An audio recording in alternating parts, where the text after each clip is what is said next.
All right, everybody, here we are, and we are watching this weather already. I was hoping we could maybe jump on just a little bit later, but um, there is a severe thunderstorm watch out already, and numerous severe thunderstorm warnings out kind of west and north of Grand Forks. We'll kind of start maybe with the smaller one, kind of in that Stephen, Argyle, Donaldson area, where there's half-dollar sized hail forecasted and moving northeast at about 15 miles per hour. And this particular storm remains in effect until 3 p.m. for northwest Marshall and south central Kitson County. So make sure you're moving into your room and lowest floor of the building. Putting this one in the motion, you can see the slow progression northward at this point. And one thing we're going to have to kind of keep in mind throughout the night is just the possibility of some areas of flooding going on. Now, you can see how the cells themselves are sort of moving eastward, but the line is kind of moving north and moving north very slowly at that. So there's going to be the threat along with the hail so along with the hail, there's going to be a threat of flooding along with these storms. So something to keep in mind as we go through the night. We've got this outflow boundary here, and you can see it showing up right there, and that's where all these storms are firing up on. A lot of warm, humid air being pushed into our area. Plenty of CAPE, which I'll show you here in a bit, but that's what's really helping to set these storms off here this afternoon. These storms a little bit further west by Adams and Park River and Edinburgh. Golf ball size hail and 60 mile per hour winds. These are moving north only at 5 miles per hour is what they're saying here. Park River, Edinburgh, Peasic, Lankin, Veasleyville, Garter, and Adams. Basically all these areas right now in the path of this particular storm. So 2-inch hail, 70 mile per hour wind gusts with some of these. We'll click on this last one here down by Lawton, 60 mile per hour winds and quarter-sized hail. Here's kind of the hail sizes right now. We're looking at inch and a half, kind of around that Adams and Fairdale area. A pretty good chance that we're seeing some strong hail in with this particular cell. A lot of big updrafts going on with these storms. Plenty of moisture, plenty of high dew points, high temperatures. Really allowing these things to blow up. And the sky cam above me is a Grand Forks sky cam that's pointed west right at some of these storms. Probably picking up some of these storms a little bit further west here. Again, you can see these storms kind of firing up and just moving along this line, moving along this outflow boundary. And so there's going to be the potential of some flooding all along here to start off with until these storms finally start to move to the southeast later on this afternoon. And so we're starting off as kind of a hail event, maybe some wind, and then as these storms transition later on into the evening and nighttime hours, we're going to be transitioning more into a damaging wind event. Down here by Cheyenne and Oberon, we've got 60 mile per hour winds and quarter-sized hail with that. Also moving north at about 5 miles per hour. Not moving fast at all, obviously. Down by Bismarck, just kind of zooming in on that radar, you can see where that boundary is kind of in through here. So anybody in through here at this point can be expecting storms to fire up along that line. Now, there is the potential as we move into the night of some areas becoming even more potent and being having the possibility of just seeing some tornadic activity as well. We do have this severe thunderstorm watch, so it's not a tornado watch, but the threat will increase a little bit into the early evening hours for the possibility of tornadoes anyway. But this severe thunderstorm watch is valid until 9 p.m. tonight, and this will be extended. Areas in the north here, this will be this severe thunderstorm watch will be pushed east, and likely they'll also see one down in South Dakota as the night progresses as well. So a lot of things that we're going to have to watch, but wind gusts of 75 miles per hour and 3-inch hail. That is some large hail. That's some damaging hail. You do not want to be caught outside at all with these storms. So make sure you have a contingency plan if you're going to be camping or outside, if you're going to be out in the lakes or whatever you've got going on.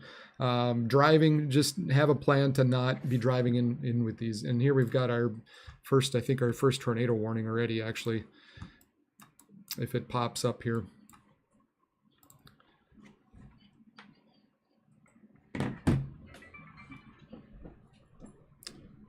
Let's see. I saw something pop up. Tornado warning for southeast Cavalier County in northeastern North Dakota, northwest Walsh County in northeastern North Dakota. At 2:37, a severe thunderstorm capable of producing a tornado was located near Fairdale, or 20 miles southeast of Langdon, moving north at 10 miles per hour. Tornado and golf ball size hail. This is radar indicated. So flying debris will be dangerous to those caught without shelter. Mobile homes will be damaged or destroyed. This will be around Fairdale at, right about now, 2:40. Other locations include Hovey Mobile Park. So make sure you take cover now. Move to a basement or interior room at the lowest floor of a sturdy building. Avoid windows, and if you are outdoors in a mobile home or in a vehicle, move to the closest substantial shelter. So here we have a little bit of rotation showing up already with these storms.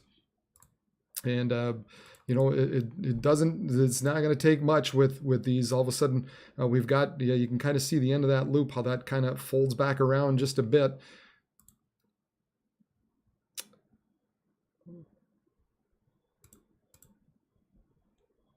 Yeah, right around the Fairdale area, probably just east of the Fairdale area at this point,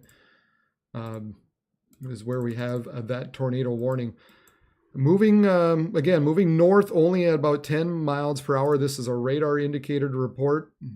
So if you're in the path of Hove Mobile Park, or kind of east and north of Fairdale, we're looking at the potential for a tornado up there at this point in northeastern parts of North Dakota.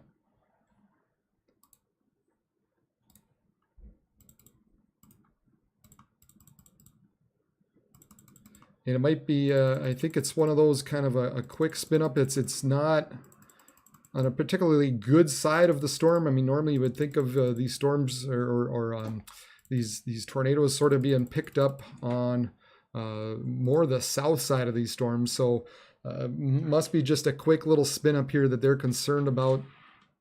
And yeah, it's just a crazy little notch in there, but yeah, nevertheless, they did issue a tornado warning just east of Fairdale, coming up to Hovey Mobile Park. So we got our first tornado warning already for the day, and I would expect we're going to have more to come, as I was saying a little bit ago. So we'll have to keep an eye on that area. The forecast, what we're looking at, you can kind of see what the models are trending towards for, as the night goes along. We have these storms that fire up in the northeastern parts of North Dakota and then trail down into central parts of North Dakota as well. Eventually, those areas down in the south will kind of catch up to the areas in the northeast. Now, by this point, here we are right around 6, 7 o'clock in the evening. And these storms right just southwest of Grand Forks, heading towards kind of Hillsboro, Mayville, Fargo area, they're looking like that could be mean at this point. You take a look at these storms and how they continue to develop. We look at the energy helicity index just from the surface to about a kilometer off the ground, and it really begins to pool up along this boundary as it pushes south and east. And then once we get to 7 o'clock, even more so. So what that shows us is there's a tremendous amount of energy and rotation to work with. And if we click on this and look at this photograph here, so this is shows the rotation in the atmosphere at this point. So we've got some easterly winds, and then as we go up about a kilometer above the ground, we've got some strong southeasterly winds, and look at that sharp hook that occurs there. Actually pull that down a little bit so you can see that. Look at that sharp turn. That sharp right turn shows us we've got a lot of rotation in the lower, very lowest part of the atmosphere. And along with that, in the upper parts, we've got plenty of bulk shear, which means it's going to be displacing some of that precipitation off, which helps kind of helps these updrafts maintain themselves. The other concerning thing is here, it says PDS tornado, meaning this type of forecast would be very, very dangerous. So again, this would be right around 6, 7 o'clock, kind of in that Mayville, Hillsboro area, if this model does indeed come to fruition. So as the evening goes along, as the afternoon goes along, the possibility of tornadic activity will increase with these cells that move to the south and east. The other area you kind of typically watch out for is these areas a little bit closer to the low. So once these storms fire up into central parts of North Dakota and begin to slide to the southeast, kind of another area that we'll have to keep an eye on regarding tornadic activity as we get deeper into the afternoon and evening hours. Here we are right around 8, and you can still see that shear, that low-level turning going on, still pulling up along that boundary as it continues to push to the south and east. Here is 9 and 10 o'clock, still the same thing. Got plenty of rotation going on with these storms as they pass through Fargo and now come up to Wahpeton at this point, eventually Detroit Lakes, coming up into the Bemidji area. This is about 11 p.m. Still some pretty good rotation. Now we really get into that damaging wind type of event around the 10 o'clock time frame, where these storms really begin to spread out and create more of a damaging wind event as they continue to push eastward. And then as we get into the nighttime, still plenty of energy to work with, not quite as much as before. You can see this one little area that kind of hooks in there a little bit, kind of around that Alexandria area. Again, this is around 11 midnight or so. So still, once these storms continue to push east, we might get some spin-ups within the line, called a QLCS type of tornadic event.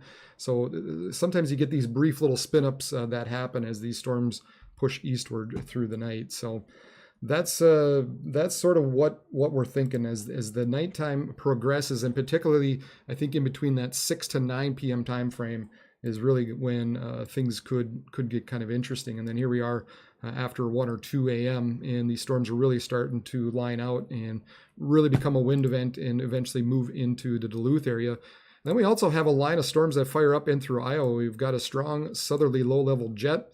And so these two storms eventually are expected to collide late tonight, early tomorrow morning, somewhere close to the Twin Cities area.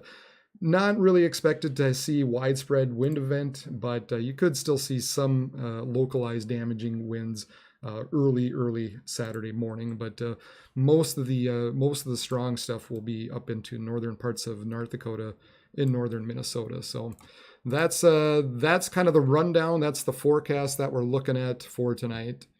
Going back to that Grand Forks radar and the latest scan there, really hard to kind of pick out. If there would be something there, this would actually be a anticyclonic rotation to where it would be kind of spinning that way. Normally, I mean, we look for rotation, we look for tornadoes to spin counterclockwise. We don't see a lot of spin-ups with these, but it might be one of those where you get a land spout or something with that when you get that tighter rotation, anticyclonic type of rotation with it. So we've got our first tornado warning out there. We got plenty of hail associated with these storms, and you can see right now they're all continuing to form on this line here. And these cells are kind of moving northward along that line. So we're going to be looking at hail and some flooding potential throughout the early parts of the afternoon here. And then as we already have one tornado warning, but as these storms eventually begin to push southeastward, we're really going to be focusing in on that Cooperstown, Hillsboro, and eventually Fargo area, Wahpeton, as these storms start to slide to the southeast. So that's basically what we've got going on. Oh, my curtain is shifting. There we go. It's going to be a very busy night. I will try to keep up with any kind of chatter on the Snapchat as much as possible, or on the Snapchat, on the chat room as much as possible. So if anybody's got any questions, please, please, please, more than ever tonight, just because this is going to get interesting, folks. This is one of those nights, kind of like what we had down in South Dakota a while ago. But hit the thumbs up button, hit the like button. Share this page so people can find it. That way, more people that can find this YouTube channel, the better. That way, hopefully we save some people and we can get people safe today. And we need people to start making plans, essentially, and that's going to be important today. So make sure you hit the thumbs up button. Yeah, Southeast South Dakota. Eventually, you're gonna see some storms run through you guys late tonight, early. In the morning with some of these storms that are going to be moving through. Now this is we're talking after 3-4 a.m. When these storms move through Sioux Falls. Unfortunately, the Sioux Falls radar is down, and they are working on that. They've got it's going to be like a 2-week renovation that they're doing, so we're going to have to rely on some of the surrounding radars. But thankfully, you might see some strong winds early in the morning for Sioux Falls, but it's not going to be anything super damaging. It's just you might have a localized event where some 60-70 mile per hour winds could run through.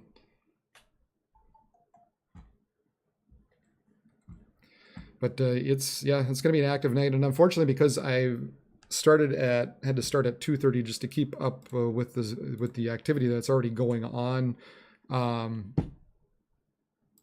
YouTube only allows a person to be live for 12 hours. So the longest I can go tonight without maybe sort of shifting into another live event would be 12 hours. Would be about 2:30 in the morning. Hopefully most of the stuff is evident by that point, but we'll see how the night goes. There's this area up by Pheasanton. You kind of see how some of these areas kind of have this just a little bit of just a slight hook to them already. And that's the type of scenario we're going to be concerned about, and especially on these southern lines as this continues to develop southwestward. Now, once you kind of get into areas like this where the storms all pool up on each other here, like they're doing, it creates quite a mess. Now, I can't, not to say that storms or tornadoes can't form, but with all the outflow and inflow and everything going on, there's a lot of turbulence, a lot of disturbance going on with that.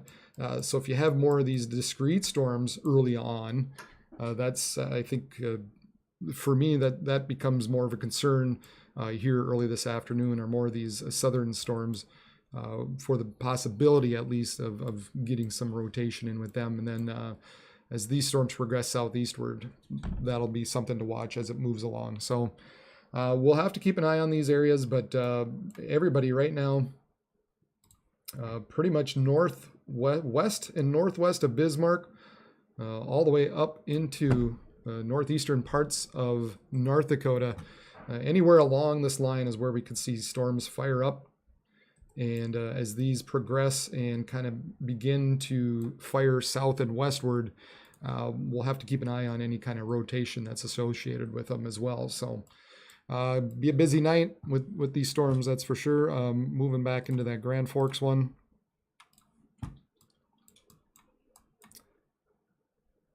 And see if we can spot any. Yeah, well, again, real tight around Fairdale. It's sort of the wrong direction in a way, but nevertheless, I mean, there might be something just enough there to where we get an anticyclonic type of tornadic event, which, being on the north side of these storms, who knows? But yeah, that's some good little tight little rotation in there.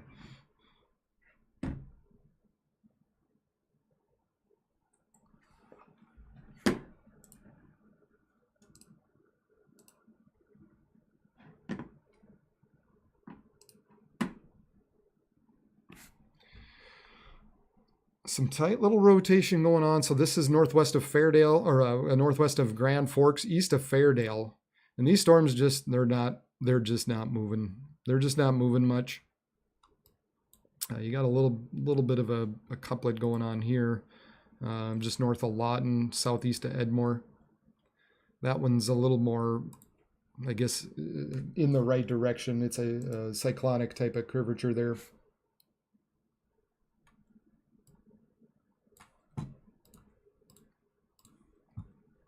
And then continue to watch these areas kind of down by Fessenden and Oberon.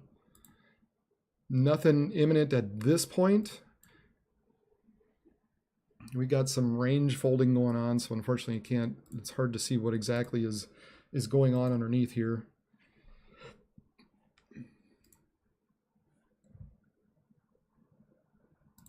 But nevertheless, we these are also kind of areas that they don't have anything yet. They just have sort of that look. It's just got, the storms are getting fed in here. We've got just the slightest notch here,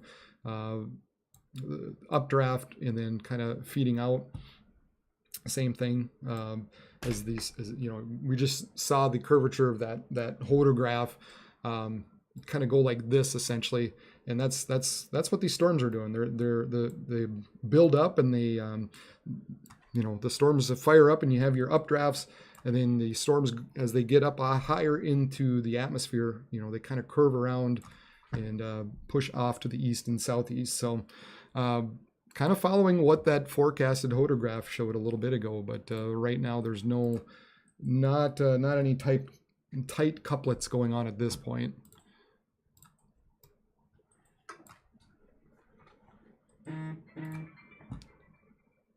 And let's see here. Yeah, just right in through here. There just might be a little something still, just east of Fairdale. It's just kind of sliding off to the northeast a little bit.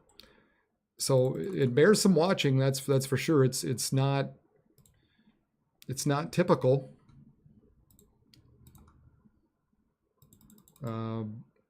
But it definitely bears some watching east of Fairdale. It's not moving fast at all if there's anything there. Or east of Fairdale, south of the Hovey Mobile Park. Again, this is kind of looking northwest of Grand Forks at this point. There's the Skycam off of Grand Forks, UND. Seeing some buildups off to our west.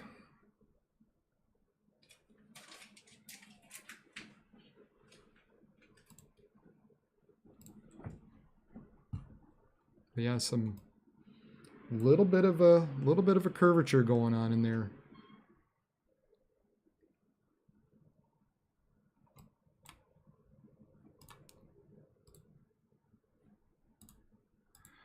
So kind of in an odd area, but nevertheless, there's a little something there, a little rotation going on in there that bears some watching east of Fairdale. Otherwise, we've got plenty of areas with some hail. We've got some hail already being reported of 3/4 of an inch. That is, let's see here if it pops up, right around Adams in Walsh County. 52 mile per hour wind gusts in Walsh County, again just north of Adams. Peak wind measured at an NDON station. So a couple of reports coming in there, and then we've got some pretty good hail over here west of Cheyenne. Yeah, that storm's looking real nice west of Cheyenne. Just hanging around just south of Oberon. Eventually they might kind of slide to the north a little bit. A little bit of rotation showing up in there, guys. Just a little bit of rotation. You've got a bit of an inflow notch going there. Coming towards the radar, away from the radar. So you've got just a little bit of rotation going on just west of Cheyenne at this point. And you can see how, you kind of have the storms forming, and then a bit of a, kind of rotates around, kind of like that sounding we were just showing a little bit ago. So we've got to keep an eye on these areas right now, west of Cheyenne, I would think. looks like it's moving north very slow. All these storms are really moving north really slowly.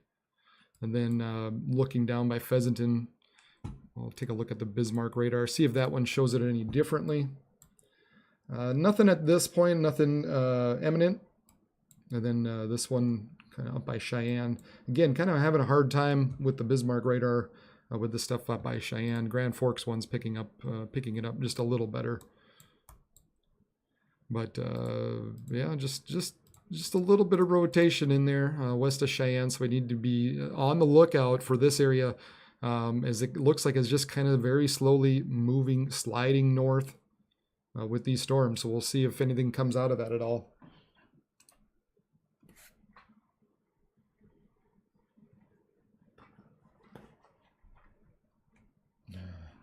All right.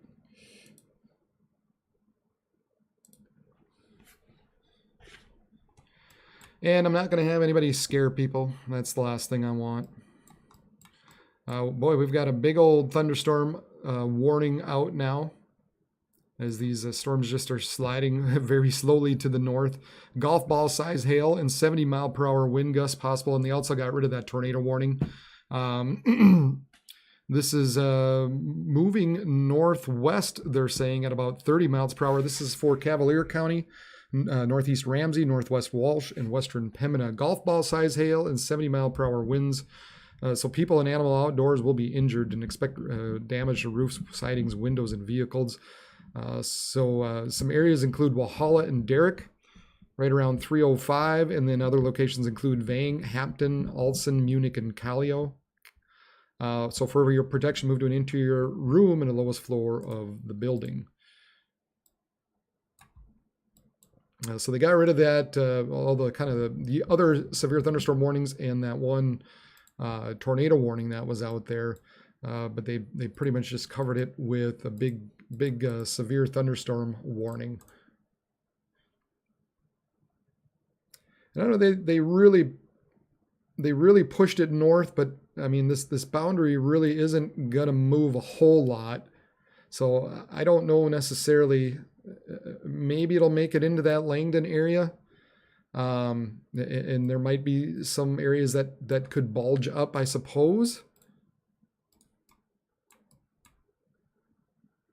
But ultimately, this line here, it's not going to move a whole lot. It might be able to bulge a little bit to the west side of that line. So, but boy, they really extended that severe thunderstorm warning quite a bit west.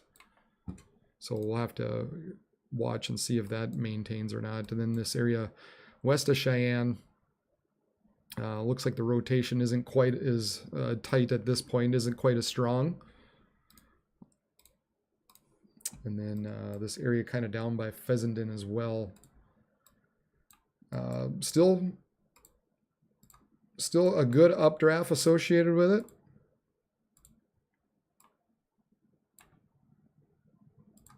We've got, I think they're still saying, yeah, $50, so 1.5 size, 1.5 inch hail, 60-mile-per-hour winds possible with these storms.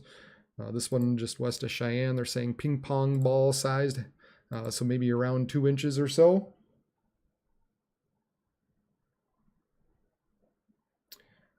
And so this is just southwest of Devil's Lake, this area.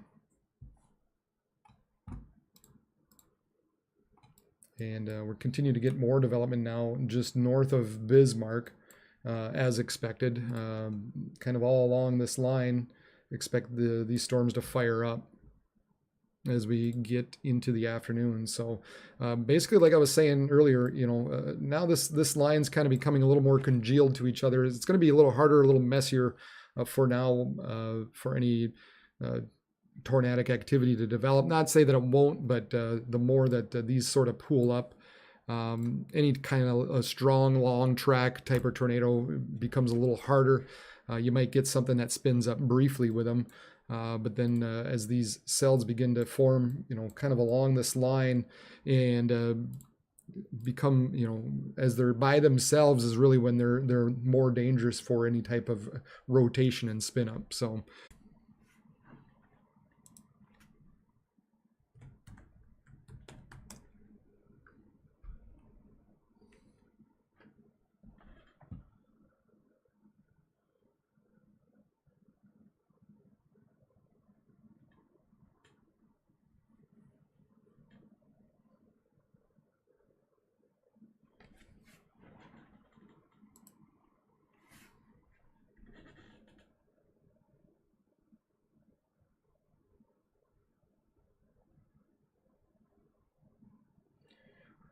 Well, hopefully this doesn't happen too often tonight. I've still yet to figure out why we kind of lose connection once in a while. So if this ever happens throughout the night tonight, just hang in there. Eventually I will get back on. Cooper, I appreciate you subscribing. Appreciate it very much. But yeah, just hang in there because eventually I will get back onto this stream.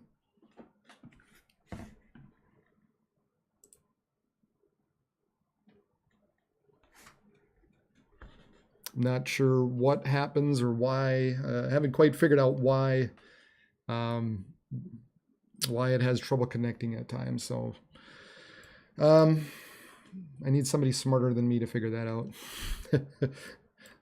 I'm just the weather guy.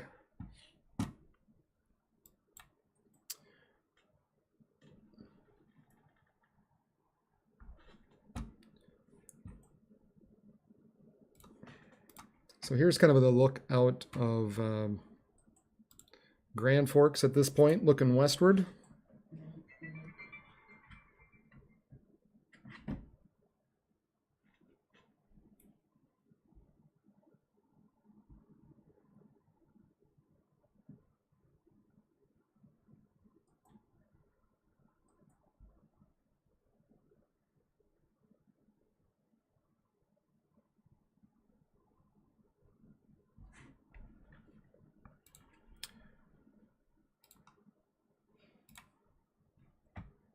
So right now, thankfully, we're all clear of tornadic type of activity. As mentioned earlier, I think we'll have to watch out for flooding early on with these storms as they just kind of develop and continue to move basically over the same areas. Look at all the moisture just being sucked into this area right here. You can see on the radar, you can see the flow just getting pulled into this complex, this boundary.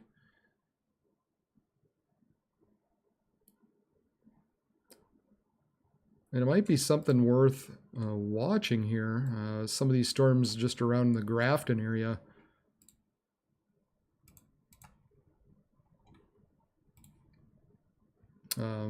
You know, that's the type of scenario where as these move northward and kind of get ingested in, that maybe we'll get a, you know, maybe that's where you sort of get a little rotation for a bit. And you can see this area convergence going on and just all that moisture moving up into that area. So just again, just trying to keep up on top of things as much as possible.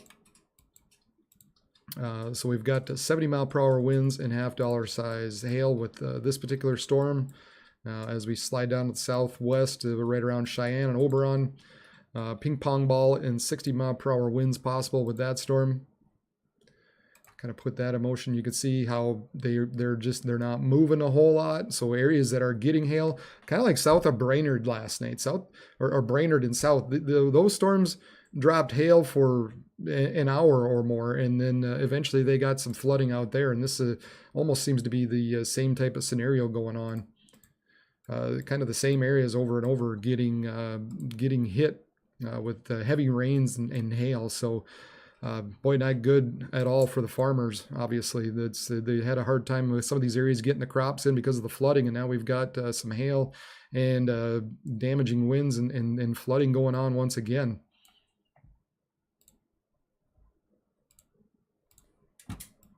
Taking a look at that stuff just north of Bismarck now. Got a little area convergence. These going towards, these are going away. So we got just a little bit area convergence going on. So we've got some storms firing up there. Yeah, this area here will probably be we'll have to keep an eye on this as far as very likely this is going to become a severe thunderstorm warned with large hail eventually.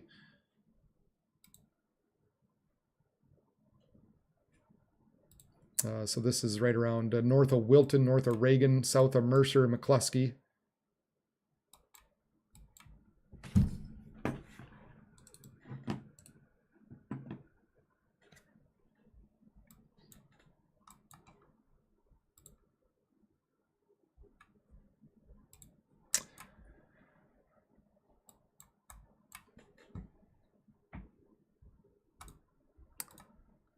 There's our current satellite loop that we've got going on. What I've got overlaid here is the CAPE values. And so that's how much energy is in the atmosphere when we have these high dew points and high temperatures.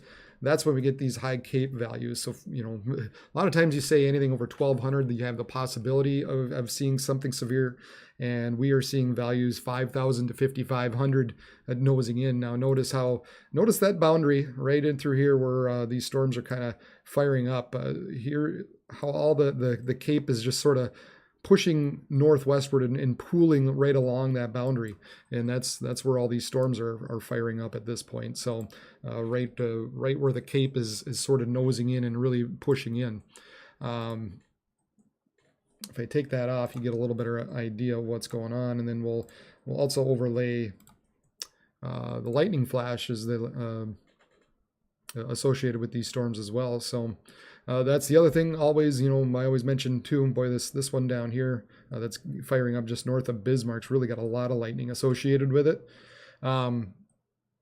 You know, just be mindful of the lightning as well. I mean, if it's, you just never know when these suckers are going to strike. So if you hear the rumble out there, make sure you're taking precautions and moving inside. So you don't want to.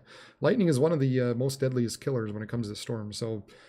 Again, something else to consider. We also have a storm, looks like, firing up into north central South Dakota at this point. And, you know, like we were saying earlier, we're going to have a lot of different areas to watch tonight. You can see the possibility of some storms developing into central parts of South Dakota and moving eastward through the overnight hours. And some of those are going to have some large hail likely, along with some damaging winds with them as well. Maybe some of these that are starting off, we'll have to keep an eye on for the possibility of some rotation with them as well. But mostly, I think the stronger, more potent stuff will be these areas heading into southeastern and northwestern, or southeastern North Dakota, northwestern Minnesota. But yeah, another area yet to watch tonight as these storms now pop up into north central parts of South Dakota as well. Plenty of heat and humidity. I don't know if you could see this on the satellite. I've also overlaid some of the stations on there. But we got 70-degree dew points, nosing all the way in through here. And so, a lot of moisture, a lot of humidity to work with. And so these storms are firing off, could fire off anywhere within here really, but where we could see an isolated storm or two pop off. So just to, that's where we're watching everything. We're kind of monitoring as much as possible tonight.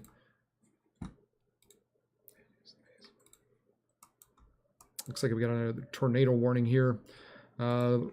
Let's see, southeastern Cavalier, northwestern Walsh, and southwestern Pembina. At 3:09, a severe thunderstorm capable of producing a tornado was located over Adams, or 27 miles southeast of Langdon, moving north at about 20. This is a radar-indicated rotation. So mobile homes will be damaged or destroyed. Damage to roofs, windows, and vehicles will occur. This will be around Edinburgh and Union, are two areas that could be impacted. So make sure you're taking cover now. Move to a basement or an interior room on the lowest floor of a sturdy building and avoid windows. And if you're outdoors and in a mobile home or in a vehicle, move to the closest substantial shelter and protect yourself from flying debris. So right there, east of Adams at this point is where we do have some rotation. Showing up with that and kind of just sliding eastward real slowly. It said moving north at about 20. Yeah, it's got a little bit of an easterly component, but I'd kind of really watch out here in this Edinburgh area.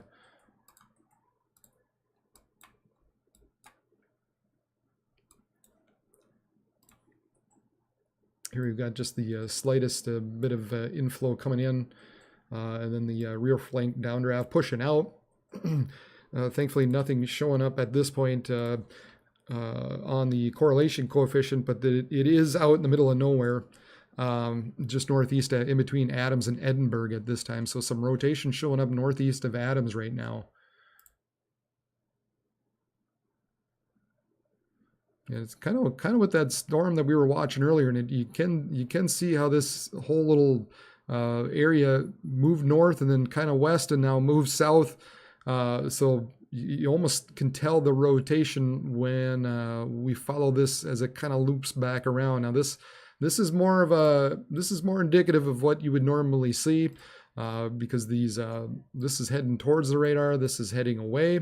So there you have the cyclonic rotation, the counterclockwise rotation going on. So this would be a little more indicative of something that could be tornadic at this point, just northeast of Adams.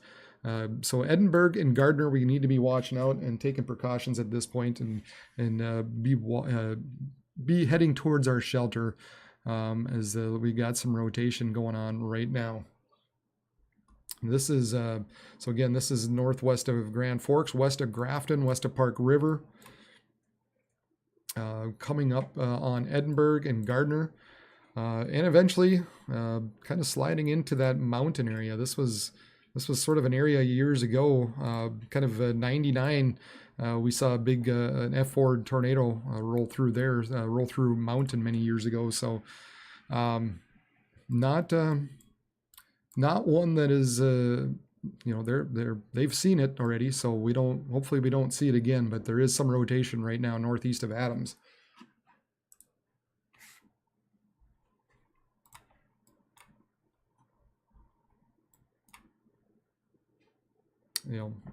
Edinburgh, Union, Gardner, you guys need to be taking precautions there.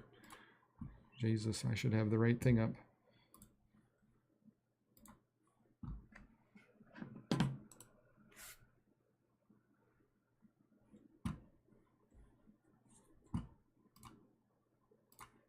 There we go. There's our heading away. Cyclonic counterclockwise rotation going on. Just east of Adams.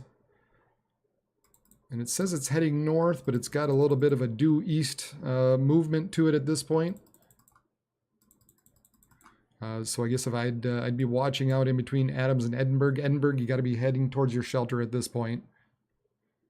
And like I said, there's not a whole lot out there. So if there is anything on the ground, I don't know how much the correlation coefficient would pick up. But there isn't a CC drop at this point. But we do have some decent rotation in with that. So need to be watching out there. Again, west of Grafton, west of Park River. These areas kind of coming up on that Edinburgh Gardner area. Oh man, yep, it's gonna be a long crazy night.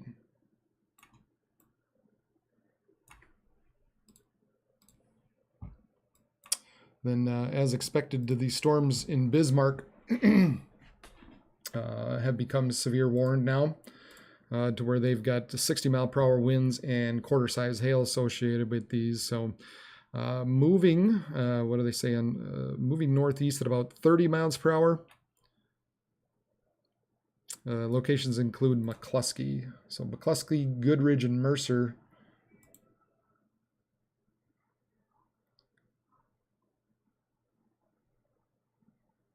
And I don't know if you see this, but this is kind of moving northward, and you have some of these lines, I mean, sort of heading this way, I guess, heading southeast. Yeah, that's kind of the area was a little concerned with initially here tonight regarding the potential for some rotation going on. So again, just we got to be mindful all up and down there. There is some broad rotation going on right now. North of Wilton, south of McCluskey. Yeah, we're gonna have to keep an eye on that. That's a little concerning at this point. It's still broad, but the way this comes shooting up, and we've got that rear flank, strong rear flank kind of showing up on the back side of that. I think this area we're really going to need to watch out for here. And this is north of Bismarck, north of Wilton, in between Wilton and McCluskey.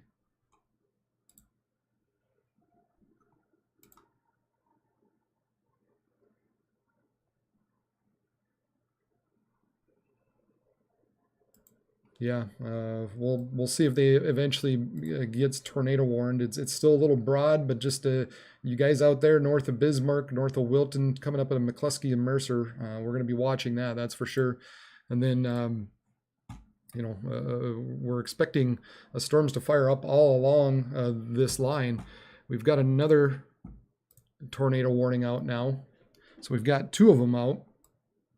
There's that one we were kind of looking at Cheyenne earlier, and it indeed has spun up just enough, just west of Cheyenne. Hasn't moved a whole heck of a lot, but there is some rotation going on in there. The green's heading towards and the red's away. Hard to really pick out, but it looks like we've got some inflow coming in and probably wrapping around, and we've got the rear flank shooting around this way. So a little bit of rotation showing up with that. Maybe it picks up a little better on the Bismarck radar. We'll flip back over to that.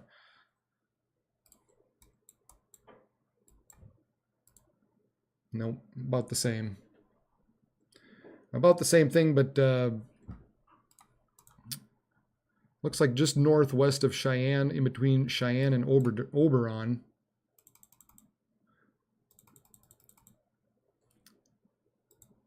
And moving northeast at about 5, tornado and ping pong ball sized hail possible.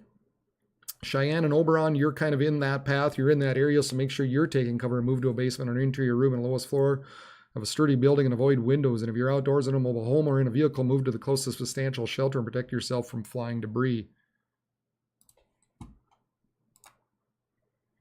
Yeah, a lot of...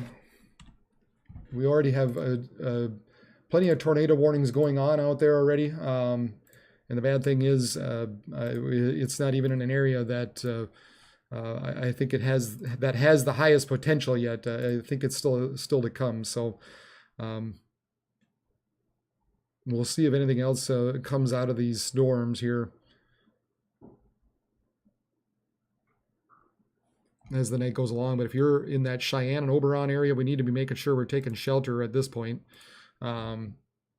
Again, not a ton of stuff out there. So if anything does show up on the, there is a CC drop that pops up in there.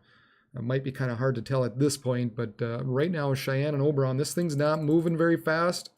None of these storms are really moving fast. So on top of the hail and the threat of tornadoes, we've got to worry about the threat of flooding as well.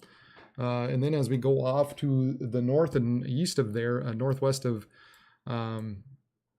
Grand Forks, west of Park River and Grafton, we have this area coming up to Edinburgh.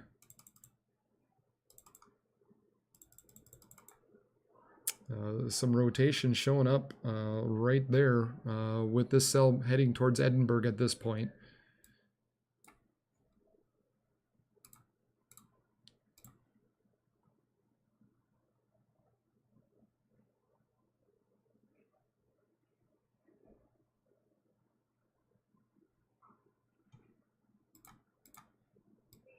And really anywhere along here, you never know. I mean, it looks like right here is kind of the best, tightest rotation going on. Now we do have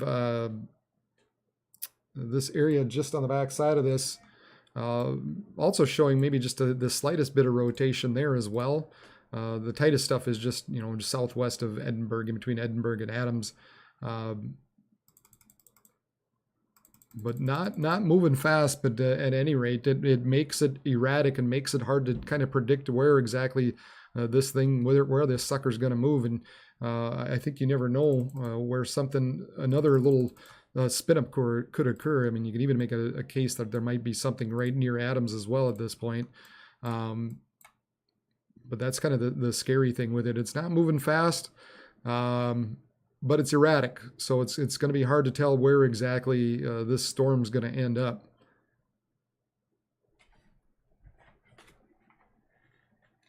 Eventually, yes, Fargo Oh, thanks a lot. Eventually, Fargo will get hit with these storms. They're expected to move to the south and east, probably after 6 or 7 p.m. tonight.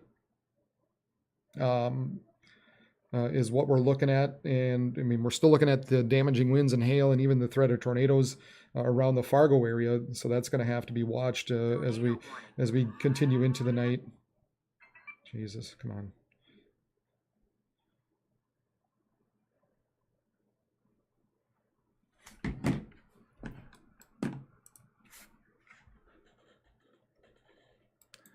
Sliding back down with this area. Ooh, that really tightened up. Holy cow, west of Cheyenne, south of Oberon. That really tightened up. That's not good. That's a tight rotation in there. Right in through here. Wow, there very well could be something on the ground in between Cheyenne and Oberon right now. Let's get a feel for where it's kind of heading. Very slowly heading almost east in an easterly direction. But that's tight. That's a tight little couplet going on there. So I guess I'd be watching out in between Cheyenne and Oberon. The way it's looking, kind of crossing U.S. Highway 281. So you need, if anybody's crossing 281 at this point, I would probably hold up, either side of this storm at this point. You do not want to be traveling through this storm. That's a tight couplet, man. Wow, there very well could be something on the ground in between Cheyenne and Oberon.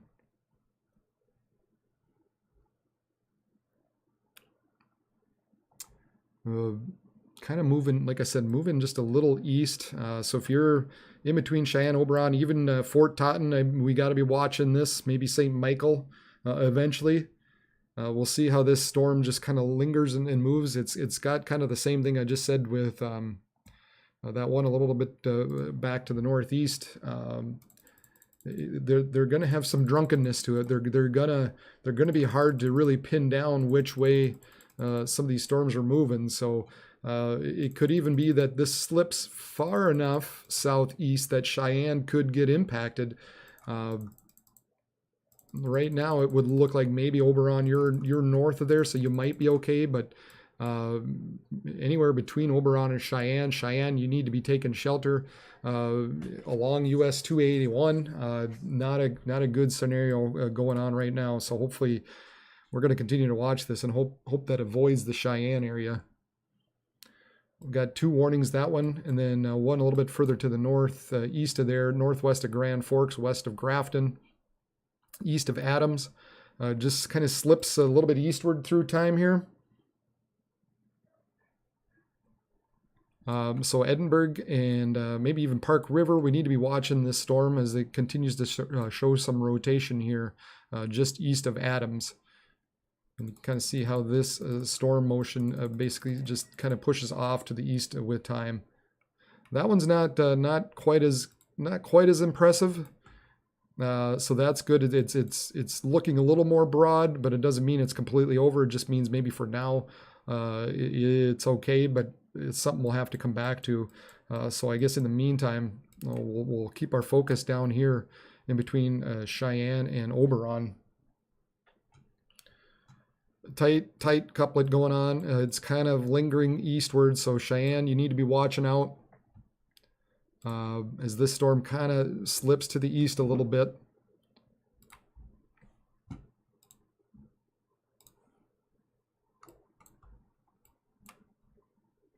I'm just taking a look at the other radar right now north of Bismarck. That area we were concerned with north of Bismarck, north of Wilton, south of McCluskey. Isn't looking as bad or as we were nervous about the possible rotation there right now. That's looking okay. But we'll continue to monitor that. We're continue to see storms fire up southwest of there, eventually into Washburn and Center and Carson. We're looking at storms firing up all along that line. Probably should keep an eye on just a little bit southwest of there, let's see here, close to that Pheasant area, maybe Hamburg. A couple of areas of rotation in there as well, but right now this is the main concern, and it just continues on. I mean, this latest scan still shows a really good couplet in there. We've got some inflow going on.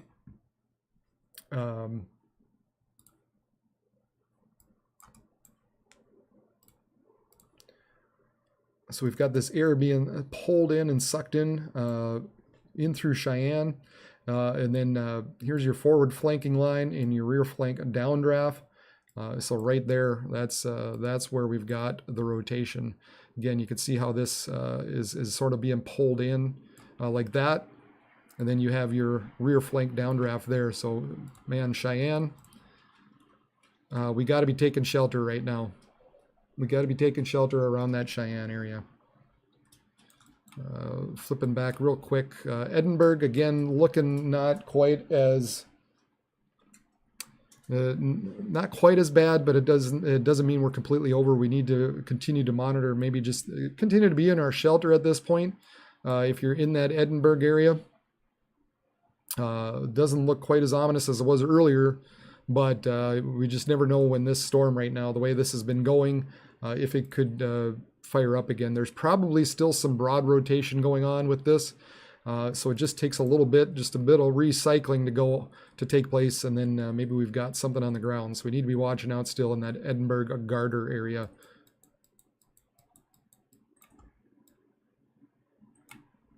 But yeah, this location, Cheyenne and Oberon, that continues to impress me at this point.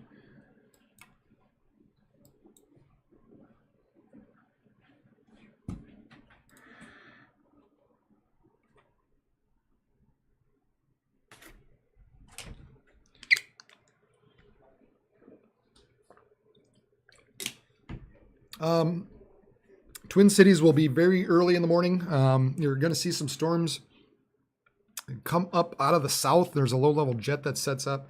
So there's going to be some storms running through Sioux Falls and through Iowa. And so this northern line will sort of meet with that southern line. Let's move this back a little bit. My little sheet here keeps moving. Got to have a fan in here. It gets so warm, so hopefully you can't really hear the fan too much. It just, with this computer and stuff, it gets so hot in here. So I've got to have a little fan running, and it kind of moves the curtain a little bit. But yeah, eventually the Twin Cities, probably after 3 or 4, you probably see some storms run through. And then with some pockets of some stronger winds, there won't be anything widespread, but you might have some localized areas that could see some strong winds move through very early in the morning, Saturday morning.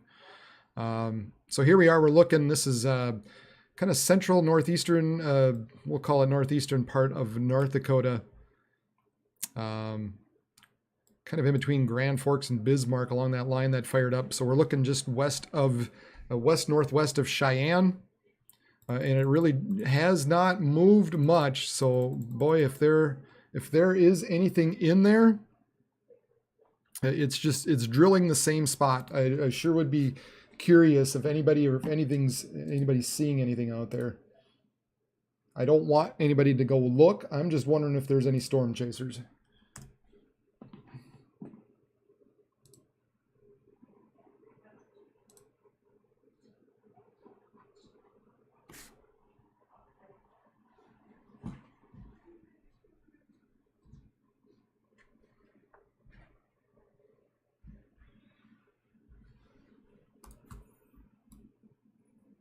Got a lot going on. I mean, it's the weekend. Everybody's trying to get out. There is the Grand Forks County Fair going on. So eventually Grand Forks will be impacted and need to be taking caution there. Like I said, it's the start of the weekend. Everybody's heading out to the campgrounds and lakes and everything else, but we really got to be mindful. We got to have a plan tonight, anywhere from central to eastern parts of North Dakota. and then northwestern and northern parts of Minnesota tonight. But this area just continues to impress. I'm trying to see if there's anybody out there, see if there's any sort of reports going on. So if I'm quiet for just a minute here, I apologize. But I'm just going to poke around here and see if anybody's got anything. If anybody does have anything, any video to share, either hit me up on, tag me on Facebook at Region Weather Live or Twitter at Region WX, and you'll see that kind of pop up up top from me once in a while. So, or you know, send me a little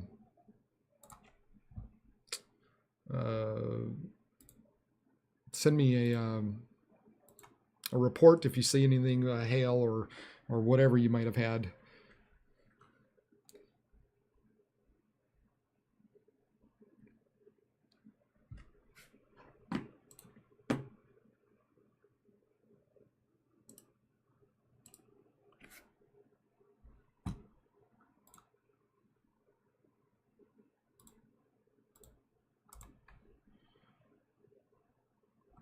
And then this one a little bit further to the northeast, again, kind of southwest of Edinburgh, continues to be a little more scattered in nature still. Doesn't look very as impressive as it did earlier.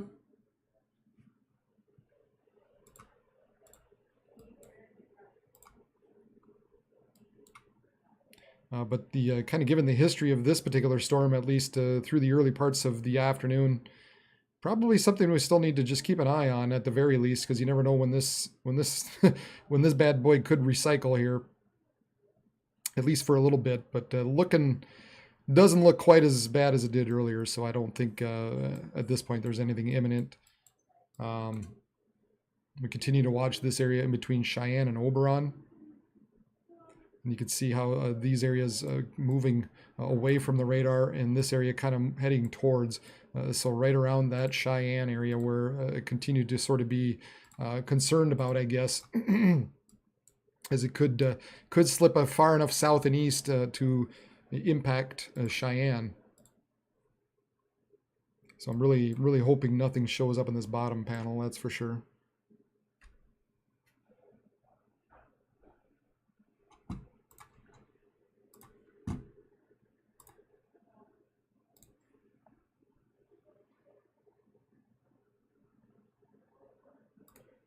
Sometimes people give me other ideas here.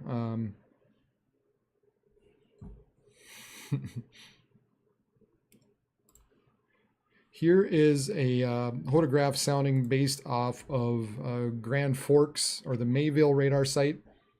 And you can see how these winds quickly veer off and kind of have that sickle look to them. So we've got some really, really good tight rotation going on just a kilometer off the ground, a kilometer or two off the ground, and then plenty of shear going on beyond that on the upper levels to help kind of clear out some of these storms and clear out some of the updrafts so that they're able to maintain itself. Again, that's the Grand Forks one. So we'll focus in on Bismarck. Bismarck, I guess, not as impressive at this point. So that's a good thing. We'll look at Minot.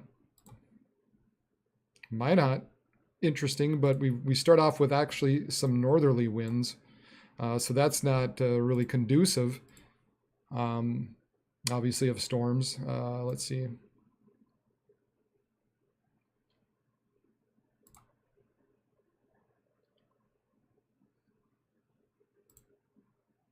Yeah, Bismarck's not looking quite as interesting, but Grand Forks sure is. That's an interesting sounding. Don't have anything confirmed yet on the ground. I've been looking around to see if there is anything.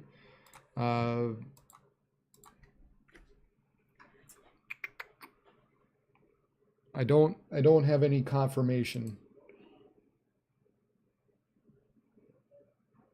So that's why I was saying I'm poking around here on some videos and some Twitter feeds and just trying to see if I can't find something. a video, just something that a guy can show, or at least get a feel for what's going on. Of course, skies continue to get darker out here in Grand Forks, but these storms remain west and north of our area.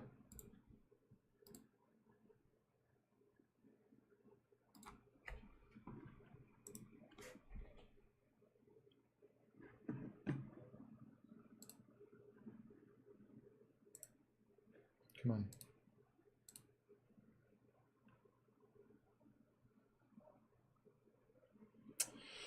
Report of quarter-size hail in McCluskey, and that's Sheridan County. Hail range from nickel to quarter size.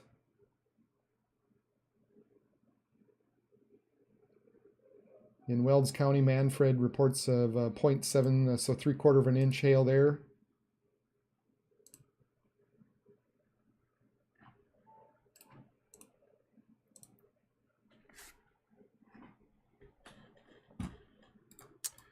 Continues to be some real good rotation though, still showing up by Cheyenne, and just keeps haunting Cheyenne at this point.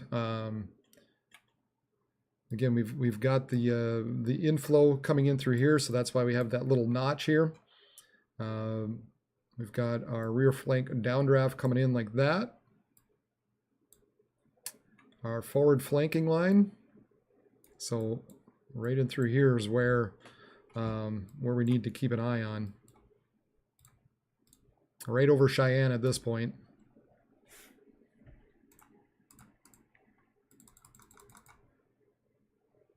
Right over Cheyenne, North Dakota.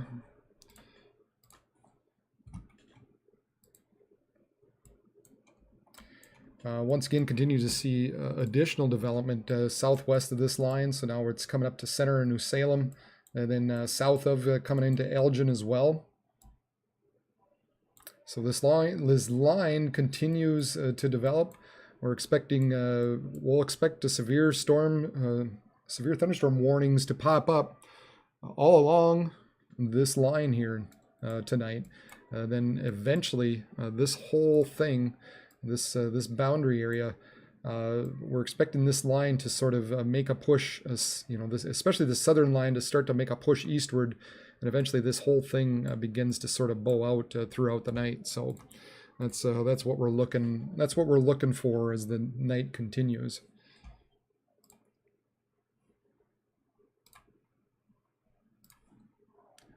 Yeah, so Cheyenne, again, just anywhere in through there. Thankfully, other than around Cheyenne, that's kind of the area that needs to be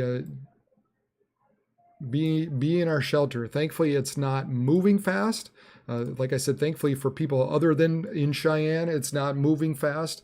So it just continues to just kind of rumble. Stumble and rumble and drunkardly move along here. This area further north, they got rid of that tornado warning as expected. So I continue to have a very large severe thunderstorm warning out for 70 mile per hour wind and $half sized hail across this entire region as this line kind of expands out and continues to develop. We're going to be seeing some flash flooding in through here, guys, until this line finally moves. So, and then we were kind of mentioning earlier, we'll keep an eye on sort of this north line as well. I could see the possibility of seeing a little bit of rotation anywhere up and through here as well. So, not completely done with it yet when we're talking about the possibility of tornadoes up here. So. Cavalier, St. Thomas, Hoople, Edinburgh, Mountain, Cavalier, like I said, Bathgate, Hallock, Lancaster, Lake Bronson, Halma, Kennedy, Donaldson, Pembina. We'll probably have to keep an eye on you guys here shortly.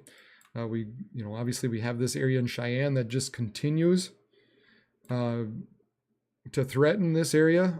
It just hasn't moved much. Has actually moved very, very slowly to the south and east through time here. And then continue to have severe thunderstorm warned storms with 60-mile-per-hour winds, 60 to 70-mile-per-hour winds, and $50 to ping pong ball sized hail associated with these storms.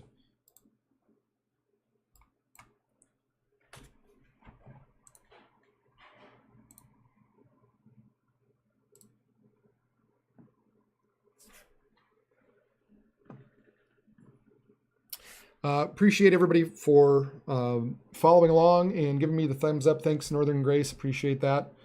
Minneapolis late tonight. Early tomorrow, Saturday morning. We're looking at some storms rolling through there. Probably might see some localized severe wind gusts, but overall, the majority of the strong damaging winds will be north of you guys. So just something to watch into the very early morning hours after probably about 3 a.m. or so through Minneapolis. But yeah, thank you. Please hit the thumbs up button if you haven't done so already. That helps other people. That helps other people find this page, because YouTube sort of cues off of that and says, hey, you might want to take a look at this page if you're concerned about severe weather across the Dakotas and Minnesota. Share this page. That obviously helps other people find this. We've got to make sure people have a way to find weather information out there. So this is yet another way people can find, get the information they need here on YouTube by watching my channel. So hit the like button, the thumbs up, share it, to subscribe it. We've been doing great here. Again, I'm small potatoes, but man, I'm so just been tickled pink here that I got over 500 subscribers, and hopefully we can hit 1,000 before too long. That would be fantastic. But the more and more people that see this page and view this page, hopefully we can help people and so that the people know who needs to be taking cover and when. Hopefully we're saving lives today. That's the main thing, right? Got to be saving lives. Yep, thank you, Alicia. Appreciate it.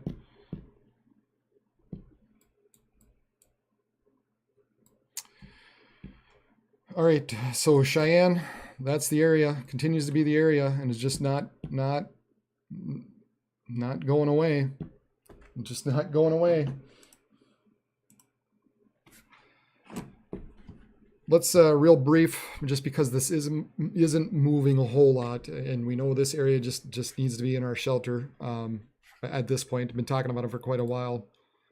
Let's just pop over here to the latest model run and take a look and see what it's showing us at this point.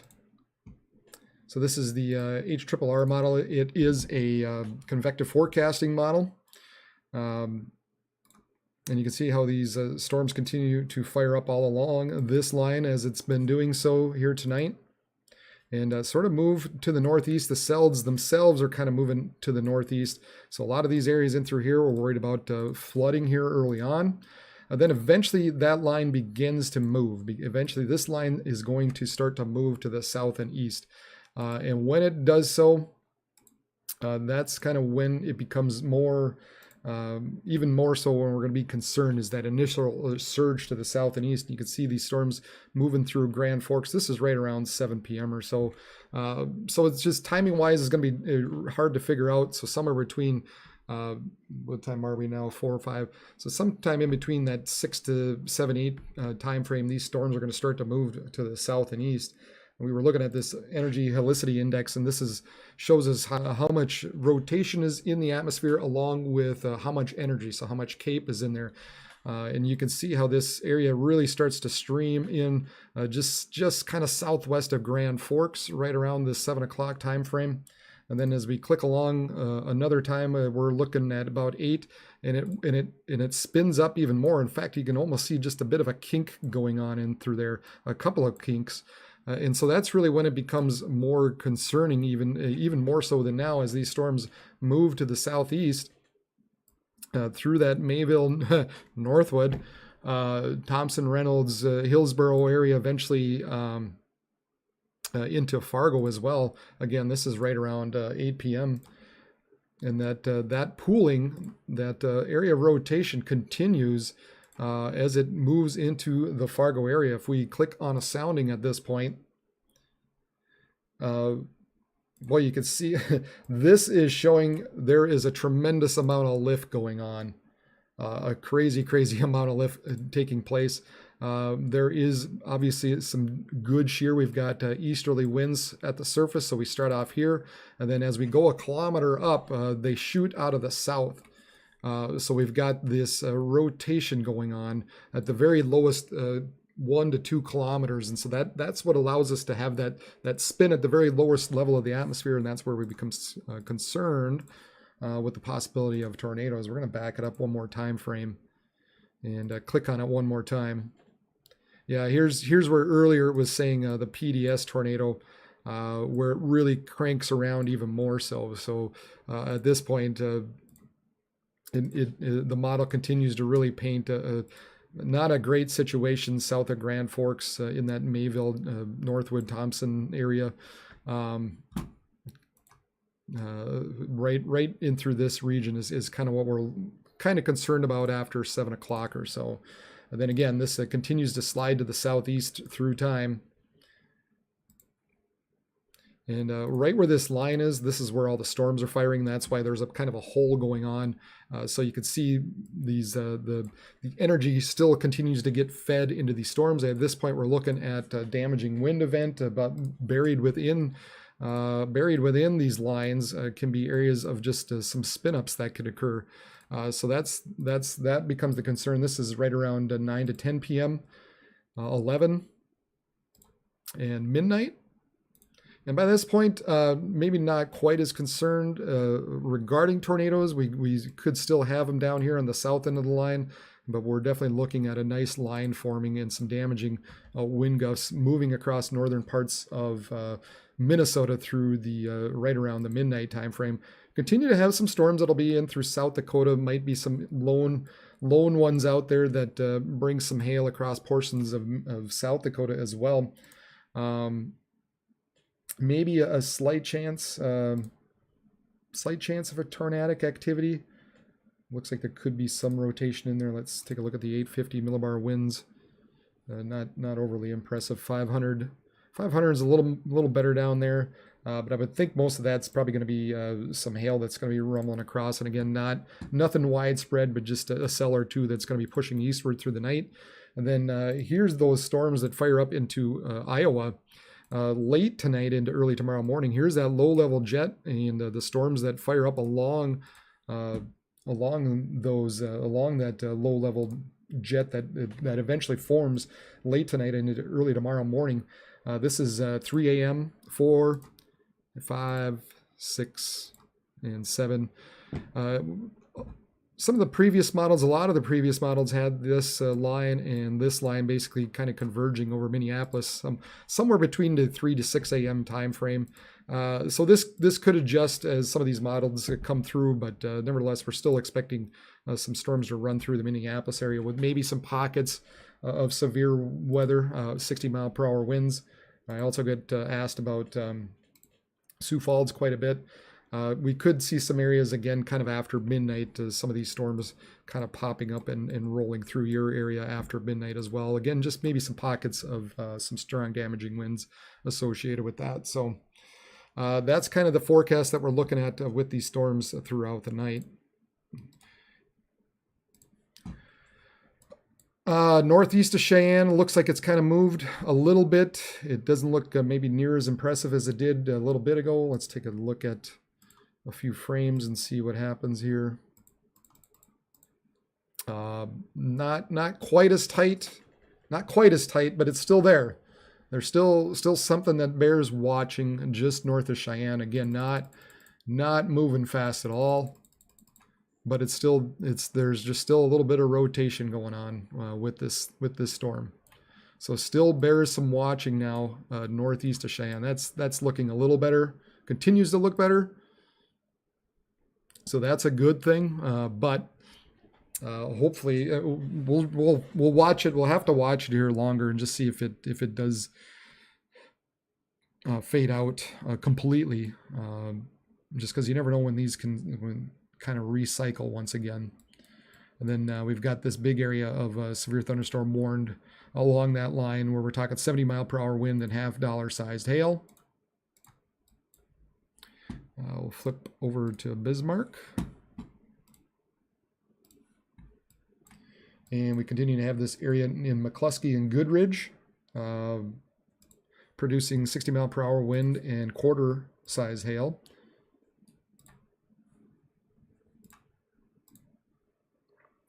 Don't see anything evident rotation-wise, thankfully, at this point. So this is north of Bismarck, just in between Reagan and McCluskey and Goodridge. Continue to see some storms develop northwest of and west of Bismarck now. So we'll have to keep an eye on those storms. Expected those to continue to develop here. And there's our line. There's our line that we're expecting to eventually start to surge east and southeastward as we get into the evening hours.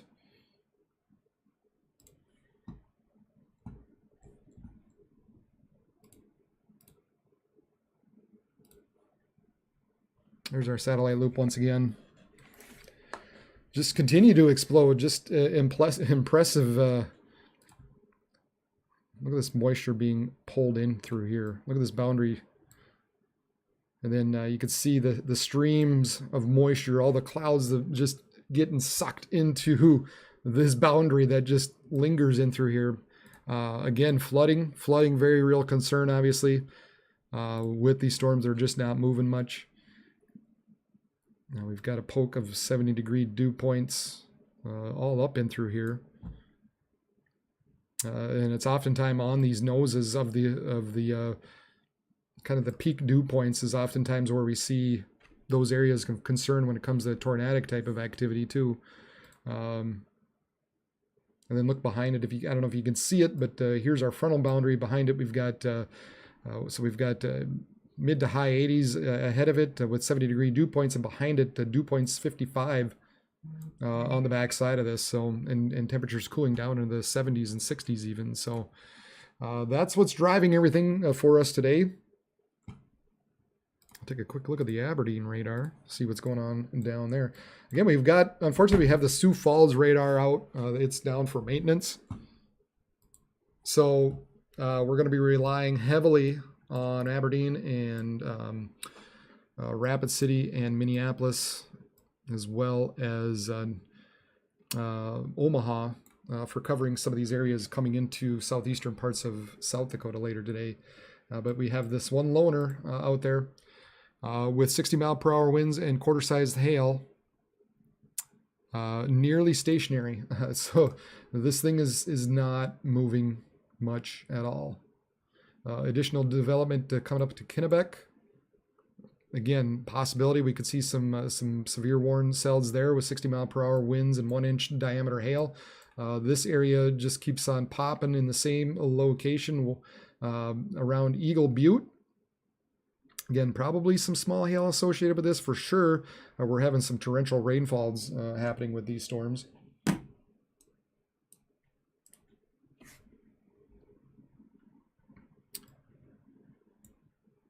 And all this kind of feeding into the main line. So South Dakota, you're not completely out of the woods. We do have the severe thunderstorm watch that also has been issued for you guys down there, with 70-mile-per-hour winds and 2.5-inch size hail moving east at about 35 miles per hour.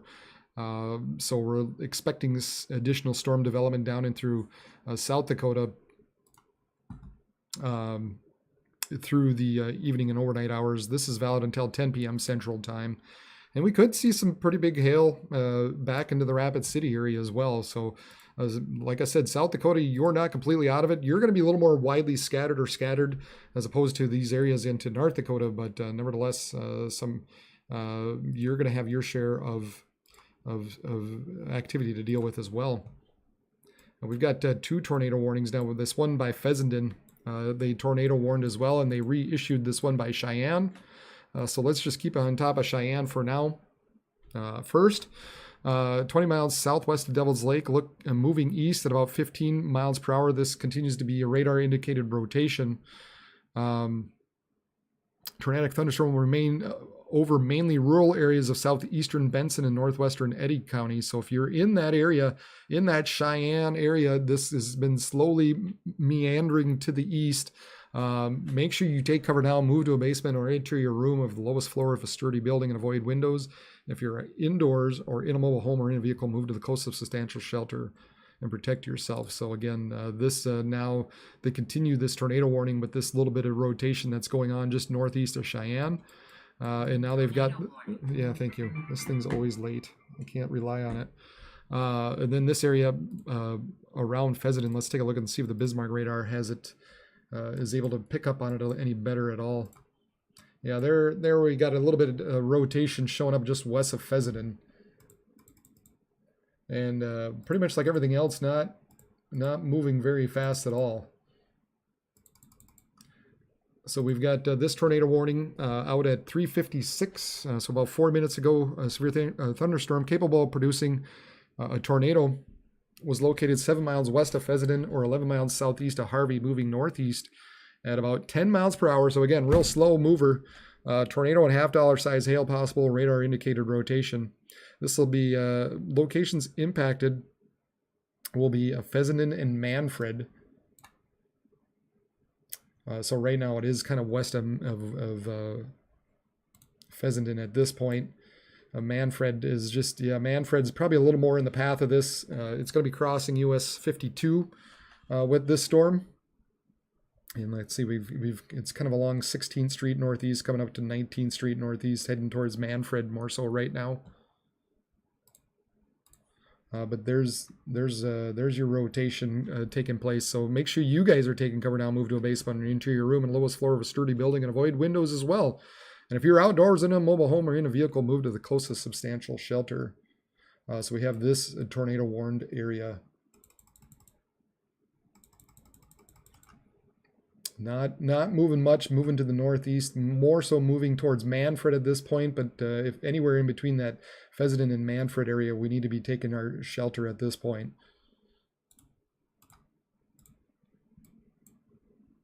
I'll zoom in a little bit here. And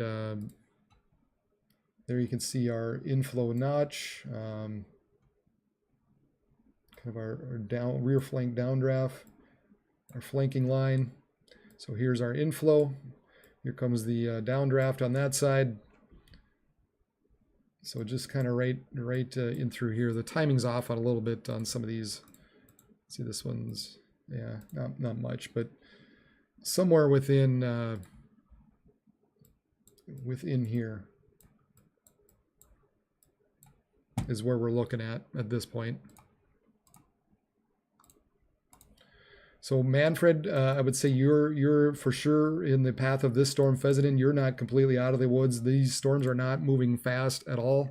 This says northeast at about 10 miles per hour. So it's going to be a slow lumber and a very slow mover with these storms. And that's all of these right now. They're just continue to train over the same areas. So man, I just on top of everything else, I always say worry about flooding. They did drop the severe thunderstorm warning over by McCluskey, so that's below severe limits at this point. But not to say that it won't be warned after a bit. So again, here's our two severe thunderstorm watches until around 9 or 10 p.m. And fully expect this to be added on to, and some of this as well.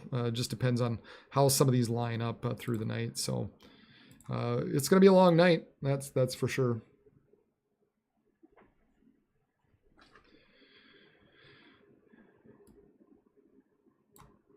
We'll kind of pop over to our radar Omega.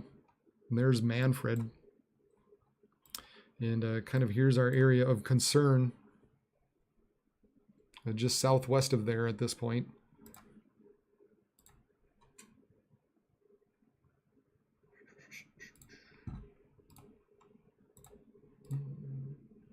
Right about there.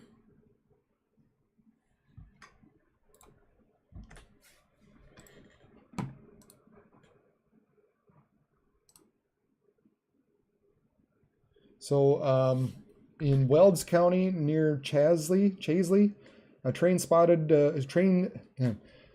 spotter reported a tornado about 10 minutes ago. Brief tornado 9 miles south-southwest of Manfred, lasted about 3 minutes and moved to the north-northeast. So there was a confirmed tornado with this, a brief touchdown with these storms down here by Manfred. So we need to be watching out for those of you in Manfred. And then as we head off just east of Cheyenne right now, this thing's just kind of slowly moving eastward. Just east of Cheyenne, the way it looks at this point. I think it's probably right about here, right along 29th Street northeast-ish. Maybe just south of there.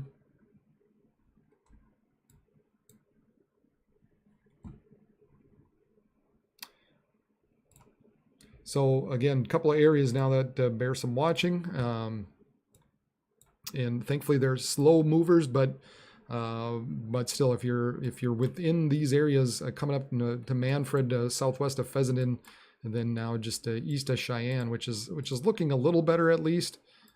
But we continue to have this inflow notch and this little bit of a hook showing up in through here.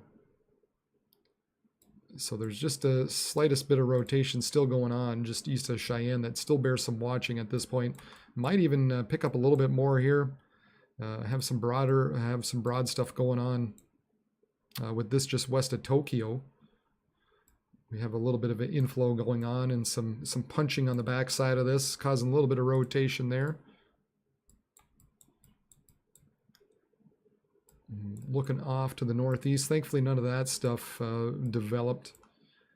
That's just looking like mostly some hail, quarter-sized hail associated with a lot of these storms up here, and then 70-mile-per-hour winds also possible with some of these buried within this stuff by St. Thomas and Hoople and Drayton.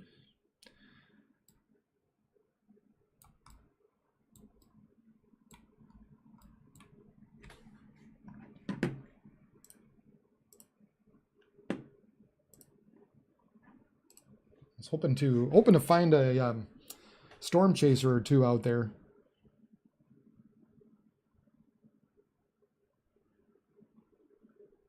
But apparently given gas prices, it's just too far to make it into North Dakota.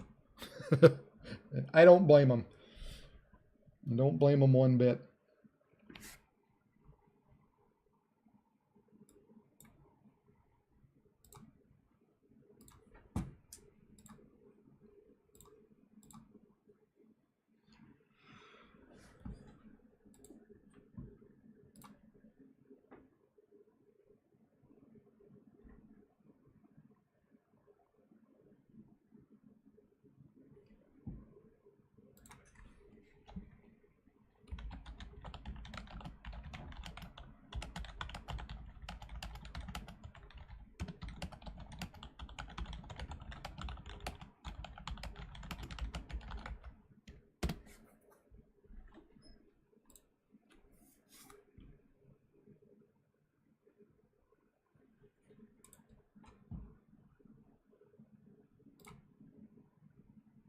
If anybody has any, if you're in a safe spot and you got some video, maybe some hail or something, if you've got anything you want to tag me on, go ahead and hit me up at Region Weather Live on Facebook. Tag me on there, or Region WX on Twitter. And if you do so, I'll make sure and post what you have shared. It's always good to kind of, I figure this is more of a community type of scenario here, where the more you can tell me and the more I can get out there and share with people, the better. So let's help each other out here when it comes to these storms, and let people know. You let me know and I'll let everybody else know what's going on. The other thing you can do with these is hit the like button, hit the thumbs up button when it comes to this stream. The more you do that, the more you share, the more obviously also, Vince Welty is out there. I'm kind of watching him, but he's getting there. He's getting there, but he's not there yet. But yeah, Vince is out there. if anybody wants to, normally I don't. I mean, I don't show storm chasers just because they got to make a living and they have their way of doing it. I might show them briefly if there's something that's really imminent out there. But I mean, there are people like that. There are actual storm chases out there. If you want to check out their YouTube page, Vince Welty's a good guy out there, and he's checking out the storm at this point. So here we are. We've got this area just west of Fessenden, just south of Manfred at this point. Maybe looking a little bit better, but here was that report earlier. Brief tornado 9 miles south-southwest of Manfred, lasted about 3 minutes and moved to the northeast. And here you can see earlier that bit of a couplet that was going on. That area is kind of moved to the north a little bit. But Manfred, you're kind of in that area still, of area that I'd be concerned about. Manfred and just maybe west and north of you guys. Crossing US Highway 53. So again, this is just southeast of Harvey. Not far from Harvey, just a few miles southeast of Harvey at this point.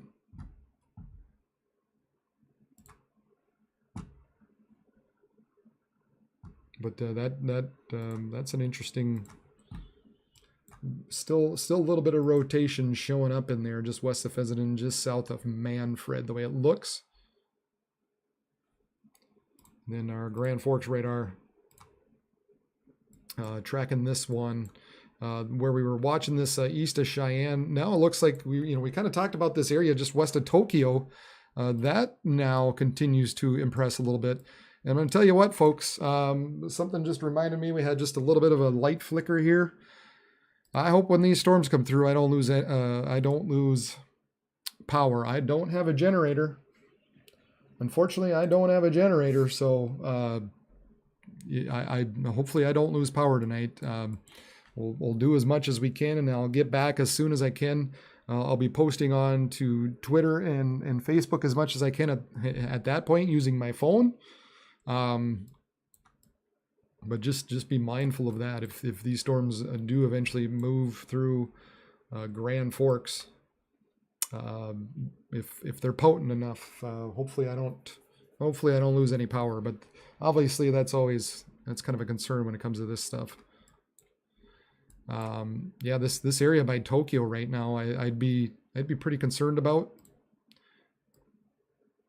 going away and going towards. So right about there, here's our inflow feeding into the storm. Here's our rear flank pushing this area out.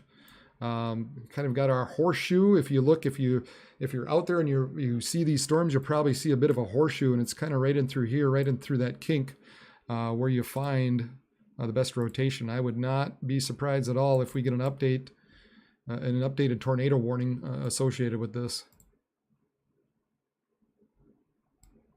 It's really tightening up here.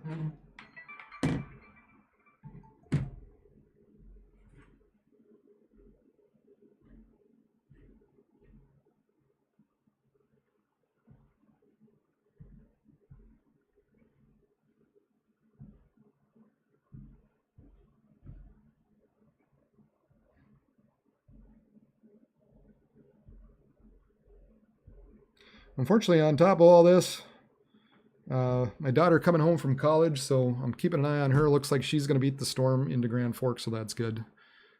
Whew! I told her, get your butt moving. Get your butt moving. Get here. Get here before the storms do. You don't want to be caught in this stuff. Nobody wants to be caught in this stuff today. Not at all. And especially once this line begins to push eastward, it's not going to be fun to drive through at all. But man, I really think there's a tight couplet now west of Tokyo. So this is south of Devil's Lake. Nothing imminent now. We don't have a tornado warning out for this particular area. But I would say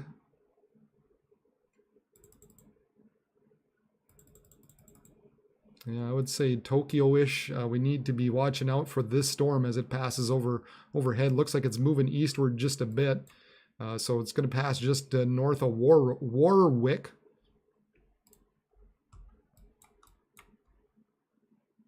kind of across State Highway 20, the way it's looking. So that's another area we need to be watching out for here, as these we have some rotation going on in through here, folks. We'll see if the Weather Service ever does eventually do something with that or not, but I'd be on the watch out for you guys around that Tokyo area. And then we continue to have this area down by Pheasanton, kind of in that Manfred area. They're probably went right over Manfred by this point.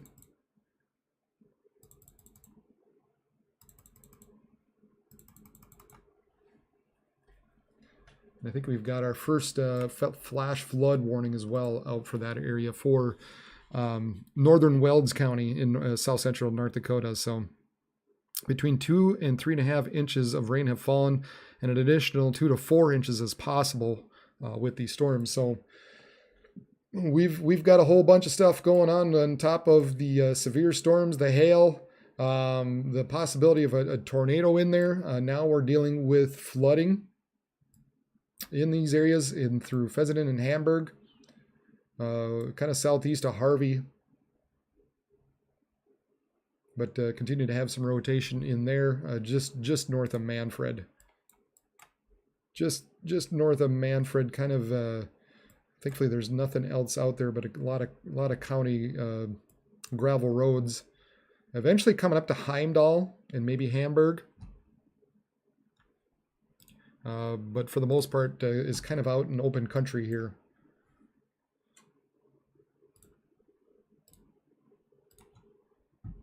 This area continues to tighten up.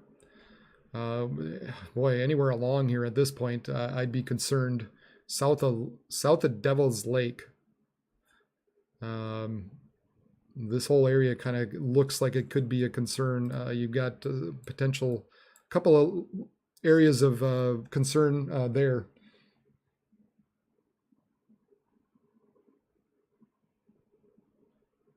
So this is south of Devil's Lake.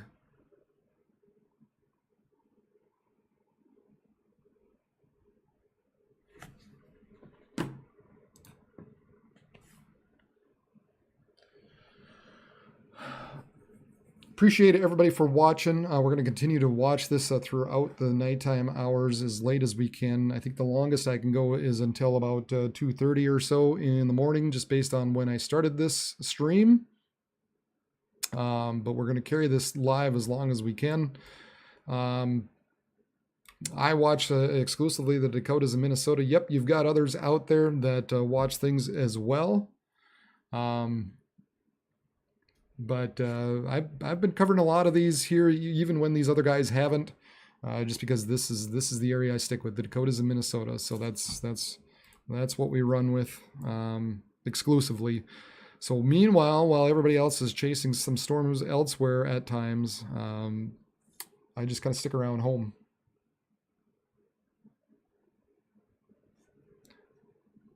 We continue to have these areas down into central parts, south central South Dakota, 60-mile-per-hour winds and 1-inch hail just northeast of Mission. Very, very slow mover. It says northeast at 3. I think earlier it actually said stationary, and it is nearly stationary. 60-mile-per-hour winds and quarter-size hail. Yeah, this thing really hasn't moved much at all. And with that, you always think, you mention that and you say, of course, flooding becomes a concern. This area now east of Eagle Butte has been warned 60-mile-per-hour winds and 1.5 inches hail associated with that. That's moving to the northeast at about 18 miles per hour. So at least that's moving a little bit. But that storm kind of riding along Highway 212, remaining mostly into open country at this point. There's not a ton out there west of the Missouri in the north central part of South Dakota. We've got this one just northwest of Bismarck, 50-mile-per-hour winds and 3/4-inch hail right around center. And that one is moving east at about 14 miles per hour, coming up to State Highway 25. And we continue to see these storms just developing and not moving a ton still all along this line. They're going to hang here for a little bit longer. But eventually we're expecting this line to move to the southeast, and when it does, I think this area in through here is eventually going to be the focus as it does so. So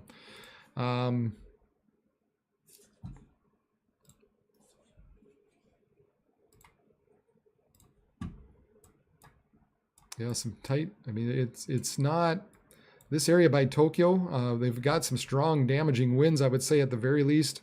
With this there, they issued a severe thunderstorm warning.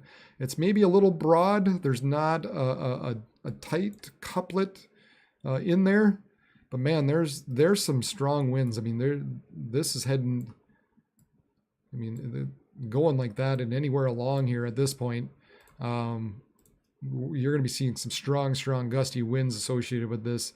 And I would not be surprised if at some point somebody said, yeah, we saw a bit of a touchdown briefly. This is south of Devil's Lake.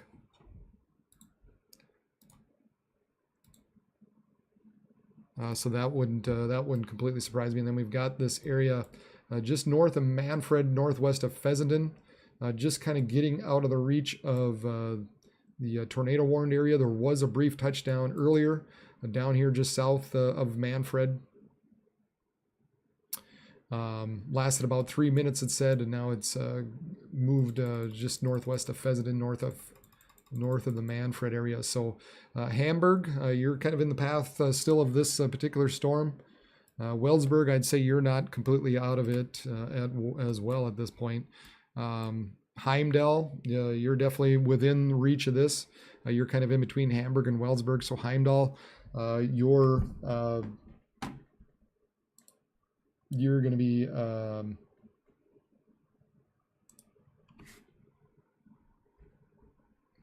kind of in that area as well of concern.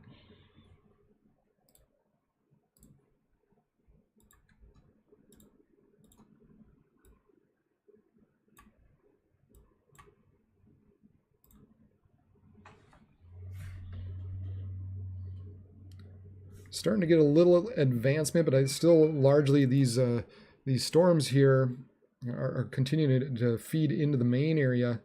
We'll see if it begins to slip to the southeast at all.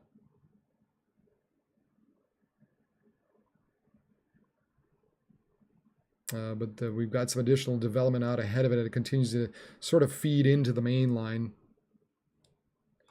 And once again, look at all the moisture just being sucked into these storms, and continues to feed these storms.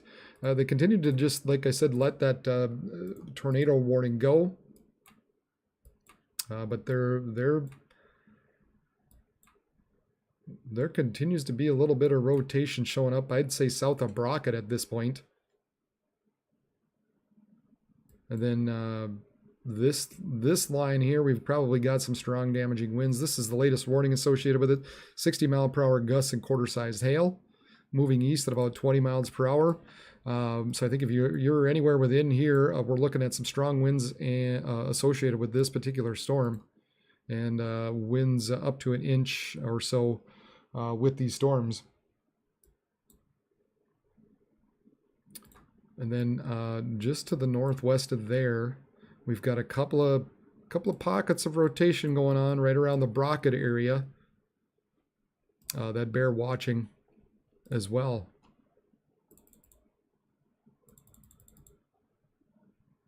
Oops.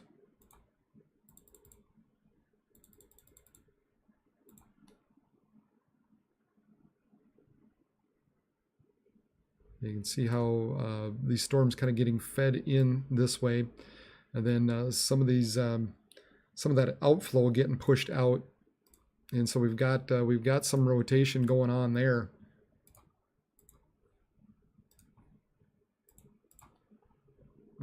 So yeah, I think around that Brockett area, south of Lawton, what are we, east of Devil's Lake, north of Dakota. That's kind of an area to watch just to see if there's any type of spin up going on there.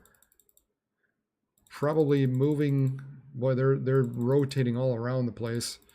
Again, I kind of said earlier, this is what's going to be difficult. These storms are just they're just meandering all over the place. So if there is anything that develops in through here, bracket into Whitman, and then east of Lawton, Adams, anywhere within here, I'd say at this point we need to be watching out for. Maybe if we really want to be conservative, Michigan, include Michigan as well. But we got a couple of pockets of rotation going on there.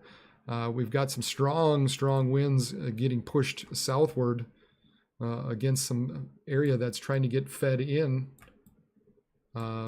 So a couple of pockets of rotation going on there as well. This is east of Tokyo.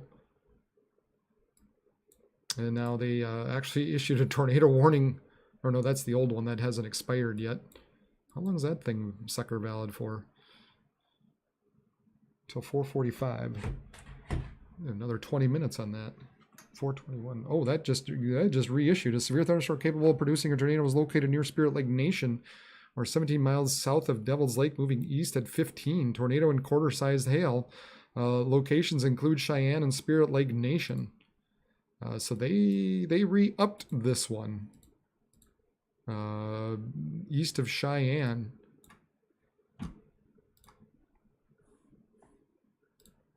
We'll see if a Bismarck radar's got a better look at it. Of course, we still have this one by Fessenden, or kind of northwest of Fessenden at this point, right up in through here, coming up to Heimberg and what is it? Heimdall.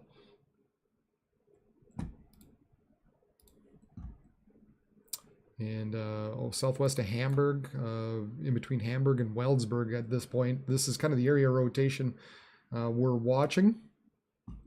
But then this other area by Cheyenne, can't quite pick out what they're focused in on, but they did reissue a tornado warning for areas east of Cheyenne. I think we've got some pretty strong winds, some damaging winds. Area of concern north of Warwick and southeast of Devil's Lake.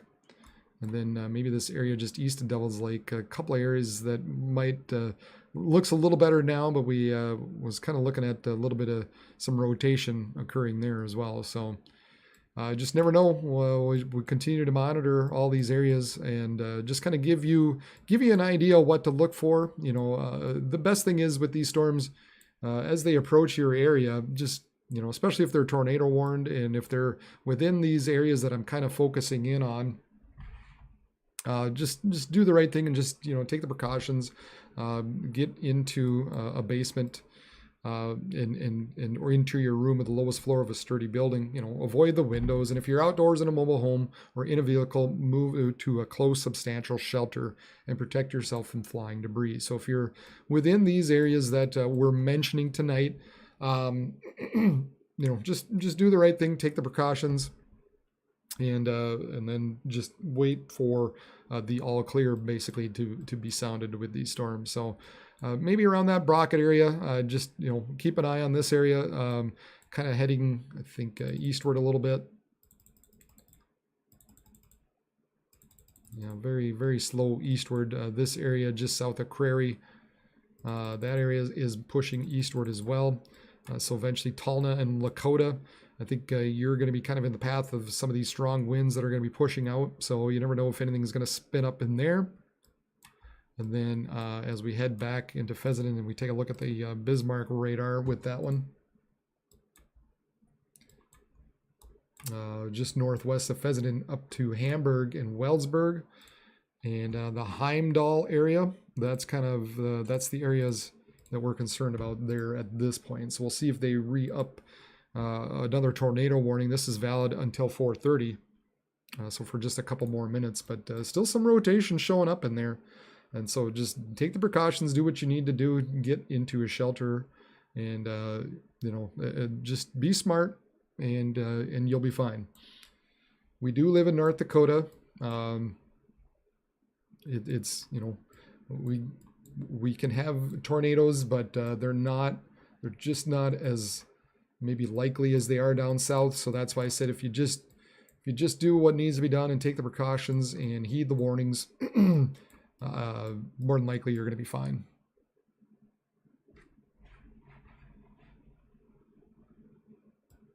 And they did so far let that tornado warning go. Yep, they expired that tornado warning by Fessenden, so it is, I mean, it is a little broad at this point, but at the same time, if they would have reissued it, it wouldn't have completely surprised me either, but they did let that one go. There continues to be a severe thunderstorm warning and a flash flood warning out for that area. And at this point, it looks like we don't have any, we don't have any tornado warnings, so that's a good thing. We've got these storms north of Bismarck continue to fire. Nothing severe warned there. We've got this area south of Mobridge where we've got just 2-inch hail and 60-mile-per-hour winds. Considerable damage possible with these storms as they move to the northeast around 20 miles per hour. People and animals outdoors will be injured. Expect hail damage to roof sidings, windows, and vehicles. So, man, if you're coming up east of Eagle Butte and along 212, US 212, and it's a slow mover, so it's going to be settling over you for quite a while, and that's never a good thing either. Then we've got this area kind of south central parts of South Dakota, west of Winter, south of Murdu. 60-mile-per-hour winds and hail 1 to 1.5 inches. As we kind of put this stuff down in South Dakota in motion, you can see how very, very slow they are to move. They just not moving very fast. And then we also will be keeping an eye out for maybe the possibility some storms firing up in back in that Rapid City area as well.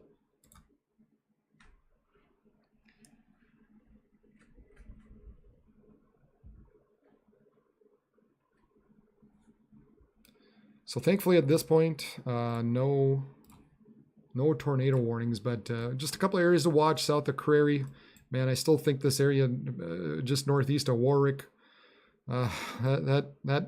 this area bears watching. And right now, this would be concerning to me, northeast of Warwick. And there's, yeah, I'd say there's rotation showing up in there. So in between Tulna and Prairie and Lakota, this little bugger's kind of moving eastward. I'd be kind of concerned with that at this point. Then up by Brockett, we continue to have some pretty strong winds heading away from the storm. So we've got a little pocket in through there. Some slight rotation, nothing bad at this point, but again, just bears a little bit of watching. But this here, east of Warwick, a little bothersome. So we'll see if they wind up issuing anything there at this point. I think what I'm going to do, just going to step away for a bit, catch my breath, as long as we don't have anything else going on, tornado-wise.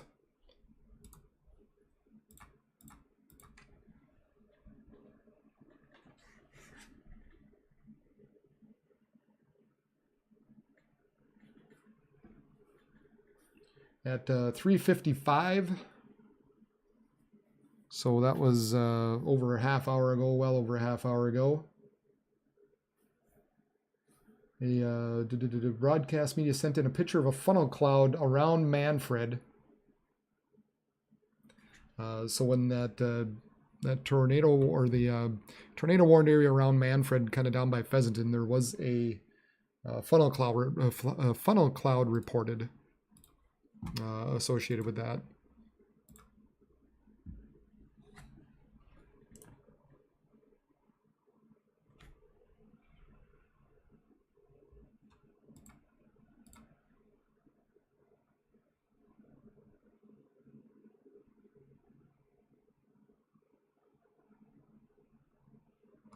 Milton.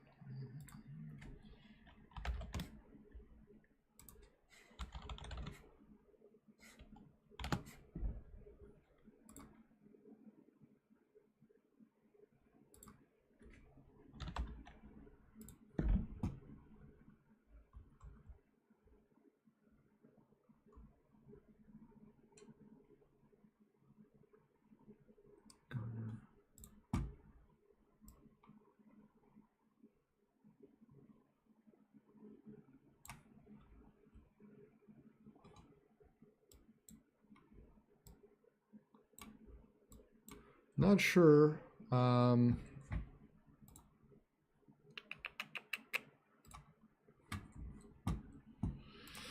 let's see here.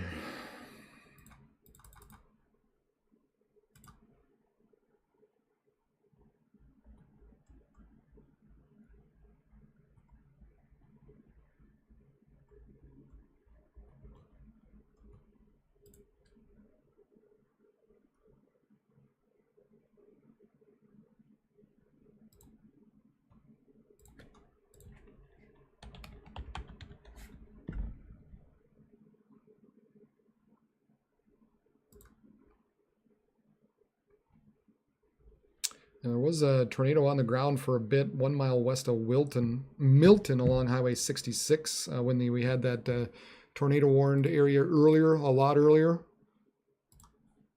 We're kind of in this area, in that Fairdale area. But there's nothing up there now. But yeah, there was a tornado on the ground in open country. I'll just give you a quick little view there.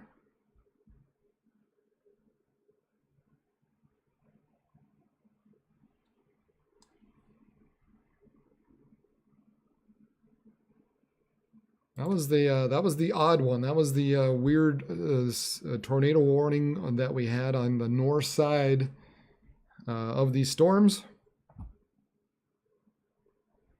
So that was an interesting one.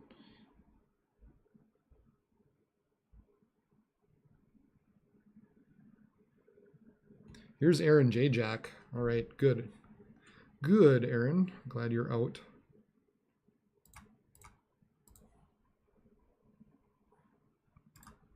Well, I knew he was out, but this was a rapid rotation in funnel clouds moments ago. This was around that Cheyenne area. So I went ahead and retweeted that. So you can find me at on Twitter at RegionWX, and look at that rotation in through here. Wow. So that was earlier in Cheyenne. So that's that tornado warned area. Here you have that inflow, and then your rear flank downdraft pushing in like that. Look at that. We've got some rotation going on in there.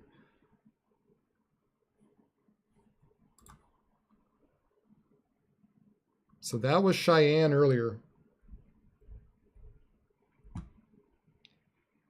Go ahead and give him a follow here, and J-Jack. Always a good guy to be following. He seems to be on top of it, especially around here. He just seems to know where to be. This area up by Michigan now, east of Dakota, showing some rotation in with it. This area west of Tulna looks a little better, but there continues to look like we've got some strong winds starting to poke out. So I think we're on the move here with these storms. I think we're on the move. Some of these storms are beginning to push out. So that, of course, that's going to crank things up here in a bit. That's going to crank some of these storms up, and it's only going to get more interesting as we get into the evening hours.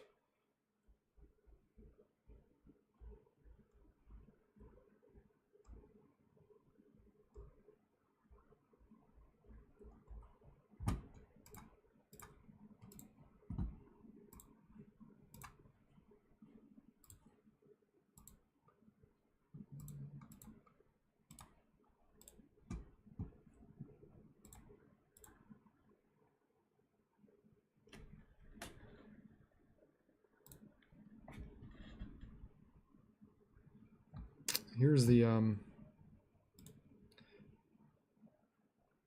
rain running through Devil's Lake at this point, thanks to Home of Economy and their live cam.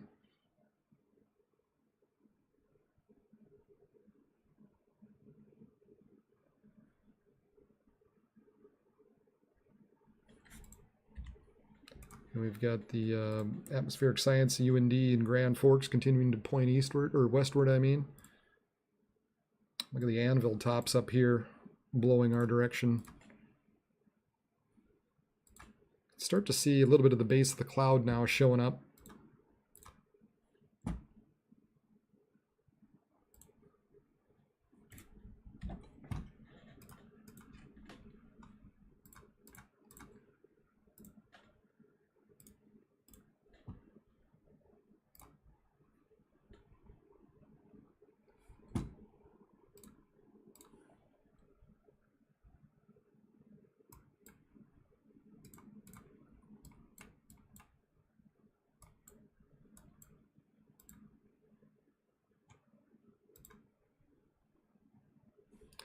We don't have anything warned currently around the Bismarck area. Maybe just east of center. Looks like a pretty decent storm there at this point.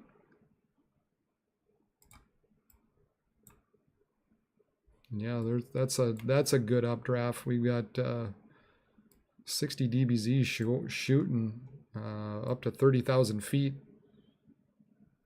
And the top's up to 50,000. All right, I'm gonna just, Vince Welty he's around Tolna, so he's kind of in that area that I was talking about earlier. So I might show him for a bit. Please go follow him. Definitely a storm chaser worth following out there. But if he winds up having anything interesting to show, we might need to jump over to him.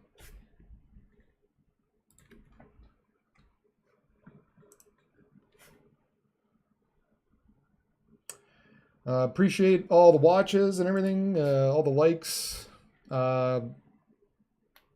Give me the thumbs up out there. Share this page. Let people know that we're out there, that we're viewing. And there's the severe thunderstorm warning now east of center.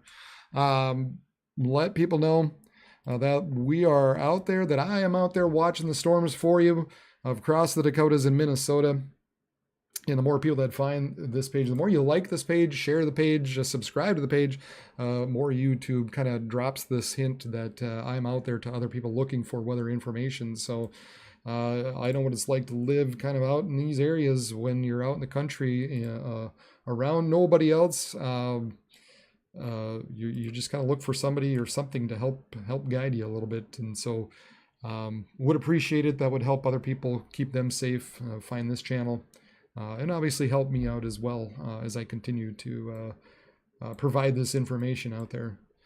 We got over 500 people, like I said, was great. I mean, that was fantastic.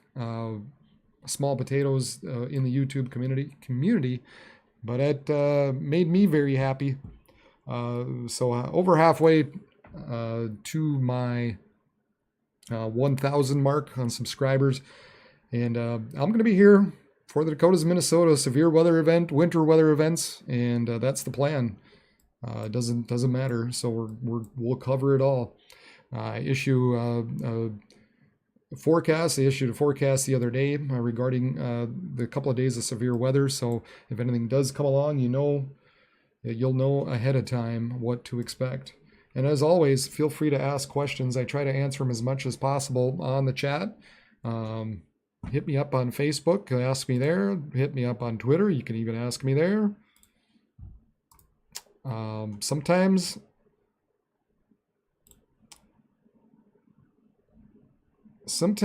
when you're kind of small potatoes and you jump on board early, you get the opportunities to ask questions.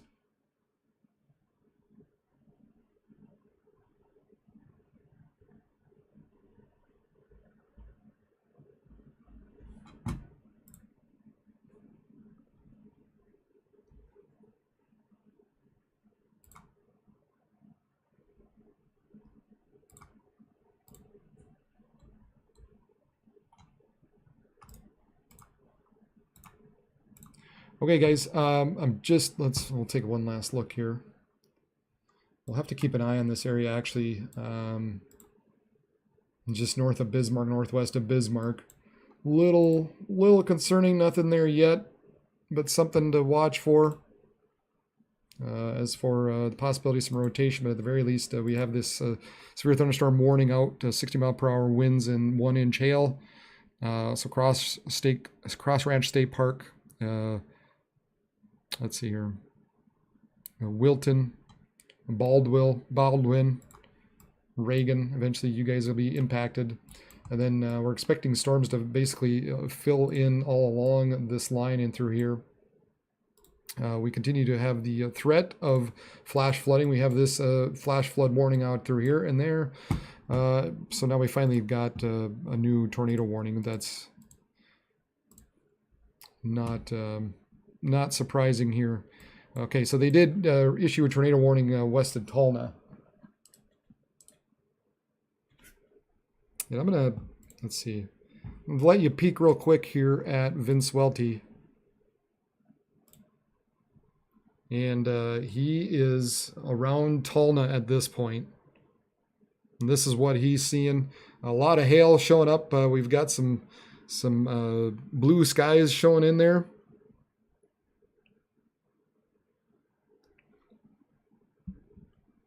And you can see these storms now beginning to move quickly.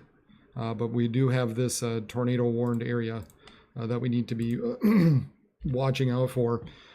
Just west of Tulna, we've got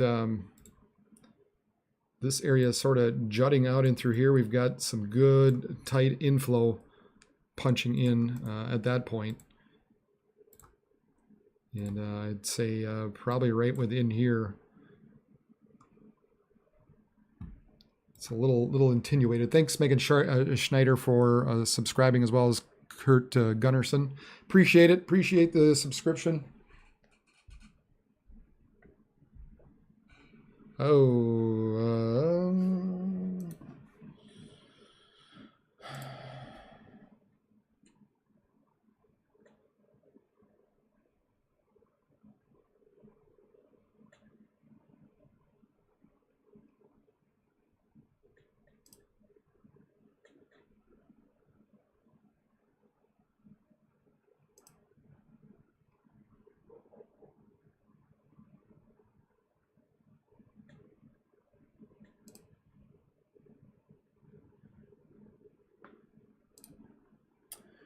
that I'll have to look into, Megan.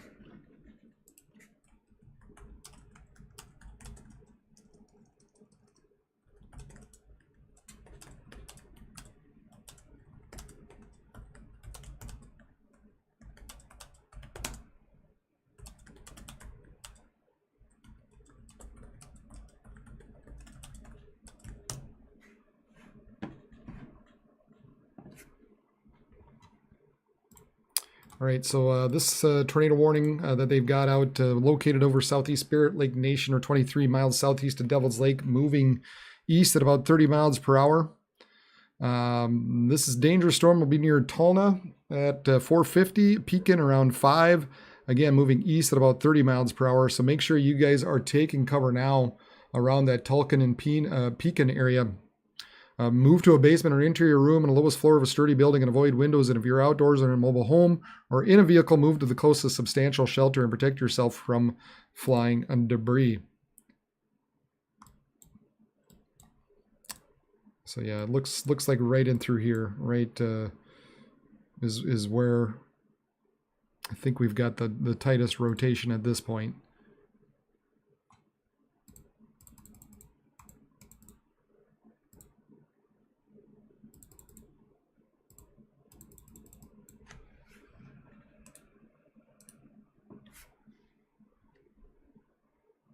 And Vince Welty is right near there.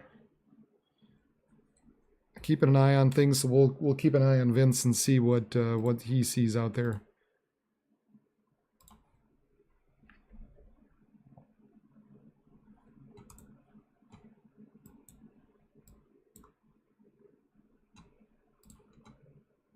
Look at the.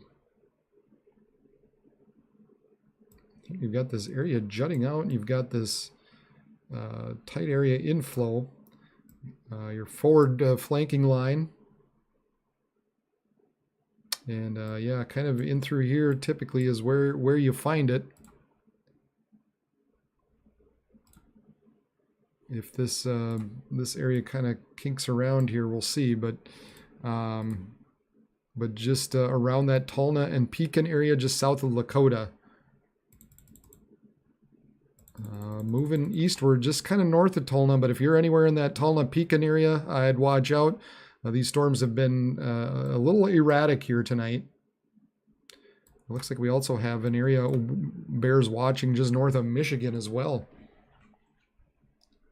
This area just north of Michigan has a signature there that bears some watching. Again, these storms beginning to move. And this is now kind of becomes the point of the night when we really become concerned. Kind of all in this area here is what we were thinking, and we've kind of entered into that point of the night at this point. So these storms are now starting to move, and we've got to watch out. Tornado warning. Man, this thing is... Tornado warning. Yep, I got it. Thanks. So you would wish that some of these areas, these things that you sign up for, would be a little quicker, just a little quicker. It's not doing me any good. So I'm trying to find some warning things that give me a head up as soon as these tornado warnings get issued, but I haven't found quite the right thing yet.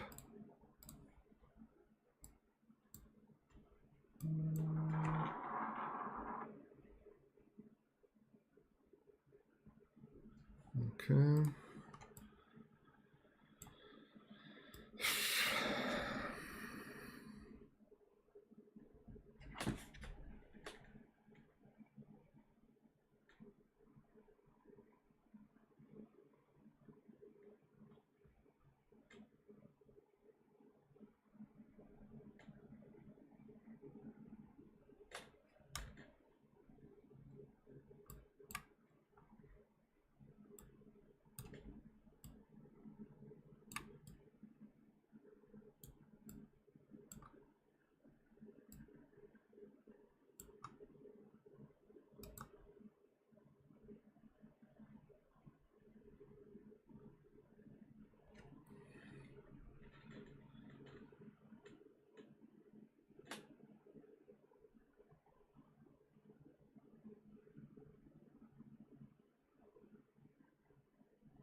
All right, sorry, I just need to take care of a few things along the side. But this area, yeah, coming just north of Tulna is what we need to be watching out for.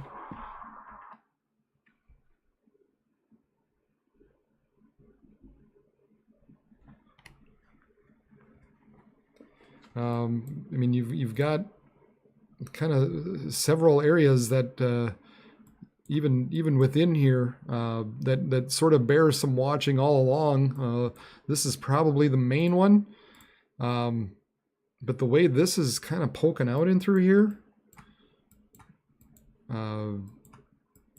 you've got several little areas that actually could all cause some spin ups all along there, really. And so, you know, we got to watch out Tulna, Pekin, Mickville. Everybody along that path at this point need to be watching out.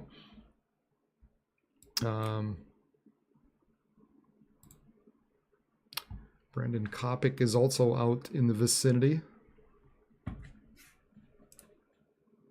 Ooh, yeah, oof, okay. Here is, let's see here. Here's Vince Welty, and he is around Pekin. Wow, look at that out here, low hanging. You've got it kind of bending back around, this feeding in like that. So here's probably your area rotation, just kind of on the other side of this railroad sign. But the other thing, look at the blues in there. Definitely some hail. You're starting to see some wind getting kicked up. Please hit subscribe on his. Go find him out on YouTube. He needs to be recognized for this. And but I'm just kind of, I don't, like I said, I don't always like to show this just because they need to make their living out there. So you need to be following him as well and giving him some help and giving him some gas money. For God's sakes, these guys are out there with these high gas prices. Give the poor guys some gas money. But that's the area around Pekin.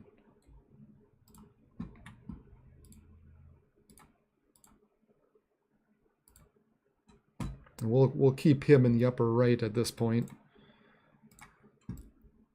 unless he's going to move around. So Pekin, Mickville, Tulna, you got several little areas of possible rotation all within that. That bears the watching of this storm. Now you can see this severe thunderstorm warning now pushing eastward as these storms begin to make their move. Ping pong ball sized hail and 60-mile-per-hour wind gusts. People and animals outdoors will be injured. Expect hail damaged roofs, sidings, windows, and vehicles, and expect wind damaged roofs, sidings, and trees. This will be.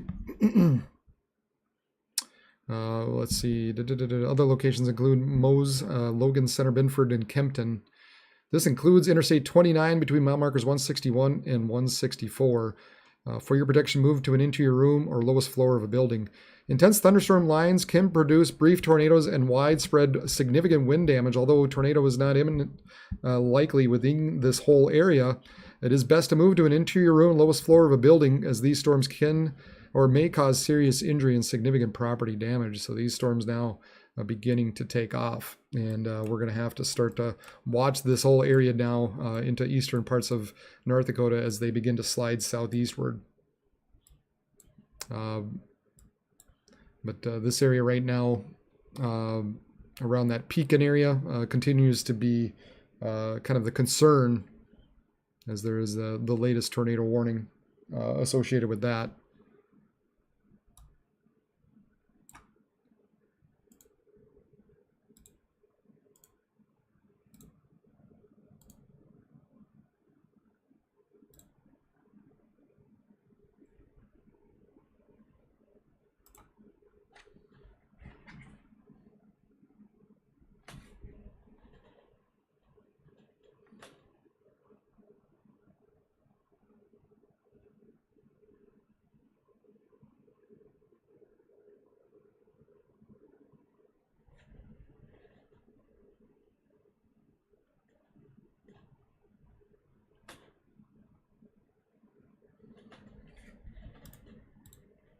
I know we've got on top of this area running through Pekin and Mickville. We've got, I don't know who else out there has got fairs going on, but I know Grand Forks does. We continue to watch this area right now north of Petersburg. Some rotation showing up with that. And really all along this line at this point, we're really going to have to keep an eye on these storms as they begin to push east and southeastward.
Wow, look at that. Oh my Lord. Wow. Whew. Look at this. Out by Pekin. Holy.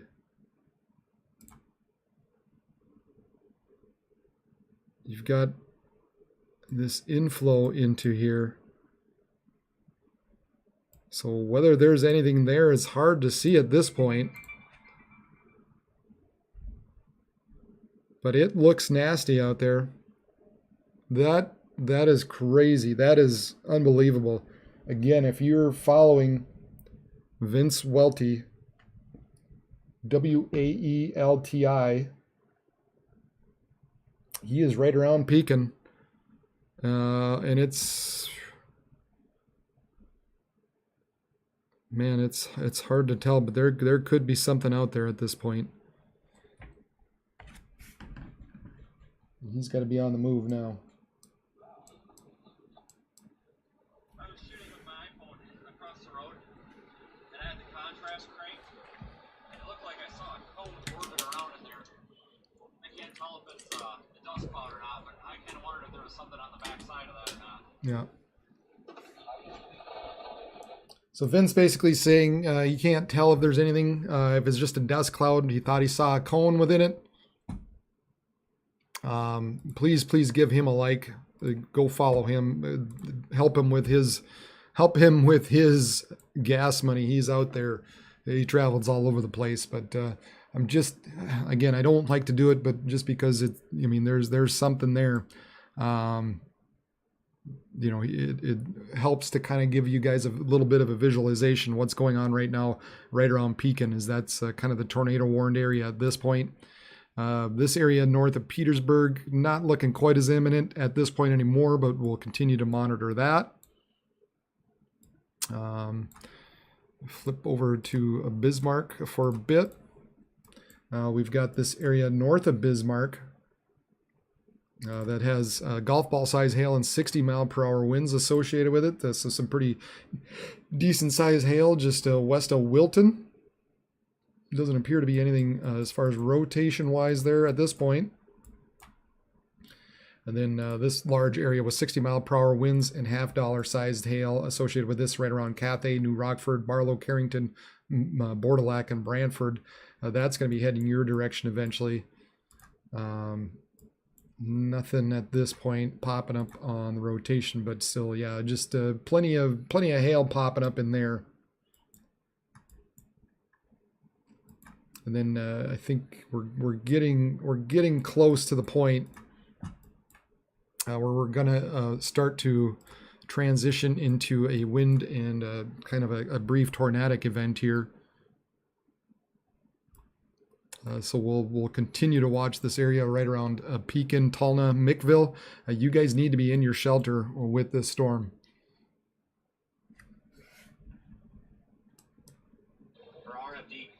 Intense thunderstorm lines can produce brief tornadoes and widespread significant wind damage. Although a tornado is not immediately likely, it is best to move to an interior room at lowest floor of a building. So we got to be watching all along this line here as this now begins. This area begins to push kind of into the region we were concerned with earlier in the night. This is kind of the time. This is the moment down in through Northwood, Hillsborough, Mayville, Findlay, Sharon, Hope, Clifford, Galesburg, you know, Argosville, Hunter, Arthur, Page. Really, all you this area kind of becomes a concern here over the next few hours.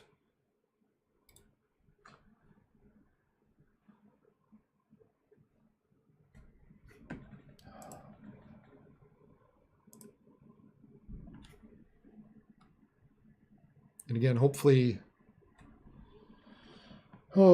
I can maintain online here. Hopefully I don't lose my stream. Hopefully I don't lose electricity. I'm gonna duck out just for a tiny bit here, and then I will jump back on. Well, here we got let's see, confirmed weather spotters confirmed a tornado now. Earlier locations include Mickville, Tulna, Pekin, and Hamar. This is moving east at about 30 miles per hour. So weather spotter confirmed tornado now with this. Repeat a tornado on the ground. Take cover now. Move to a basement or an interior room on the lowest floor of a sturdy building. Avoid windows. And if you're outdoors in a mobile home and are in a vehicle, move to the closest substantial shelter. This is what Vince is seeing at this point.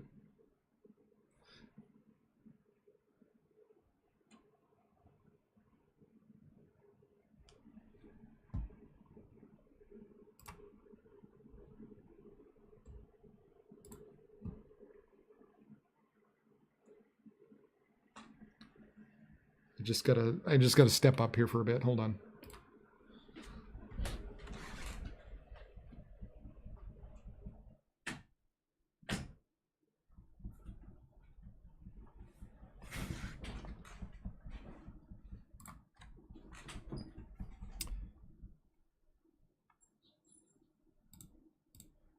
So this is Vince Welty, and he's right within this tornado warned storm at this point. So they are saying at this point around Pekin, there was a tornado viewed near Pekin by a storm chaser. So Mickville, and now just east of Pekin, it looks like these storms are continuing to push east at about 30 miles per hour. We've got several little areas of possible rotation that bears some watching along with it. Now there's that spot. There's that area just kind of in that Pekin area. And then in the meantime, this whole area now continues to push east and southeast. So we're going to be seeing some damaging winds along with this, now moving east southeastward into southeastern parts of North Dakota, northwestern Minnesota here.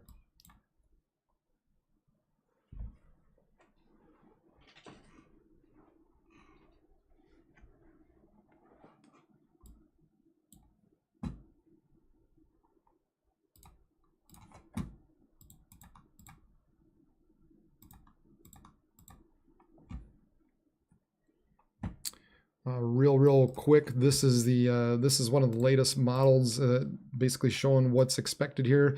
These storms off in the northeastern parts of North Dakota are expected to dive down to the south and east here through the evening hours, and that's really when we're going to be especially concerned about the possibility of some tornadic spin-ups here. And then as we get into the night, this is around, let's see, 8 and 9 p.m. This evening. We've got a line of storms that begin to develop out in through here. And basically anywhere in through here, we're looking at the possibility of some damaging winds. I can't completely rule out yet at this point even some spin-ups, some embedded thunderstorms within that line. And then we'll probably also see a few areas of hail, some storms moving across South Dakota as well that could develop some hail. But really, these northern areas is kind of be the main concern. This is around 10 p.m. Central time, and so again, we're just dealing with a straight line winds continuing to push southeast throughout the night and early parts of the morning. We got some more storms that develop down in southern or into portions of Iowa that will move into Minnesota as well. And then by the early morning hours, probably around 7, 8 a.m., most of the storms should have dissipated and weakened in below severe levels. So that's basically what we're looking at throughout the nighttime hours.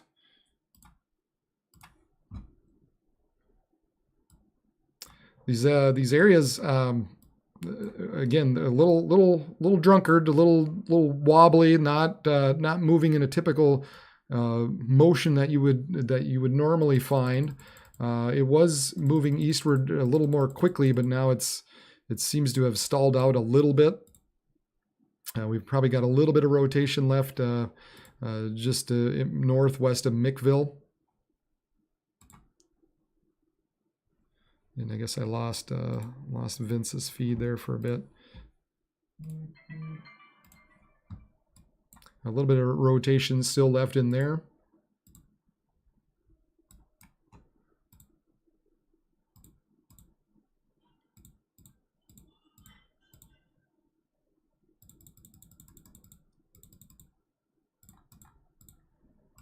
But yeah, I mean, you take a look at some of the drops in through here, and you got a CC drop, but that's probably more associated with kind of the gust front or the some dust getting picked up and kicked up and stuff with that. But there was a report of a tornado near Pekin earlier. Again, this is Vince Welty. He's out there. He's right around Pekin. A lot of dust getting kicked up with this storm. He's trying to catch up to it now. Get beyond the trees. Real hard to see if there's anything on the ground at this point. But at the very least, we're dealing with some damaging winds starting to occur with these storms. It doesn't appear to be anything on the ground, but there's a lot of dust getting kicked up. A lot of dust being picked up with these storms as they continue to push eastward.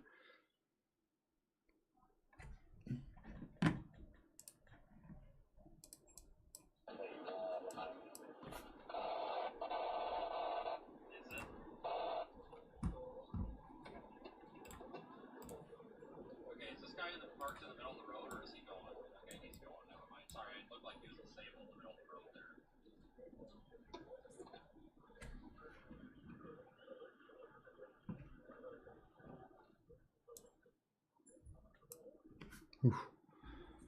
There's some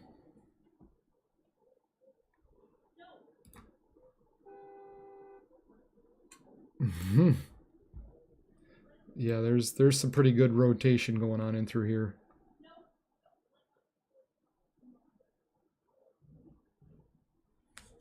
I don't see anything on the ground, but it absolutely still continues to bear watching in that Mickville area.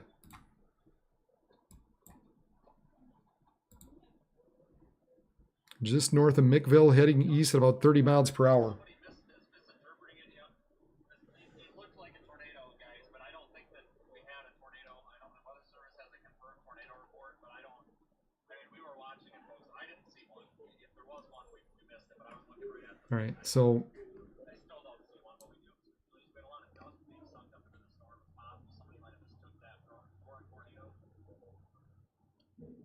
All right, so Vince saying that this tornado report out here, he's been watching it. He said he didn't see anything. He said maybe he missed it. There's a whole lot of, there still continues to be rotation, a lot of dust associated with this storm. But he didn't think he saw anything out there, so hopefully that's the case. But at the very least, I mean, he did say there is rotation with this. There is dust getting kicked around with these storms, so it absolutely continues to bear some watching out there just north of Mickville. So we'll keep an eye on. We'll continue to keep an eye on Vince out there as he follows the storm just kind of west of Grand Forks. Some rotation a little bit just southwest of Inkster, nothing tight at this point.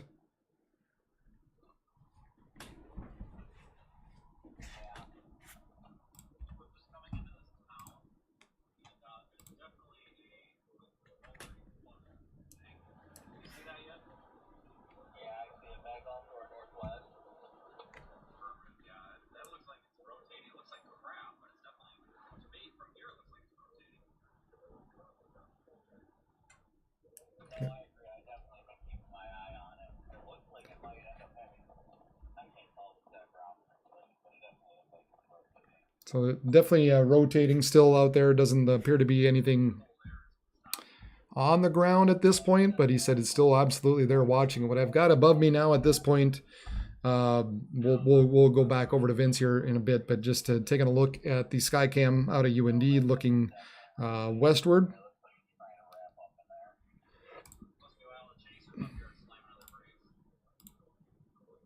And then this is the latest out of Vince.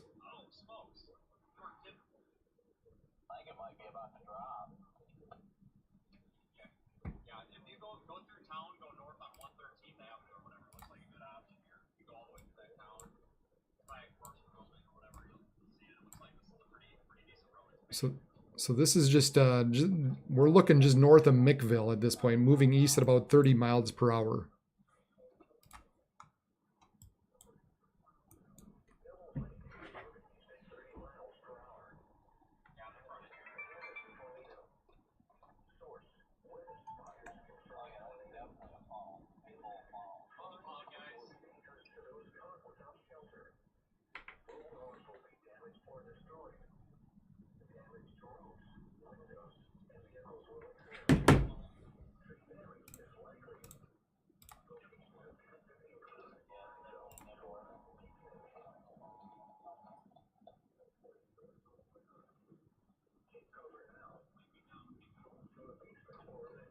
This is around Mickville. We're watching Vince Welty. Please go subscribe to him, either on YouTube or on Twitch. Help him with his gas. Give a little thumbs up. Share his page, because he obviously they're gonna need help there too. Hopefully I'm not dropping out too hard here.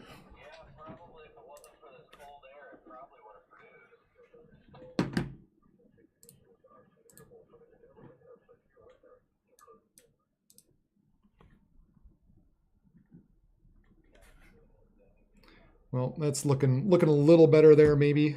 Hopefully around that Mickville area. But we'll just we'll continue to kind of monitor Vince here.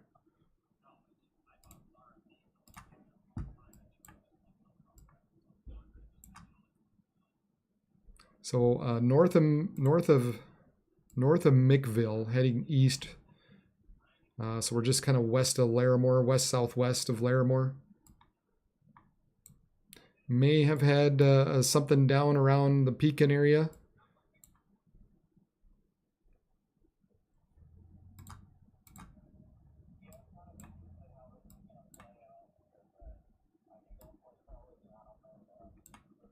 Eventually coming into Grand Forks here after a bit. A few areas of rotation now, just northwest of Niagara. And then a little one kind of southwest of Inkster. A couple areas just northeast of Niagara.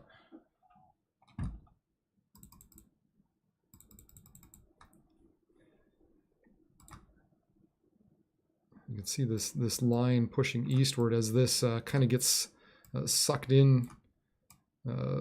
into the storm. As we have this line that kind of pushes east at the same time. So a little bit of rotation showing up with this. Here you can see that cell moves north. The cell moving north getting ingested into the storm as the main line of the storm heads east. They reissued the tornado warning, not too big of a surprise.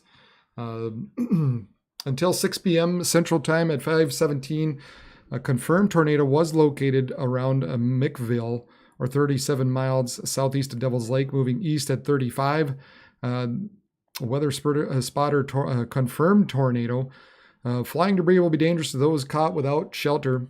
Mobile homes will be damaged or destroyed. Damaged roofs, windows, and vehicles will occur.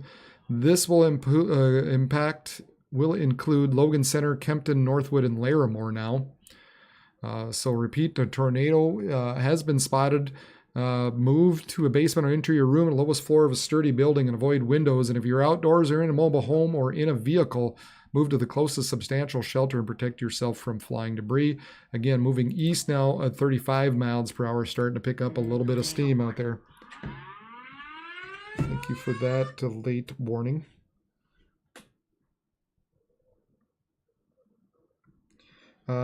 If anybody's got anything to share out there, go ahead and hit me up on Twitter, RegionWX, if you got any kind of video or anything, like I said, worth kind of noting out there, or tag me on Facebook at Region Weather Live.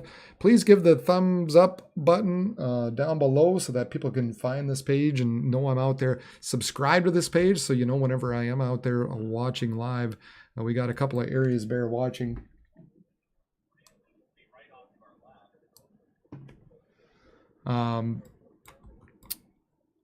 Kind of continue to watch this area just north of Mickville. Doesn't look quite as impressive as it did earlier, but they were saying there was a report of a tornado earlier, so they continued on with this tornado warning at this point.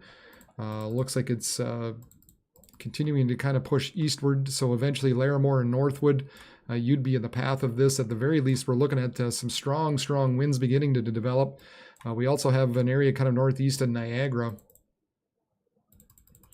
Probably bears some watch southeast at Niagara now. Yeah, that's really kicked up.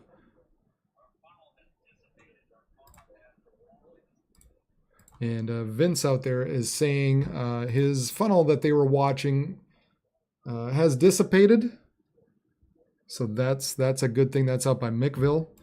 That's associated with this storm. Looks like we do have an outflow boundary starting to take place.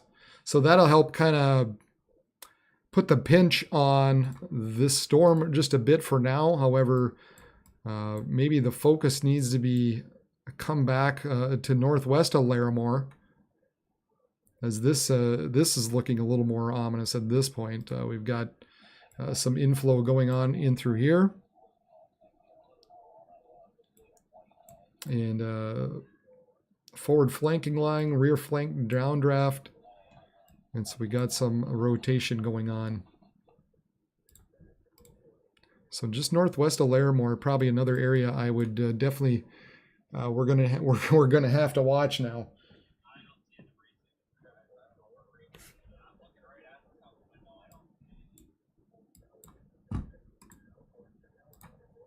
Debris signature.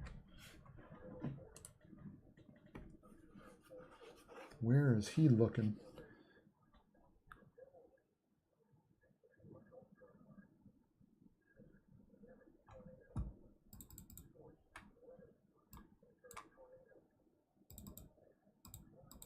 Oh, he was looking at this area up and through here,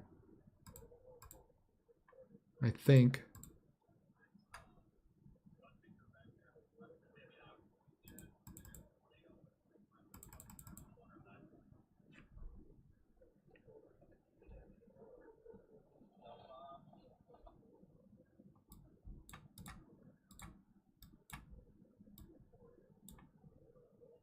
Now look at these winds now, just beginning to sort of blast out in through here, and so this is kind of the area I think we need to be watching. Man,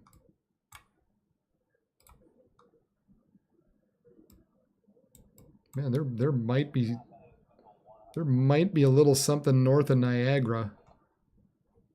We've got a little signature there. It might just be enough. I don't know.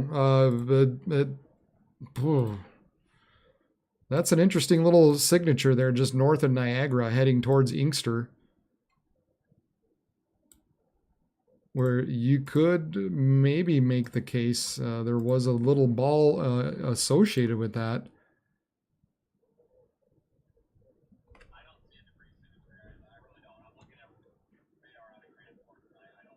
But Vince is convinced he doesn't he doesn't see anything out there.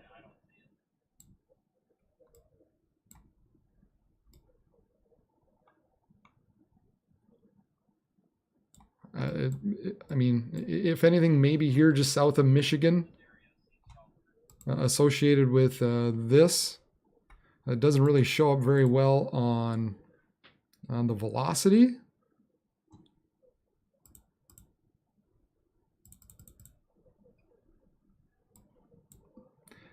At any rate, let's just put it like this. At this point, with these storms now beginning to move and move quickly,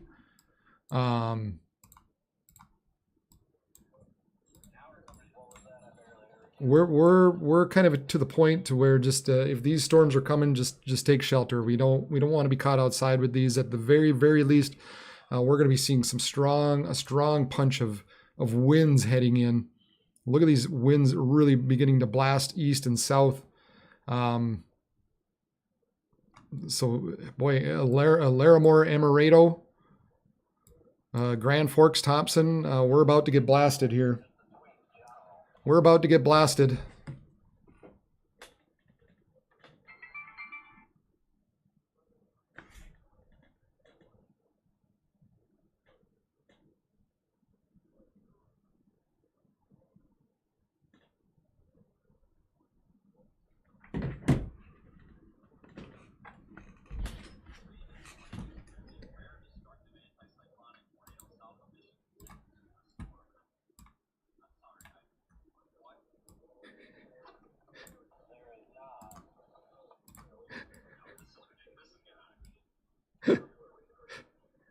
It is funny.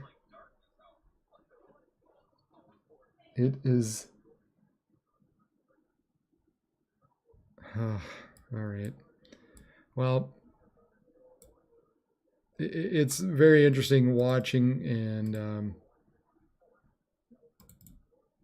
listening to various people talk here.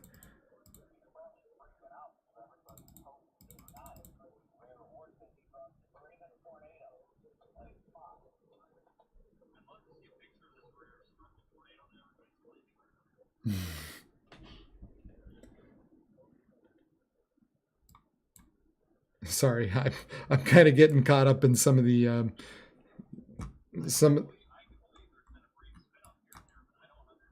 uh, some of the different thoughts, school of thoughts going on out there right now. Um, I think at this point, with these storms, just be taking shelter. We've got a good blast of winds heading towards Larimore right now. Amaretto, we need to be taking shelter. Grand Forks, I'm going to be watching out my window here shortly because it's obviously heading towards me. Hopefully, if you've got people who are out on the fairgrounds, this is now above. This is looking west out of Grand Forks, and so you can see kind of this area up and through here is what's going to be blasting our direction eventually. So, yeah, we're going to have to be keeping an eye on the storms now at this point. At the very least, no matter what, just be taking shelter.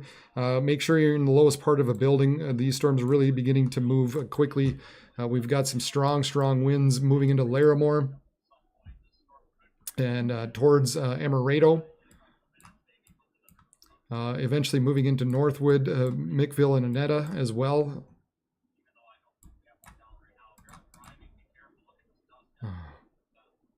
That's not what I needed. And you don't want to be driving through this. That's for darn sure. This is you drive through this and you're not going to be able to see at all. You continue to have a severe thunderstorm warning around Carrington and New Rockford. These are due to 60-mile-per-hour winds and half-dollar size hail moving east at about 35 miles per hour. But now we've entered that time of night we were talking about earlier, where we've got such a strong pooling of moisture in there, and we've got a strong pooling of some rotation going on as these winds begin to ingest kind of east-southeasterly winds as they begin to move to the southeast. So you have these storms moving to the southeast and trying to ingest some easterly winds, and of course we're going to get some rotation off of that. So we're just got to be mindful of these storms now as they continue to move southeastward. Make sure you're taking shelter.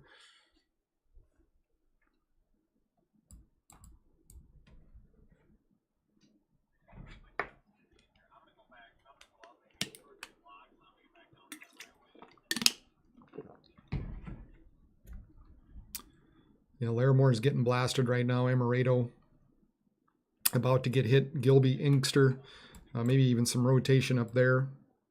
Very, very possible, actually.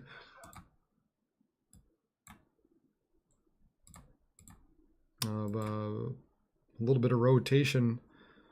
Yeah, this is interesting right in through here. We've got the winds getting ingested and sort of the wrap around, the downdraft wrap around flow in through there. You maybe could make a case that there's a little bit of a CC drop associated with it.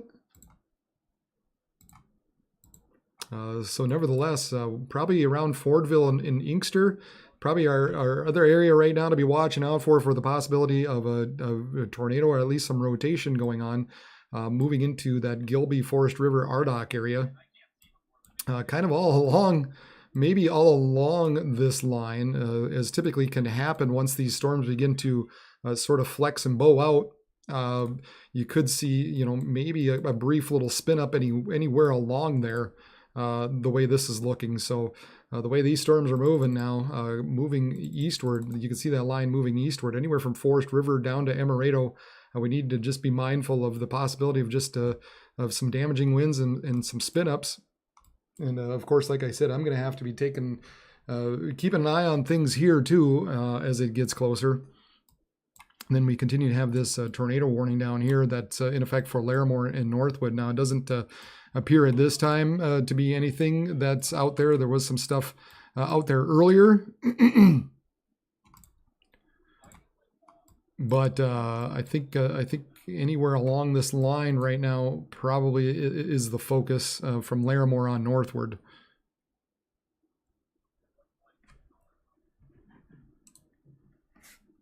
And I'm just I've got Vince off to the side. He doesn't see anything. There's a lot of dust that's out there. So.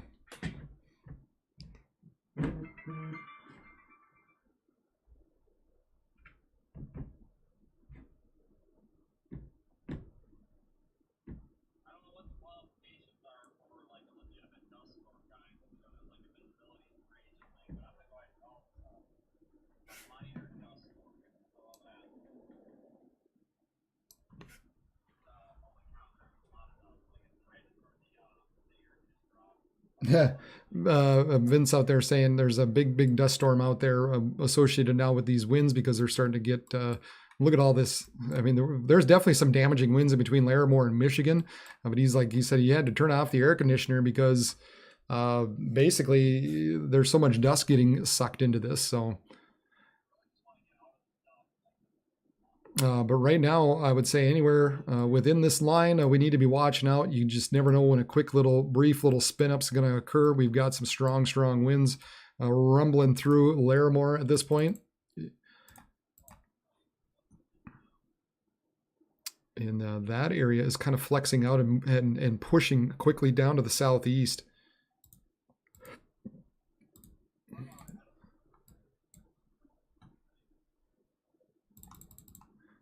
So Larimore, Northwood, Annetta, Thompson, Amaretto, Reynolds, Buxton.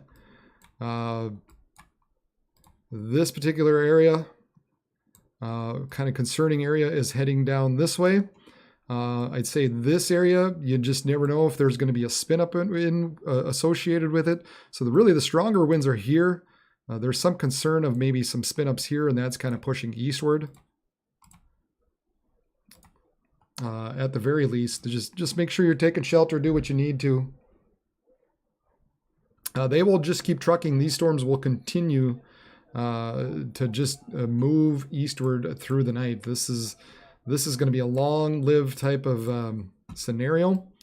Eventually, these storms are kind of expected to be moving in through here as the night goes along. And then we got to continue to watch some areas down into South Dakota. We continue to have some areas that are producing some hail just south up here now. 1 inch hail and 60-mile-per-hour winds associated with that. Some weaker areas around Winter of 40 miles per hour and just under an inch hail. Some of these around Winter, they've been slow movers. They really haven't moved a whole ton. But we also have the possibility of some of these storms out further back to the west around Rapid City producing some large hail. So wouldn't be surprised to see a severe thunderstorm warning back out there as well. But all in all, this line here, it will be the focus throughout the night.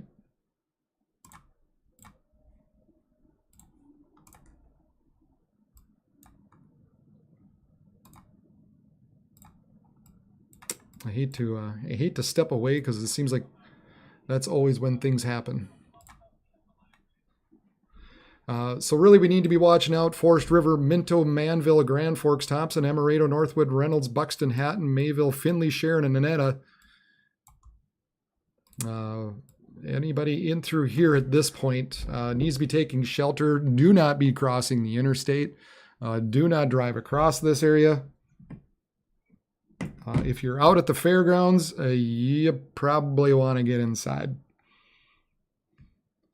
I've been in touch with the guy out there, and I basically told him it's time to be it's time to shut things down. That was a while ago, so hopefully he's done that. I probably gave him too much of a heads up, but at least they're better safe than sorry.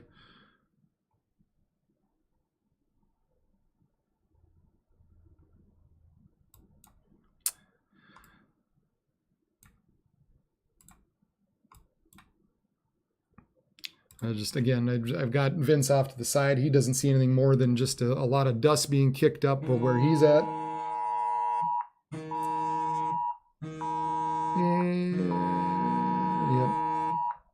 And we've got a severe thunderstorm warning for Grand Forks, 80-mile-per-hour winds. So some destructive winds associated with these storms as they push eastward.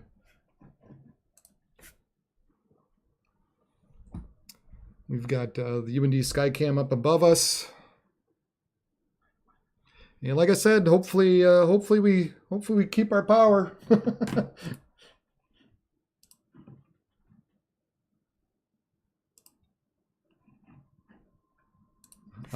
If not, you know, find me on YouTube or Twitter. There's our new warning.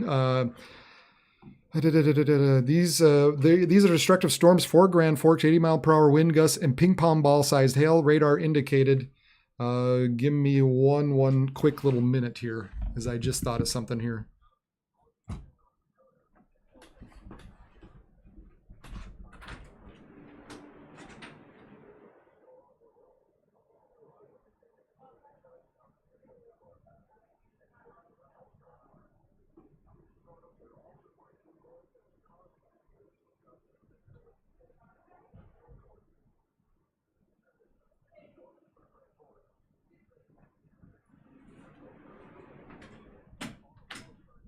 All right.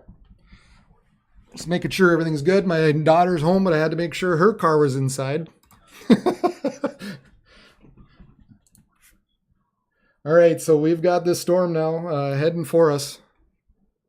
So yeah, 80-mile-per-hour wind gusts, ping pong ball sized hail.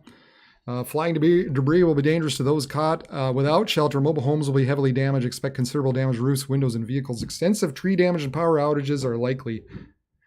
This thunderstorm will be near Johnstown, Gilby, and Forest River right about now. Ardok at 5:45, Mackinac at 5:50, Poland around 5:55. Other locations in the path of these storms include Manville, Amaretto, and Oslo. Includes Interstate 29 between mile markers 138 and 172. This is an extremely dangerous situation. With tornado-like wind speeds expected, mobile homes and high-profile vehicles are especially susceptible to winds of this magnitude and may be overturned. For your protection, move to an interior room on the lowest floor of a building, and these storms have the potential to cause serious injury and significant property damage. So we got to be watching out for these storms. They are beginning to really bulk up very intensely here.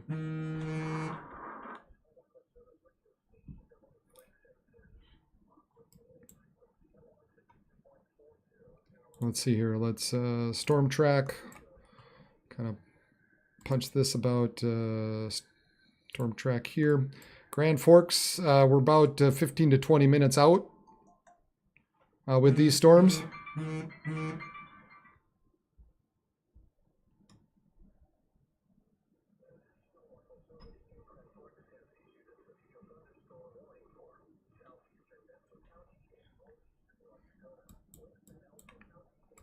And then we continue to have these areas further back by Carrington and Grace City as well.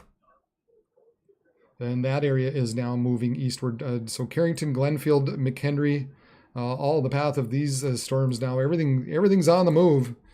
Everything's on the move. So the particular dangerous area right now is kind of right in through here. These storms are beginning to push eastward. So eventually be going beyond Carrington and moving into Cooperstown. And then beyond that, I mean, we're looking at these storms continuing to sort of move east and southeastward through the night, continuing with damaging winds. So we're reducing maybe not so much the hail. We still got some decent hail in there, but damaging winds. And then we've got the possibility of embedded tornadoes in there as well. And there we've got a tornado warning associated with this just east of Larimore.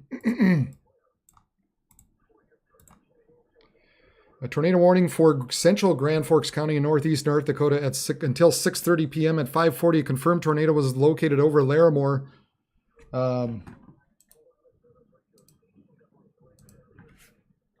Or 26 miles west of Grand Forks, moving east at about 25. Weather spotters confirmed a tornado. Flying debris will be dangerous to those caught outside. This tornado will be near our villa at 5:50. Other locations include Amaretto and Grand Forks Air Force Base. So repeated, there has been a confirmed tornado now just northeast of Larimore. So Amaretto, Grand Forks Air Force Base, Mackinac. Eventually, we're going to have to be watching out for Grand Forks. But yeah, basically, like I said, anywhere sort of within this line, wouldn't be surprised if you see something spin up for a bit. And so we need to be watching these storms as they move in. Here is, once again, these storms as they begin to move their way into Grand Forks. And just real off in the distance here, you can start to make up this shelf cloud and some of the dust that's getting kicked up. You can kind of see that far, far off in the distance already.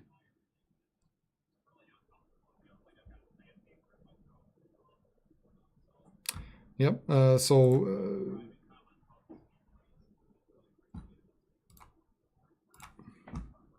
we'll continue to monitor this type of situation as it heads east.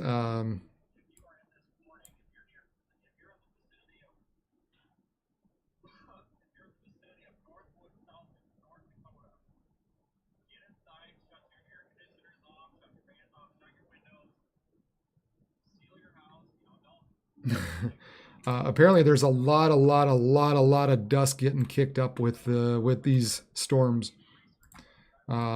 Plenty of dust getting kicked up with these, so we're going to be in for a lot of dust here. I think you thought we had it bad the other day. Sounds like there's more coming. But right now we do have a tornado warning for probably this area just west of Amaretto, the way it's looking. Heading towards Amaretto and the Grand Forks Air Force Base.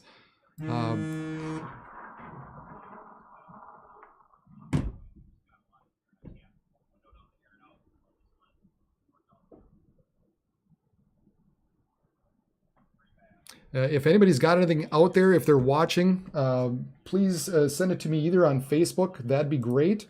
Tag me somewhere on Facebook or also on Twitter at RegionWX.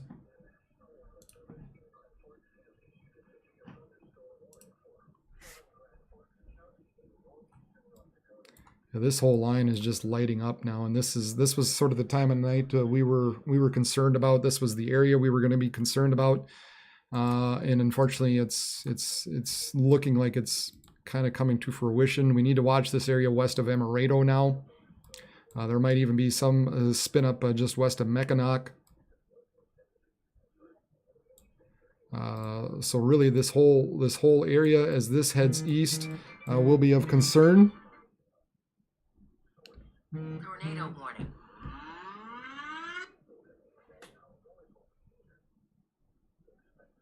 Okay. Yeah, and Jesus. So, okay, I see where the Larimore thing, real tiny rope somebody sent me. We'll try to see if I can't get this shared.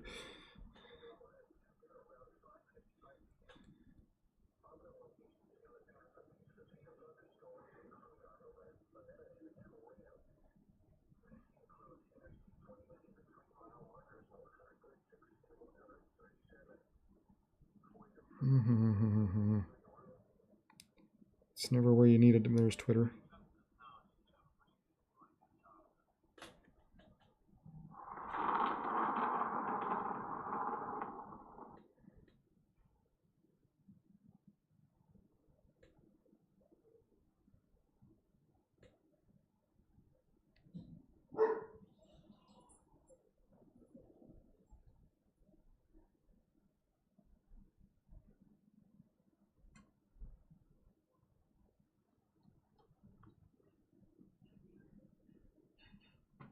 Okay, so that's been shared. That's on my Twitter machine right now. I'll pull that up as soon as I find it, as soon as it pops up here.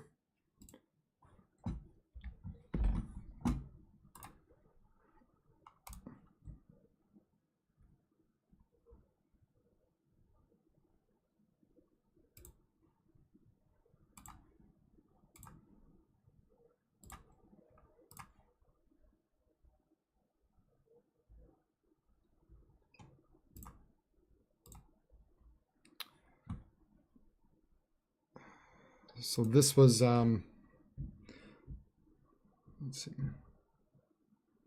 getting numerous pictures here, but this was by Larimore Dam. They turned around and went back to Grand Forks, so you could see kind of that funnel that was out there earlier. So that's that prompted. I'm sure multiple people probably saw that, so that prompted the warning out there. So again, if you've got anything. Region WX, that's my Twitter page. Otherwise, hit me up on Facebook as well. But right now, Grand Forks. We gotta be taking shelter if you're around the Grand Forks area, and pretty much. Let's see, from Forest, Minto, Forest River, Gilby, Amaretto, Grand Forks, Thompson, Reynolds, Buxton, Hatton, Northwood, Sharon, Finley, Annetta. This whole area is essentially heading towards you. Make sure, if you haven't done so, hit the like, hit the thumbs up, subscribe, share this page so people can find it and they know what to expect. But right now, we've got this area just west of Amaretto. Probably was the area that was kind of near Larimore, but I would say this is roughly about the area that we'd be concerned about. That probably popped out that little funnel, and this is where I was talking. Sort of anywhere within this line at this point, you just never know when a little spin up can occur. So we need to just be mindful of this whole line as it continues to push eastward. Just make sure you're in a shelter. We've got some strong winds blasting through Larimore, heading towards Northwood and Hatton. Now look at those! Look at these winds just blasting southeast. Larimore, Northwood, Hatton, Buxton, Reynolds, Thompson. This strong area of strong winds are heading towards you at this point, and then anywhere within here. As this area moves east, we just got to be mindful of the possibility of any type of spin up occurring.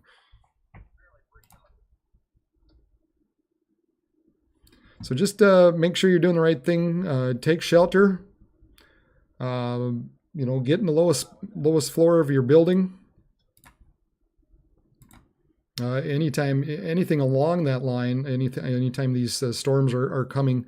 Move to an interior room or lowest floor of a sturdy building and avoid windows. And if you're outdoors or in a mobile home or in a vehicle, move to the closest substantial shelter and protect yourself from flying debris.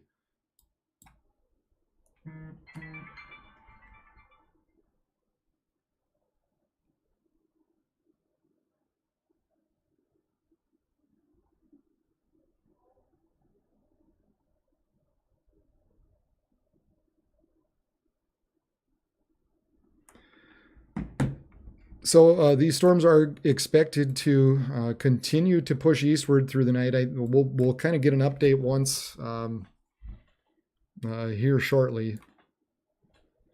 Yeah, we're expecting this line of winds to continue to push east and south throughout the night. So anybody in through here, let's draw that out a little bit better.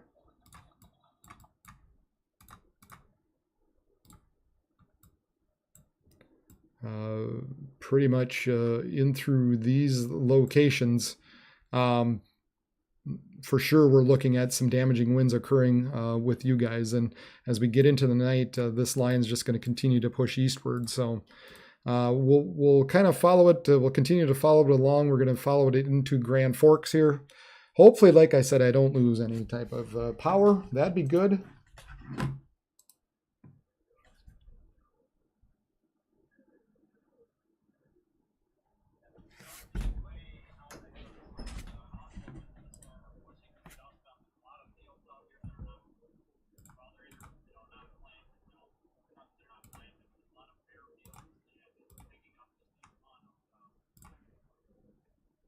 Here's the mill, North Dakota mill. So that's kind of looking a little bit in a better direction there. So we got a couple of cameras worth looking at here in Grand Forks.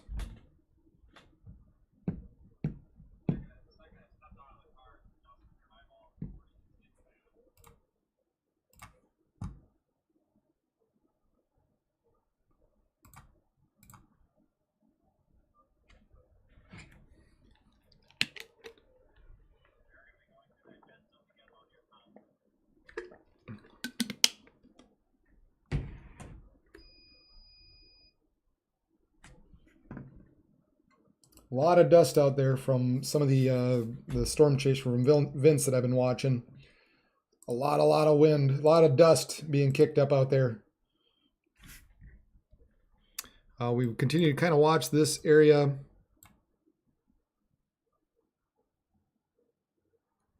Just sort of west of Amaretto, or around Amaretto.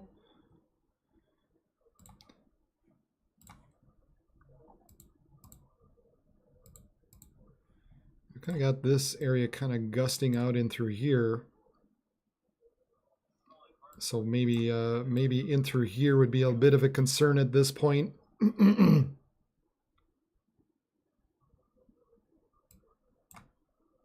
Because kind of on the north side sometimes of these gust fronts, you can get some rotation in there. So maybe if that area that it's not completely over yet to northwest of Amaretto, heading towards the Air Force Base, Amaretto, and then just kind of along Highway 2, and it's going to be close to Grand Forks. We'll see what everybody is seeing out there, what some of these cameras are picking up.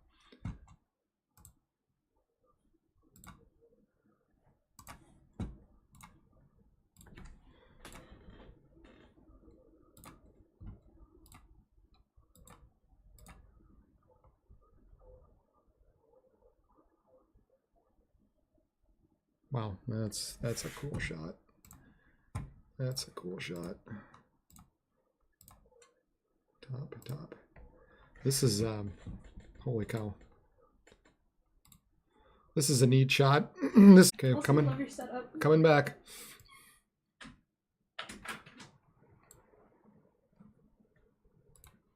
Sorry, Mom said to call you if you get the chance. What? All right. Well, that was absolute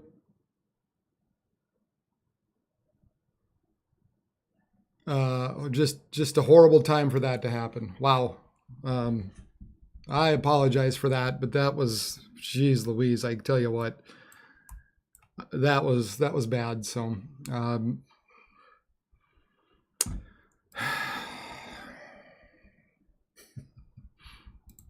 frustrating to say the least. So I guess we got to move on, and we're going to take a look at what's coming into Grand Forks. We've got this strong area of wind heading through Amaretto and Northwood, and eventually Grand Forks as well. We've got the sirens going off. I don't at this point see anything evident as far as rotation goes. But as I've kind of said before, everything before life kind of flipped me upside down here.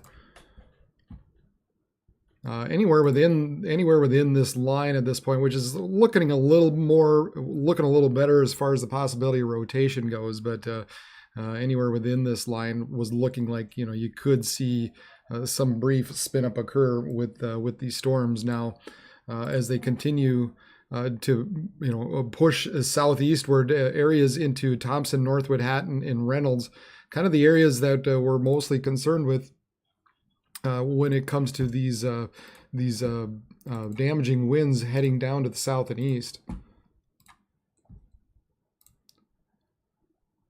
So pretty much anybody in through here at this point needs to be on the lookout for these winds that are moving through. And then I would say these guys in through here got the got a slight possibility of maybe seeing some sort of rotation in there, but at the very least, we're looking at some very, very strong winds moving through the Grand Forks area, and I'll try to pull up as quickly as I can that webcam.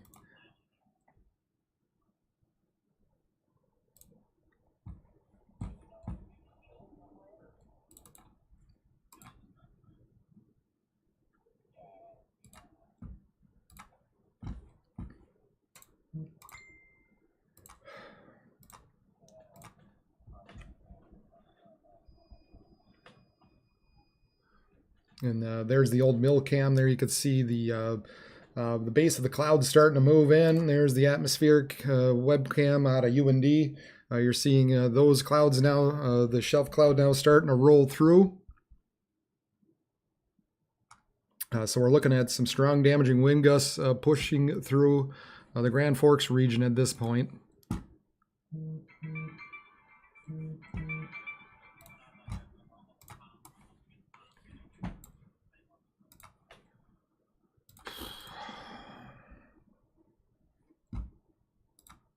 I guess I just have too much stuff up at times.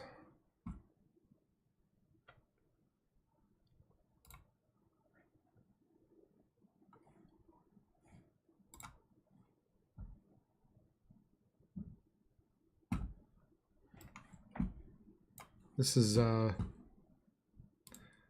Laura Nelson sent me this picture earlier as these storms kind of moving through Grand Forks. And then this one is the shelf clouds approaching. So thank you, Laura, for that, for sending me, shooting me that picture, tagging me on that.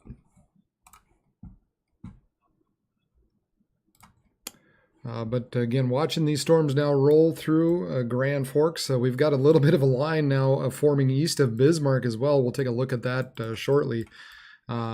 Nothing severe warned at this point, but the main focus right now kind of continues to be this area. Coming into Warren and Grand Forks, Crookston, eventually all this in through here, basically this whole line will continue to move into Thief River, Red Lake Falls, Crookston, Hillsboro, and down in through Cooperstown, and continue to move east and southeast throughout the nighttime hours.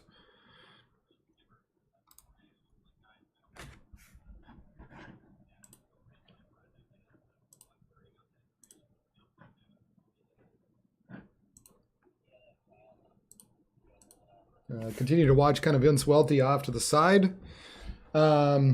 He's I think he's still playing catch up. I'm not sure where exactly he's at.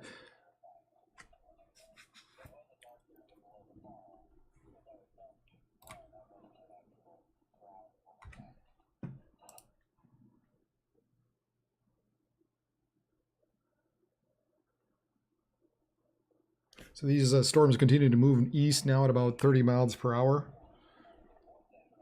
Obviously crossing the interstate, we got some strong winds pushing into Alvarado, Argyle, and Warren.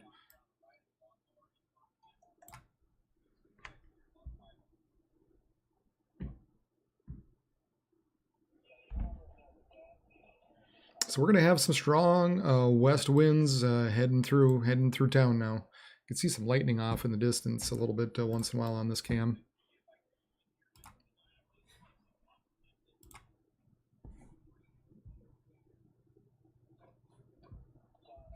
Yeah, I felt like I was having a stroke salt just because I could not believe this was the moment that it decided to freeze up.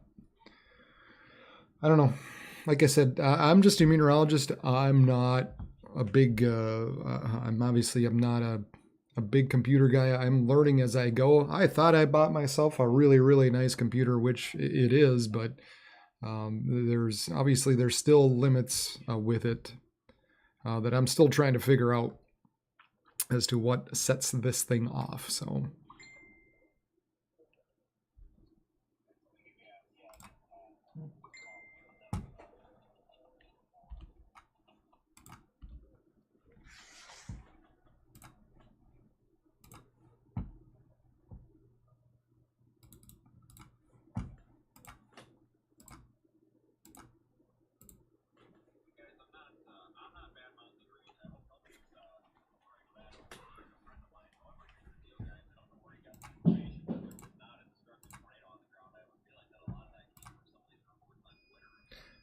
We continue to have the sirens be blaring across the Grand Forks right now.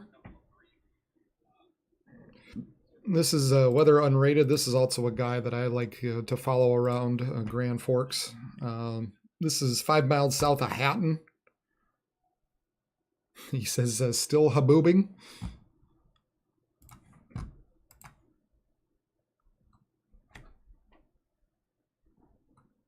The good news is we're taking a look at some of the storms out there.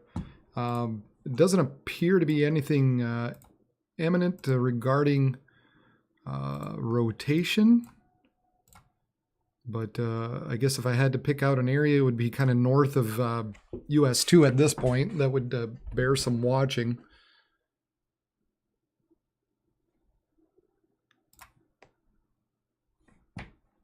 Tornado warning. All right.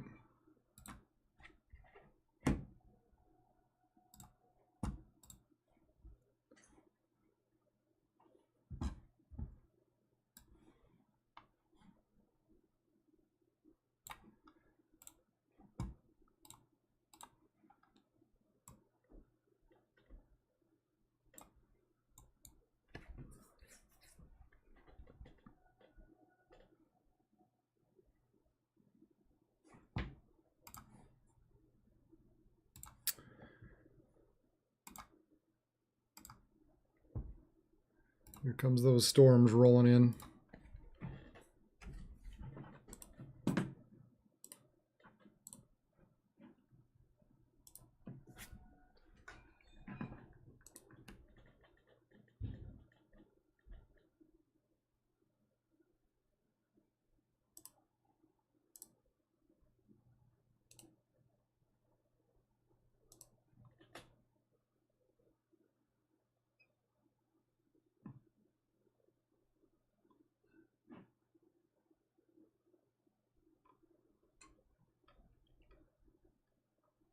Not a lot of storm chasers out there. I'm just trying to see if there is anybody else out there other than Vince, and I can't seem to find anybody.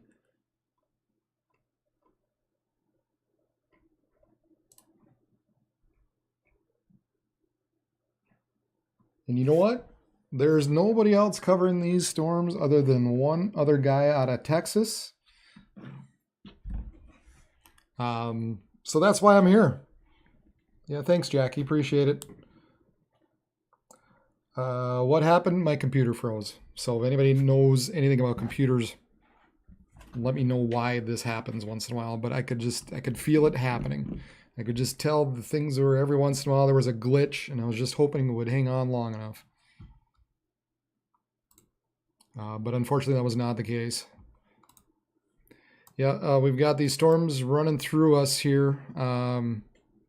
This cam above me is kind of looking off to the north and west, and that's kind of the area we're focusing in on. My lights are kind of flickering a little bit, so now hopefully I don't lose it because of power.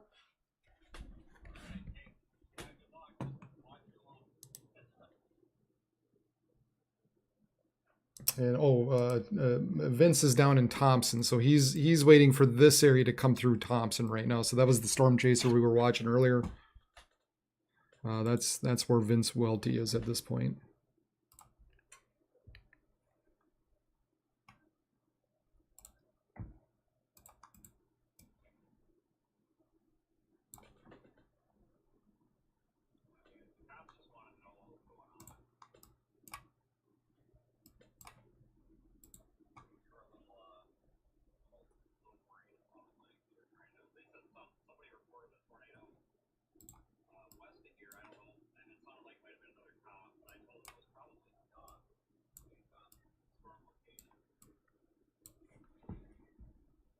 Look, wow. Look at the dust come in. Holy cow. Look at the dust come in. This is where the storm chaser was talking about. He basically said, turn off your air conditioner, board up the windows, because here comes the wind, here comes the gusts.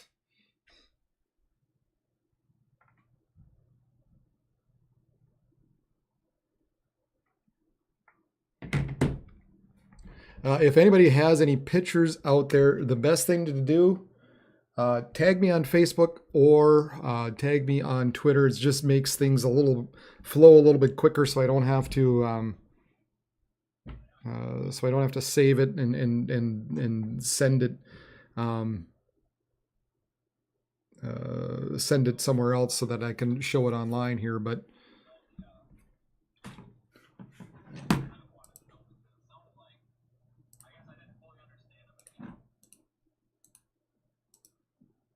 yeah, I can't believe there's nobody else covering this stuff tonight. One other YouTuber.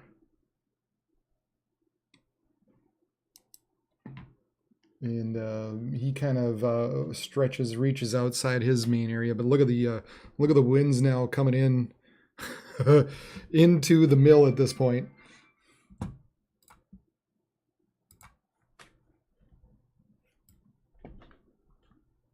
They took this whole area here and basically stretched it down to include Hillsborough, Crookston, Page, Galesburg, Clifford, Hope. As these storms continue to push southeastward. 60-mile-per-hour wind gusts and nickel-sized hail associated with that particular portion of the storm.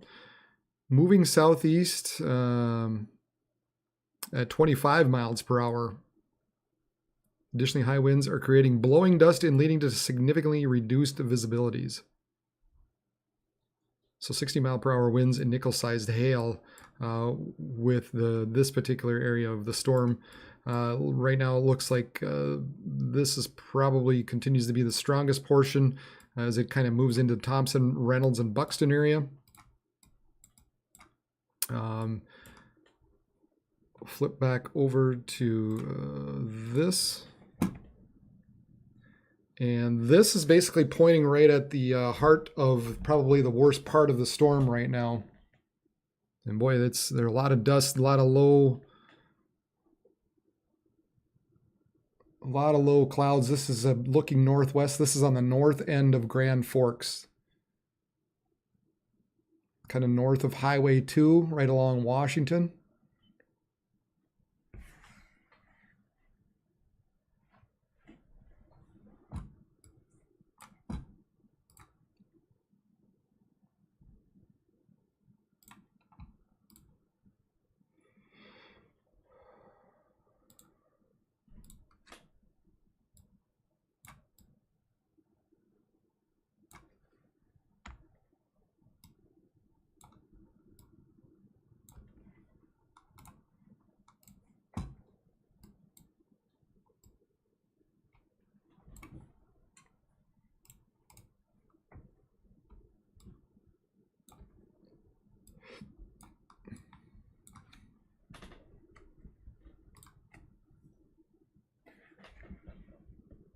And we're just going to kind of watch this come in, I guess.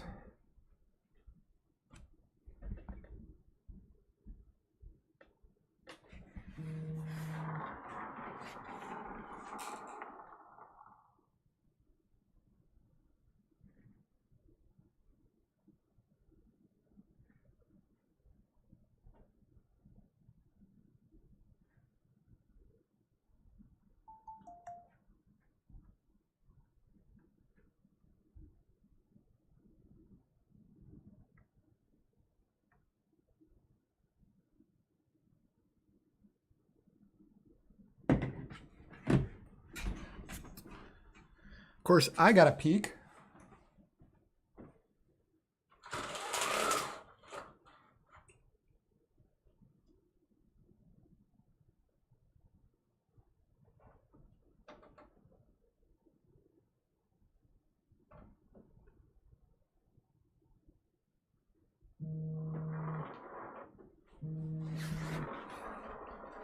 Yeah, it's looking nasty out there.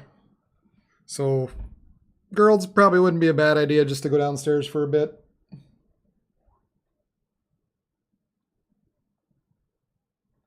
Because there is a lot of motion in those clouds.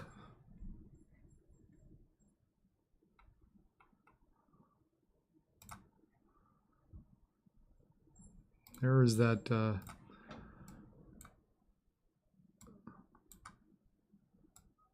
there is that storm. It's hard to pick up anything in there at this point. I mean, there's a lot of rising and lowering and spinning, and like I said, I'm just kind of peeking out my window.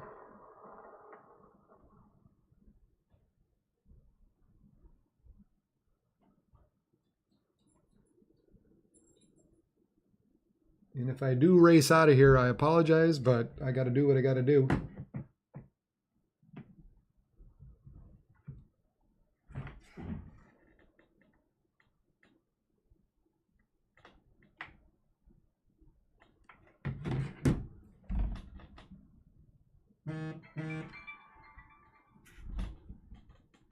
Yeah, there is nothing imminent. There's nothing showing up on the radar at this point.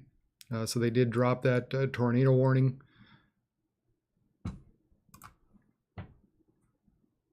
Kind of continue to watch this as it rolls into town. Crossed into Minnesota now, heading towards Warren and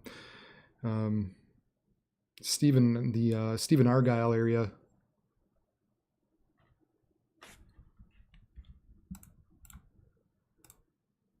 And then let's see. Here's the UND cam.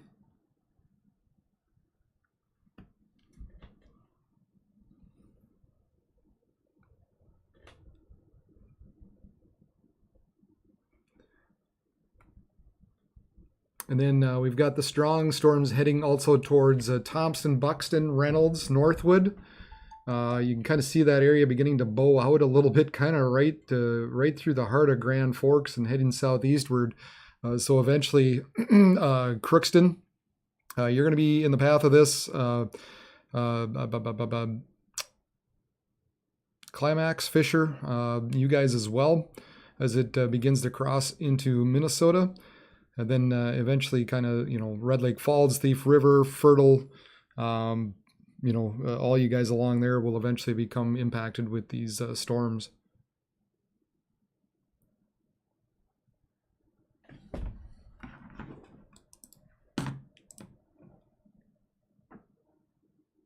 The good thing is we've got the Weather Service actually right out here. So they're monitoring it. They're obviously able to see it. But if you know of anybody who would like to see this page, view this page, a couple things you could do. Hit the thumbs up, like this page so that other people can find it, so that YouTube can pick up on it. And that way, if people are looking for severe weather information, they can find it right here on YouTube, on the old YouTube. The other thing is obviously share it. You can share it as well so that, find your favorite person that you like and say, hey, take a look at this. You might want to take a look. Or subscribe to this channel. That also very much helps this page get found out, or this channel. And then that way, when I am on live or have uploaded a video. So all ways you can kind of help out. We got to get this information out there so that people are safe tonight. We've got these storms that we're going to continue to push to the south and east. We're kind of in that time frame we were talking earlier, when the storms become a little more damaging, a little more dangerous, as they begin to push east and southeast throughout the night. We'll go back over to the mill here.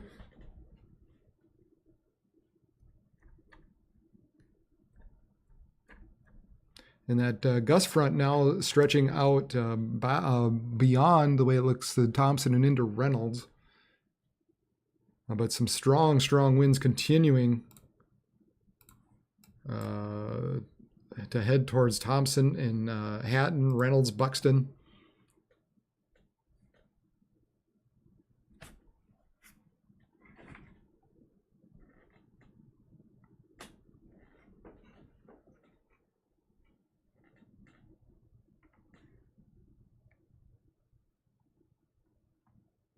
And just the main thing is with this right now is we're taking a look at the storms as it crosses. Just take shelter, and you'll be fine. I mean, there doesn't appear to be anything imminent on radar at this point. There's no tornado warnings. The Weather Service, they have plenty of people out there giving them all kinds of information that they get to ingest. So So at this point, you know, just take the precautions and just get indoors and don't be outside. Don't be caught outside with these storms as they roll through. Now, you could see some areas of damage where you're going to see some strong damaging winds as they move across as well. Where you're going to be seeing some branches and some trees down here and there. Just depends on the location exactly. And so that's why I said just do what needs to be done. And just get inside and get into your lowest part of your basement. Lowest part of your building. Lowest part of your basement. That's kind of redundant, isn't it? Lowest part of your basement.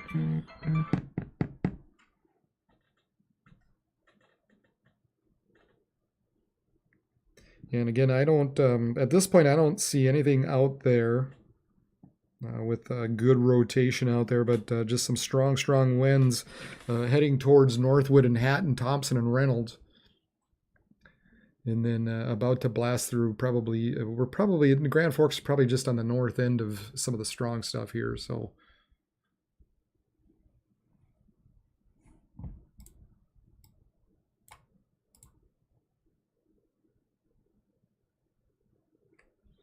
Isanti and Chisago, you're going to be seeing some storms very early in the morning, maybe after 3 a.m. They might have some strong gusts associated with them, maybe an isolated severe, but for the most part, you know, I think you're just going to be seeing some gusty winds come through the Twin Cities very late tonight, early Saturday morning.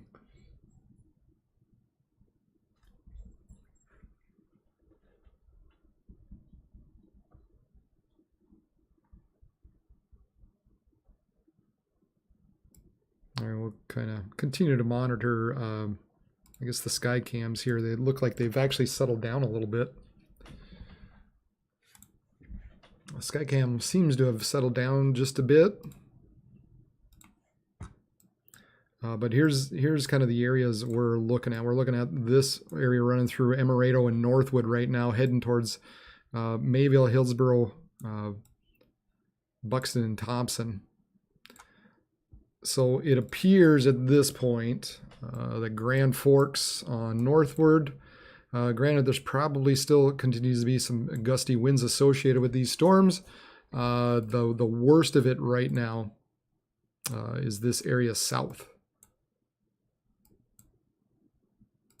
Is this area that is pushing southeastward.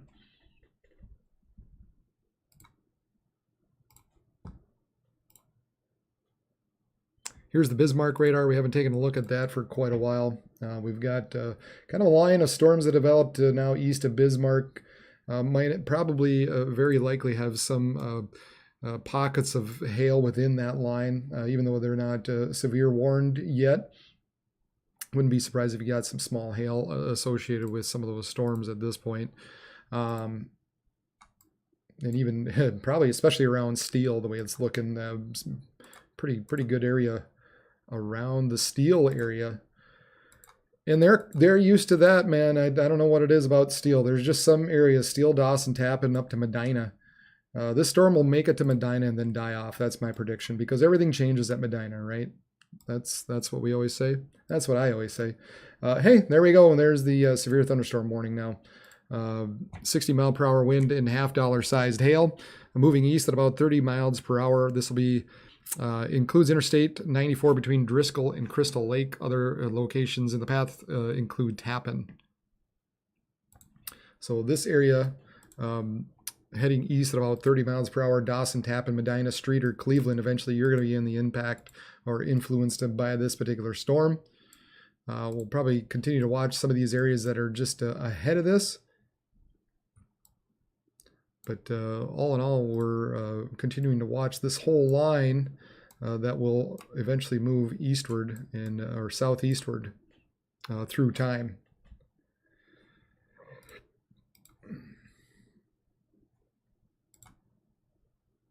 Always interesting on the north end of these lines. Sometimes you get a little cyclonic curvature on the very far north end.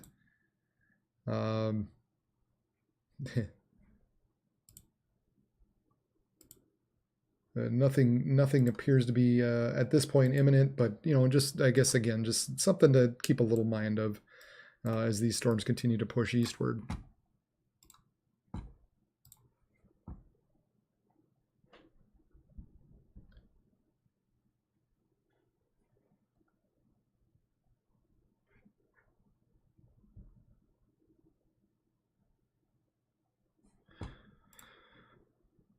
Sort of the other thing to watch, we continue to have some storms down into South Dakota as well.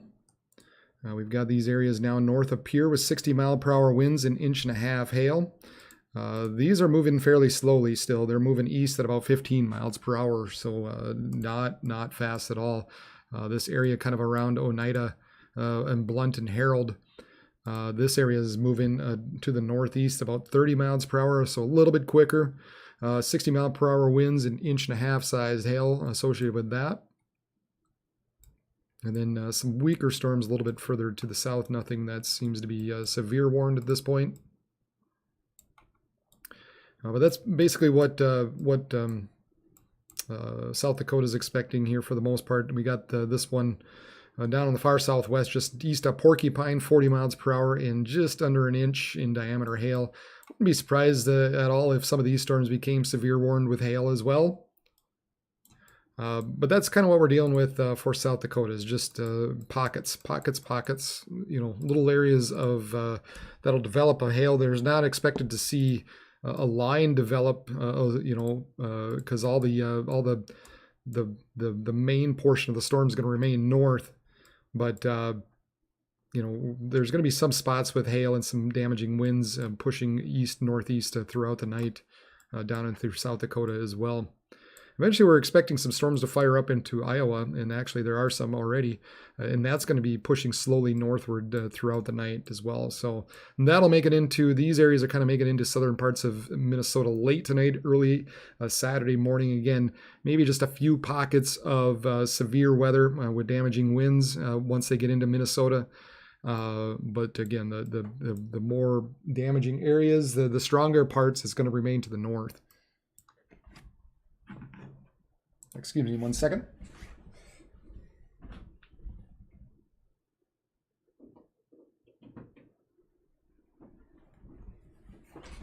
Too many things going on. So I had, let's see. And I sure do appreciate everybody who has been hanging on and watching tonight. Kind of having me as a place to get your weather information and watch as these storms roll through the area. There you can see on the north end in Grand Forks here at the mill, rain. Can't really see much off of that. And then continue to see some of these lower clouds moving through. But looks like, boy, you can really pick out the gust front out there, the shelf cloud moving through Mayville at this point. And then the stronger winds lagging just a little bit further to the back. So let's see, 62-mile-per-hour winds measured at an RWIS site on I-29. So 60-mile-per-hour winds, and then 54 right around Kempton, 55 around Logan Center. So thankfully nothing too strong. So 55 to 60 mile per hour winds. Associated with these storms at this point.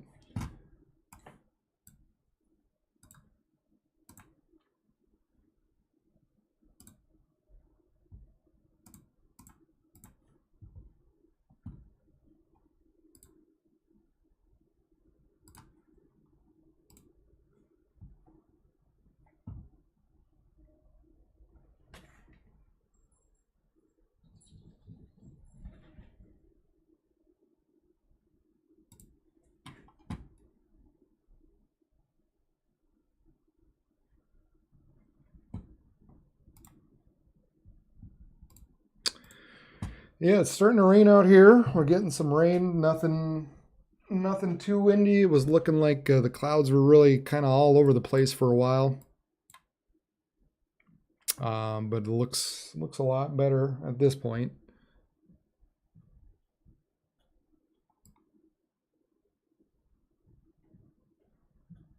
Looking better. Not quite as ominous, but so that's good. We'll continue to watch now. The other thing we'll have to pull up here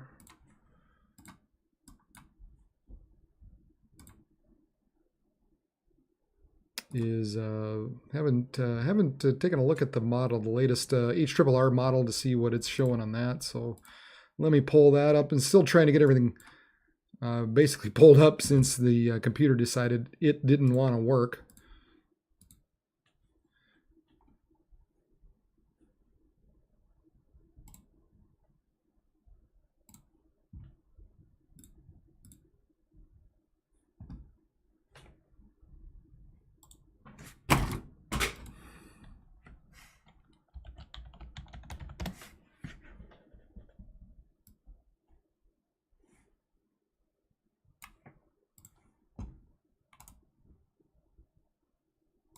Here's the latest model run off the HRRR, hopefully.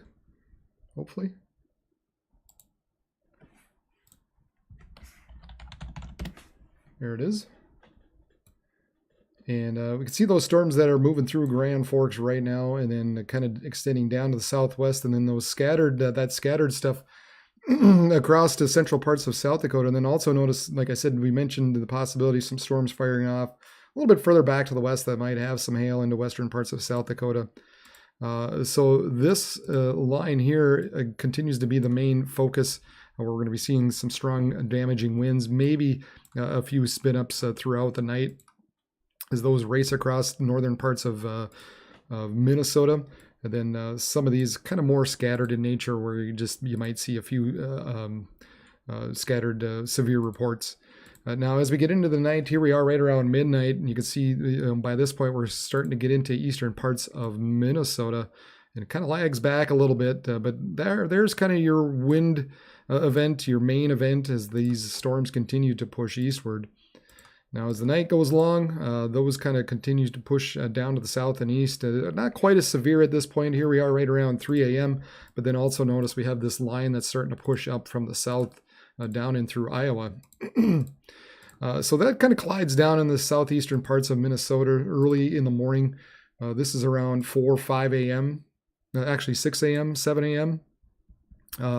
So by this point, most of these storms have pretty much died off, and you can even see here the model shows that gust front kind of getting out ahead of the main line, and that's always a good indicator that these storms are dying off. So once it kind of gets into the Twin Cities area, by that point, I think most of the storms will be below severe levels. But nevertheless, we're still looking at some storms running through the southeast yet by the early morning hours. But the main focus will continue to be throughout the night of these storms as they continue to push eastward and a little bit southward. This is right around 9, 10, 11 p.m. Tonight, and so that's what this is where the model is predicting the storms to be at that point. Now we're looking at the EHI, the Energy Helicity Index, earlier, and this is where we were looking at some of these storms really beginning to fire up just south of Grand Forks, possibly because they've got a little more spin to work with, a little more inflow easterly winds, and plenty of cape left over. And even here at 8 p.m., once they get down to that Fargo region and Detroit Lakes, even more so begins to pool up. So it's not completely over yet, obviously, by any means, whereas I think we still have the possibility of some spin-ups to occur. Boy, especially here just south of Fargo at this point. This is right around 9 p.m. And look at the curvature of that photograph. So that shows the amount of spin going on in the atmosphere, and it's saying a possible tornado at that point. And we've got all kinds of lift going on, vertical velocities off the map. And then this is about 10 p.m. Begins to kind of wane a little bit, becomes truly a pure wind event at that point. But I think these areas south of Grand Forks down to Wahpeton, Detroit Lakes area, still within this area. It needs to be monitored here over the next couple hours for the potential of just maybe some spin ups.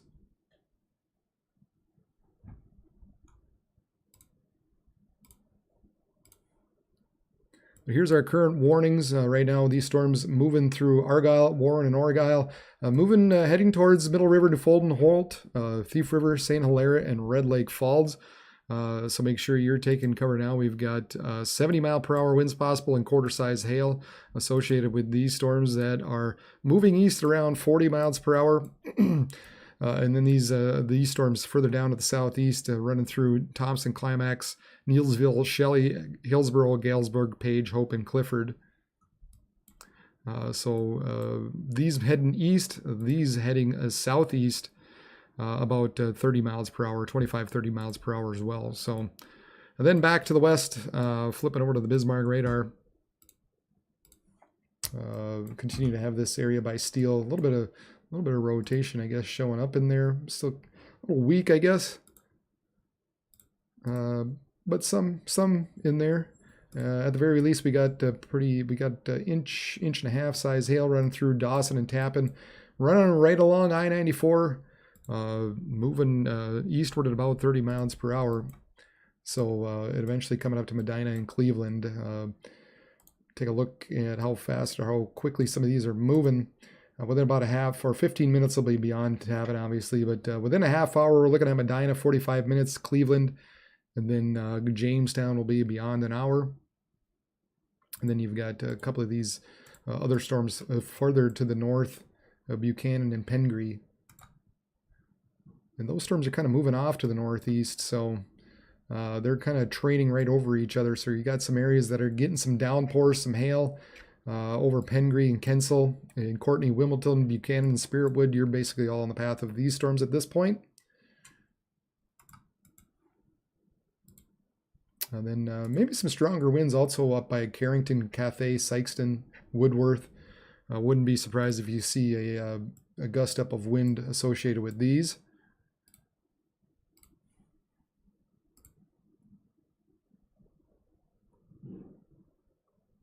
Yeah, we're seeing 55 miles per hour, 56 in there. So yeah, there's some stronger winds. It's probably just below severe levels at this point, but some stronger winds in there. Some areas just down by Hazleton don't appear to be severe at this point at all. Heading down to the southeast, eventually reaching Strasburg, Linton, Napoleon.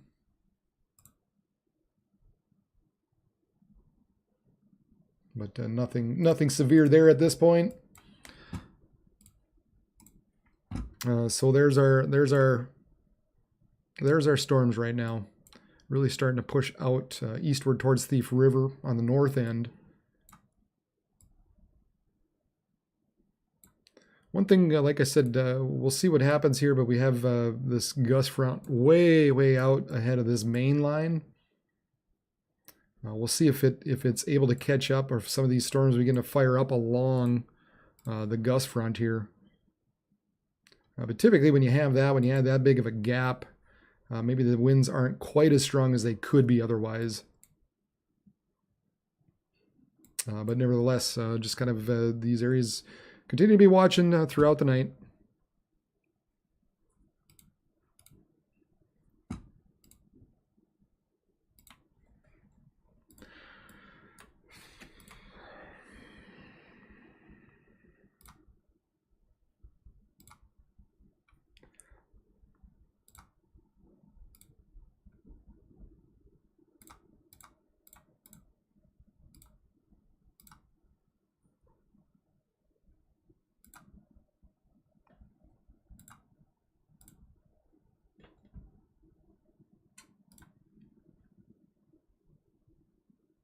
So the Storms Prediction Center says severe threat continues across the severe thunderstorm watch, with severe winds becoming the primary concern as it congeals into a squall line. Cool pool mergers from transient supercell structures have supported the upscale growth into a semi-organized MCS across central eastern North Dakota within the past hour or so.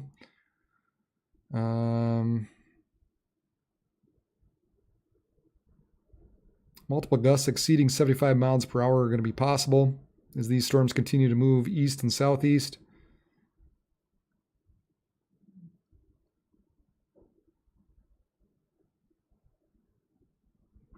And they're talking about a new weather watch issuance will eventually be needed across northern and into central parts of Minnesota.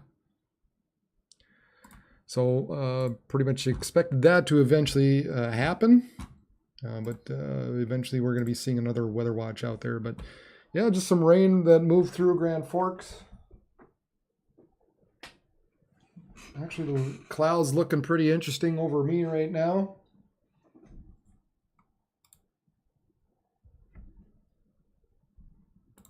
The sirens have died off, so that's good.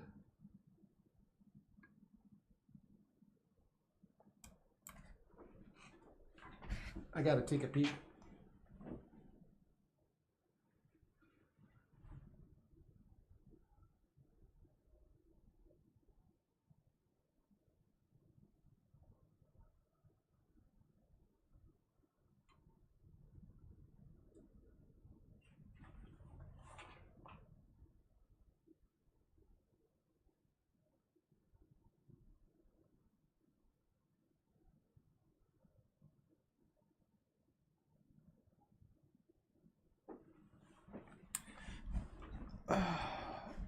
I'm a weather guy. I can't not look.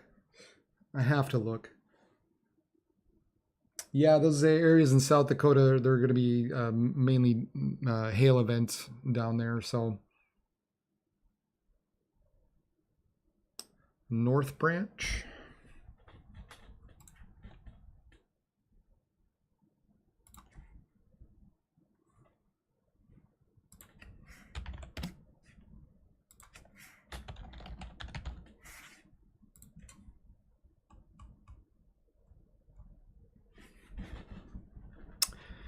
Yeah, kind of the same thing, I guess. North Branch as the cities late tonight, early in the morning. We're looking at those storms rolling through. I'm just looking at the clouds out the window, man. They're moving and they're low.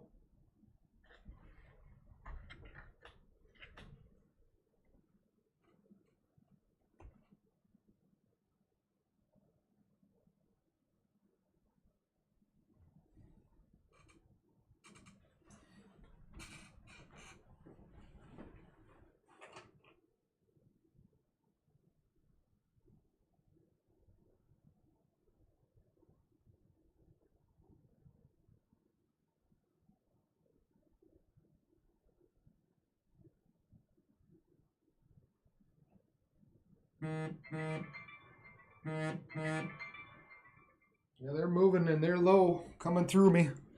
Wish I had a way to, again, had a better setup here and be able to show you guys out the window. But yeah, these storms are now trucking through Grand Forks at this point and East Grand.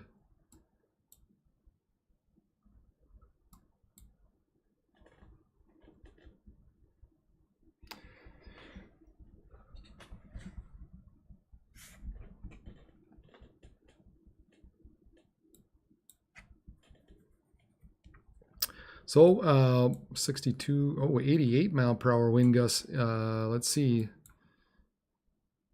In Polk County, 7 north of East Grand Forks, peak wind measured at a personal weather station of 88. That will do some damage. 64, 3 southeast of Oslo, had a personal weather station 64. 62. That was earlier. So 62, 64, and an 88 as these storms continue to blast to the east up on the north end, down to the southeast on the southern end.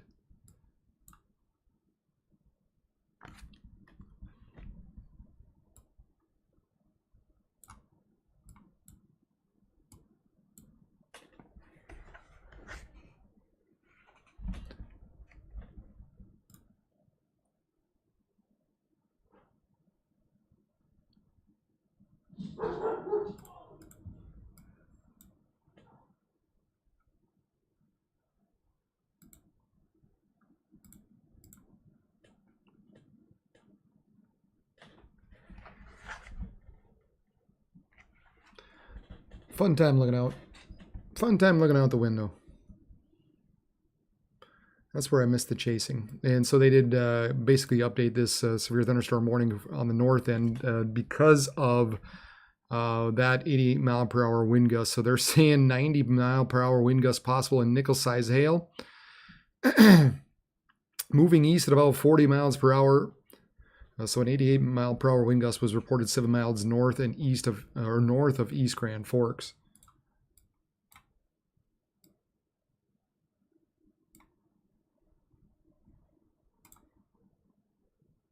So is that probably as that little gust front blew through?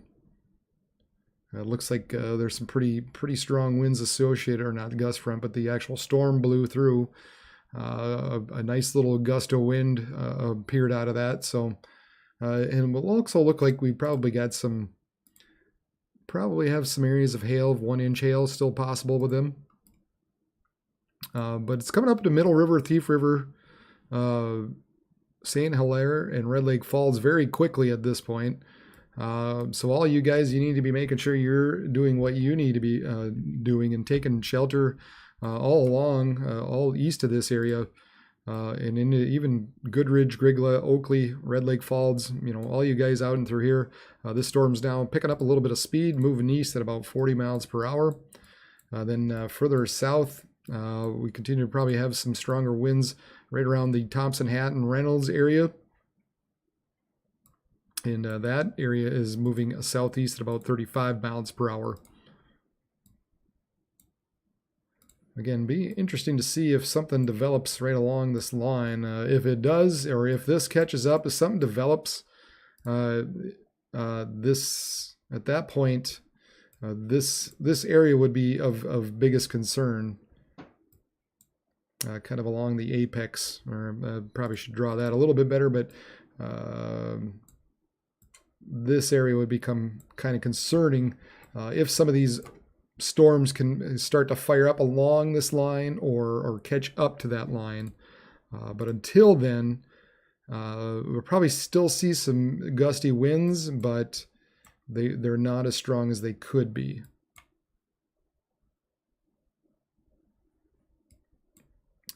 At any rate, I probably wouldn't want to be driving through any of this, just because there is so much heavy rains associated with them. Probably some hail in there as well, so you don't want to be driving through these areas. Man, oh man, busy night. A little bit of a breather at this point. Hopefully my computer remains and just keeps on working like a peach. That'd be fantastic. That'd be wonderful and fantastic all at the same time.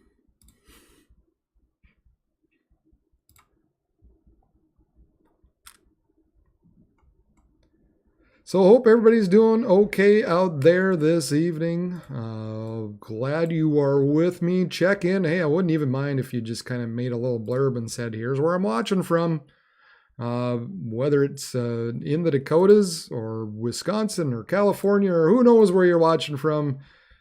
Just go ahead and give it a little hello down there in the chat. That'd be pretty cool. Just it's always interesting to see where people are from.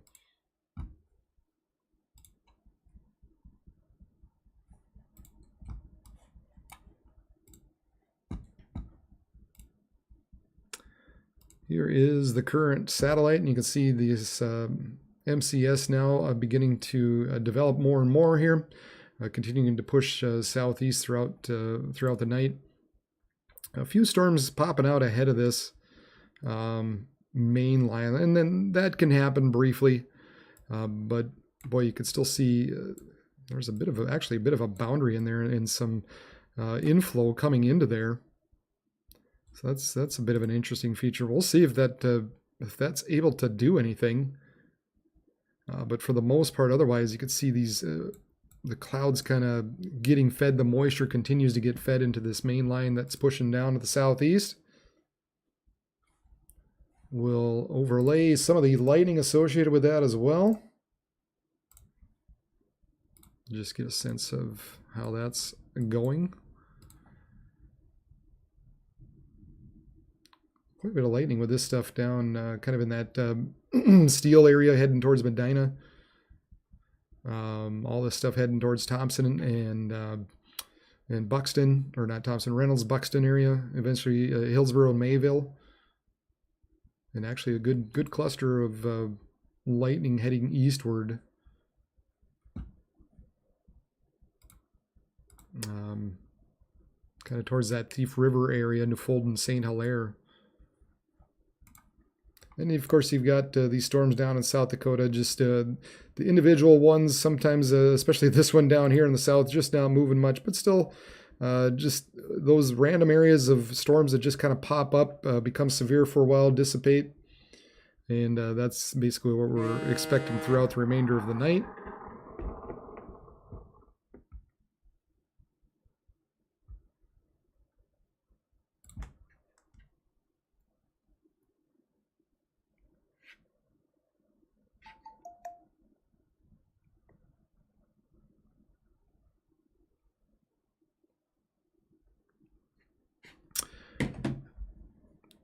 Let's see, asked about timing wise for Fargo. Let's see if we can get a bit of a motion on this at this point. It's going to be a bit yet.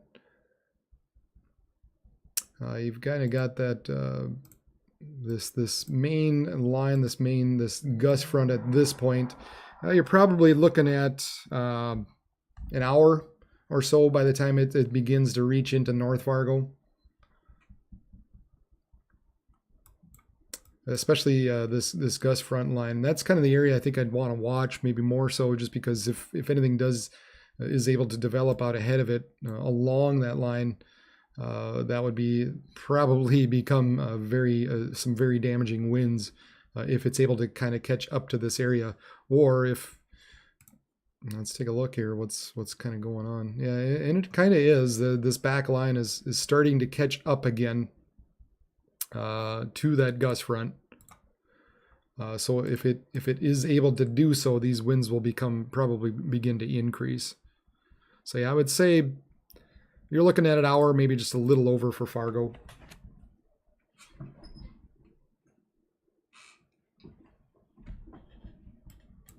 We'll pull these storms up a little bit further north. And you can see Thief River anywhere between 15 minutes to a half hour. Half hour to about 45 minutes to High Landing, and beyond an hour High Landing, Goodridge. Half hour Middle River, Thief River Falls, Plummer. You're probably about a half hour away. So yeah, basically you could say 45 minutes within this line and an hour within this line, half hour within that line. So that's roughly what we're looking at timing wise for northern parts of Minnesota.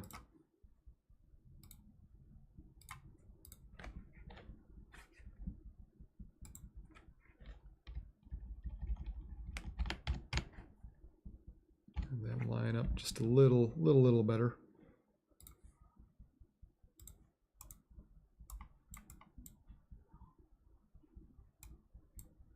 So yeah, we'll see if these storms catch up with that main line. And then you've got the stuff further back by Bismarck. Still kind of in that Tappan, Medina, Cleveland area. Some pretty good storms rolling through there at this point. Little bit of rotation, maybe just north of Medina. Actually kind of makes sense in that as well. You've got a little bit of inflow here, something coming around the backside. And yeah, there's some rotation there, just north of Medina. So we got to be. Looks like we're kind of an area just to be watching out for north of Medina, heading to the northeast. These storms are moving northeast around 25 to 30 miles per hour. So we'll keep an eye on that. Buchanan and Pengree. Just a little bit of rotation showing up with this storm. Getting some inflow on the south end of this. At the very least, we're looking like we got about 2-inch in diameter hail. 1 to 2 inches possibly with these storms. So yeah, we'll have to monitor this area north of Medina. Boy, that's a good looking storm. You got 60 dBZs running all the way to 30,000 feet. That's that purple all the way just exploding up. Look how just straight up that shoots all the way up 30,000 feet into the air. I mean, that is amazing. That's like an amazing updraft with that. Wow. And then it begins to sort of pull over and bend over a little bit, and that way, here's kind of what I was talking. If you were in here earlier, I was talking about sometimes, or even yesterday, I think I was talking more so, but you get these updrafts and they just shoot upward. But what you also need is you need some wind to kind of pull that precip off, and then that way it kind of falls down in through this area down through here. If you don't have the storm moving, these updrafts just shoot upward, and then they just they come back, kind of in the same spot as they were before, and it chokes off the updraft. So that's kind of a good example, a good look right now of what we're seeing, of what I was kind of talking about at least yesterday, of how we need these updrafts to shoot off and then just tilt over enough so that the downdraft portion stays away from the updraft, and that's how these storms are able to sustain themselves. But that's a nice one looking. There's some big hail north of Medina. That's where you get that rotation too. I mean, you see the rotation showing up, and you actually need a little bit of rotation to sustain some of the larger hail. You can get them for pulses. You can get large hail in pulses, but if you want it to sustain, you're going to need some kind of movement. You're going to need some sort of rotation. So this little it's got some energy to work with here for a little bit yet. Just north of Medina.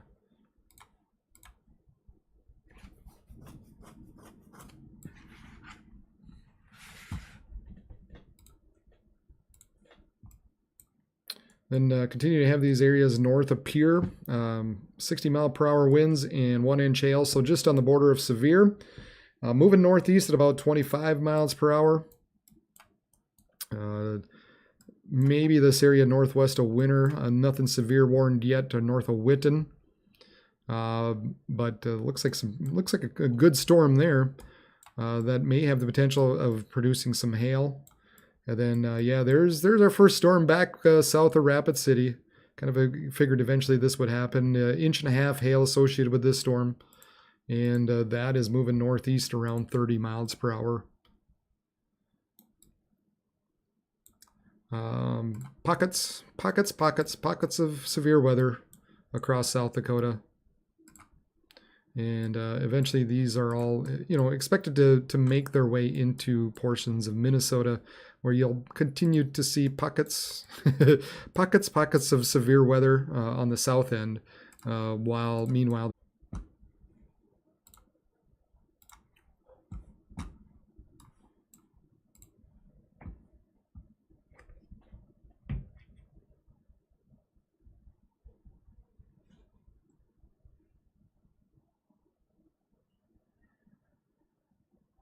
and there you can see the Cape overlaid at this point. High values of Cape, still remaining over 5,500, and everything just still kind of pulling up along these storms, and that's where it becomes dangerous. That's where the concern continues to be along with these storms, is just because all that energy continues to get pulled up. There's our energy helicity index, and you've got that stream just pushing in with these storms here. So that's kind of why we're really kind of focusing on that area.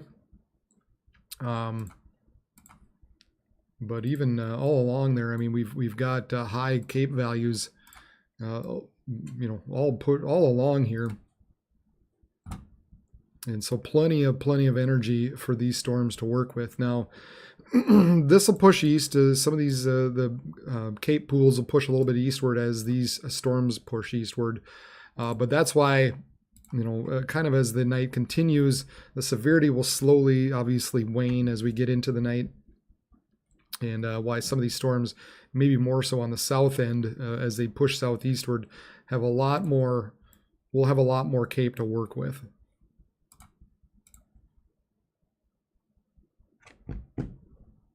What about you're just wondering about South Central, Lori? Yeah, I mean the main areas I think for you down there. We'll have to watch these areas as they move northeastward throughout the nighttime. We'll flip back over to the model here. And you can see some of those storms in through South Dakota kind of eventually moving northeastward, kind of trying to catch up to this line, I guess, out here, out into North Dakota. So you can expect to some areas in kind of where you're at, Lori, you're just west. It's going to be close. I think it's going to pass just east of you.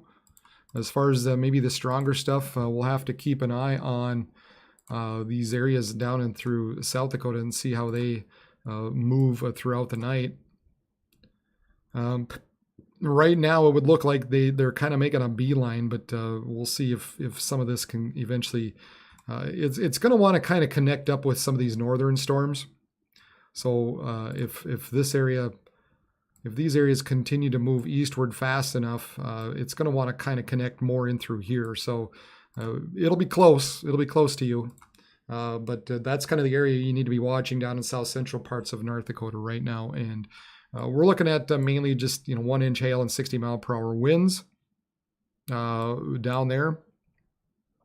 And then that's basically what we're looking for.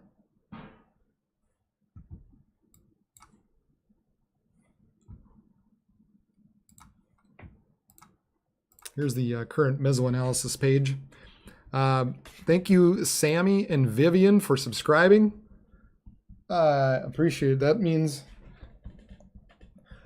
a lot to me. Appreciate it. Thank you very much. The more people subscribe, the better. And the more my page gets noticed. That is great. And that way we can kind of get the information out there. But anyway, 5,500 Cape joules per kilogram, still nosing into these storms here. Like I said, this northern periphery, eventually it runs into an area that maybe isn't quite as high on the Cape end. But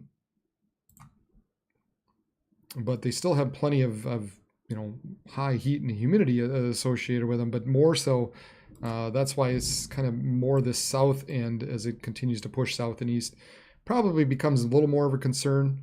So I would think, we're kind of looking at this area moving like that through time, sort of following this line, this area of pooling of Cape, basically. Here we've got our 850 millibar winds, and that nose of the low-level jet kind of pushing into Iowa, and that's kind of what's going to be popping off some of the storms down there and eventually moving into Minnesota. But some stronger southerly winds in with this as well, so that's why we're able to pick up. We're getting a little extra shear out of this. We've got some pockets of strong southerly winds at the low levels. And then our mid-levels still not the strongest. A little pocket here, probably enhanced by these storms, but largely the strong mid-level and upper-level winds remain back far to the west.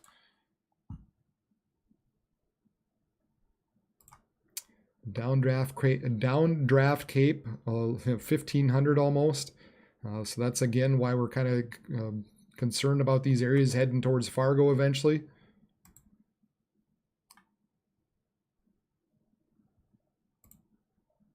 Here's just an idea for tornadic type of activity any type of rotation anyway. Seems to want to keep the rotation a little more on the north end of that line through time.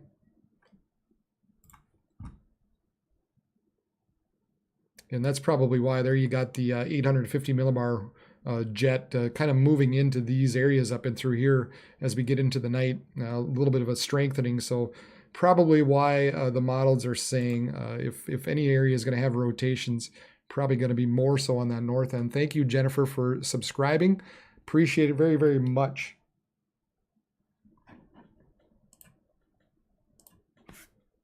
I do appreciate it very, very much. So yeah, so that's where, you know, if there's any kind of rotation, maybe in the north end a little bit as well. But still, I think I'm still focused here in the short term for this particular area. For strong gusty winds and maybe the possibility of a spin up or two. So there we have two very large boxes associated with these storms now. And basically just kind of covering everything and eventually getting into the Fargo area. So this latest severe thunderstorm warning now is moving east. It says at 30. High wind gusts will occur prior to the arrival of the thunderstorms, and that's where we were looking at this gust front. But as you can see, it's closing the gap. It's closing the gap within that gust front, and when that happens, it's usually when the storms really begin to ramp up. But 60-mile-per-hour winds and nickel-sized hail. Expect considerable tree damage. Damage is likely to mobile homes, roofs, and outbuildings. This severe thunderstorm will be near Caledonia and Harold at 7:15, Halstead, Shelley, and Marco at 7:20, Dugdale around 7:25, Maple Bay and Galesburg at 7:30. Other locations include Mentor. So for your protection, move to an interior room on the lowest floor of the building. Wind damage with these storms will occur before any rain or lightning, so do not wait for the sound of thunder before taking shelter. Seek shelter now inside a sturdy structure and will stay away from buildings. So, yeah, these storms are out. The wind shift, the heavy wind shift right here is out ahead of this main line. The main line's kind of back here, and you can see the strong winds running through Hillsborough at this point. So they're looking at some damaging winds of 70 miles per hour now pushing southeastward. Then you've got this big, large warning out for Middle River, Goodridge, Thief River, Plummer, as these storms continue to push eastward throughout the night.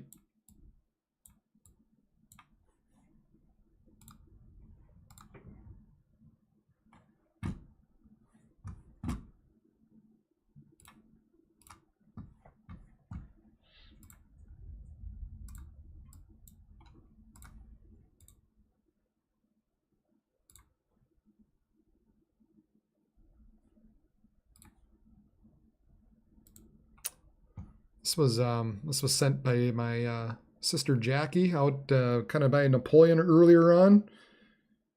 I said she was looking. This was I think towards the Gackle, she believes. That's a pretty picture of the storm off in the distance.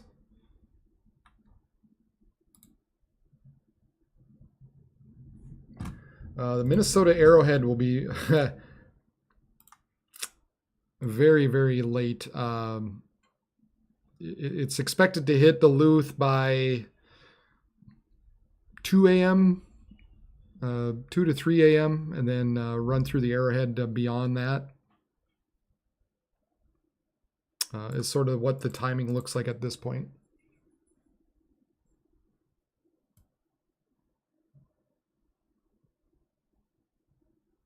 Yeah. Yeah, I'd say after 2 a.m. is when it kind of gets into that Arrowhead region from Duluth on northeastward of there.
Now we're looking at Fargo. As these storms now approach them here after a bit.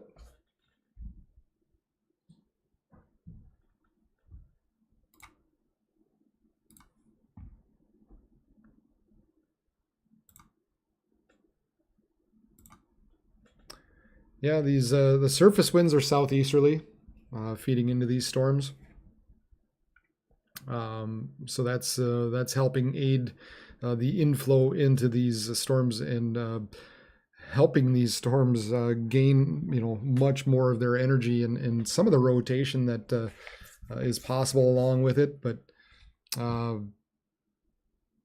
there's our meso analysis page, and there you can see how the wind barbs are feeding in from the southeast into these storms, and then we've got the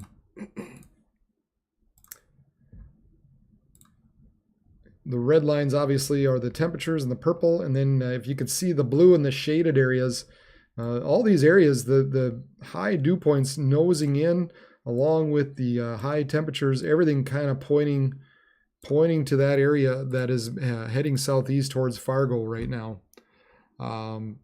That's always a fun picture to see. That's, you ever want to know where to chase, look where both the temperature ridge is at and where the high dew point ridge is at. And usually that's a good indicator of where you're going to want to be.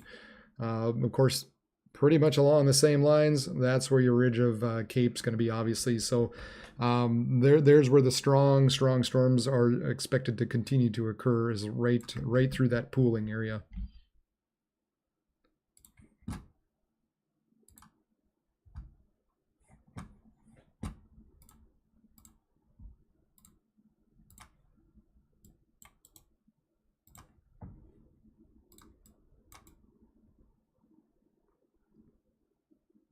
Looks like that storm kind of along Medina, or along the interstate anyway, not severe anymore. We continue to have some strong storms around Buchanan and pushing eastward towards Spiritwood Lake. So these areas back and through here, we're expecting mainly, still looking at quarter-size hail. Associated with most of these storms. It's just a 60-mile-per-hour winds and quarter-size hail with these storms out there. So not as much the wind that we're concerned about. Still, it's just the hail.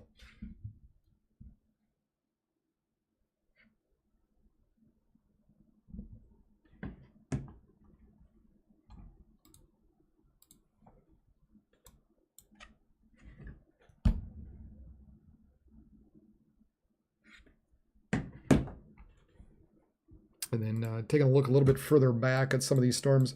Didn't you have this area coming up on Wishick? Might be close to an inch in diameter, so coming up on that quarter. Not an overly impressive cell. So probably just under severe levels at this point.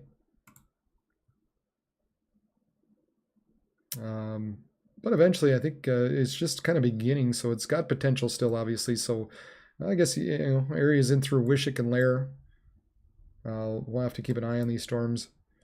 Also got a little area popping up by Zeeland, and then continuing to watch these areas develop down in through South Dakota. So yeah, got a bit of a line forming here. Was hoping that this would kind of push off to the east before this would form, but we do have this line popping up, so we expect some hail associated with some of these storms as well now in through the Zeeland, Wishick, Lair, Fredonia, Ashley, Gackle area. As this line kind of is firing up. You can see these storms faded off, and we had this gust front push out ahead of it. And obviously tapping into plenty of moisture. There's still plenty of Cape out there, as we were looking at just a bit ago. Still plenty of Cape, 5,500 Cape out there. Yeah, Lori, I was hoping this area would get just beyond you. I said it was going to be close, but man, it looks like, oh, that's a good thunder. It looks like, unfortunately, you might be getting some hail there shortly.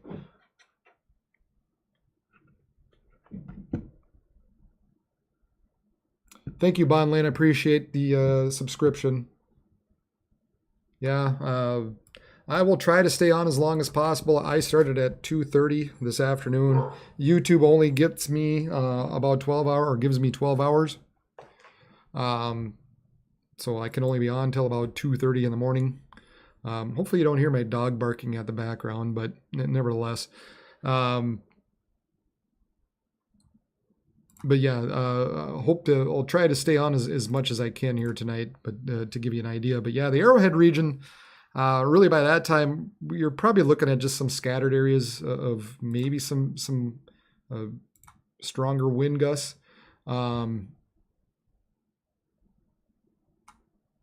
But, you know, and it's going to be late tonight out there.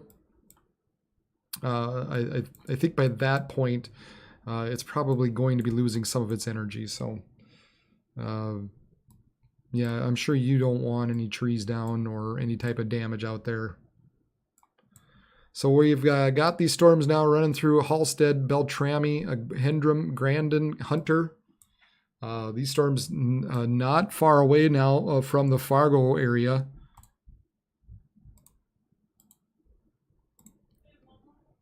So we're probably within half hour to, yeah, we'll say about a half hour away from these storms running through Harwood and Fargo at this point.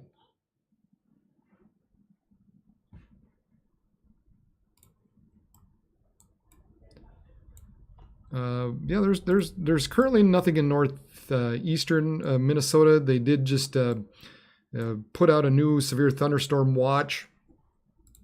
Obviously because of this line through here, and also expecting this scattered area to eventually move out of its current watch box area, and then into this new box that's out there. So this is valid until 3 a.m. These storms are going to be moving east at about 40 miles per hour. Wind gusts at 80 miles per hour and 2-inch hail. So 80 miles per hour up here, probably 2-inch hail down there. How about that? Not to say that some of these storms won't have some gustier winds, but that's basically what we're looking at. Hail to the south, winds to the north. But eventually, you know, these storms, when we're looking at Duluth and such, this is what we're going to be tracking throughout the night.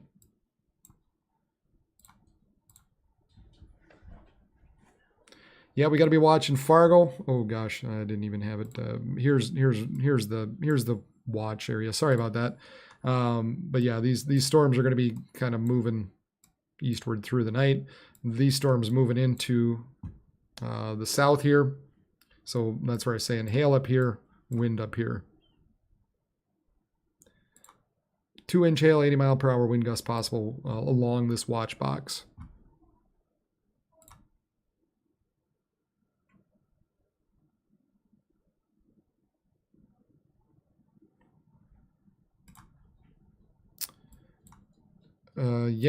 Some of these winds right now, they're probably, I think, around that 60 mile per hour wind gust or so.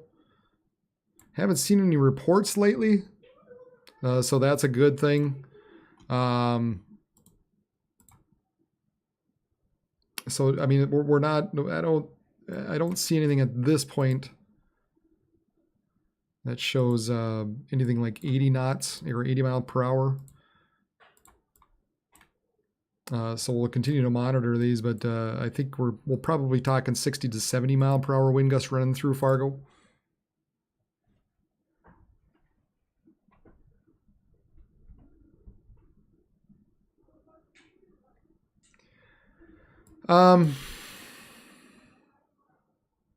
Nothing.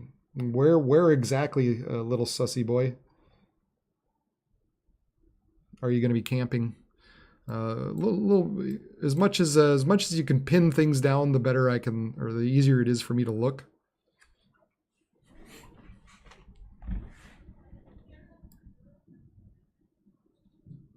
You can see this. You can see the line here. And this is basically the wind shift that's occurring with the stronger winds. So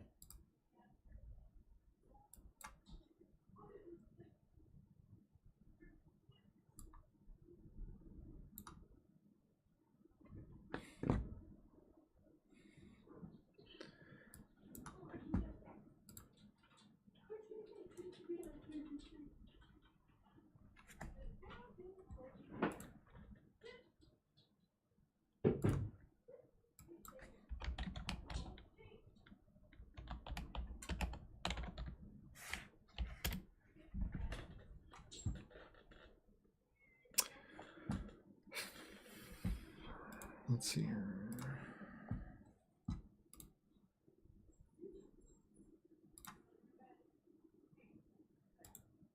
So yeah, that's St. Louis County area. This is 1 and 2 a.m. Yeah, I could still see some strong damaging winds rolling through at that point.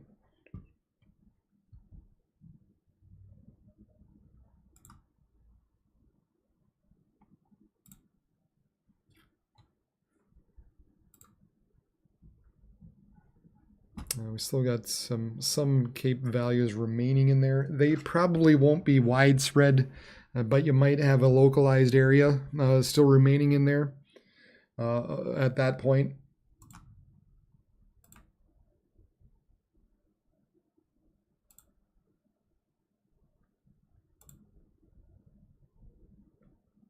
Yeah, there's the possibility of some strong winds. You know, we're not. I think at that point, it doesn't appear like it would be the strong 80 mile per hour, but you could see some 60 and 70 mile per hour running through St. Louis County after 1 to 2 a.m. Still.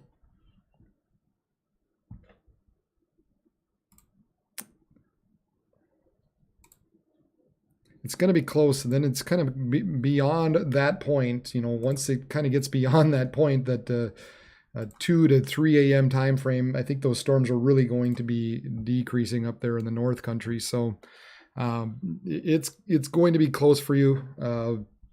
Yeah, I'd still say there's the possibility that you're going to be seeing 60, 70 mile per hour wind gusts still rolling through. I think at the very least, just once the storms roll through, you're probably going to be seeing some strong 50 mile per hour winds, just kind of in general on the backside. So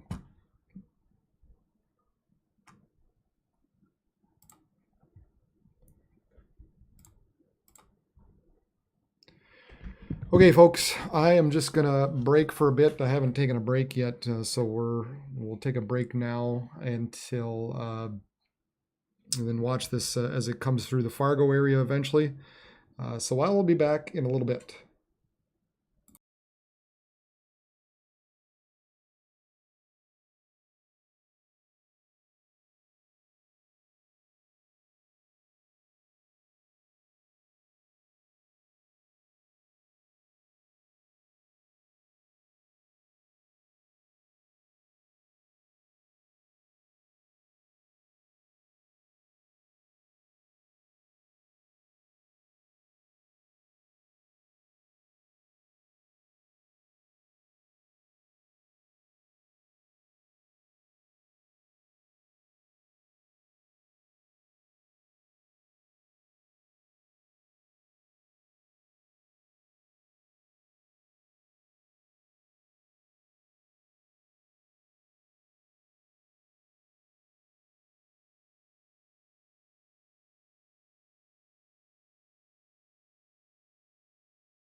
Right. Well, they issued a big old tornado warning for the north end of this storm. This is what we get sometimes when you get these northern edges up here, and you get some curling action going on, some areas of rotation that tend to happen sometimes on the north edge of these storms. So we've got a little bit of rotation just right around that New Folden area, the way it's looking. And I tell you, it never fails. You walk away and you think you're good for a bit. That seems to be the kiss of death. So I can never walk away. Moving northeast at about 25 miles per hour, radar indicated rotation. Flying debris will be dangerous to those caught without shelter. Mobile homes will be damaged or destroyed. Damaged roofs, windows, vehicles. This storm will be near New Folden around 7:45. Other locations include Middle River and Strathcona. Make sure and take cover now. Move to a basement or interior room in the lowest floor of a sturdy building and avoid windows. If you're outdoors or in a mobile home or in a vehicle, move to closest substantial shelter and protect yourself from flying debris. This cluster of thunderstorms is capable of producing tornadoes and widespread significant wind damage. Do not wait to hear the tornado for your protection. Move to an interior room on the lowest floor of the building. So a little bit of rotation. They're showing up right around New Folden at this point. Yeah, there it is. Actually, this would be going that way, and that would be going that way. That would be an anticyclonic rotation. The cyclonic rotation would be over here more so. But that's a pretty tight little gradient. Normally you don't see them. Normally you don't see really an anticyclonic tornado happen too often at all. So I think I would tend to watch maybe this northern area a little bit coming up to New Folden at this point. So I guess if you're in the New Folden Middle River area, it kind of bears watching. Probably make sure and just take shelter. You probably had something a little bit in there worth watching here. Just north of Viking and Radium, just southwest of New Folden.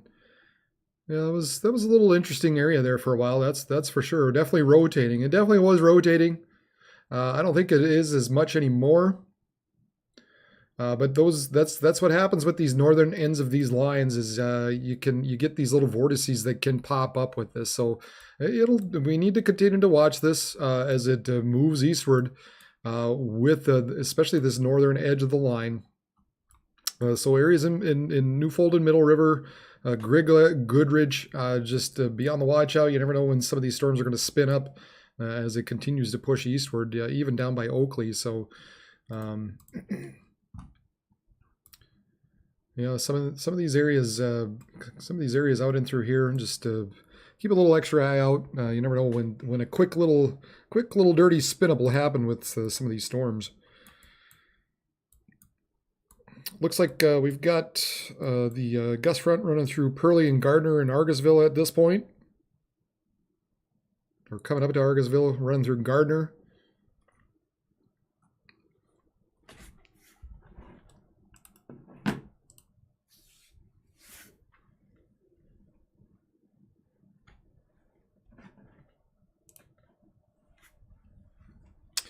Once again, thank everybody for subscribing. Jennifer Cameron, if I haven't done that already, I don't remember.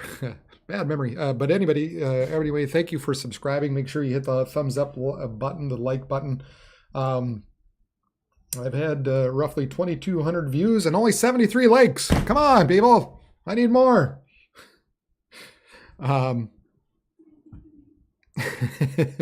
But also because that helps my page get recognized by YouTube. So if anybody's out there looking for weather information, that helps them find my page. And then also obviously sharing does it as well. Subscribe to me and to this channel. And anytime there are storms, I cover exclusively the Dakotas and Minnesota. So anytime there's severe weather running through, I'll try to make it on. This is something I do on the side. So, I do work another full-time job along with this, but as much as possible, I try to get on here and cover some of the severe weather events, especially the bigger events, such as tonight. Then I also issue some forecasts that happen on occasion. So if there's weather expected, I will put out a warning or put out a forecast ahead of time, a few days ahead of time. So I started doing this this winter, and I continue looking forward to continuing this even into this next winter. But we won't talk about the snow until later. But just so you know, won't just exclusively be for thunderstorms. I'm going to be here and talking about the ugly white stuff as well when it comes time.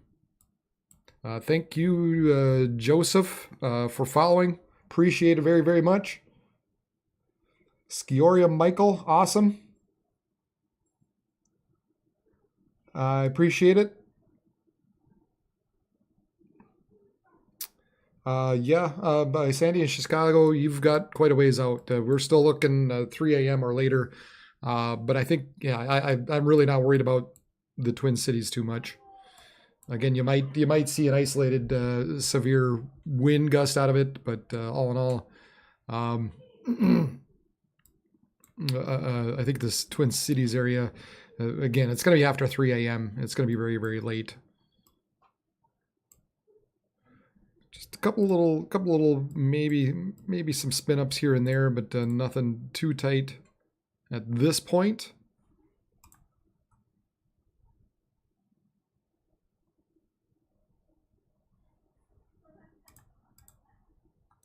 And then we've got this area running southward.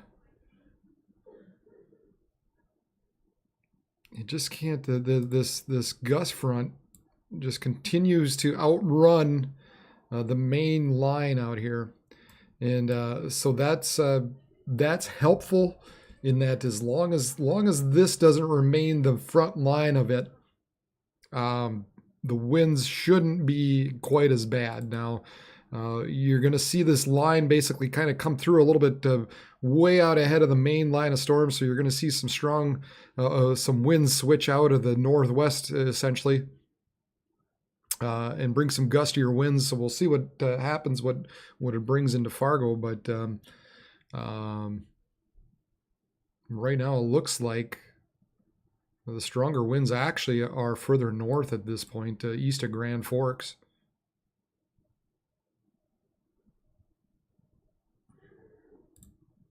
Kind of within this area at this point. I'll dry that a little further south.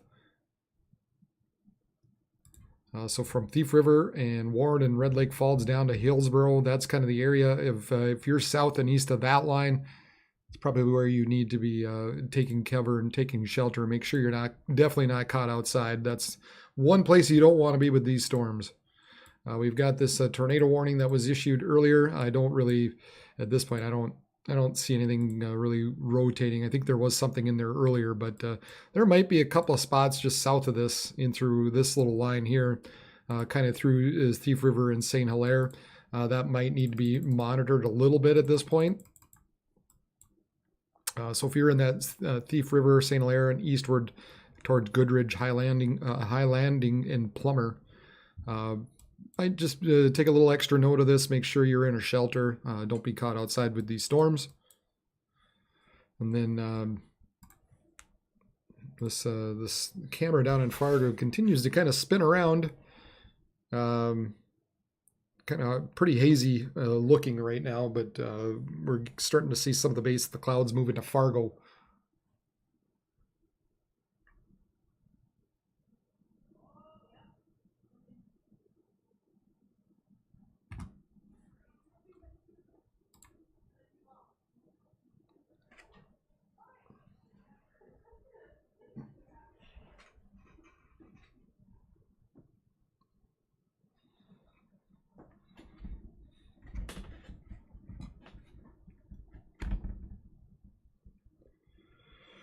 That wall cloud was nasty looking. Oh, yeah, I'm sure it was. I'm sure it was nice and low hanging as this went through. Definitely some rotation going through Thief River. So, yeah, if anybody's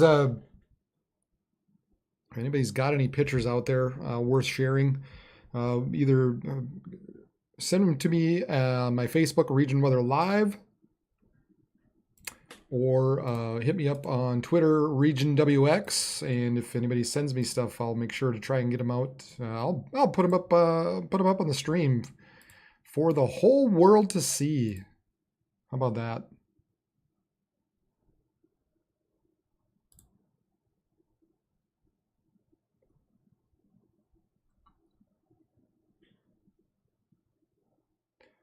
Oh boy.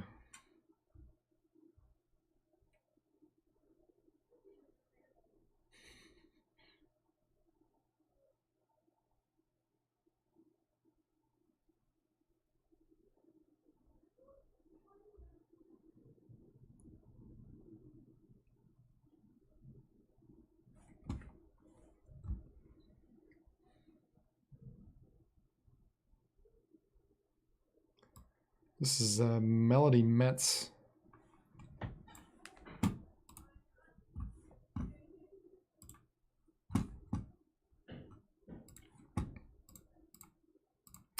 Another cell phone shot of a possible tornado, she thought, near a Pekin area today.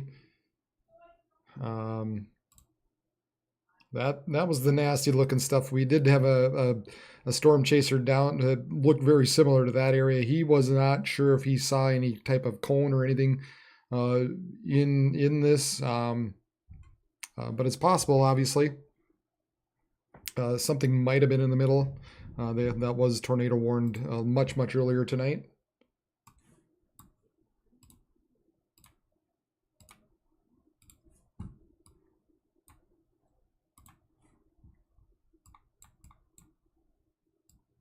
So I don't think anything imminent right now with this tornado warning the way it's looking. About the only spots I think I would maybe keep an eye on is kind of from Rosewood, Thief River, St. Hilaire, and eastward. Probably some areas of rotation in there. And then we're just kind of watching these areas as they head down towards Mahnomen and Winger and Ada and Borup, and eventually moving into Fargo here. I've got Fargo right above me. I've got the Skycam right above me in Fargo. So you got a little bit of a shelf cloud moving in at this point through Fargo.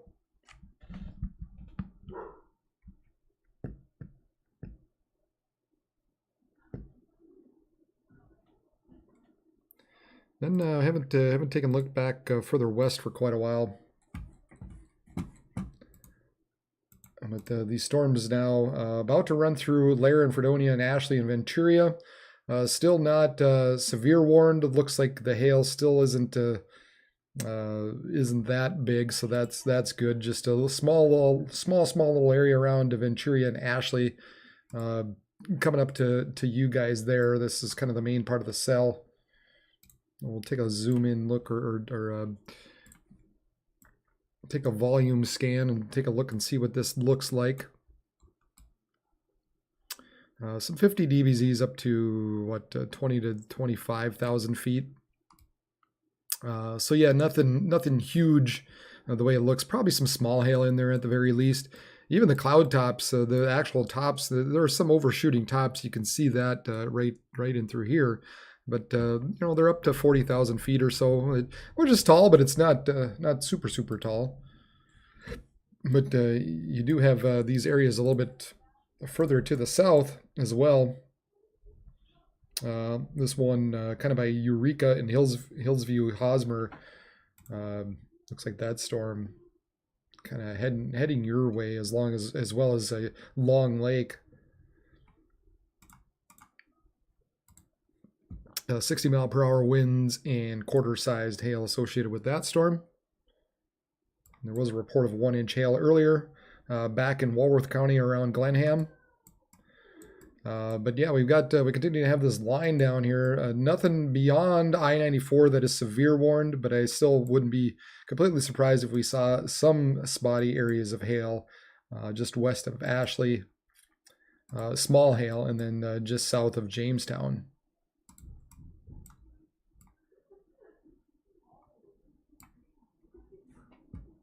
And then overall, we've got the severe thunderstorm watch out.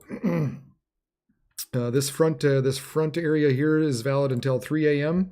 So expecting these storms to run into here. We've got 75-mile-per-hour winds possible, and then some larger hail possible as these kind of scattered areas of severe warned storms make it into that area. One little severe storm further back by Rapid City, that's below severe limits now. We've got this one, 60-mile-per-hour winds and 1.25 inch hail moving eastward. So we're looking at Wood right around 843.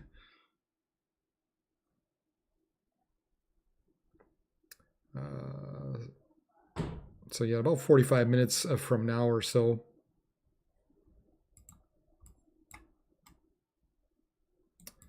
And then this area just east up here, heading right around 60 mile per hour and 1 inch hail, moving east at around 35 miles per hour. Yeah, this one here right around that Ashley area, 50 mile per hour wind and half inch hail possible with these storms from Ashley up to Lair. So a little bit breezier and some smaller hail associated with those storms.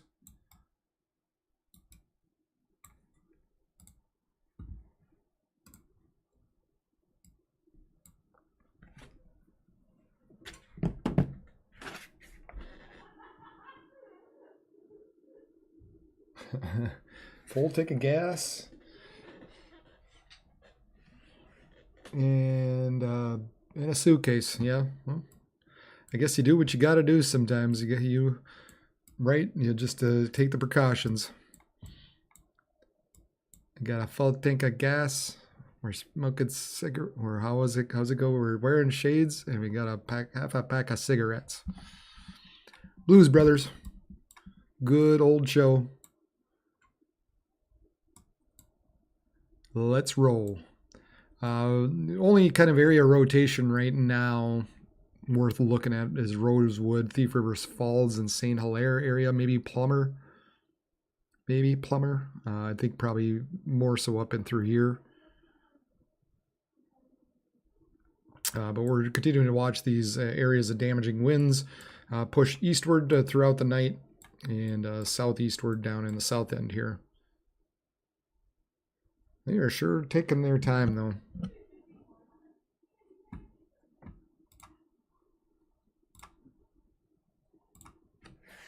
This is the Fargo cam. Yeah, there is one. Yeah, there's a tornado warning up there. I think that was something that was issued. Well, it was something that was issued earlier. There's no rotation up there anymore. There was earlier. For something kind of closer to Nefolden, if I back this up, you can kind of see this area here. But since that time, it's really waned. So that's why I think about the only areas bears watching maybe more so is Rosewood and Thief River Falls-ish area.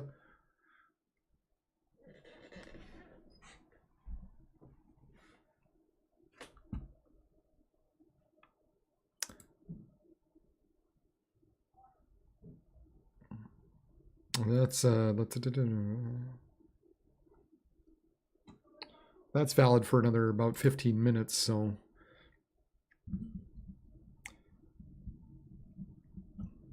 mesoscale cyclonic. Yeah, it was a mesoscale cyclonic. Yeah, it was moving cyclonically, and there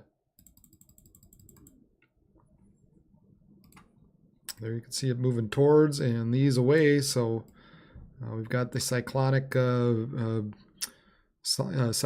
rotation, counterclockwise rotation going on. That was there earlier,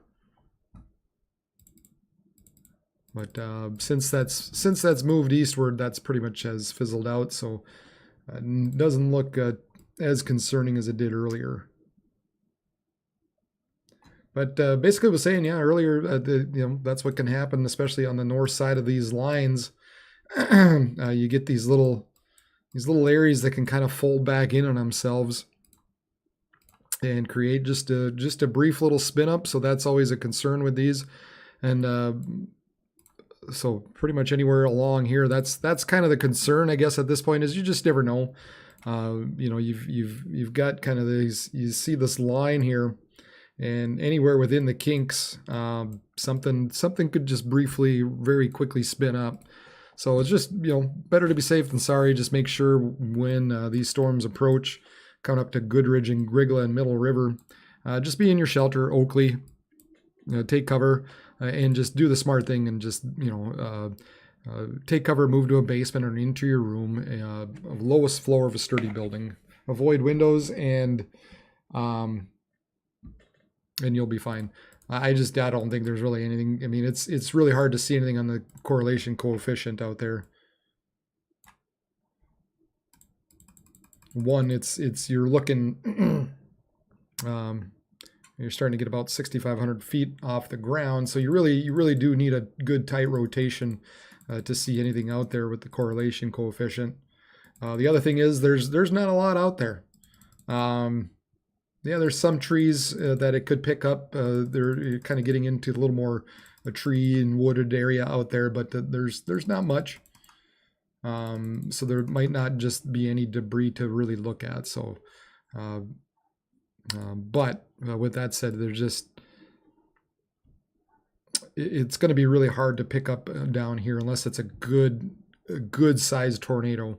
And with these storms, you might get something that picks up briefly. So that's why I say just be mindful of this area at this point, Goodridge, Grigla, and just take precautions because you never know if you get a quick little spin up with these storms. And it could even occur between scans. But that's why I said just take precaution. Yep, there's the possibilities there, and that's kind of what we do. We just we give you the areas that we need to really watch out for. Not trying to scare anybody, just giving you guys the information so that when you're looking at this, you go, okay, if I'm in this area, I probably would just want to, go downstairs and do what I have to do.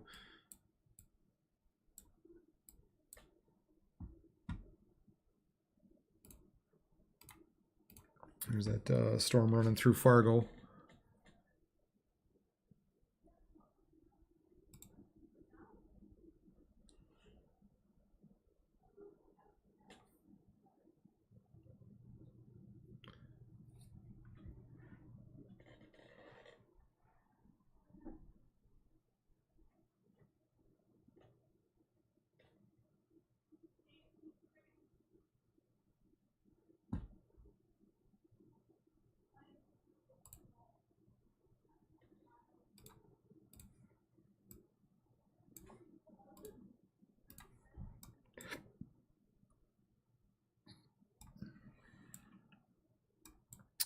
Had about a 3/4 inch hail roughly right around Jamestown. 1 inch hail back by Cleveland. This is in Stutsman counties, or Stutsman County.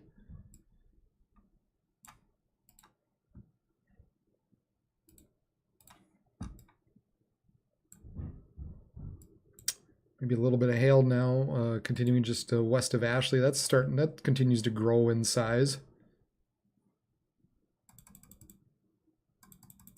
Sort of maybe just missing Ashley to the north, in between Ashley and Lair.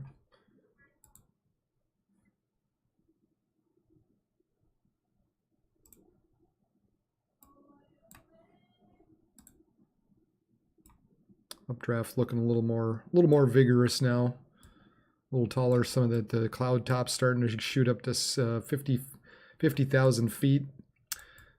50 dBz, just kind of starting to breach, get up to 30,000. Got some 60 dBzs showing up in there as well. That's firing up.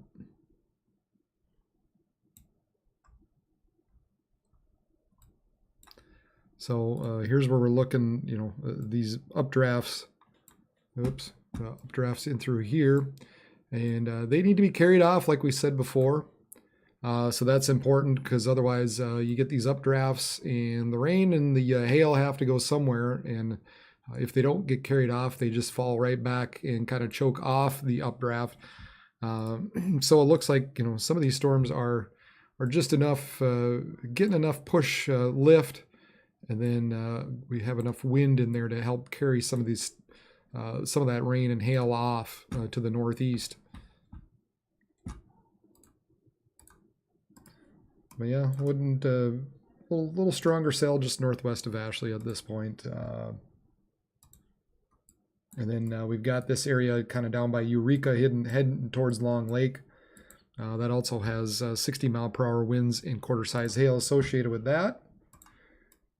We do the same type of scan, and those tops are shooting over 50,000 feet. And 50 dBZs coming up to about 20,000 feet roughly, maybe higher, 30,000.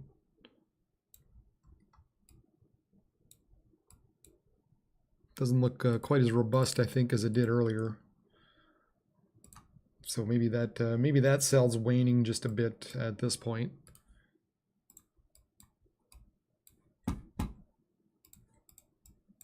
But yeah, there was a tornado warning out here earlier. There was some rotation showing up right around Newfoundland. I think maybe if we're looking for areas of rotation, we're still kind of looking in through here. So if you're kind of in that Grigla Goodridge area, just be mindful of that. Probably make sure you're taking shelter out there. And then we've got some strong gustier winds heading towards Winger and Mahnomen and Twin Valley, Hitterdal, Ulen, Hitterdal, Holly, and about to move through Fargo. A little bit of rotation showing up with this guy.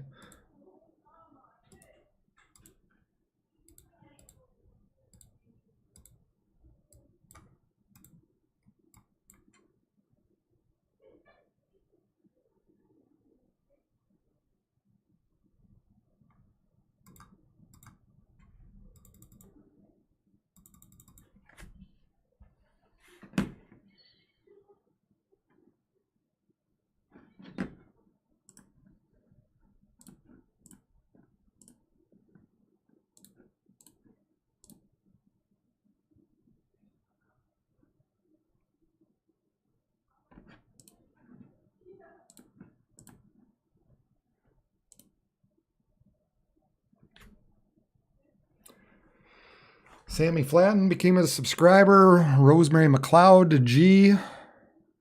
Appreciate everybody who has subscribed tonight and been with me for quite a while. Those of you as well, thank you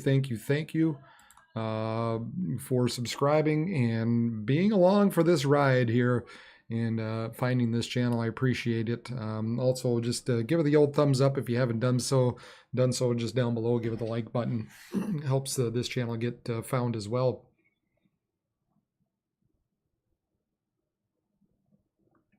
They did severe thunderstorm warn this area out by Larimore now. That was 60-mile-per-hour wind gusts associated with this kind of a second line, I guess.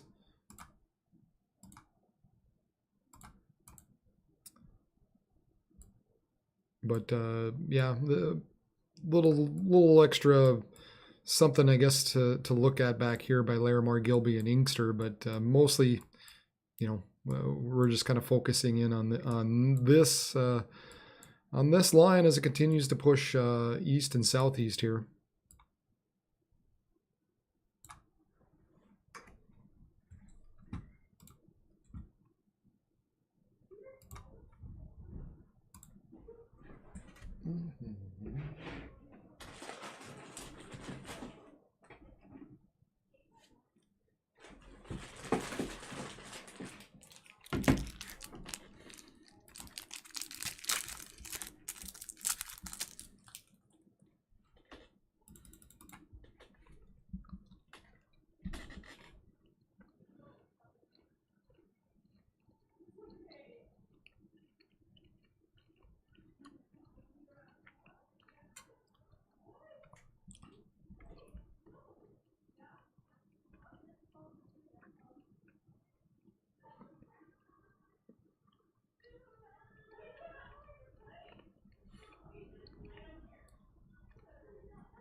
I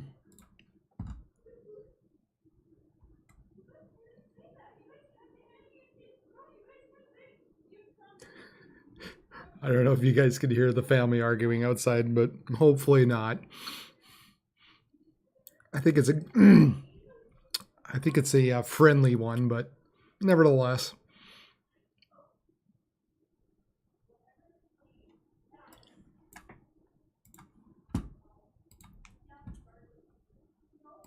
Here's well,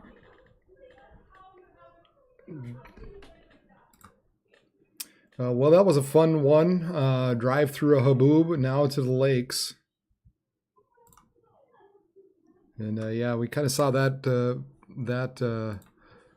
storm run through. Kind of looked like it was running through Grand Forks a little bit earlier.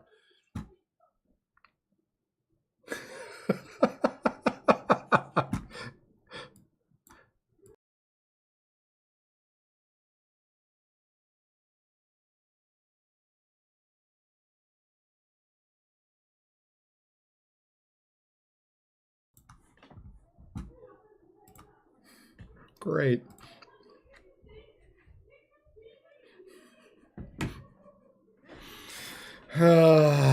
Yeah, I don't have a soundproof booth, unfortunately.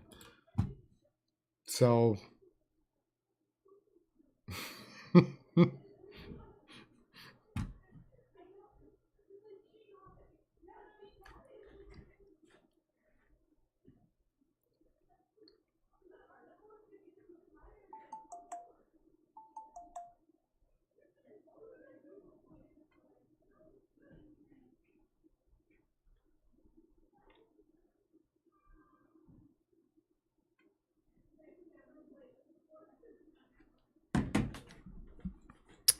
let's see here.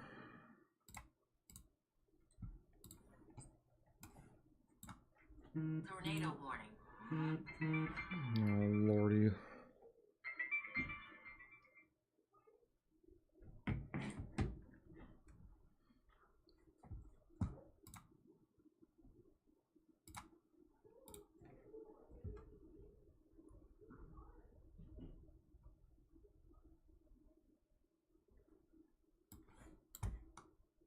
Here's another little Michael Martz.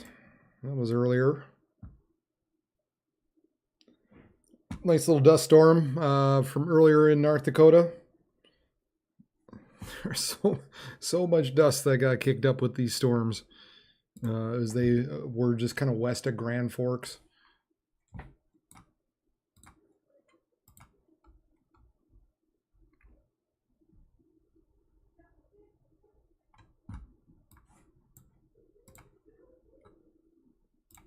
This was a funnel from earlier, a few miles west of Warwick, North Dakota, looking north.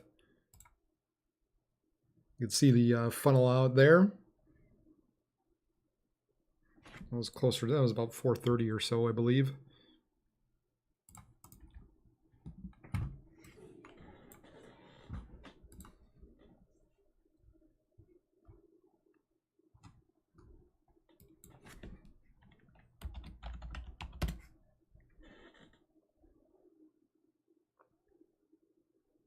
Here's a good look at the shelf cloud beginning to move into Fargo now. Continue to hear hail or hear thunder up here in Grand Forks. So the family's playing a new card game, or not a new card game. It's a card game that a few of us know how to play. The college kid who just came home and the other teenager who didn't play along. We're just learning this game tonight. And I believe it's called Up and Down the River. Sounds like they're not getting along too well on deciding the rules, is I think what is going on out there. And then, of course, you get the ones that, oh, they get upset because they're not playing fair or right or whatever. But so if you were hearing it in the background, that's what you were hearing. Friendly, but still sisterly love. So above me is Fargo still. That's the sky cam above me. and they did let go. They did let go of the warnings further south for now, and that was kind of the deal. A lot of this gust front was continued to outrun everything, all the storms further back. So at this point, it continues to be this line up here that's the focus. And in particular, kind of in that Thief River to Plummer Brooks area, maybe even north of Thief River, just kind of all along here, you've got these little areas in through here, all along there that you just never know when you get a quick little spin up. So just take a little extra precaution with these storms as they move eastward into Grigla, Goodrich, Middle River, Oakley, and Gonvick area.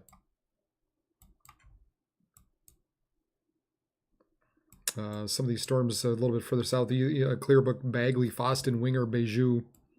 We'll include you on that as well. But yeah, you can kind of see how they just kind of jaggedly move along, and that's oftentimes where those are the areas you just never know. Just never know when a spin up kind of happens.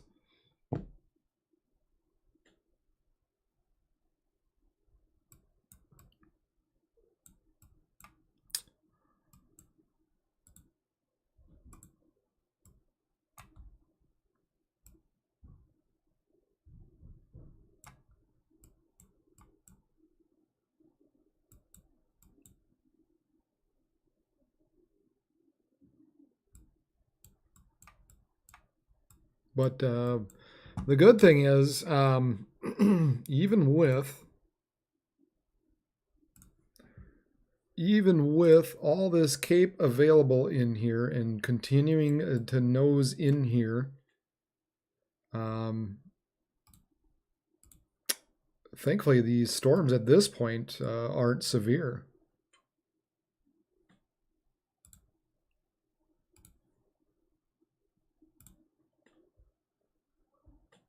About the only thing I can see at this point is we do have some warmer low to mid-level temperatures kind of nosing in there. So maybe that is helping sort of put a lid on some of this for now.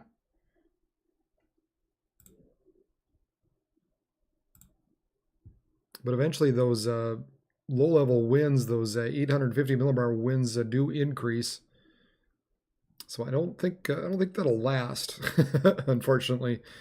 We're still expecting these storms to continue and to develop more so down to the southeast. So I guess a good thing for now. Thank you, Marcia, for subscribing. I appreciate it. Thank you very much. But yeah, well, that's kind of the good thing for now is these storms, at least as they head through the Fargo area, don't appear to be overly strong at this point.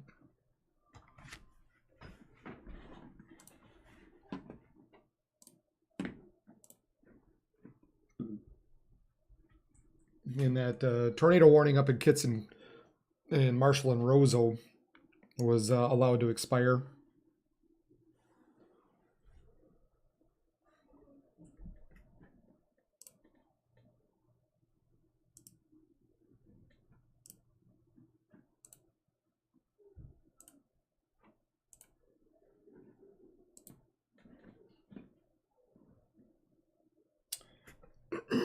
Boy, we had a lot of outages in Eddy County.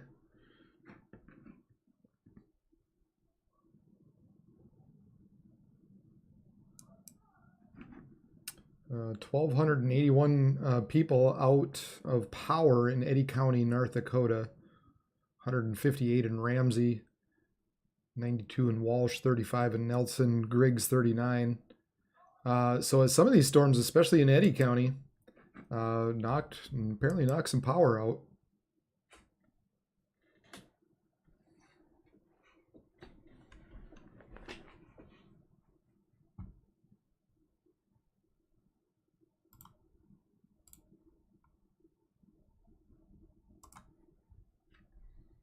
There's the current satellite, and plenty of lightning still left in these northern storms. Still plenty of lightning left coming towards that Fargo, and all along this line at this point.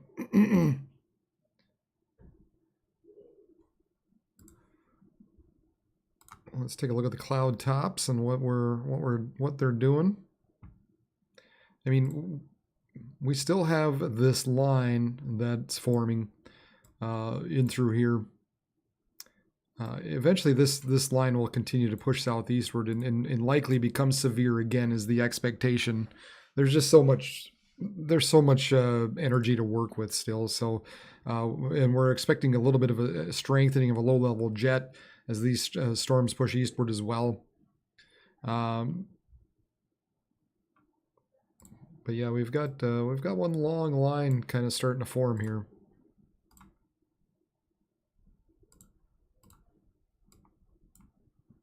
With spotty severe, thankfully. They're still saying with the stuff in Fargo, 50-mile-per-hour winds still associated with these storms as they move southeast around 40 miles per hour. You've got this cluster over by Pier, 60-mile-per-hour winds and 1-inch hail. Going to be I'm past blunt already, but you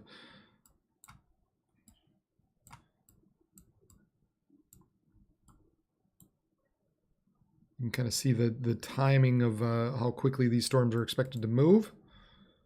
And then we also have this one just south of the border there, right around Eureka, kind of northwest of Hosmer, 60-mile-per-hour winds and 1-inch hail. That one is moving eastward at about 40 miles per hour.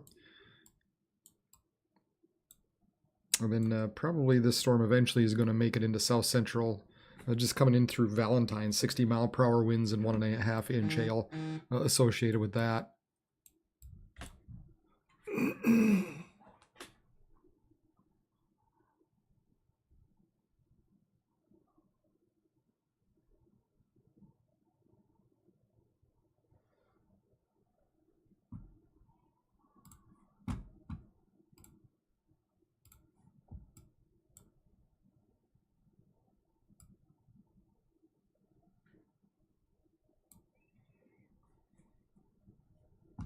Well, the good thing, there's our storm rolling through Fargo. Doesn't look too nasty at all.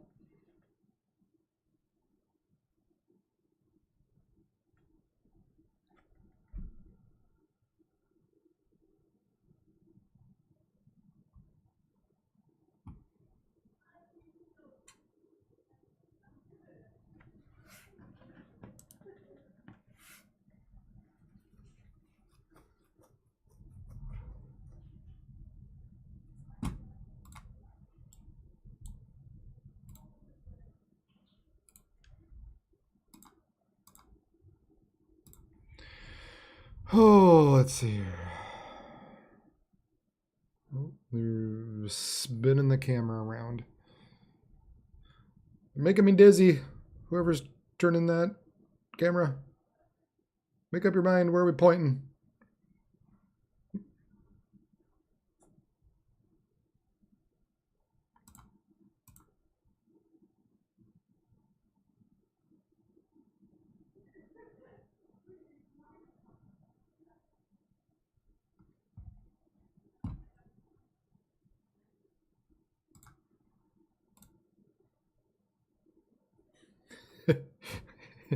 I can't seem to decide where, sorry about that. So I can't seem to decide where to point the camera, I guess.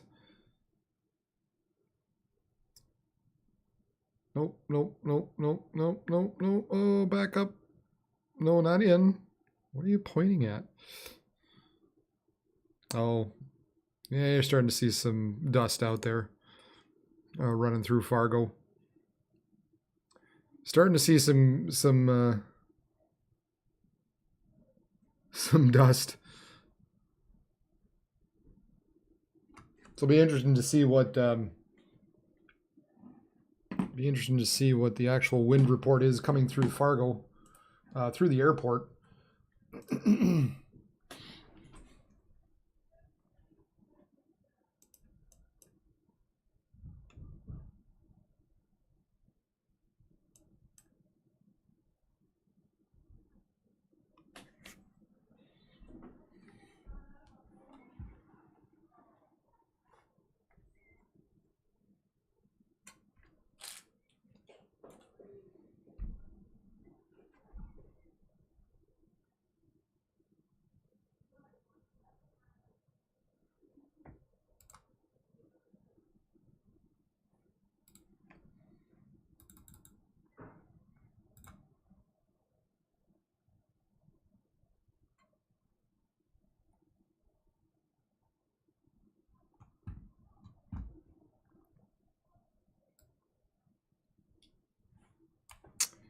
Here is a quick edit of massive haboob New Northwood, North Dakota several hours ago.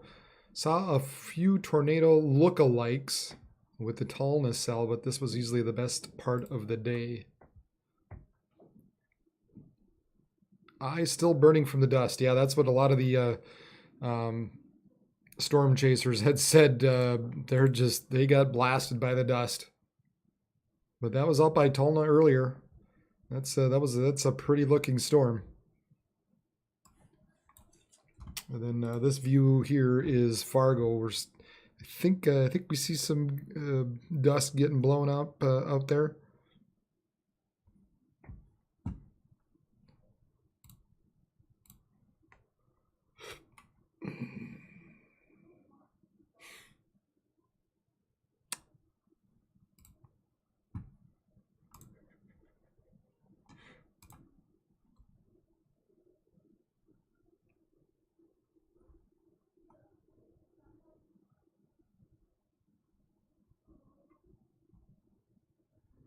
If anybody's got any pictures out there, if anybody is running out there and taking some pictures, after good view of something, go ahead and tag me either on Facebook at Region Weather Live or Twitter at Region WX. That kind of pops up every once in a while above my head just to cue you in. But if you do so, I'll show your video on the stream here.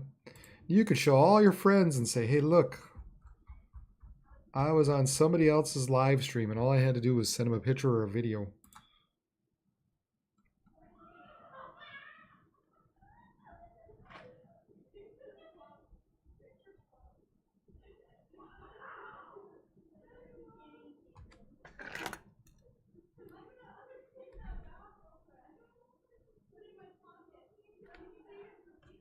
So this was, let's see where they're going with this. This was a confirmed tornado near Manfred around 3:40 p.m. today. Yeah, that was Manfred. That was by Fessenden, west of Fessenden. And so you could see there the funnel up here and reaching the ground. And definitely kicking up some dust. So there was a touchdown near Manfred earlier, courtesy of KFYR TV.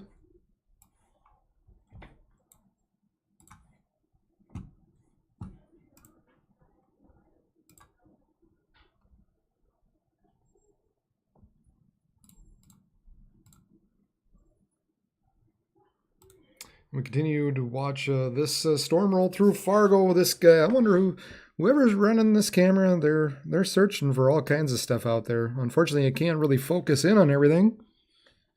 Hey, buddy, there we go. There, now I can see a little better. I don't know. I don't know if he's trying to spy on his wife or what's going on. Hi, Sandy, Chicago. Yep, Chicago. Yep, still fine. Still fine. Not till later tonight, but even at that, I don't think it's going to be a severe run through the cities.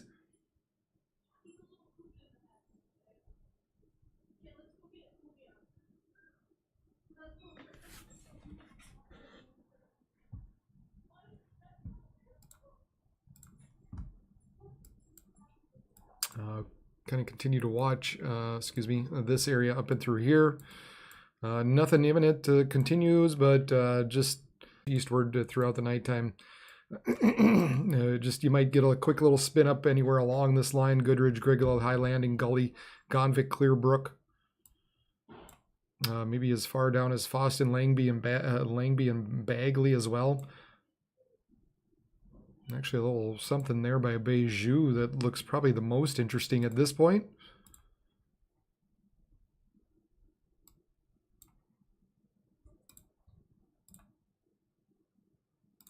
Well, just a little bit of rotation in there. We've got some inflow going on. And then the wind's kind of pushing this area outward, pushing eastward. So you've got that little area of rotation just west of Beijou.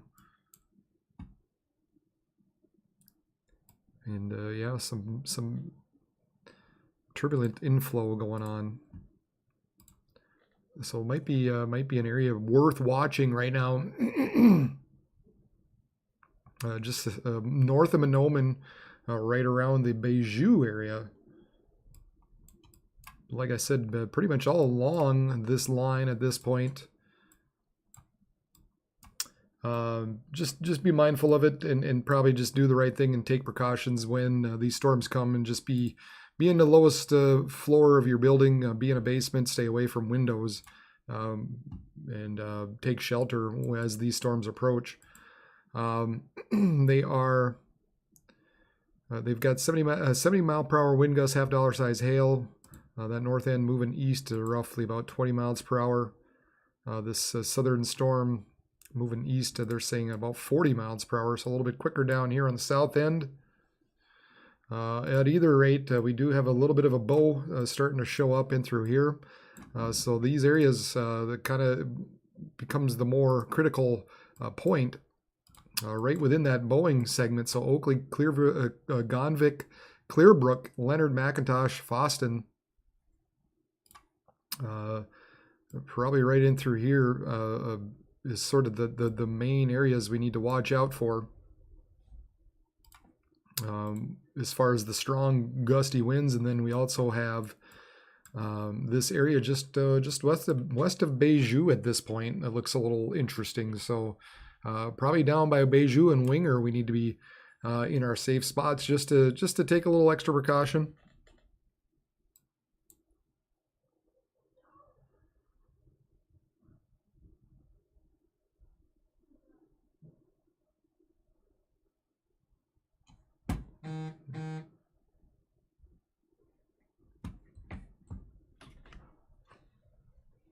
Looks at W again. Oh yeah, maybe.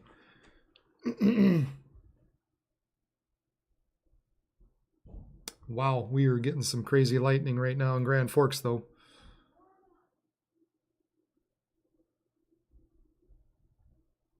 Yeah, Beiju. I'd be I'd be a little careful here.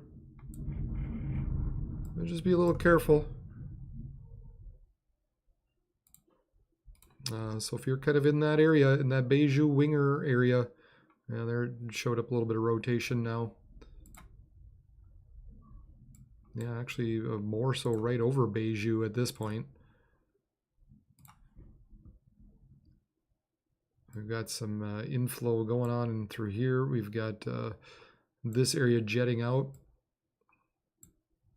So just a little bit of rotation going on right around the Beiju area.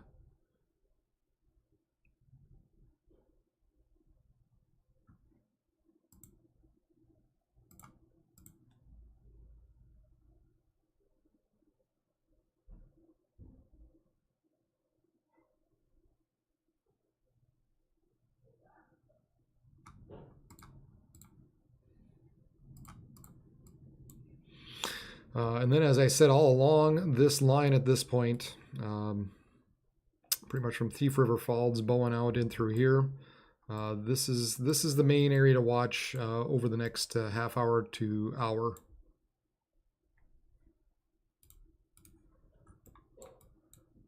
Several little areas of rotation showing up, mesocyclones, but nothing crazy at this point with them. They did reissue a severe thunderstorm warning now to include Fargo and Detroit Lake, 60 mile per hour wind and quarter-sized hail.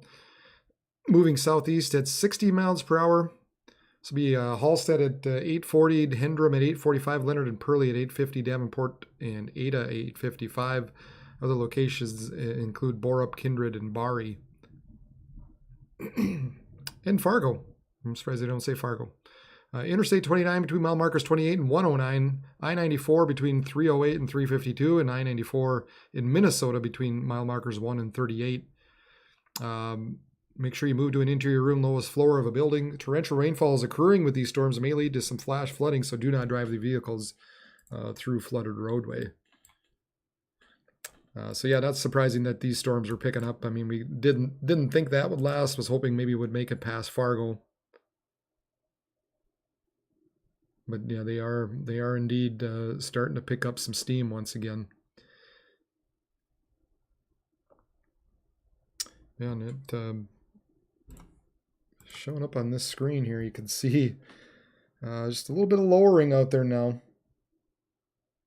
So these clouds are starting to pull in in some of that moisture and pick up some of that steam. So hopefully they crank that camera just back around a little bit to the west again. That would be good.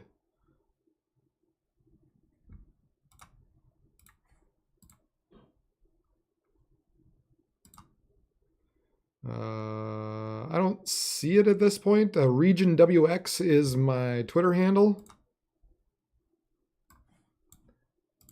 Right there, Region WX.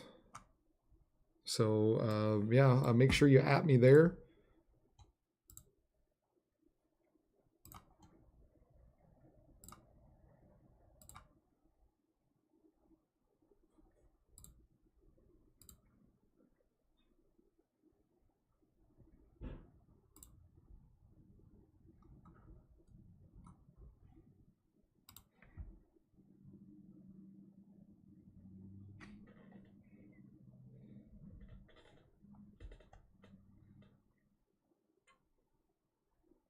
Yeah, same North Branch as Sandy and Chicago County. Not till late tonight, but even at that, probably not looking at anything too significantly severe.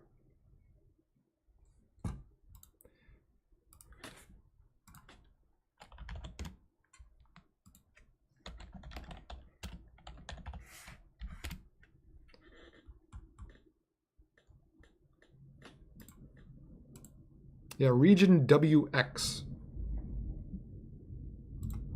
is where you can at me. Region. Oops. Yeah, WX.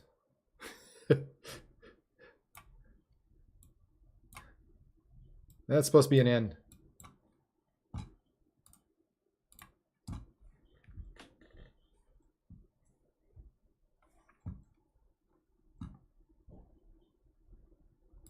So yeah, these storms picking up a little speed once again, heading towards Fargo. Fargo not out of it. Looks like we got some stronger winds heading your direction now. Monoman, Detroit, Lakes, Fergus Falls, Wahpeton as well. These storms beginning to pick up a little bit of gust.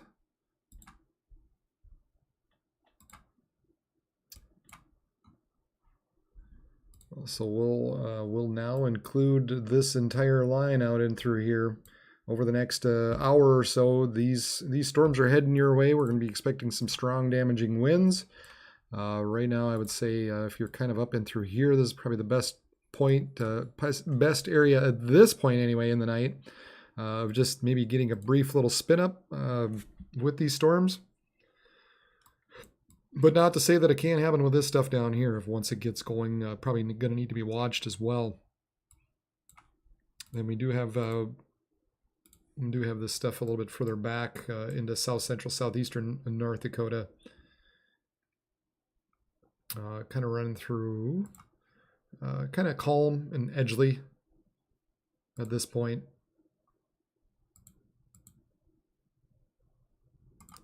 Looks like it's got some hail right around an inch and 60-mile-per-hour wind gusts. Same down here, heading towards Leola. 60-mile-per-hour wind and quarter-sized hail with that. But pretty much anybody on the back side of this at this point, anybody back here, you're all in the clear. So you might as well go to bed at this point tonight. Anybody down in the front side of this, we still have some storms to work through.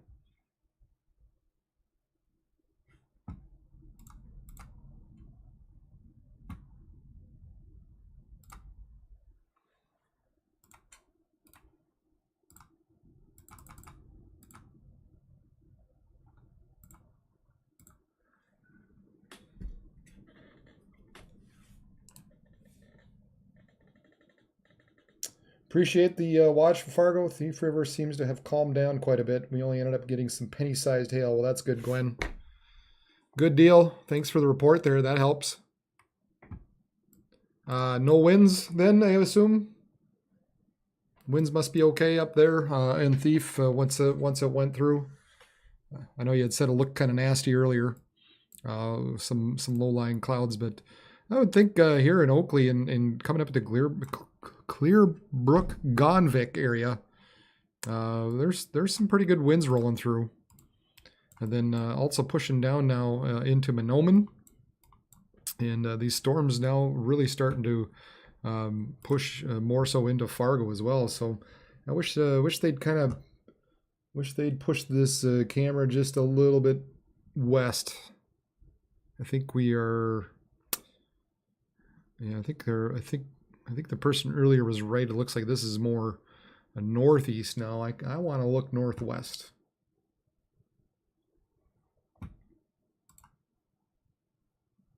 I believe this is 94 into Minnesota.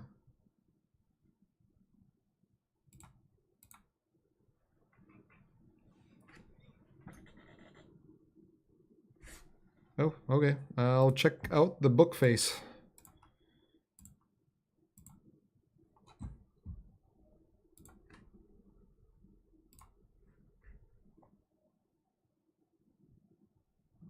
Oh, yeah, not the best quality picture, but here's the ball.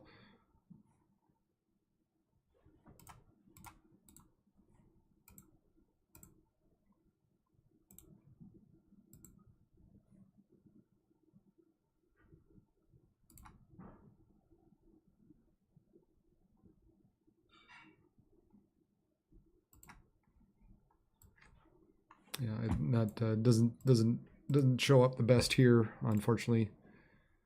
But yeah, that looks scary. Definitely some rolling clouds probably running through Thief River earlier. Some low hanging clouds.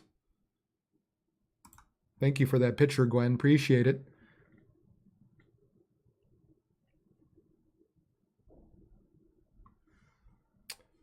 Good thing it was just a little bit of hail, I guess. Looked nasty.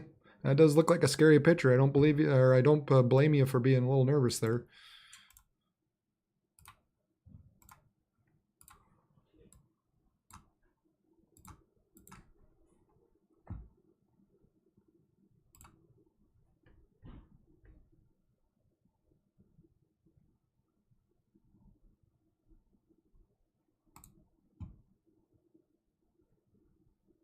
There, they moved that camera finally. This was in Ashley earlier, thanks to Lori Beekler. Kind of a lower hanging cloud.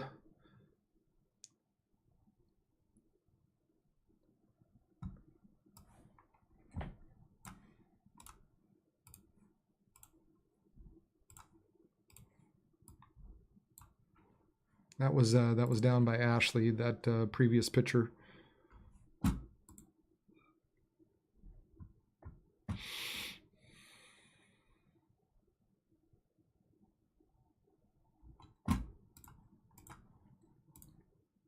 Region WX. Boy, I don't know why I'm not seeing anything on the mentions on Twitter.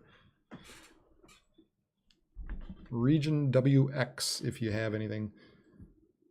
But yeah, the storms here in Fargo looking more and more interesting.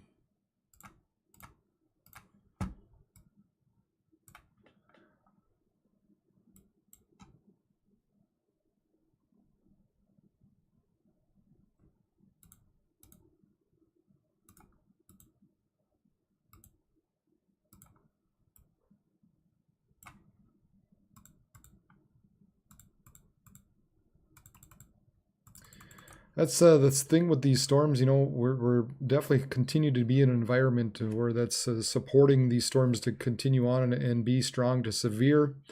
But the storms themselves cause and create all kinds of havoc. And you had that gust front that kind of got out ahead of the main line and really sapped away a good part of that energy for a while. So there was no severe thunderstorm warning out for a while, and then took until that gust front kind of went away before these storms basically were able to reorganize. So Now it looks like we're getting going again a little more. Yeah, a little concerned about just some of the little scattered rotation going on in through here. It's a bit of a mess. It's kind of why I was looking at how exactly some of these storms were moving. And sometimes you can kind of tell just by looking at it if there is any kind of rotation in with them. Somebody said earlier, you know, just something I want to mention. Somebody said appreciate not having a lot of jargon in there, meteorology jargon. Yeah, I guess why would I? Why do you care? You know, most people, I think, they just, is the storm coming and is it going to be windy? You know, for the most part, you know, people, I don't know, I don't think care. You know, you've got the true weather lovers out there that might care a little bit and might know a little bit more and want to learn. But I guess the general public, I think for the most part, just you know, is it going to be strong? When's it going to hit?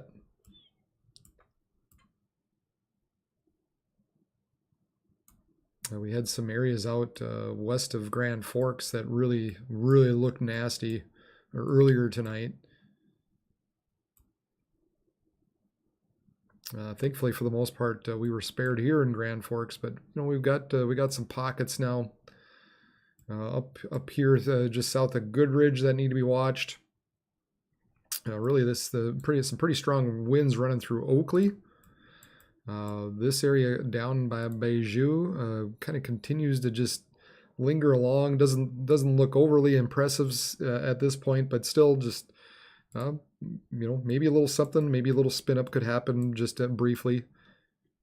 Some pretty strong winds south and west of Mahnomen.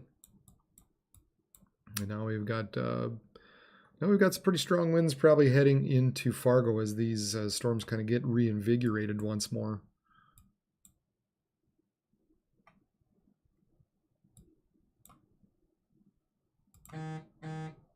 Moving southeast at 60 is what they're saying.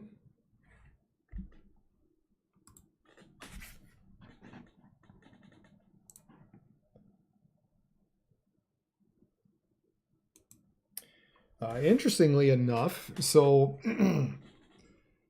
the gust front went through, and Moorhead has a northwesterly wind.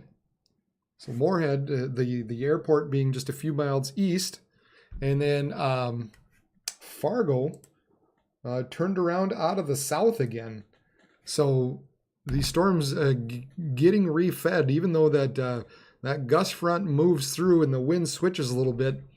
Like we said, these storms getting reinvigorated, and we're getting some flow back into these storms, and so that's why they're able to pick up once more.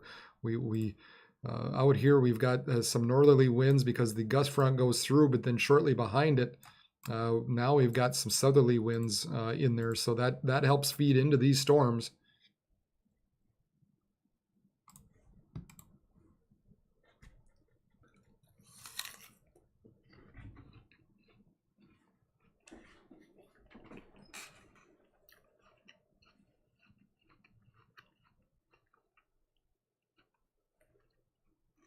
We had some dust out there earlier, I think, when the gust front actually went through.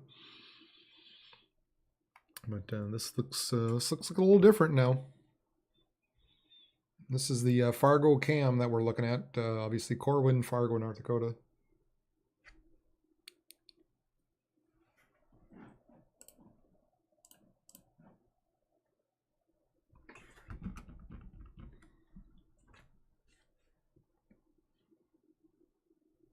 So quite a while back, by 4:30, right around 4:30, we were looking at some rotation right around that Tokyo. So sort of south of Devil's Lake, a large tree branches down at Black Tiger Bay.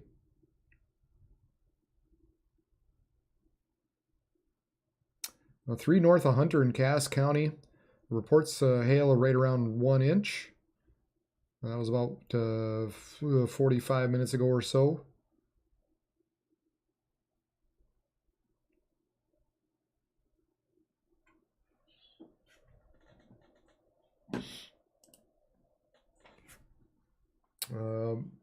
In Lemoore County, North Dakota, right around Calm, report of a hail of 1 inch. In McIntosh County, once again, about 3/4 inch hail in Fredonia. Then we're continuing to watch this area getting darker here in Fargo. Yes, they are. They are intensifying. And look at that. I was hoping they'd push it a little bit further north because it definitely looks, man, it looks dark up there. So we need to be taking shelter in Fargo. Do not want to be driving through this area. I can tell you that much. I've seen these clouds before. I've tried to storm chase and outrun these clouds, and you can't see. Eventually, it's just going to turn dark. You're not going to be able to see anything. So, boy, if you're around that Fargo area, if you're traveling, I'd say just at this point, just stay in Fargo. There's our tornado warning. Yep, there's the one up there. Yeah, kind of watching that line. There's that tornado warning. Kind of in that high landing area. Just east of high landing. So severe thunderstorm capable of producing a tornado was located near high landing or 21 miles east of Thief River. Moving northeast at 30. Tornado and quarter-sized hail possible with this. This dangerous storm will be near northwestern Red Lake Nation around 9:05. Other locations include Gel. So make sure you take cover now. Move to a basement into your room and the lowest floor of a sturdy building and avoid windows. And if you're outdoors or in a mobile home or in a vehicle, it'd help if I would pull up the actual radar. Sorry. Move to a close, substantial shelter. Protect yourself from flying debris. So yeah, we've got this area right in through here, with the inflow coming in like that. So there's your rotation going on, right near high landing.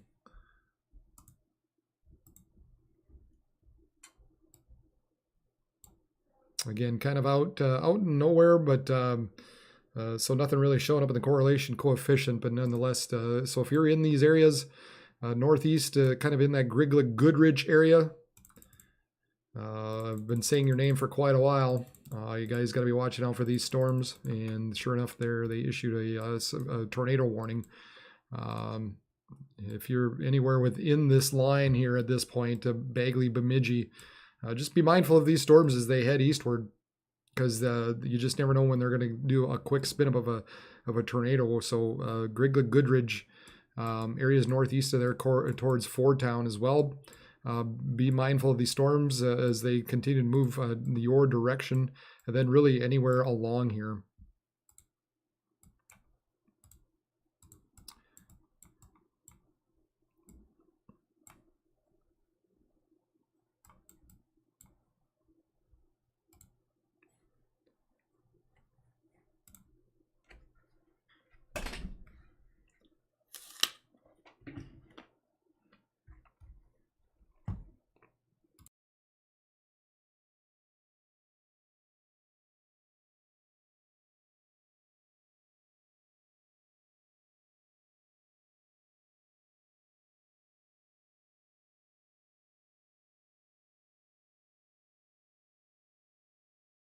I want to say 100% no on Fargo.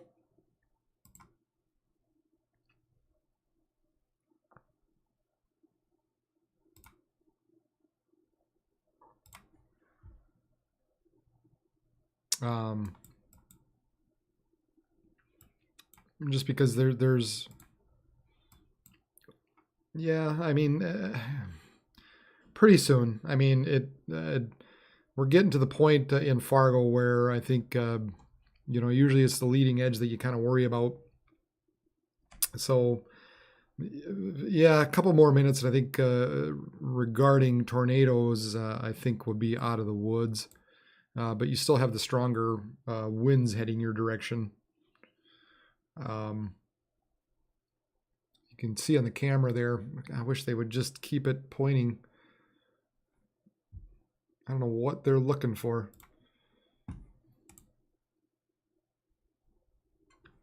But essentially when this line moves through here, you'll be good to go. So a couple minutes and beyond that, I think for the most part, Fargo will be out of the tornadic threat altogether. There doesn't appear to be anything on radar at this point. And just looking at the sky cam, I guess I don't see anything imminent at this point either. So we'll just kind of keep an eye on it, but then just give it another minute or so. And or a few minutes, so we'll say 5 minutes, and I think Fargo will be in the clear tornadic wise, and we'll just be dealing with some strong winds. A lot of movement in these clouds, obviously. That's why I'm like, just hold it to one spot, dude.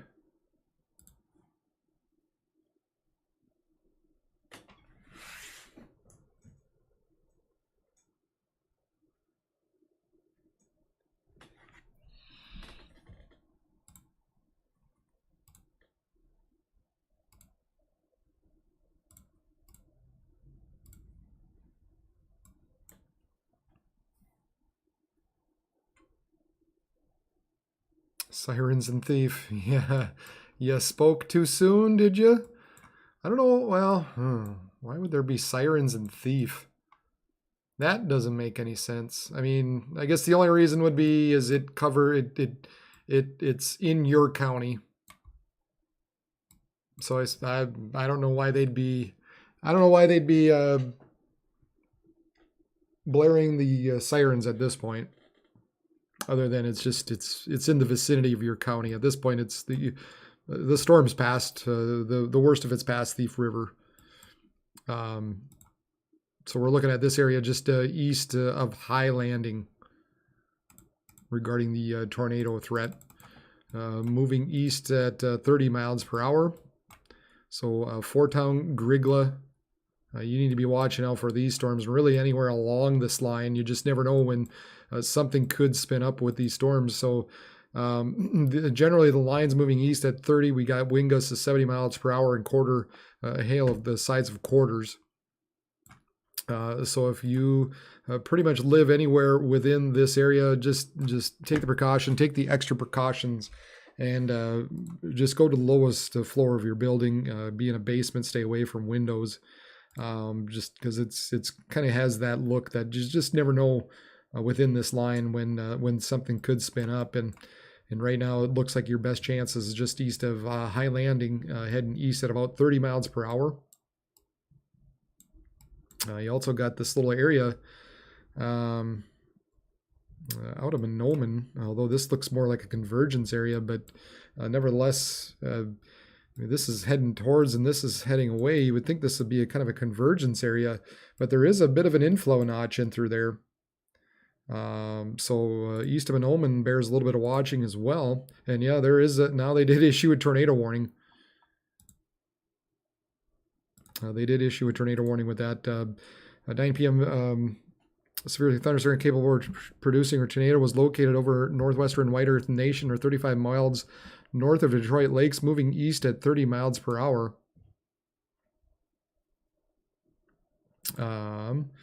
Flying debris will be dangerous to those caught outside. This will be near Bailou around 9:05, Nyatawash and Island Lake in Monoman County around 9:20. Other locations include Macance, Pine Bend, and Roy Lake.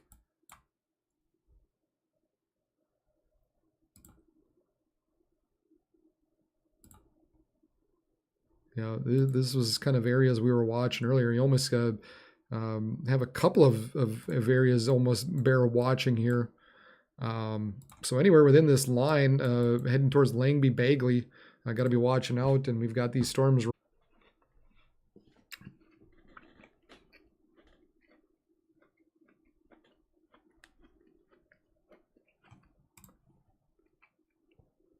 Whoa. Not sure. Sometimes I wish I knew what exactly they were looking for. Thief River, I mean, no, this is Thief River, I'm not worried about really Thief River anymore. I'm not sure why your sirens are going off because the threat is east of you. Thief River is no longer of any kind of tornadic concern at this point. Thank you, Be Reconciled. Yep, I appreciate you having on. Once again, I've seen you on here before. So thanks for tuning in again. Make sure you tell your neighbors and friends and even your enemies.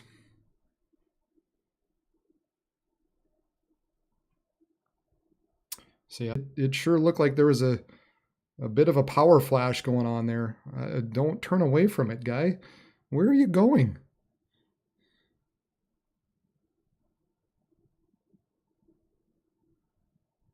Yeah, that was, man. I don't know what he's looking for, but I swear there was a power flash there. It looked really, really ominous.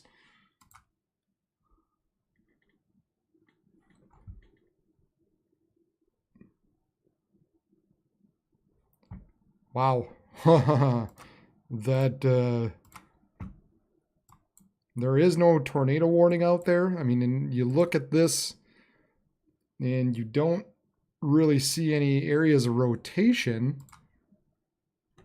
But you just, again, you never know with these storms. They might just spin up something briefly, and you know, just like we have this area out here, where we've got these areas around Nayatawash, Beilu, and east of Beiju as well, all along this line as it continues to move east. Then we got this tornado warning coming up to Goodridge, east of High Landing. So this area all along here really needs to be watched out for. But wow, I as they continue to push east, but that was interesting. I'd be really curious of what comes out of Fargo here.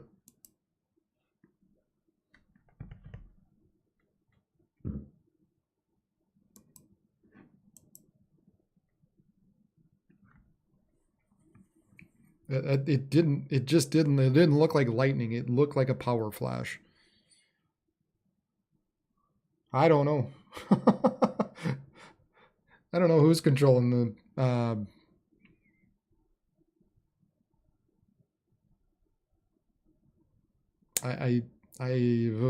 don't know. I think this is run by KVLY, so I don't know if it's somebody from there.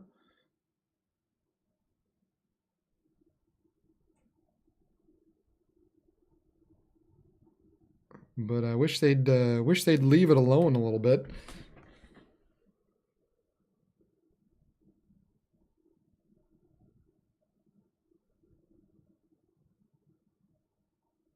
Yeah, I mean, I don't, man, dude, you got to leave this alone. But you know, Fargo, you need to be in your safe spot at this point anyway. Went out in Moorhead, okay. Well, that's the one good thing. I mean, it's been a few minutes now, and all the power is still going on here with this camera anyway. It continues to get darker and harder to see in a lot of these areas. I don't know what in the world they're looking for.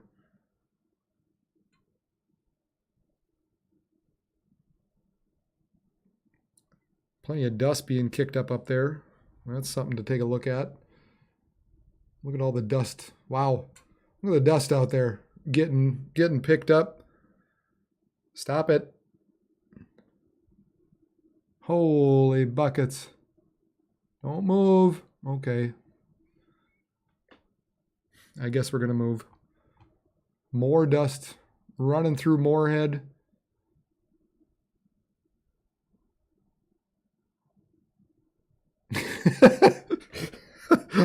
The squirrels are, I don't know who's controlling this dang thing. Holy cow, it's all over the place. Dude, lay off the speed, man. Say no to drugs. Holy cow. It's like ADHD out there.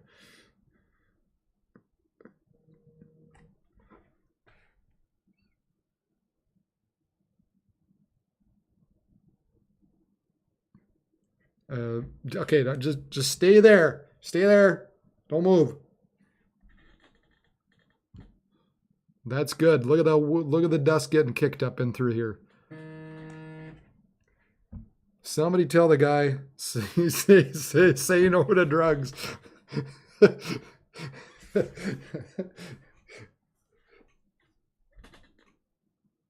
Wow. Yeah.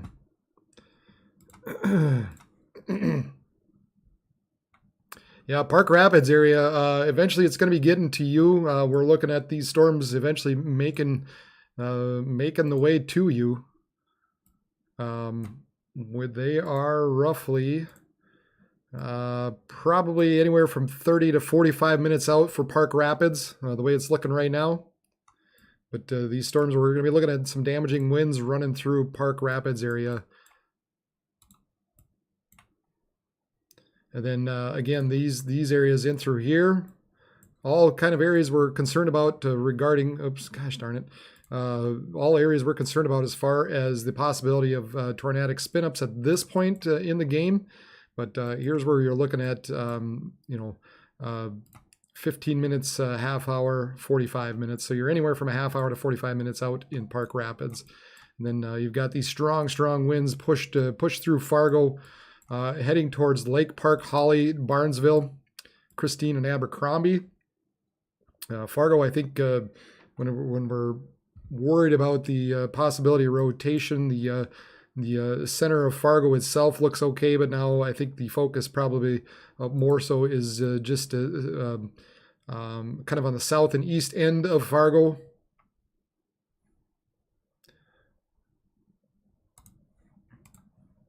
And continue to see some gusts getting picked up there. I assume this is somewhere pointing southward at this point. I'd be so curious. I swear there was power flashes out there for a bit, and that's obviously that gets very concerning when that happens, because sometimes that means there's embedded a tornado in there, or very, very strong winds knocking power lines over.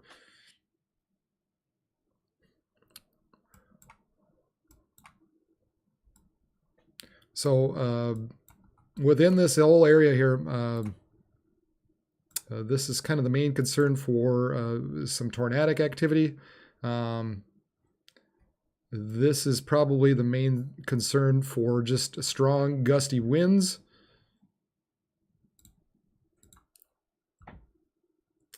And then you've got this area increasing in intensity and continuing to push southeastward as well. So a whole lot going on now in through northern parts of Minnesota this evening. So if you're anywhere in this, especially this northern end, Kelliher, Black Duck, 10 Strike, Turtle River, Bemidji, Bagley, Cass Lake, LaPorte, we need to be taking shelter. We've got some pretty strong rotation coming up on Nyatawash. Real strong rotation, actually. That's pretty impressive. That's really impressive coming up in Nyatawash. Nothing on the correlation coefficient, which is a good thing, but that's some strong rotation going on in there. We need to be definitely need to be taking our shelter. If you're anywhere in that Nyatawash area, southwest or kind of east of Mahnomen, even this area north of Belleau looks interesting. Maybe not as much as this one down in the south, but this area up and through here heading towards Rice Lake needs to be monitored as well. So if you're in that Langby, Edbro, Rice Lake area, make sure you're taking shelter as these storms continue to move eastward. And then you have this area up by Goodridge and Grigla. Doesn't look quite as doesn't look like there's quite as much rotation as there was earlier, so that's a good thing.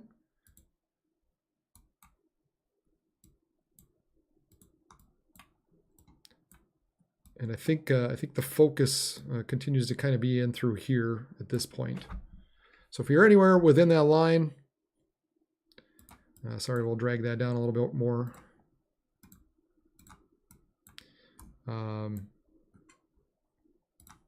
If you're anywhere within this line right now, make sure you just take the extra precaution, just take shelter, just get in the lowest part of your building or get in the basement. Stay away from windows and doors. You never know when something's going to spin up along this area. It definitely, like I said, just taking a look here, a couple of areas west of Nyatawash and then north of Beilu, two areas that definitely bear some watching. Probably wouldn't be surprised if at times we had a little tornado on the ground there. So Nyatawash, Rice Lake, Ebro, Langby, all need to be in our safe spots at this point. You can see how we've got the inflow coming in through here. The rear flank wrapping around the back side of this and creating that spin. And that updated a little bit here. So it's our inflow and our rear flank pushing in. So just north of Nyatawash at this point. This video or this picture's a little bit old, so would expect the rotation to be just north of Nyatawash. But we got to be taking shelter if you're in that area. And then also up by Rice Lake. And the guy running the camera in Fargo continues to be on drugs.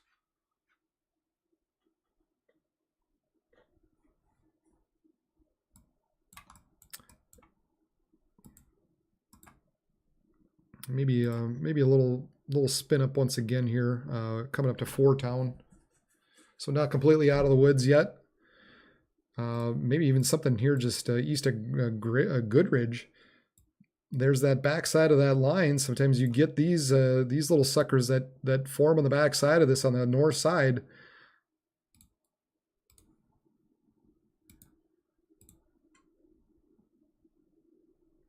Again, nothing imminent on the correlation coefficient, but just you know, might sound like a broken record, and if I am sorry. But anywhere along here at this point, just do what needs to be done. Take precaution. Get into a shelter. Get into the lowest part of your building.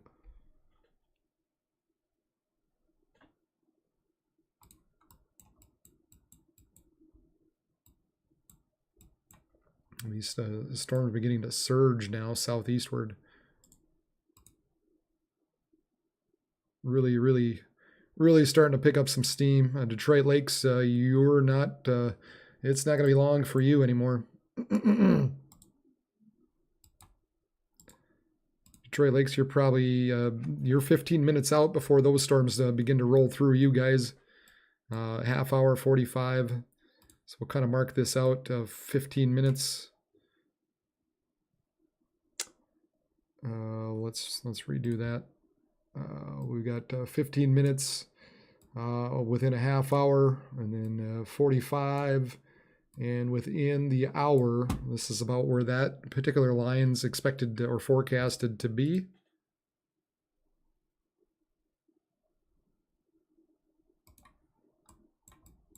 You're getting little areas of rotation in there as well. I hit it all. Callaway, Ogema.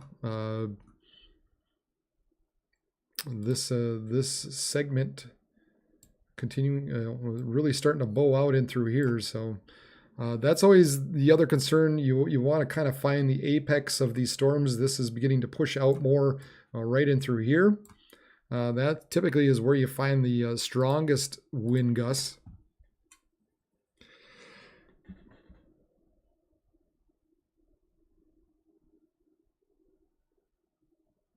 As these storms continue to push eastward.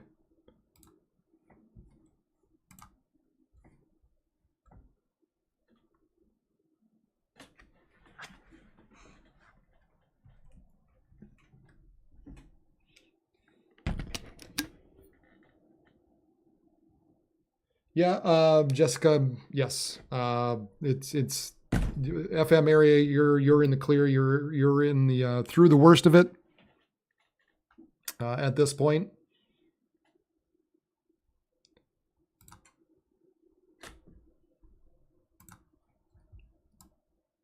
I think the worst of it now has pushed east and south of the Fargo-Moorhead area.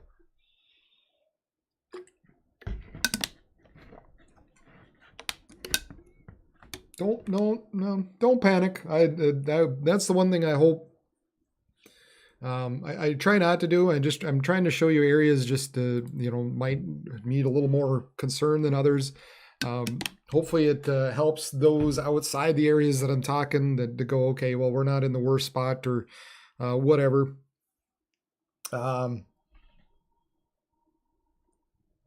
But just do what needs to be done with these storms. I mean, just take the shelter, get in your lowest part of your building, make sure you're not caught out camping or especially tenting in these storms as they move through. You want to find a shelter if you're out camping. You want to be inside a shelter. You don't want to be driving through these storms.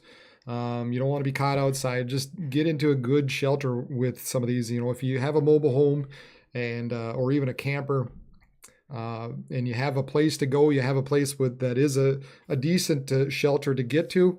Just make the plan just to head that way out ahead of time, and you do those types of things, and you're going to be just fine.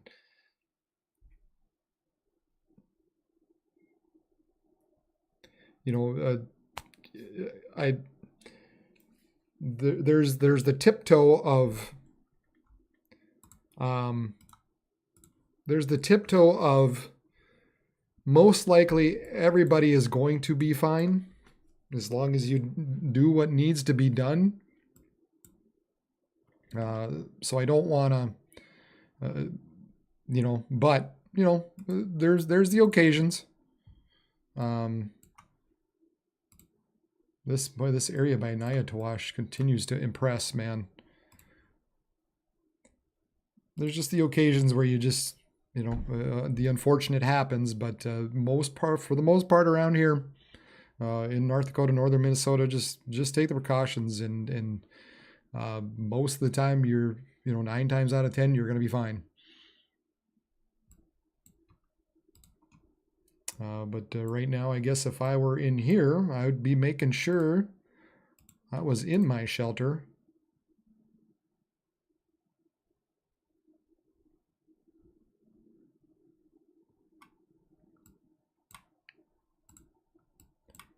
And really anywhere along here, Nayatawash, Rice Lake,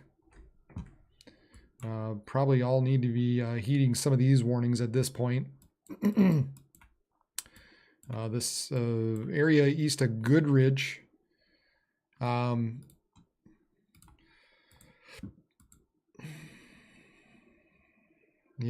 still just a little something there. You can see it kind of spin back around here.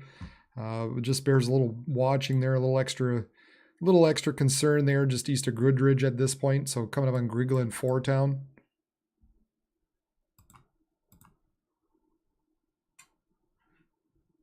Yeah, I probably should. We haven't taken a look at South Dakota for a while, I guess, have we? Not at the moment. Nothing severe warned across South Dakota. Everything below severe. In fact, there's not even we have this one far north special weather statement north of Aberdeen, and I don't even know what for. There's really nothing out there. And then this one coming up to in that Heriad, Eureka, Mound City area, 40-mile-per-hour winds, and maybe getting close to 1-inch hail. Pretty decent storm down here in southwestern parts, just south of Hot Springs, but again, not warned or nothing. So for now, South Dakota's in the clear. You got this area heading towards Oaks. Oaks, Ludden, Elliott, Cogswell, Lisbon, Gwinner, Foreman, and Milner. 60-mile-per-hour winds and 1-inch hail associated with that storm. And then we continue to have this severe thunderstorm watch out until 3 a.m., where this whole line is now beginning to enter in. So some strong damaging winds up and through here. And the possibility of probably is some small or some hail, more so on the southern end of this.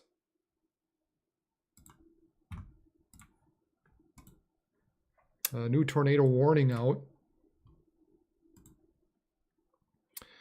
capable of 925 as a severe thunderstorm capable of producing a tornado was located along a line extending from Espali to Red Lake Nation to 14 miles west of Lower Red Lake, moving northeast at 40. Possible tornadoes in quarter-sized hail. These storms will be near Gel around 9:30, Fort Town 9:35, Thuralt at 9:40, and Carmel at 9:45. Other locations include Upper Red Lake. Take cover now, move to a basement, interior room, and the lowest floor of a sturdy building. Avoid windows, and if you're outside or in a mobile home or in a vehicle, move to the closest substantial shelter and protect yourself from flying debris. So, yep, they saw this area kind of blasting northeastward, and there's definitely some strong winds associated with this. Not only that, but you have this line developing out ahead of the main line. So they just kind of went and blasted it and said, the way this is really starting to punch out at this point, anywhere along here as this moves northeastward could have the potential of spinning up a tornado. So that's kind of why they issued this big line out here, or this big area.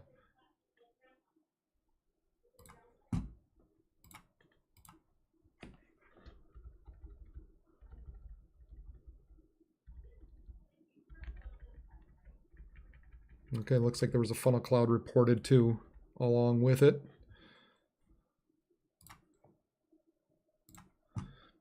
Law enforcement reported a persistent wall cloud and brief funnel 3 southeast of Goodridge. So yeah, that area we were kind of watching earlier,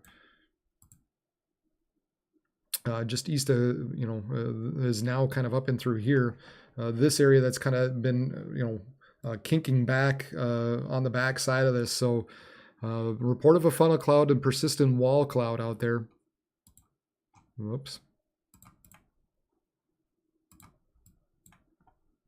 And this area really making a punch to the north and east.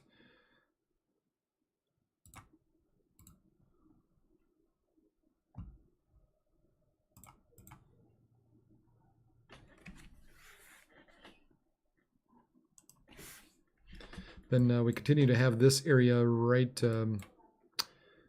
let's see here, sort of north, getting a little harder to pick out, so that's a good thing.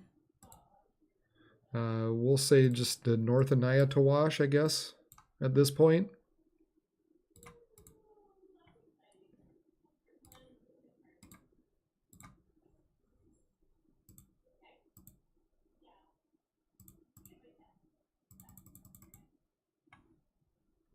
Yeah, just north of Nayatawash, looking a little not quite as maybe not quite as ominous, but still there's still a little something there.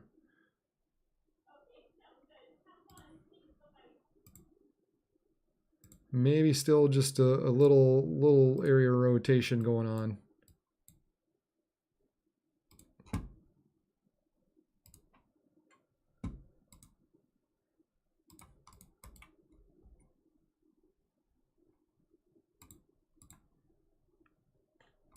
Yeah, and this in through here needs to be watched. And then eventually I think these areas are going to become more interesting as the night progresses here now. What do we got? 70-mile-per-hour winds in Moorhead. Power outages around Central Fargo, which you guys are telling me. That you lost power in Fargo Moorhead as these storms went through.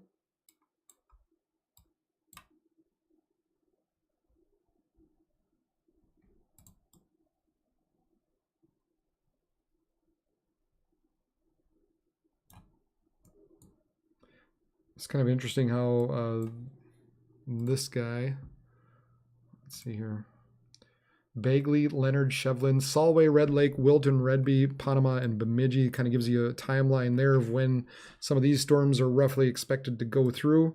This northern edge,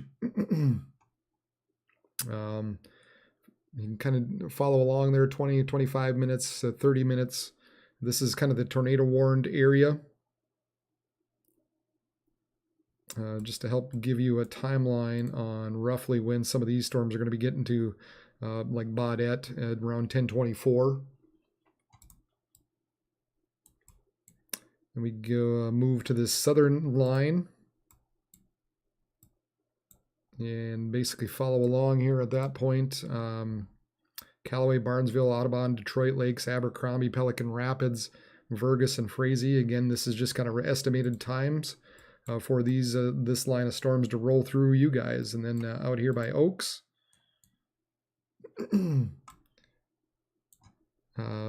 Elliott, Cogswell, Lisbon, Gwinner, Foreman, and Milner.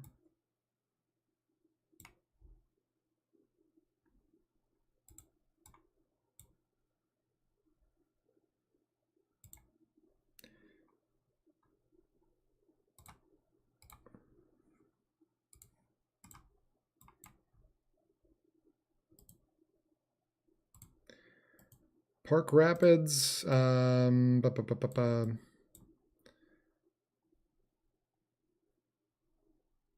looking at a half hour to 45.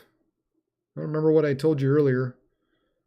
But that's about, that's roughly what we're looking at right now. So you can see here's your 15-minute mark. Your half hour mark, your 45, and your hour.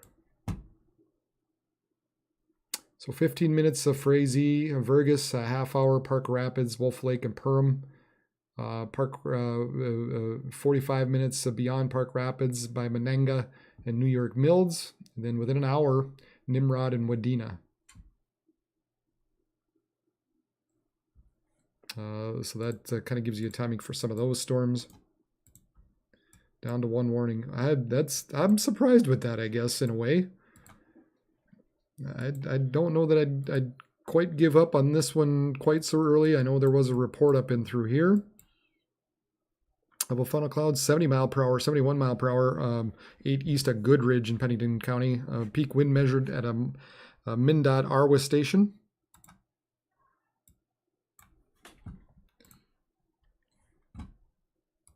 Hide this, and I'm going to switch over to a different cam. Well, this is pretty. We'll show you this. This is Grand Forks at this point. Pretty little sunset behind the storm.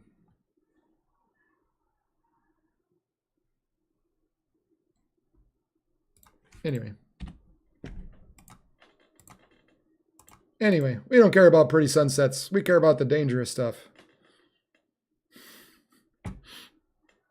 Right? Sure we do. Sure we do, Russ.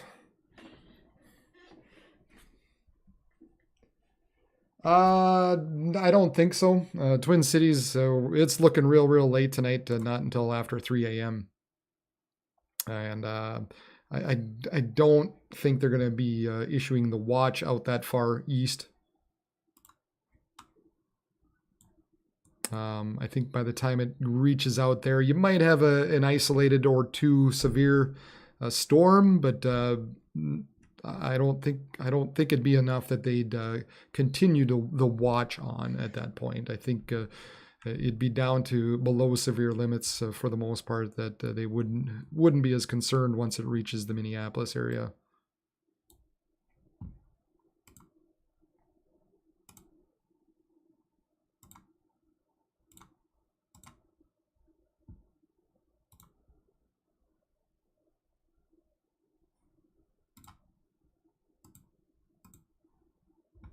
So we'll this is Perham that I've got up above me now.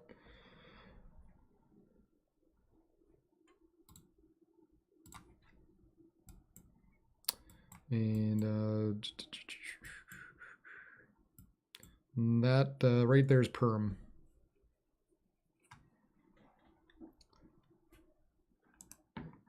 The other one I could take a look at would be Wadena, I guess. I'm not sure if there was any other really good ones out there. Look, I think I've got Bemidji too. That'd be another one to have up. We'll put that on hide for a bit.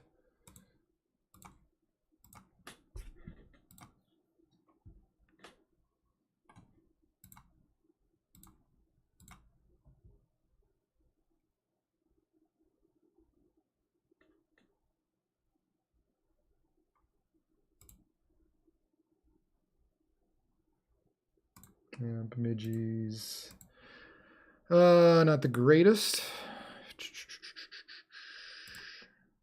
At least the one that I see.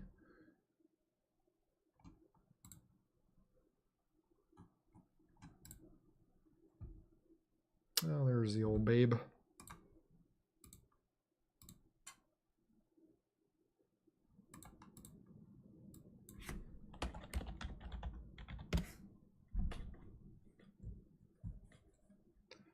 There's Babe the Blue Ox. That's another one we can take a look at tonight. Ah, spider! Kill it! I didn't need to see that tonight. How's that? Anybody need to see a spider tonight? Yep, no, I don't. Let's get off of there. Dear God. Yep.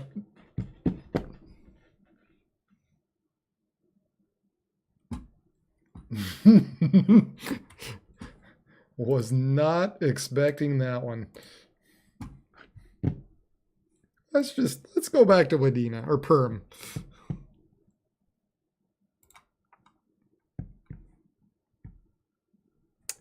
In 3D, yeah, we can see what it looks like. It's out there a little ways.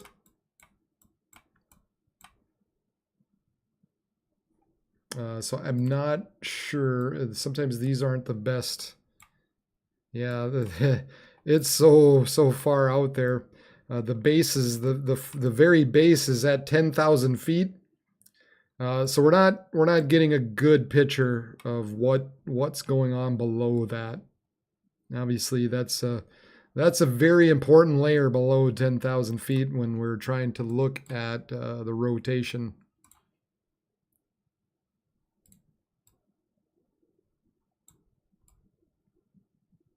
There you can see it going away from the radar.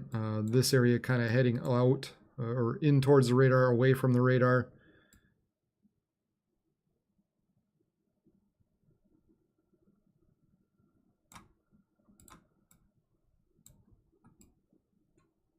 But really hard to see exactly what's going on in there. You've got your little inflow notch, maybe a little lowering in through here as you have your inflow coming in that way. But it's so far out there, and you're really, like I said, this is up at 10,000 feet already. Oops, up here. So ultimately, this is the area you wanted to see anyway. So that's the bad thing when these storms are so far out there.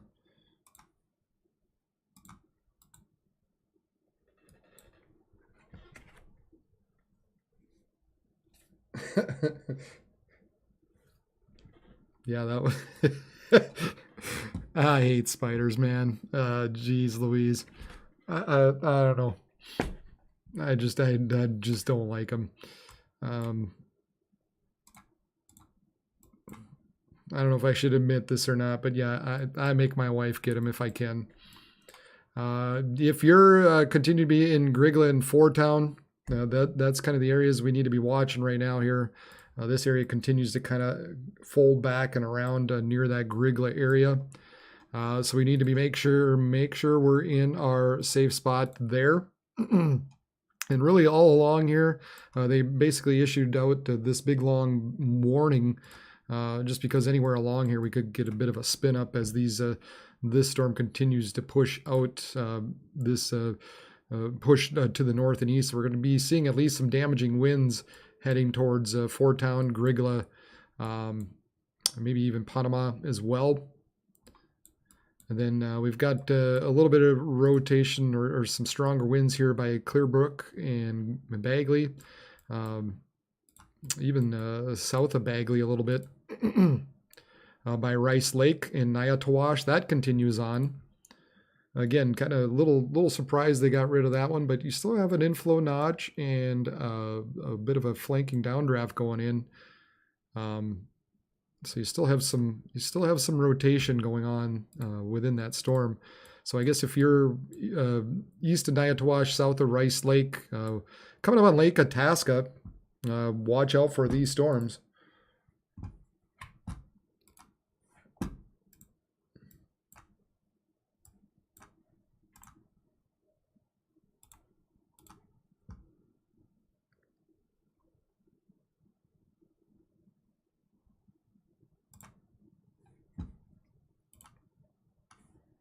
Oh, come on.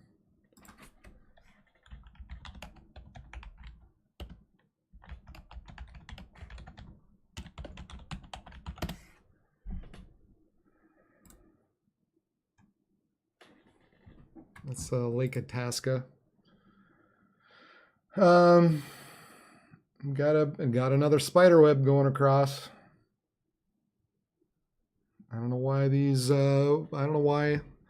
these spiders like these cameras, but they seem to. But anyway, at any rate, yeah, again, anybody within this area here, just take that extra precaution with these storms, as you might be seeing some rotation in with them, and you never know when we're going to get a bit of a spin up with those. We've got these storms running through Detroit Lakes.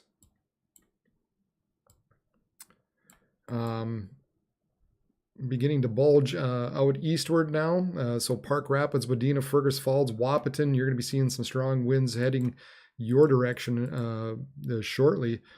We've got 70-mile-per-hour winds and penny-sized hail with these storms, and they are moving southeast at about 30 miles per hour roughly.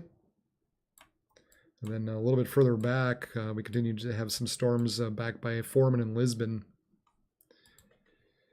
And that's 60-mile-per-hour winds and quarter-size hail associated with those storms. A little bit of hail there by Lisbon. North of Detroit Lake, some pretty good hail up by Callaway, Richwood, south of Ogema, and White Earth. Maybe as much as 2 inches in diameter.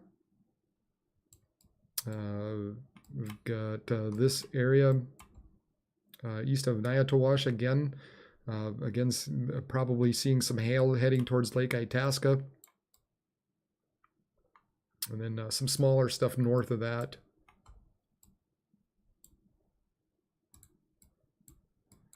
But severe, look at this line now that's developed, and with all these severe thunderstorm warnings.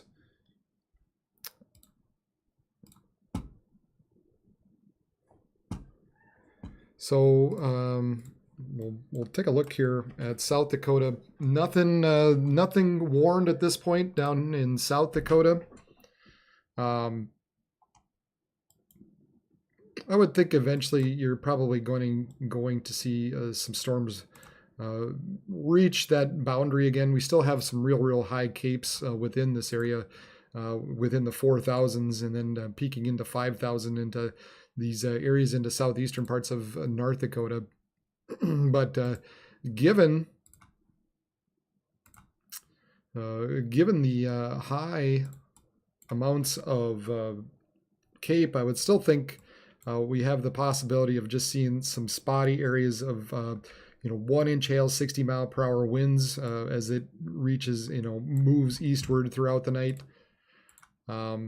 Eventually, Sioux Falls could be involved with that. Now, mind you, the other thing we have going on, Sioux Falls radar is out. So as this continues eastward, these storms aren't going to look as bad, and we're going to be relying on a lot of the surrounding radars. So I'm kind of wondering if they aren't going to be just a little more aggressive on these, and if they look severe, eventually are they just gonna issue a warning to stay on the safe side, because we don't have a Sioux Falls radar to rely on tonight. But yeah, eventually these storms are expected to move in that direction, and we'll flip over here to the model here in just a minute or two.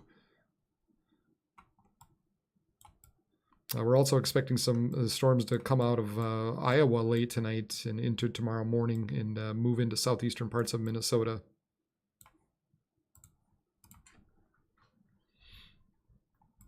But this area now northeast of Grigla at this point, right around Grigla. In between Grigla and Fort Town, need to be watched now, need to be in your shelter. And really anywhere along this punch here, we've got a good punch of strong winds moving northeastward. Look at this this bow echo moving northeastward. So if you're anywhere within that line out ahead of the storm, just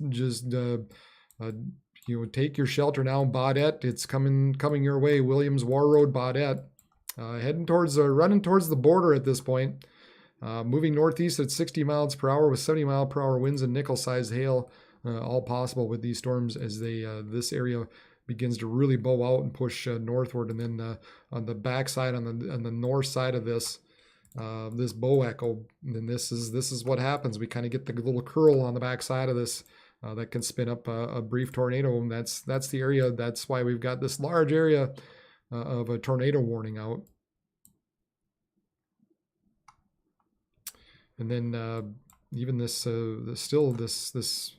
area coming up on Lake Itasca, east of Nyatawash, still showing a little bit of rotation in there. North of Clearbrook, you've kind of got this area kind of folding into this other one here. So you've got just a little bit of rotation going on there as well. But just all along here, again, like I've been saying all night, just take the precaution, and most of the 9 times out of 10, you're gonna be just fine. So, as these storms continue to push eastward through the night.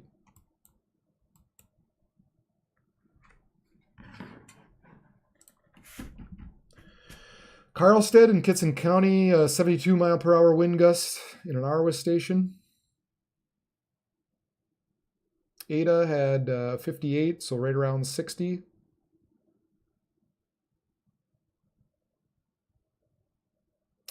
Goodridge had a 70 mile per hour wind gust reported. With all, of course, the persistent funnel or wall cloud and funnel cloud.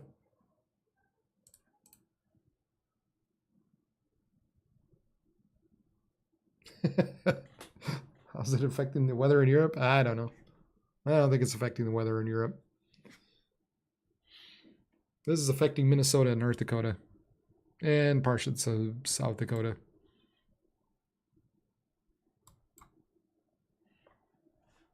I don't even know if I want to go back to that Paul Bunyan one. Is that spider still there? There's Purim, I believe, right? Yep.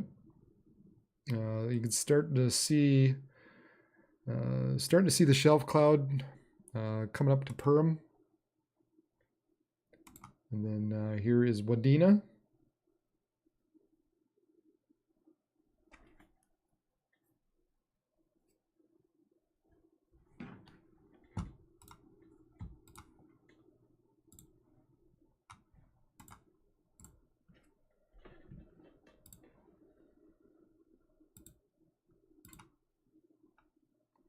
Hey, I got somebody sending me some pictures. Thanks, Michelle McGill.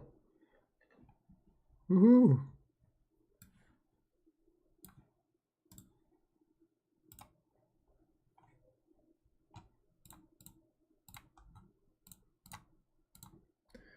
All right, this was looking west in Gilbert, Minnesota.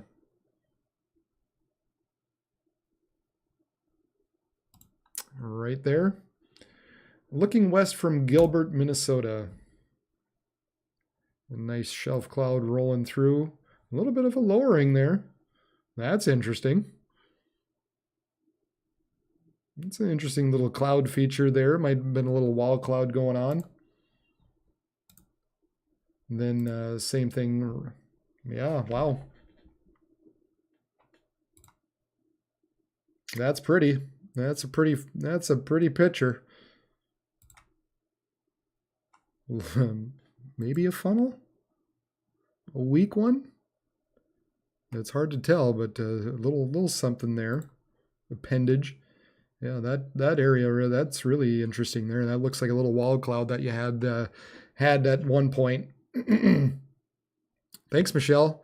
Yeah, if anybody's got any, I did retweet and like that, so if you want to go and look at those pictures, but Region WX, if you've got any photos you want to share out there with me, that'd be great.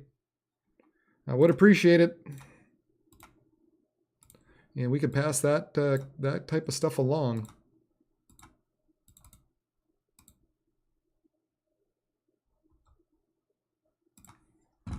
As well as Region Weather Live on Facebook.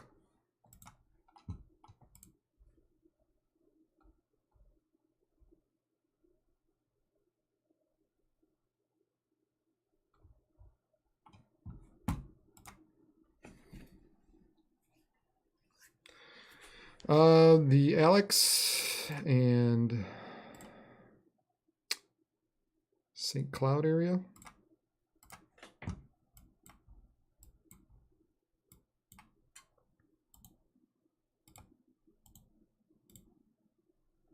So Alex, we're probably looking at, let's see.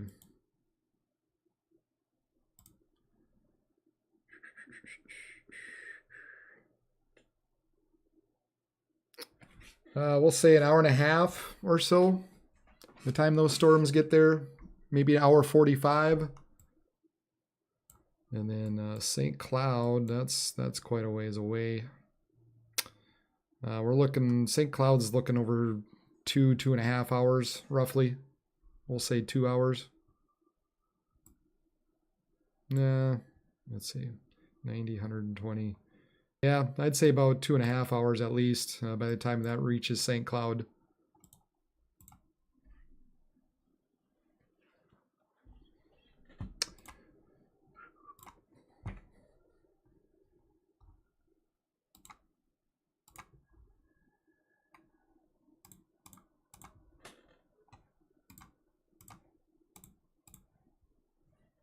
Right, let's we'll pivot over here to the forecast and the latest model run. You've got this line of storms running through Minnesota right now. Again, just unfortunately these they don't always initialize the best. Let's see, this is 9, 10 o'clock. This is about current right now. So you can see those storms basically running in like that. That's kind of how our line currently is at this point, actually a little more back like this. So continuing that on, you can see these storms will continue to push eastward across northern parts of Minnesota throughout the night. This is getting in on midnight or so, 1 a.m. And I would think still some of these storms down here have the possibility of remaining severe or being severe in the form of 60-mile-per-hour winds and 1-inch hail on the south end of that. And then, once it, this is, let's see, 1, 2, this is around 2 a.m.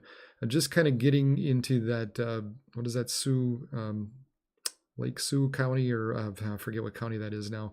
But basically from Duluth in northeastward, essentially, at that point. And still, a few of these storms just might have a few 1-inch hail and some 60, maybe 70-mile-per-hour wind gusts remaining in them. And they do sort of take their time getting to St. Cloud. You look at this and you're looking at 3 a.m. and I said 2.5 hours now if you timed everything out. Well, that'd be closer to what, 12:31 a.m. And I guess that southern line is moving just a little bit slower than the north. So yeah, 3 hours from now, where we're looking at, right around 1 to 1:30 a.m. for St. Cloud. This would be just maybe a little bit longer than that. This is right around 2 a.m. running through St. Cloud. So give or take, somewhere around 1 o'clock or after. and then eventually making it into the Twin Cities right around 4 or 5 in the morning. But by that point, not expected to be severe at all. We got some more storms coming up out of the south and kind of meeting these storms into southeastern parts of Minnesota. It's possible some of these storms down there could have an isolated report or two of some hail early in the morning. But other than that, that's basically what the timeline is looking at. So these storms mainly kind of up and through here is really where we're going to continue the focus through the overnight hours, and then whatever else down and through South Dakota that makes it into Minnesota.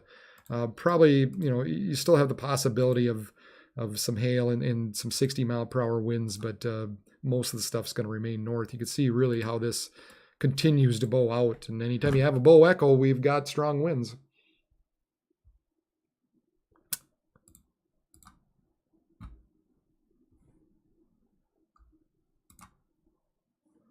All right, we got another tornado warning now.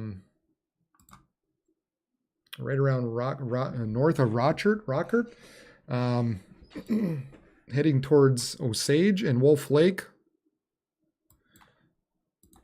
We've got this inflow. We've got this little bit of a hook pushing out in through here. So just a little bit of rotation showing up right about there. It's kind of hard to see. We got some folding going on, so unfortunately I can't quite see it. But somewhere right in through here, we've got some rotation taking place.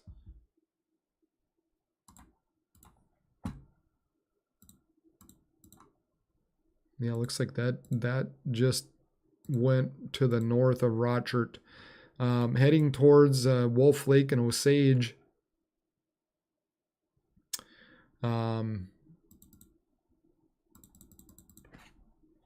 And so if you're within this area here, we need to be taking our shelter here with these storms as they move east into Wolf Lake, Monaga, Park Rapids, and Sabika, Hillview, two inlets, Ponsford, anywhere along here, just because we have this particular area circled. Let's kind of pull back a little bit to, again, anywhere along this line at this point. I guess I wouldn't trust. So we just need to be making sure we're taking shelter anywhere along that line as these storms come through, because you just never know when you get this, when you might have this little punch out. You've got an inflow and then another area trying to punch out. You just never know when that's going to happen along the line of these storms. So if you just take the precautions. Again, just even north of Lake Itasca still continue to contend that there's a little bit of rotation going on there even. So Lake Itasca beside Lake George, be watching out for those storms, as well as this area south or east of Rochert, southwest of Ponsford, coming up to Wolf Lake.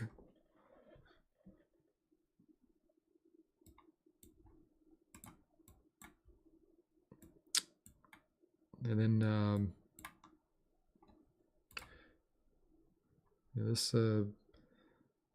whole area now really looking like it's going to be a problem. Several little Boeing, smaller Boeing segments within it that need to be watched. I think this area on the north edge, that was kind of in that Goodridge-Grigla area. Let's see. Still just a little bit of a hang around there. I don't think it's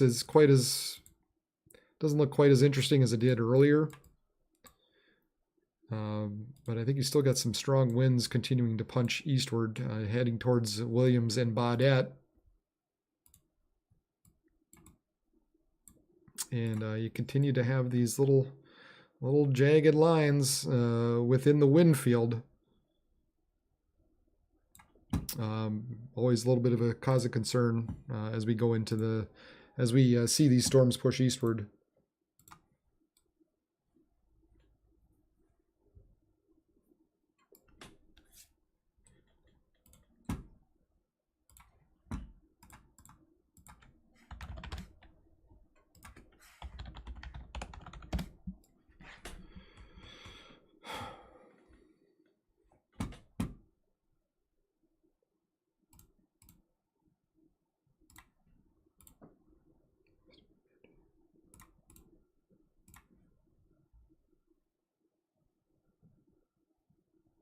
Yeah. Yeah, Solway. Sorry, I got to you kind of late here, but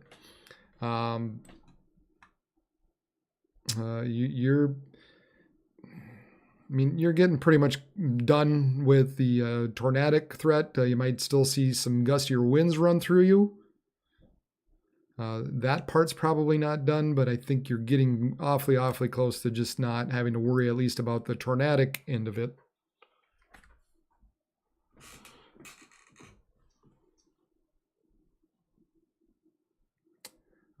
Hey, thank you, Heather Schneider, for subscribing. Thank you, Heather. Appreciate it.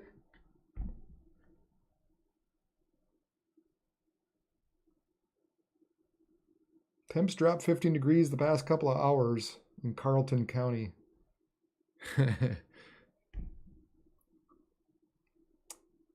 And more at Sweet. Temp drop 15 degrees. Yeah. Yeah, we can all do away with the high temperatures and dew points.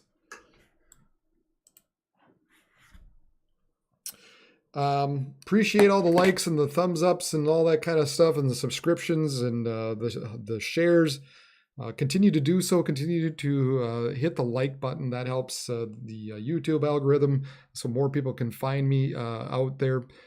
You know, a lot of times you get deeper into the night, and these, you know, sometimes these TV guys like to go to bed or whatever. But we're continuing to watch these storms as they move eastward here through the night. So that helps the channel get found and help people keep safe. That's the main thing that we're going to continue to do tonight, is just keep on warning people, keep people safe throughout the night. And you subscribe. If you subscribe and hit the bell button, you'll know anytime I'm on live or even upload a video. Like a couple days ago, before the storms rolled through South Dakota yesterday, I'm losing touch of my days, but I did a forecast just to let people know what was about to happen on Thursday and Friday. Looks like the weekend is fine, so I'm not going to be doing anything the next couple of days. But and then I watch out for the Dakotas and Minnesota. That's the areas I watch out for. I live in Grand Forks.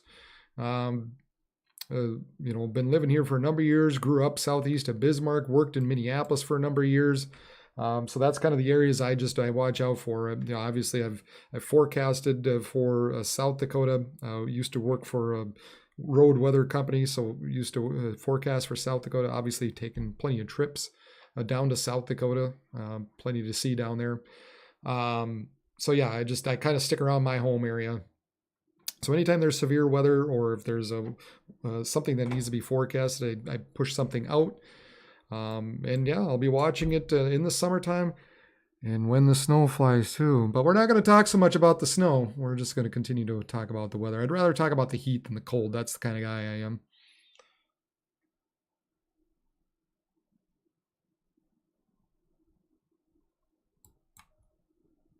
So we've got this area coming up on Wolf Lake.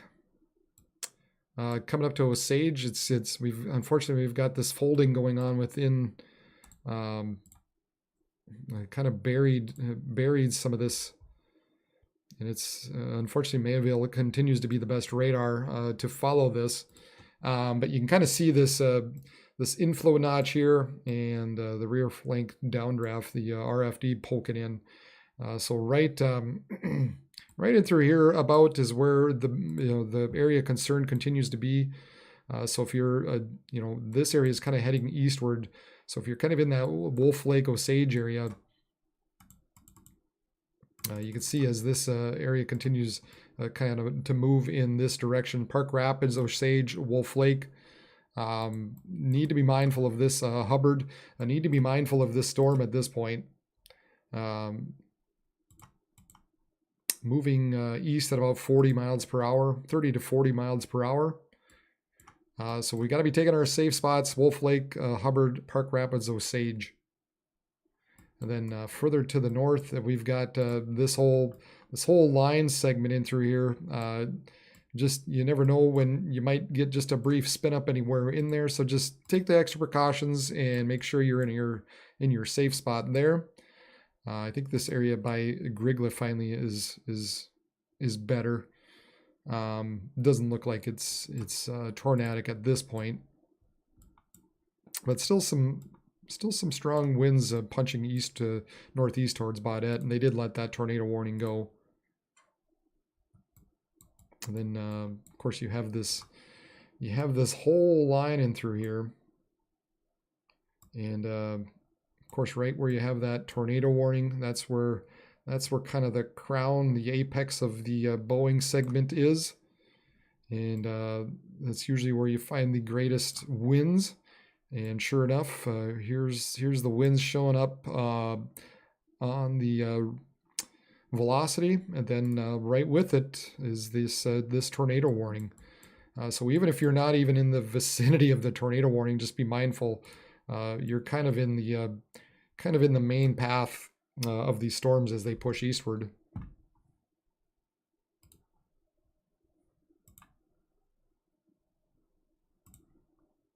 This is Itasca State Park, and it's pouring.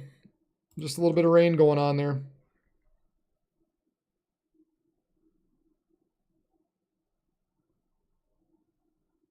I wish it would wash that spider web away.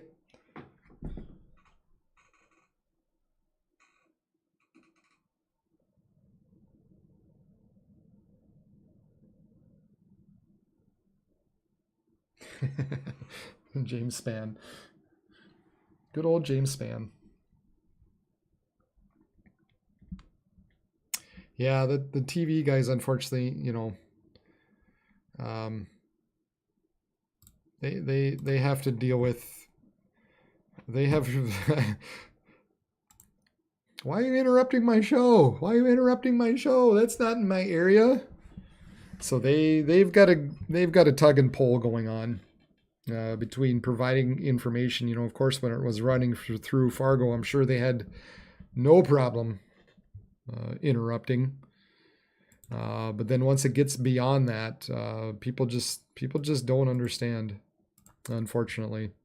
So yeah, the areas outside of the metros often get left behind. 88 mile per hour wind gusts measured by Arwis site in Langen in Polk County to west northwest of Langby. Sorry, I don't have my glasses on right now.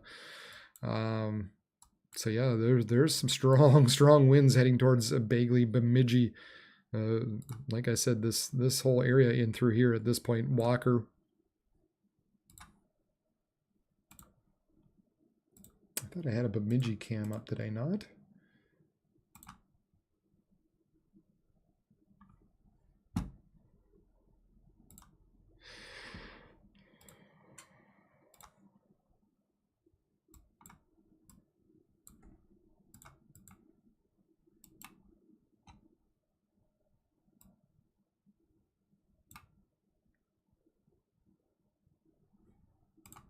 So we'll leave the Perm cam up because it looks like that storm's about to get to them here shortly.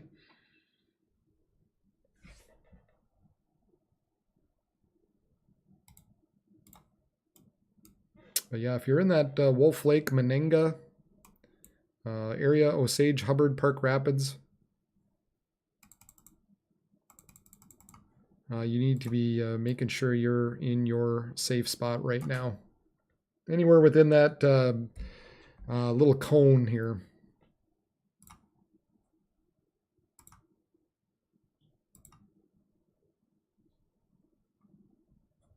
We'll pull that down a little bit and include that. That's sort of the areas that need to be taking special precautions, as it looks like there's some rotation going on with that storm out there. This is southwestern Hubbard County, northwest Wadena, northeastern Otter Tail, and eastern Becker counties. Moving east at roughly about 40 miles per hour.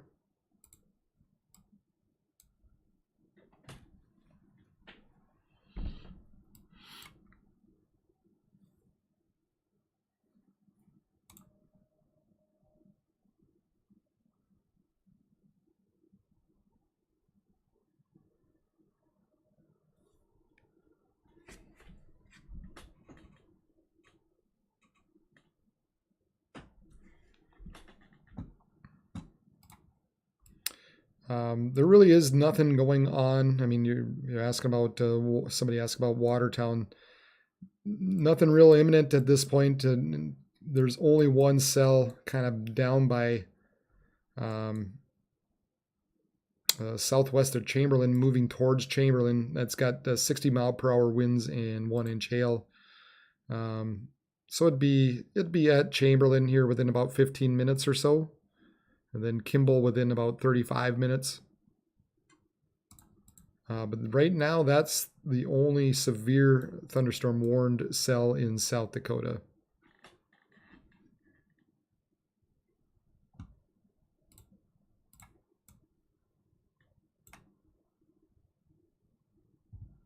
And then the Perham, right there's Perham, so that's what I've got right above.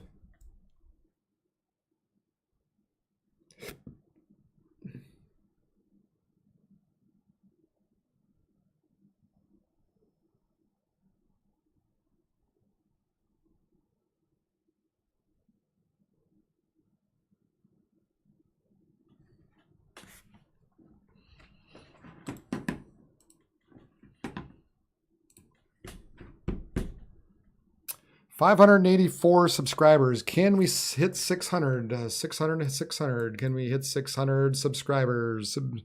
Calling 600. 16 people to subscribe. That'd be fantastic. That means more and more of this video or this channel is getting recognized. Thanks to you guys out there doing the work and doing the thumbs up and sharing and liking and all that fun stuff. I think that's thanks to you. That's a big shout out to you guys. That helps this channel get more and more and more and more recognized. Had over 4,000 views. That's fantastic. Average view rate is close to 6 minutes. That continues to rise. I think a lot of people, a lot of times people are just kind of curious and they pop in, they see what's going on, and then they pop out. So whereas some people who are really, really concerned or have these areas going through their area, obviously you're staying on a little longer. But I think we get a lot of these areas, a lot of people from outside these states that just are curious. Whoa, oh yeah, that popped that up a little more. That's a little more evident. Northwest, north of Wolf Lake.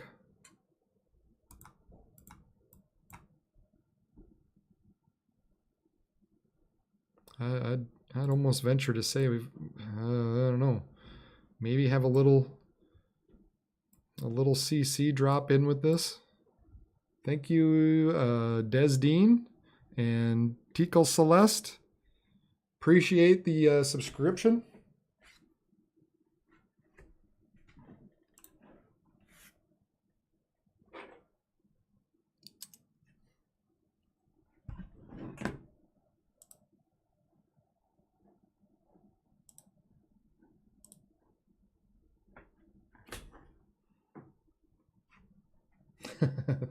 Thanks, Bon. Far southern cell warned for 80-mile-per-hour winds in southern Nebraska. Yeah, this is a little concerning, I would say, at this point, right around Wolf Lake.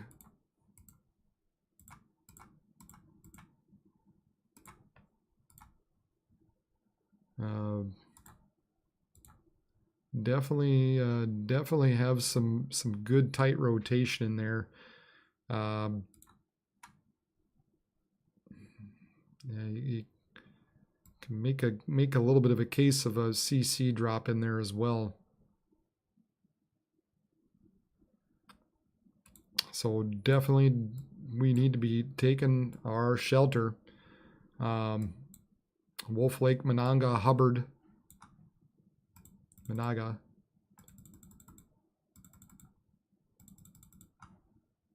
Yeah, I think within this area here is probably the areas that need to be watching out, taking particular caution, and making sure we are in a shelter.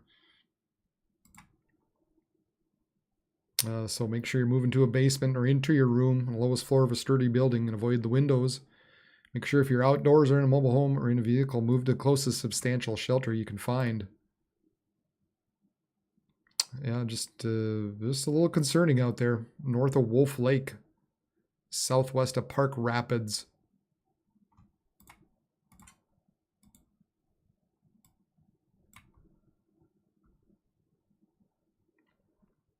Thank you, Megan House. Appreciate the subscription.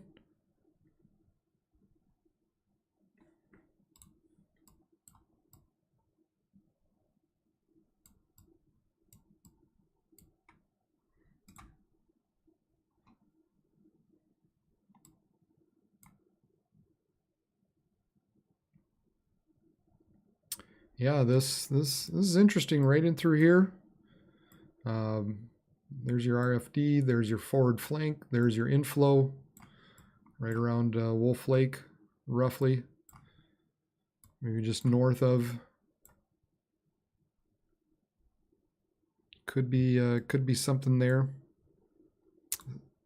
Hard to say for sure, for certain, if anything is on the ground, but we've got a couple of indicators out there that would maybe indicate as much.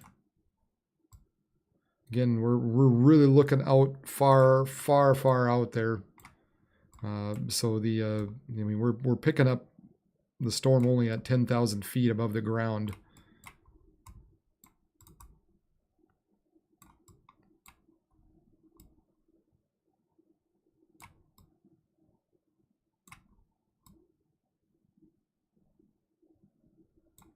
But you know, we do have some tilting going on in there, some inflow causing this tilting in tilting environment, and you know, you could make a case.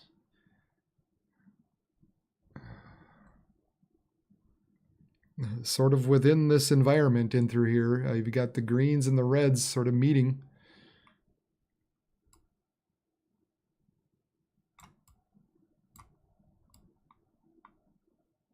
This is the velocities we're taking a look at now.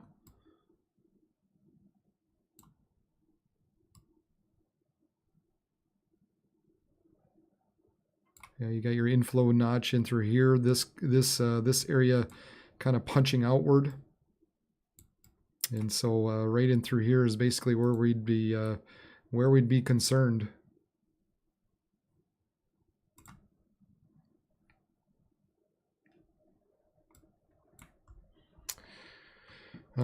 And then again, just along this whole line up in through here, just never know. This would be the main concern, obviously, down in through here, southwest of Park Rapids. But this whole area, just you know, at one point, if something were to punch out quickly, or we get just enough inflow into these storms, you never know when some of these could kind of spin up. So just good saying all night. Take the precaution, be indoors, get to the lowest part of your building, of your shelter, get to a basement. New warning now out to moving east at 35 miles per hour, 70 mile per hour wind gusts and quarter size hail. So we got this warning now out for Mizpah, Northome, Squaw Lake, Bena, Federal Dam, Boy River, Cass Lake. You know, we got plenty of people, or a number of people that have lake cabins out there. And then this area, that's interesting. Out by Richville and Perham.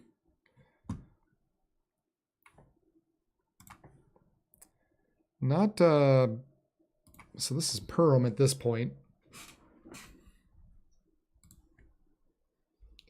Not a ton of lightning in there, and looks like it's just rain at this point. But those storms now coming up to Perham.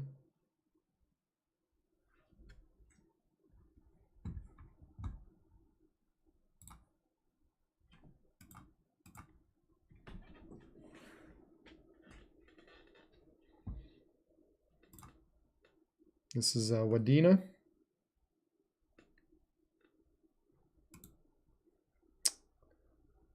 Paul Bunyan and the Blue Ox. pretty substantial rain running through there now in Bemidji.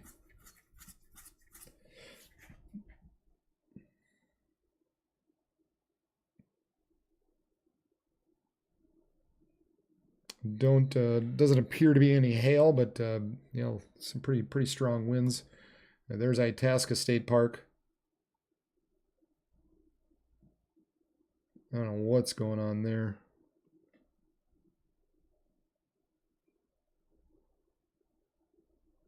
Looks like a lot of bugs. Some rain and a lot of bugs.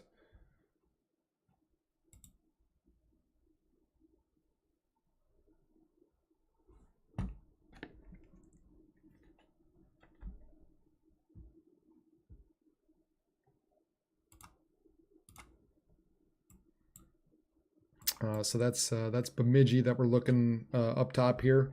Yeah, a little bit of rotation in there. Really, all along here, there's just little pockets of rotation going on. But then we continue to have this area right by Wolf Lake. Probably just east now of Wolf Lake, heading towards Monaga. So if you're in Monaga or Hubbard, just be in your safe spot. Be in your shelter. Be in the lowest part of your shelter in the basement. Stay away from windows. And if you're outdoors in a mobile home or in a vehicle, move to close to substantial shelter and protect yourself. Because right now, it's looking a little ominous still. East of Wolf Lake at this point, heading towards Monaga.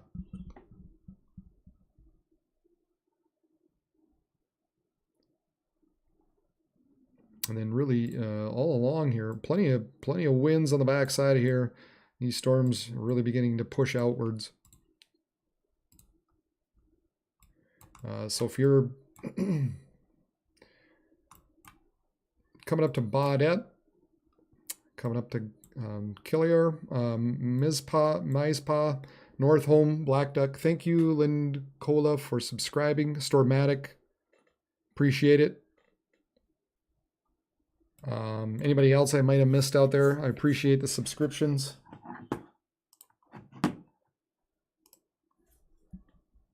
Four more to get to 600. Need 4 more. Thank you guys. Appreciate it. I know I missed a whole lot of you. Unfortunately, not everybody pops up on through here. So if I could, I would. But thank you for all the subscriptions. We're real close to 600. And man, we blew past 500 a few days ago, and we've gained another 100 here over the last few days. That is so great, so fantastic. Thank you, Brad35, for subscribing as well. Appreciate it. We got it, 602. Woohoo! Thank you. We're past 600. Appreciate everybody. Now everybody take shelter. Thank you again. That's you guys getting that word out and helping get that word out. So make sure, helping to make sure everybody stays safe. So that's on you. That's not me helping get this page recognized. Thank you for sticking around and sharing and liking. That definitely that's not me. That's you guys.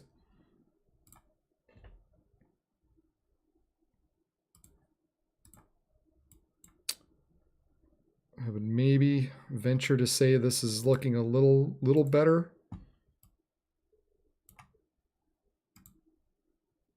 But there was that area north of Wolf Lake just had a number of things kind of pointing at a possible touchdown.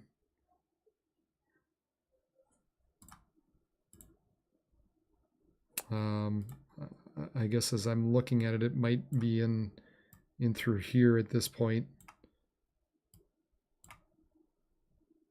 Still could be something there heading towards Hubbard. Thank you, Chad, and 4x4 and Tornado 490.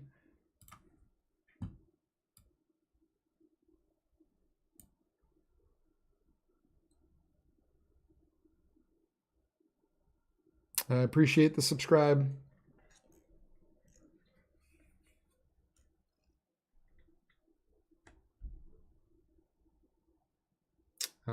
Yeah.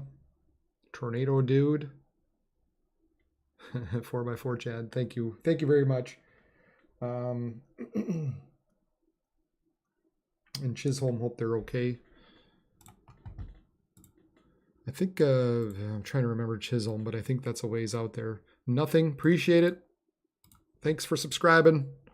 Again, I hopefully it's going to be hard to get everybody there, but appreciate the subscription and the follow. Chisholm. Yeah, it's getting there. Getting to Chisholm, east of Hibbing. It's still a ways out. We still got, oh boy, that's a funky direction. I don't like that. I don't know where there. That's a little better.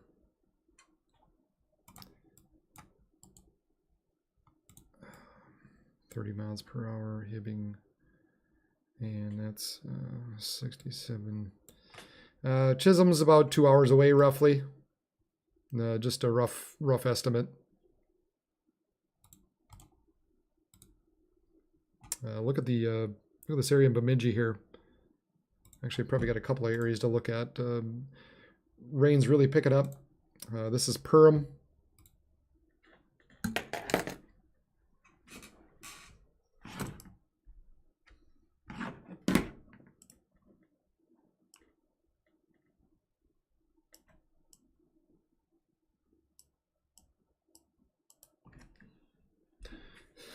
This is Perham right now.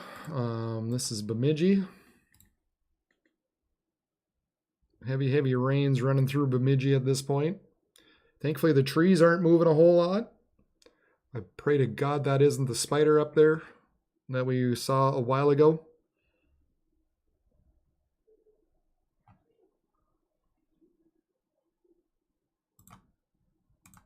Itasca State Park. Yeah, still plenty of bugs out there. Look at all the lightning, though, out in Itasca State Park.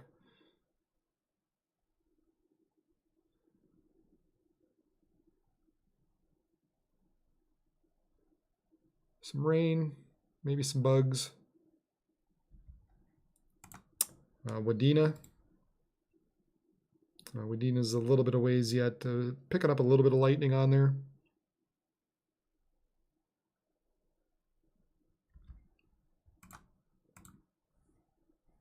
Coming down in sheets in Bemidji.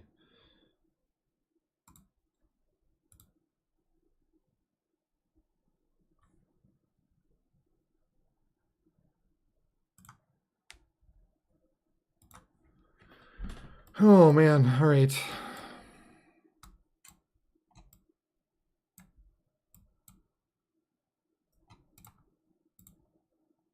Menanga, and you might have a little bit of area there. Maybe a little rotation even up there. However, looking better, not looking as ominous, I guess, as before. Not to say it's completely over. And they did reissue. Let's see here. Confirmed tornado was located near Menanga at 10:29, so just a bit ago. Moving east at 45 miles per hour, damaging tornado. Law enforcement confirmed tornado. The tornado would be near Menanga and Hubbard right about now, and then Huntersville at 10:45.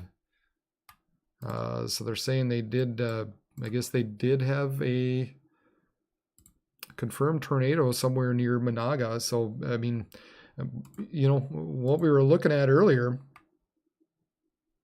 as it was kind of moving across to Wolf Lake area.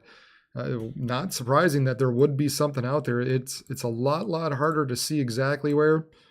I'd say maybe right in through there would probably be the best, sort of the best guess at this point. There might even be one here. A little area rotation, so a couple of spots to be mindful of there.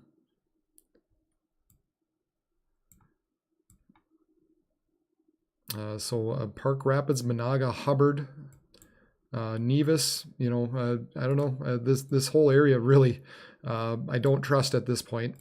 You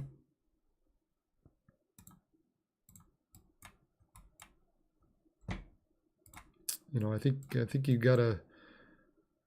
I think you might have a few areas of rotation going on in there, maybe even up and through here. So, I guess if you're anywhere within here, Akeley, Hackensack, Bacchus, Nimrod, Sabika, Managa, just be taking shelter. It looks like at this point, anything in through there could be spinning. You know, could have a little rotation going on in within that area.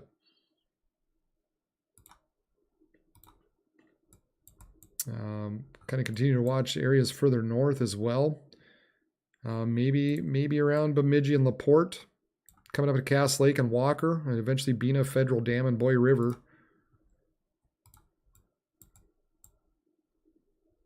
Look a little better further to the north. You might have an area here by Black Duck that's worth a little extra look at.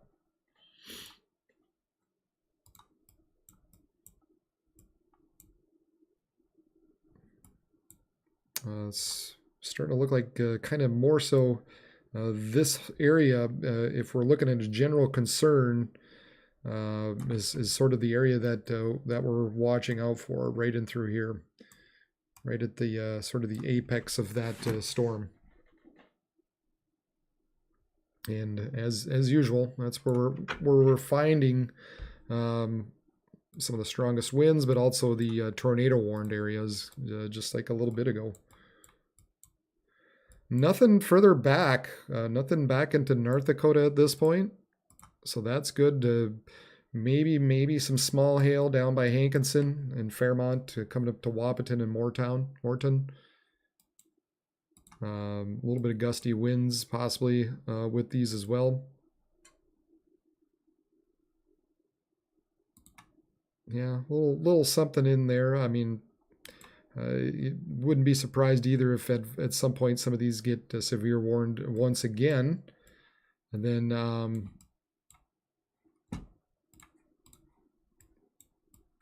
I've got a couple of areas down and through central parts of South Dakota. Chamberlain continues to have 60-mile-per-hour winds and right around an inch hail. And then this area by north of Murdo, inch hail moving northeast at about 25 miles per hour, heading towards the Pier area. But those are the only two areas in South Dakota right now that have any kind of severe thunderstorm warning.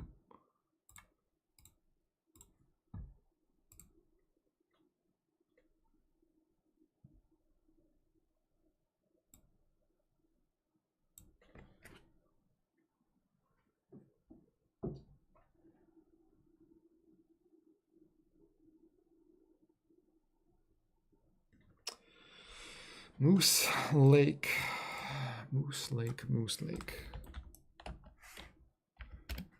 Oops.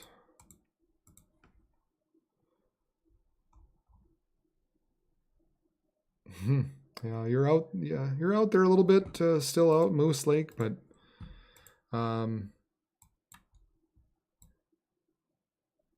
yeah, you're out there a ways yet. But it's on the way. And it will eventually get to you there.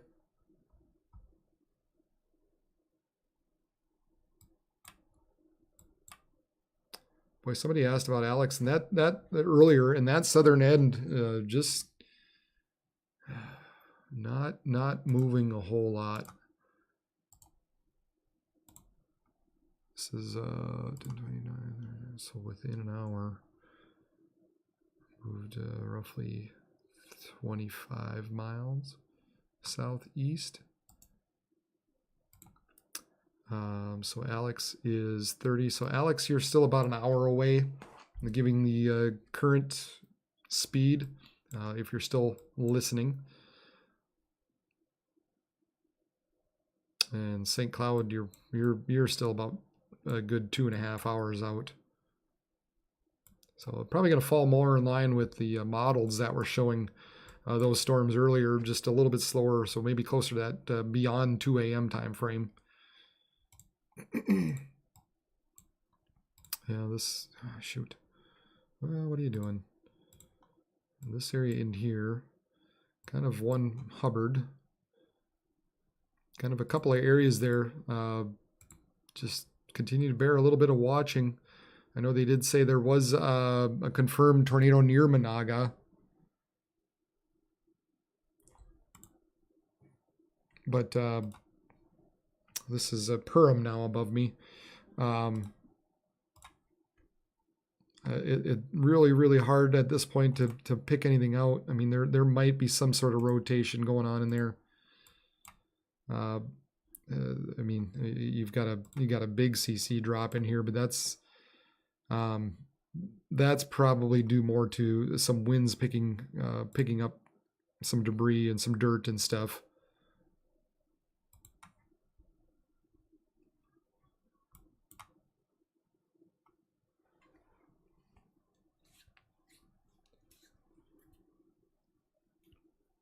You're in southern Hubbard. Insane wind and nonstop lightning. Yeah, I bet.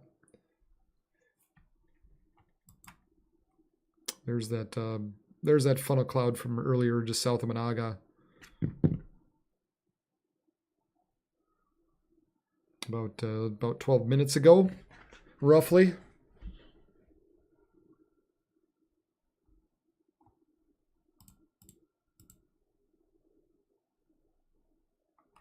That would roughly correspond, I guess, with some of this.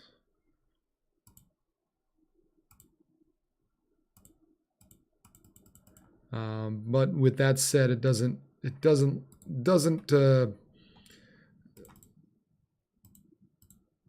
quite look the same as it did at that point either. So I think at this point it's looking better for that tornadic activity at this point. So I mean, not just, you know, as I've been saying all night,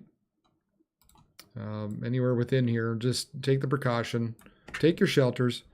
This is probably the most sort of ominous part at this point. You never know if some of this is going to spin back up. But right now, I don't think there doesn't appear to be anything too imminent.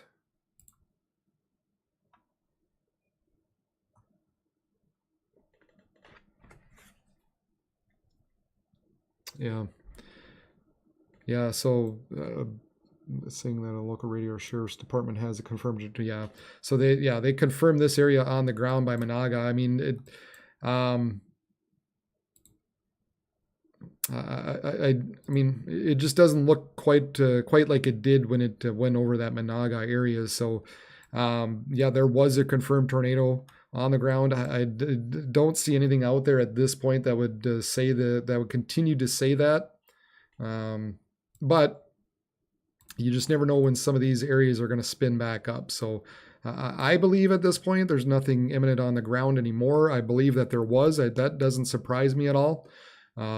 But just you know, make sure you take shelter if you're in this area between, you know, Nevis and Nimrod, Sabika, and Oilen. Just take your precautions. Go to your basement on the lowest floor of a sturdy building. Make sure you're avoiding the windows, and if you're outdoors or in a mobile home or in a vehicle, move to the closest substantial shelter and protect yourself from the possibility of flying debris. We just, you know, we're trying to pick out these areas that have the best potential for rotation, and occasionally I've been proved right tonight, and that's kind of what happens with these storms as they continue to bow out, and you get these little ripples in through here, and anywhere within there, you might get a brief enough spin up that we get a touchdown. So take shelter, get into your lowest part of your building. You know, if you do those things, more likely than not, you'll be fine. That's an interesting. We've got they've got a pitcher and pitcher in there. This is Purim. Somebody's really taken the extra step. I think they said something the other day about a backup camera. So I wonder if that's they're showing the backup camera there.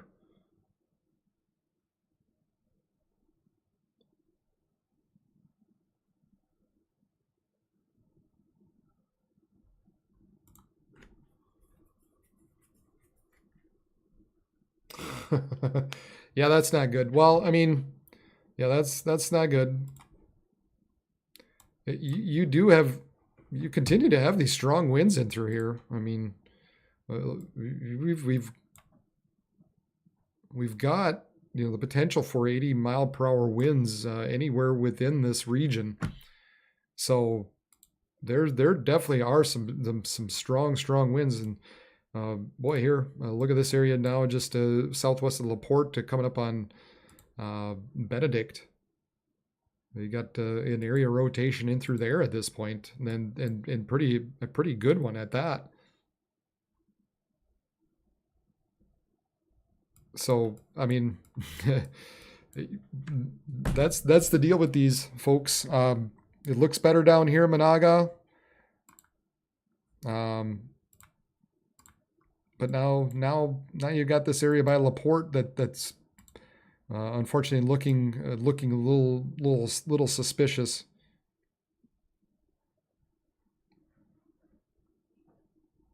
So if you're in LaPorte, Benedict, and Walker area, watch out for those storms.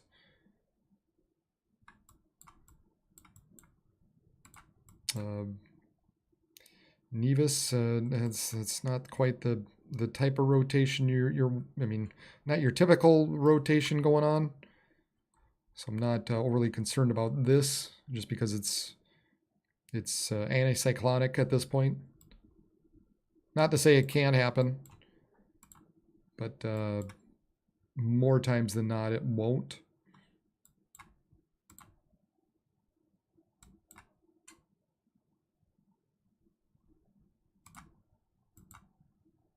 Thank you, Bon. Appreciate the kind words. And Wolverner. Wolvernar.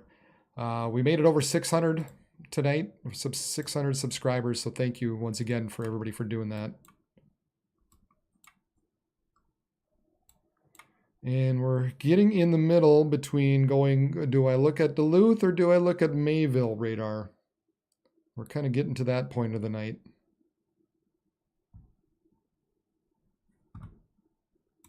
Let's see what's going on in Paul Bunyan land. That's calmed down quite a bit. Itasca quite a bit. Wadena.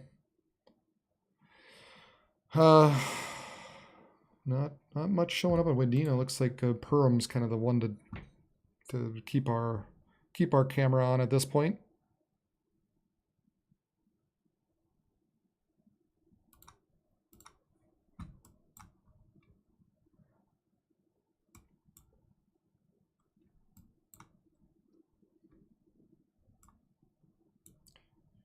.54-mile-per-hour winds. Hey, we're getting to the 6-minute mark as far as people watching. Continue watching. Watch out for the spiders. Yeah, I don't. Let's stay away from this sucker.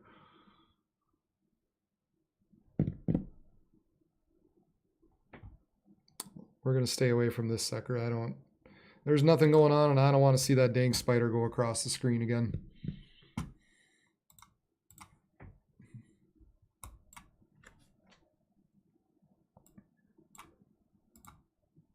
Yeah, that kind of LaPorte, Benedict area. Not that looks better. That looks better. So that makes me feel a little bit better.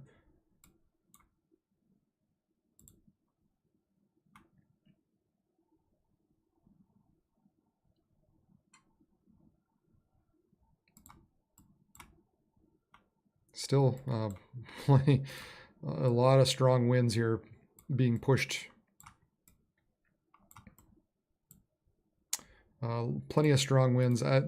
you know, that's the other end of it. You might not have a tornado on the ground, but let me tell you, you're getting these storms running through and some heavily wooded areas at this point in through Minnesota. This is forest country right now. They're heading through, forest and lake country, a lot of trees. So, not going to be surprised at all to see some power outages and trees down and all that kind of fun stuff. The good thing sometimes I kind of forget about, once the worst of the winds kind of pass back behind here, everybody back here, you're fine. Everybody on the back side of the storm obviously can go to bed. So it's typically on the front lines here where the worst is. So if you manage to get through that, the rest of you guys west of there, your night is over regarding the storms. Then we continue to watch these areas as they head towards Big Falls and Elfie and Big Fork and Grand Rapids, Hill City, Palisade, Crosby, Brainerd, Fort Ripley, coming down to Long Prairie, West Union, Sauk Center, Alexandria.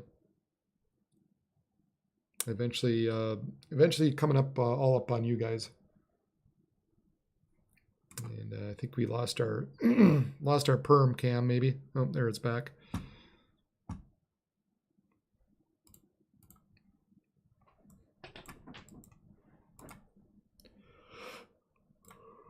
Oh, I still have the Bismarck radar. I think I could shut that down. I think what I'll do is let's move that to Aberdeen.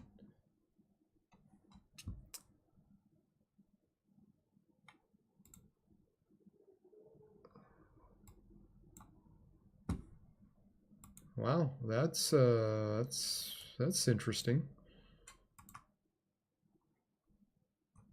Okay. A little bit of a couplet in South Dakota now, west of Carpenter. Huh.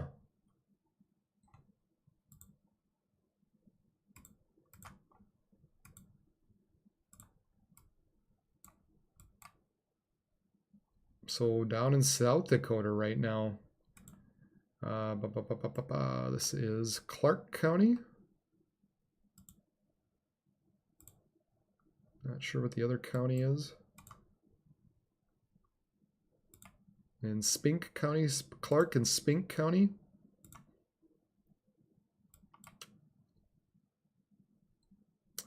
And what is that? North, well, that's Huron. Beetle County, northeast Beetle County. A bit of some rotation going on with this storm. That looks a little ominous. So that they do have a severe thunderstorm warning out. 60-mile-per-hour winds and quarter-size hail moving northeast at about 55 miles per hour.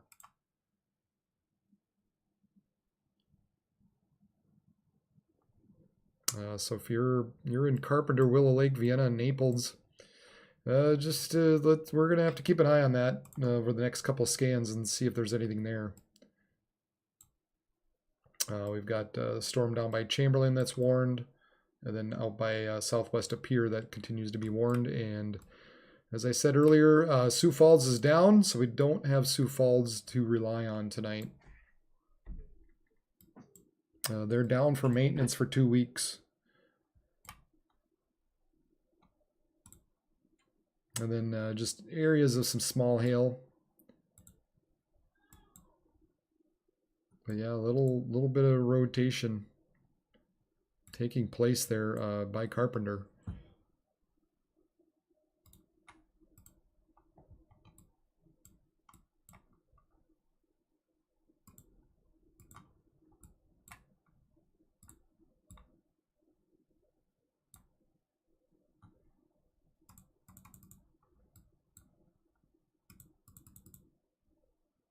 There we got the normalized rotation. You can see that area as it passed over Monaga. Gate to gate shear showing up. Nothing else at this point.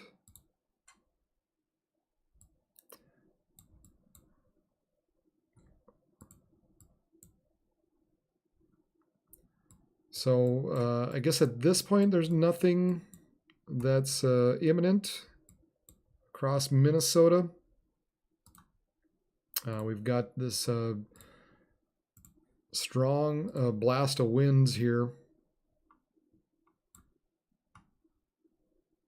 This area is really starting to bow out.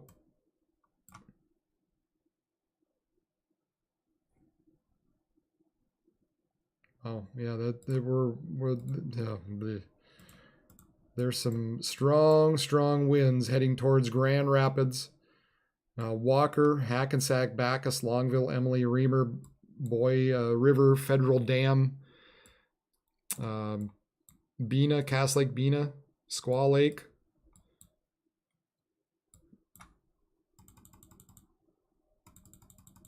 Yeah, this area now. This area now is sort of surging your direction.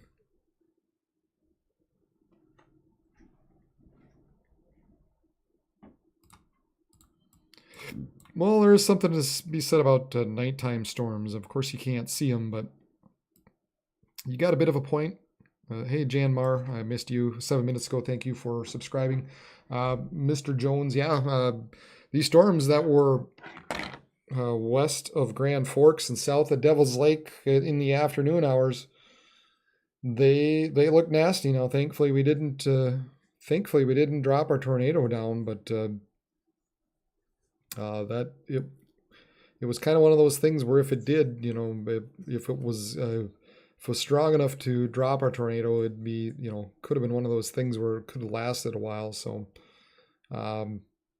yeah, it was really looking nasty out there when these storms really first started going. And now you've got these areas that, yep, just take the precaution, be in your shelter. More times than not, you're going to be fine, but you just never know when some of these are going to pop up. Yep, a little scarier because you can't see anything. Hopefully, people out camping, people out in their cabins, in their mobile homes, we've been kind of talking about this for a while now. Just needed to be taking precaution. North Dakota and through across northern Minnesota was going to be the main area, and that's definitely the case.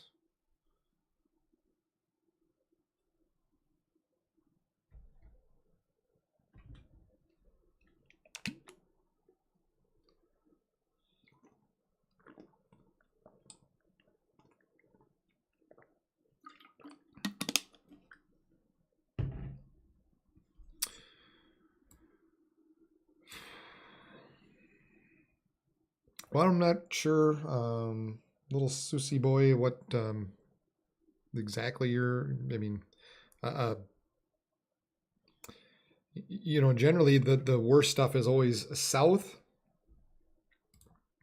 of the main area, because here's where all the Cape is, right?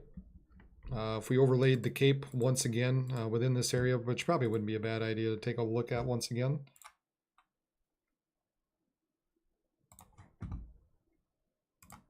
But there's sort of a lot of times the strongest Cape is on the south end of it. The storms on the south end pretty much rob the moisture, rob the energy from the areas further north. Also, you have typically on the south end, you've got southeast winds helping feed all the moisture into the southern end of the storm. So now, mind you, these storms are curling back, which allows these storms out ahead to continue to thrive because there continues to be some moisture and instability out ahead of it. Easterly winds feeding into the storm. But generally, if there were storms down and through here, this would just rob all the energy from everything up north, and this would just suck up all the moisture. So that's, the further south you go, obviously you get into more warmer temperatures and higher dew points. We're drawing moisture up from the Gulf. So typically south is where you get more moisture, warmer air, and that's what thunderstorms feed off of. So This area tonight, this is pretty much been on par for what we thought was going to happen. The timing was always sort of a when, where, when exactly. But models have been pretty close to on these.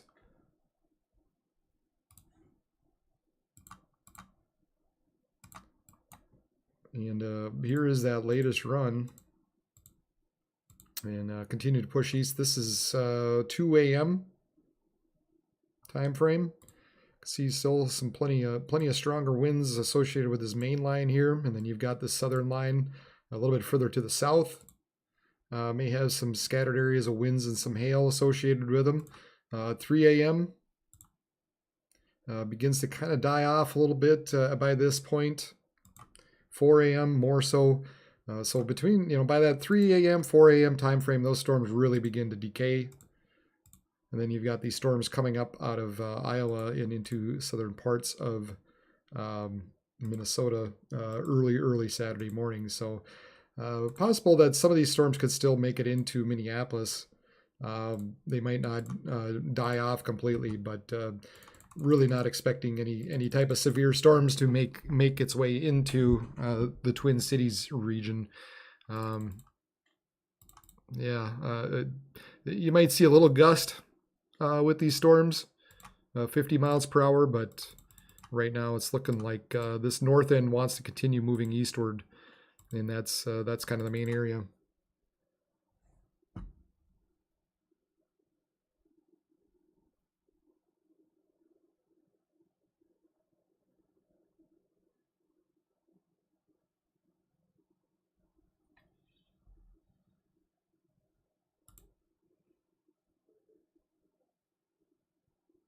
Missouri. I could take a look. Normally, like I said, I pretty much focus on the Dakotas and Minnesota, or that is what I focus on. I don't like to move around a whole lot just because it gets a little messy and people start asking questions all over the place. But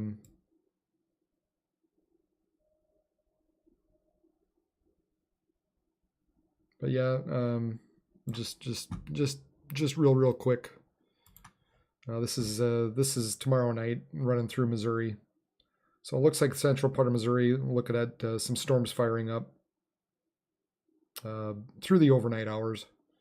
This is not until after about 7-8 p.m. at night.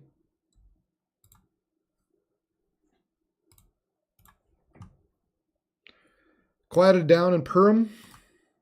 Paul Bunyan's looking better. Itasca, the bugs are out. Wadena, here it comes. So we'll keep the camera, I guess, back on Wadena at this point. Hey, and I got the average view duration over 6 minutes. Thank you. Yeah. I'm sitting here going, oh my God, it's only 11. Oh my God, it's only 11 o'clock. We've got a long way to go. Another tornado warned area.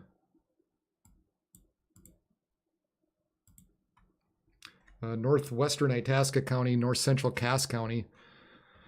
At 10:58, a couple minutes ago, severe thunderstorm capable of producing a tornado was located 7 miles northwest of Marcel, or 33 north of Grand Rapids.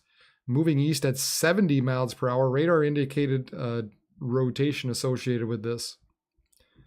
This tornadic thunderstorm remain over mainly rural areas of northwestern Itasca and north central Cass counties, including Rosie, Max, Portage Lake, Decker Lake, Gun Lake, Dixon Lake, Schley, Sand Lake, Jesse Lake, and Spring Lake. There's a whole lot of lakes out there.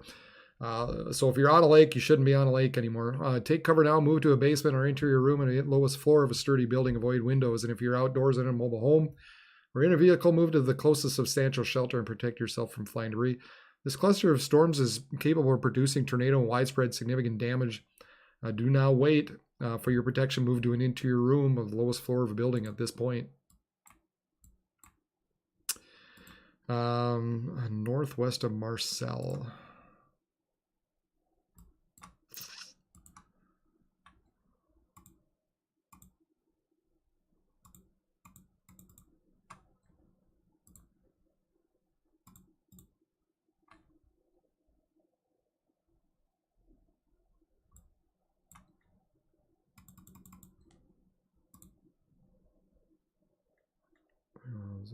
north of Grand Rapids, 33 miles north. What are they talking about? That's that is the most bizarre. 33 miles north of Grand Rapids. Marcel, out here?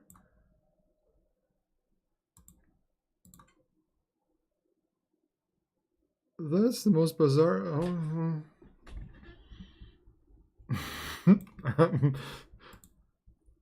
Oh, okay. I'm not sure what that's about. 7 miles northwest of Marcel. But they've got the beginning way back here, which is where you would think it would be.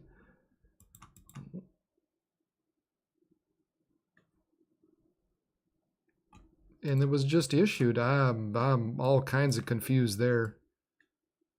That's a very, very confusing tornado warning.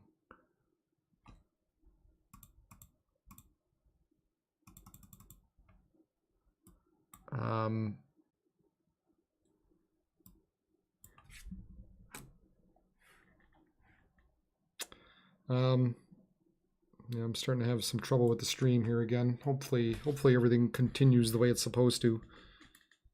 But I think, gosh, it's really, really hard to figure. But I think within here is probably where we're looking.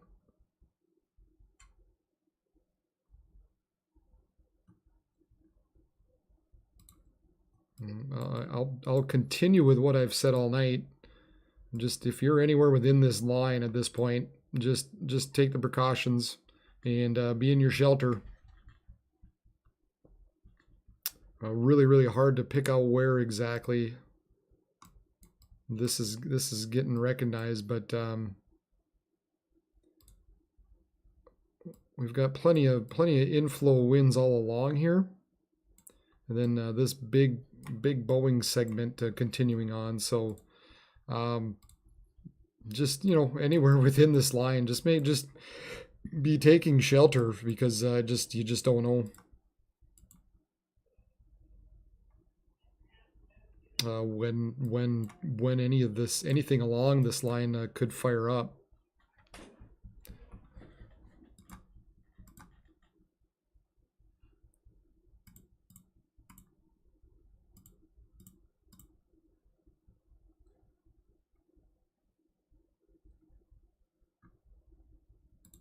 Nope.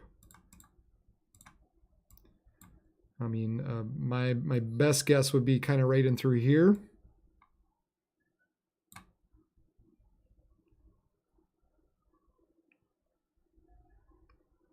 But I guess I wouldn't really trust any of this at this point. North of Grand Rapids.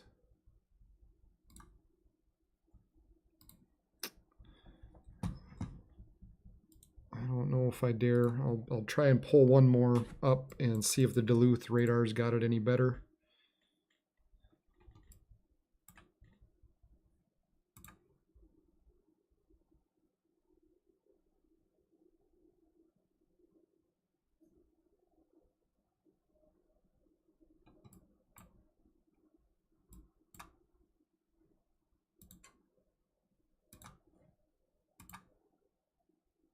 Yeah, probably about the same area.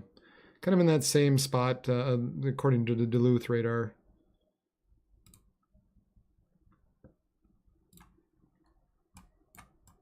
Kind of right in through here is probably the best.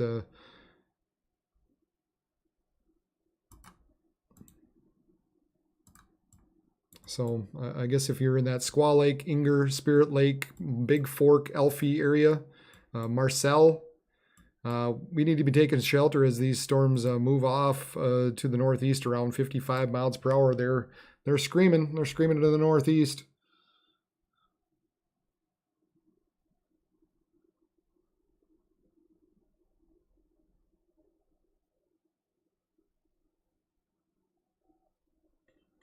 These storms are screaming to the northeast. Alexandria, yeah.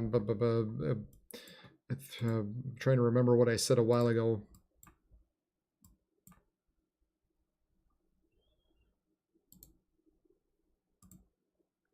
Alex,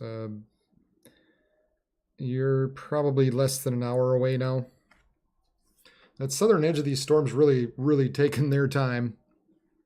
It's almost starting to look like these areas continuing to move eastward, and might have to wait for this particular line running through Wheaton and Elbow Lake and Fergus Falls to get to you at this point.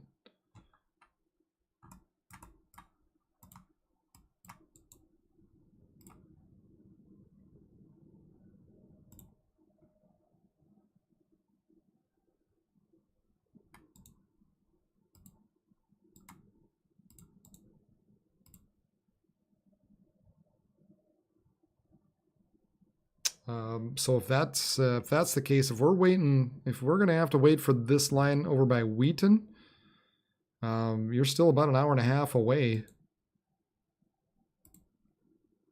This area continues to close in.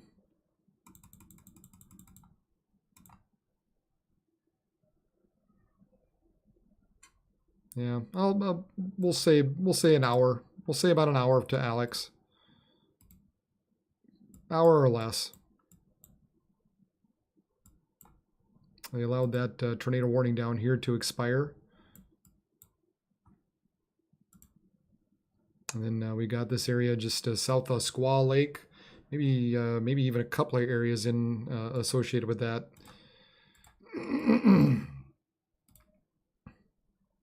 You might have something here and maybe even something there.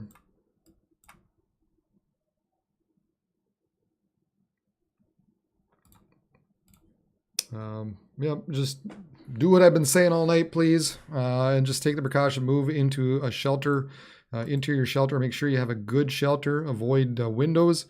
Move to a sturdy building, a basement or interior room, or the lowest floor of that building. If you're basically anywhere along this line at this point, just take the precautions that you need to. And even though we've got this particular tornado warning at this time, you just never know when any of these spots could have a area that kind of spins up. And if you do that, like I said, 9 times out of 10, you're going to be fine. Just by doing what needs to be done.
If I only had a brain.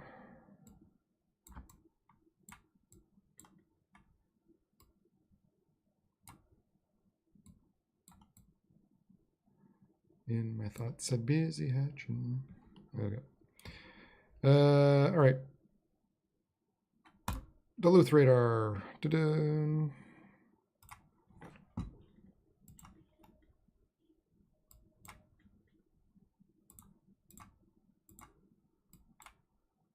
Oh, there you go.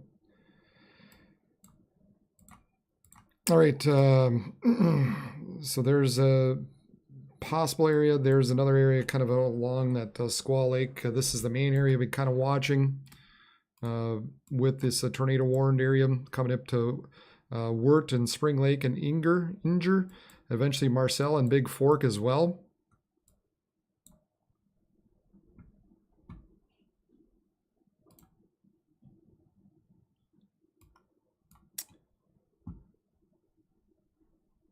Try to make that just a little smaller.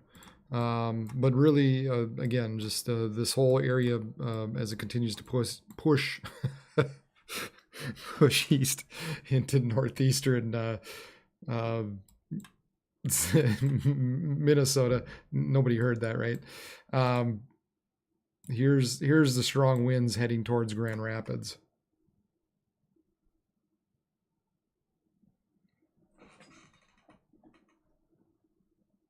Those are storm reports. They're asking about these out here. So let's see. Train spotter, Hubbard County, 4 east-northeast of Emmaville. Power outage reported at Camp Wilderness on Mantrap Lake. 61 mile per hour wind gusts in Hubbard County, right around Park Rapids. So those are storm reports. So we're getting some power outages and 60 mile per hour wind gusts associated with some of these storms back when they went through Park Rapids. They're continuing to push eastward. So again, Hill City, Emily, Palisade, Grand Rapids, Reamer, Deer River, Warbaswam River, Big Fork, Hibbing, Chisholm. Eventually, it's coming up to you now at this point, Elfie. This is our area of concern. Whoa, that not there. This is our area of concern at this point in the night. And look at the strong gustly. Look at these strong winds pushing in here, and then this is a couple of our areas of rotation we've been keeping our eye on.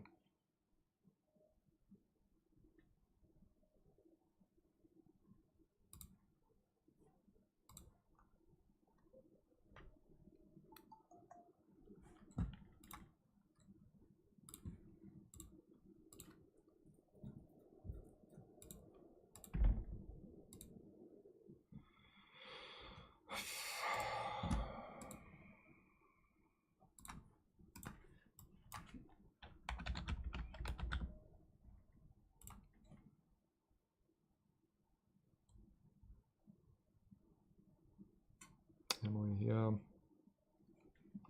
yeah, Emily, Cross Lake, yep, eventually.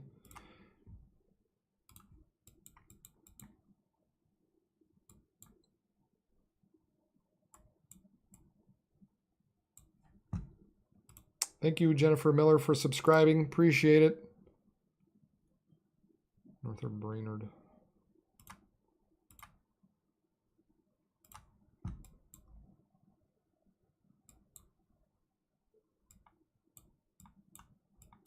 Cross Lake, yeah. Yeah, eventually these storms are going to be heading towards Cross Lake. And we're looking at, I think, 70 mile per hour winds possible still coming up to Cross Lake. You're not, it's coming pretty quickly here, Cross Lake. Moving east at about 45 miles per hour. Then we've got this area rotation, a couple areas I still contend right here. And then north of Squaw Lake now at this point.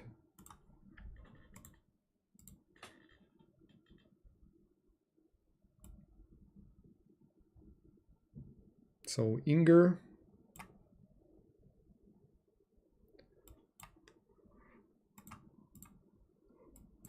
Wirt, Spring Lake, Inger, Marcel, Big Fork. You all need to be making sure you, in particular, are taking shelter, taking the right shelter at this point, because there's some rotation showing up with some of these storms coming your direction. Then we've got this big blast of wind heading eastward now.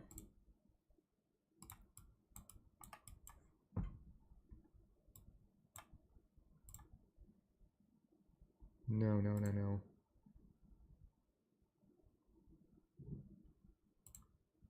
Oh, come on. Oh, okay. We continue to have some of these cells further south, coming up to Ashby, Elbow Lake, Barrett, Herman, Wheaton, Dumont, Donnelly, Chokey, Graceville, Clinton. So we've got some 60-mile-per-hour wind gusts associated with these storms pushing southeastward.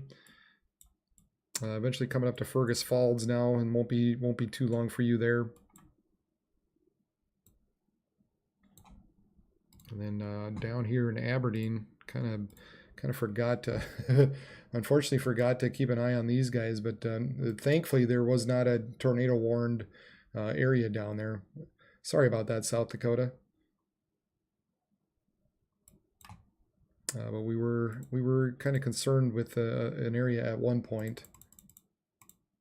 Back by Carpenter there.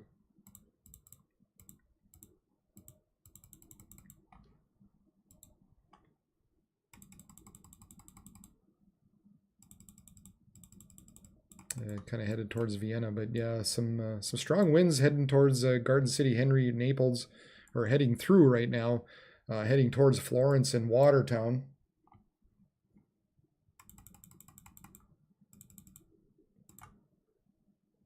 Yeah, Watertown looks like you're about to be blasted with some winds heading your way at this point. Watertown, Florence, and South Shore. We've got a nice little outflow area starting to really poke out. So yeah, I think we got some damaging winds heading towards Watertown at this point.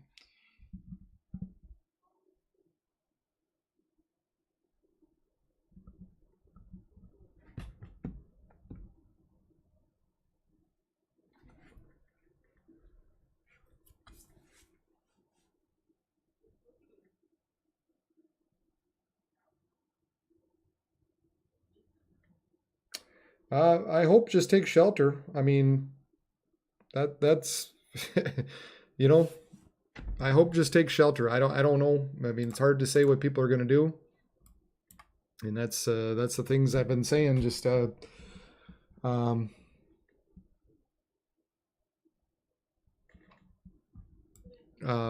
know, for the most part around here, this isn't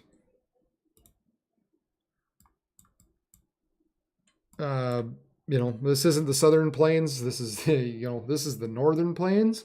Obviously we can get tornadoes. We get strong tornadoes at times, and more times than not, you know, we get the smaller variety tornadic type of activity.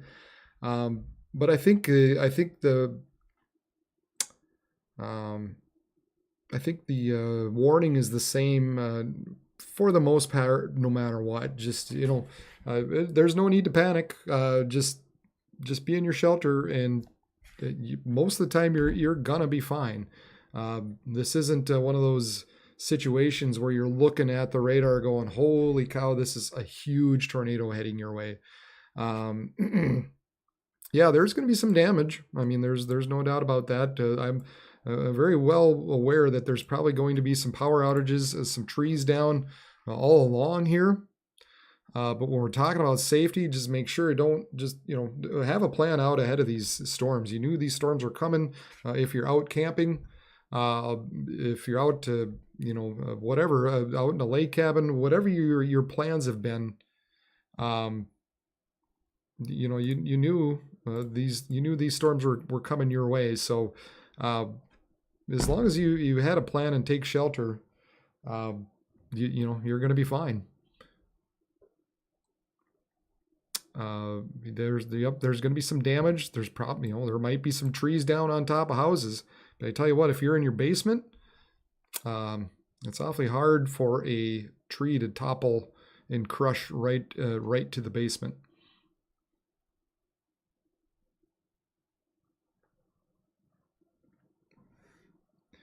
These type of storms, yeah. I mean, it's one thing when it's a large tornado and it's localized.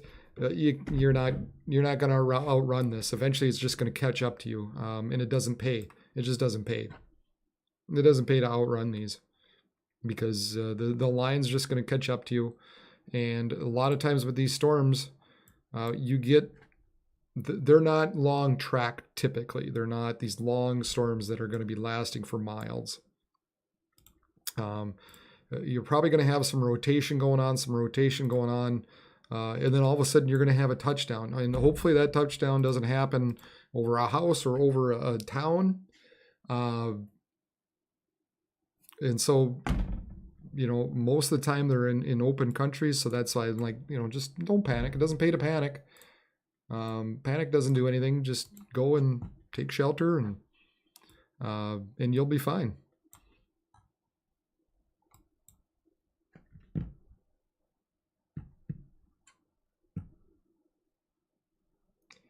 Yeah, in your RV, that's always the tough one. I mean, generally, these campgrounds have a safe space, I believe. And if it's something ahead of time, these storms are coming. It's just maybe it's a conversation you have with the park ranger and just go, hey, heard there's some storms coming. What do I do? Where's the shelter at? If I need to be. When we're talking about strong winds, and if you have no shelter, probably your vehicle might actually be a little safer than your fifth wheel. And for sure, if you're out tenting, I would say you're probably going to want to be in a vehicle if you don't have a shelter. But typically these parks have some sort of storm shelter that you can go to.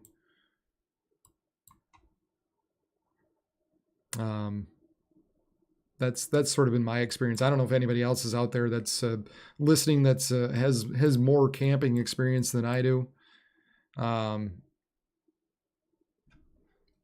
But that's sort of I guess that's my recommendation.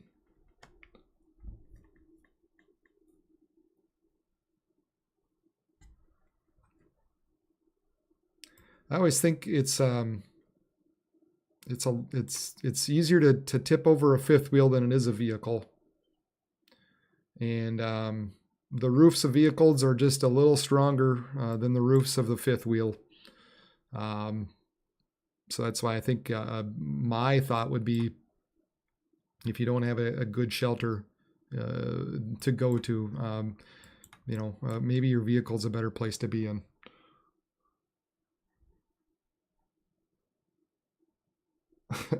No, don't do that. Mr. Jones, you're just trying to tick people off.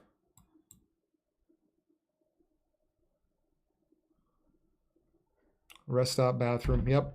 Yeah, if you can find a rest stop. Yeah, if you're traveling, a rest stop, that's always good. The bathroom, get in the most interior part of the rest stop.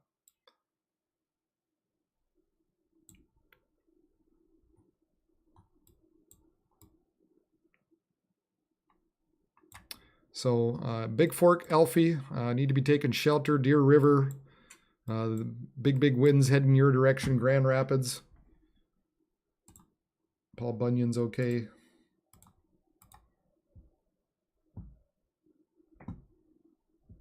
Pretty sure I have a Grand. I thought I had a Grand. There you go. There's Grand Rapids.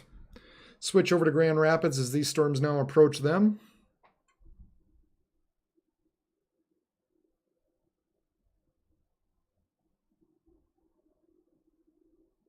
No, don't hug a tree. Stay away from lightning.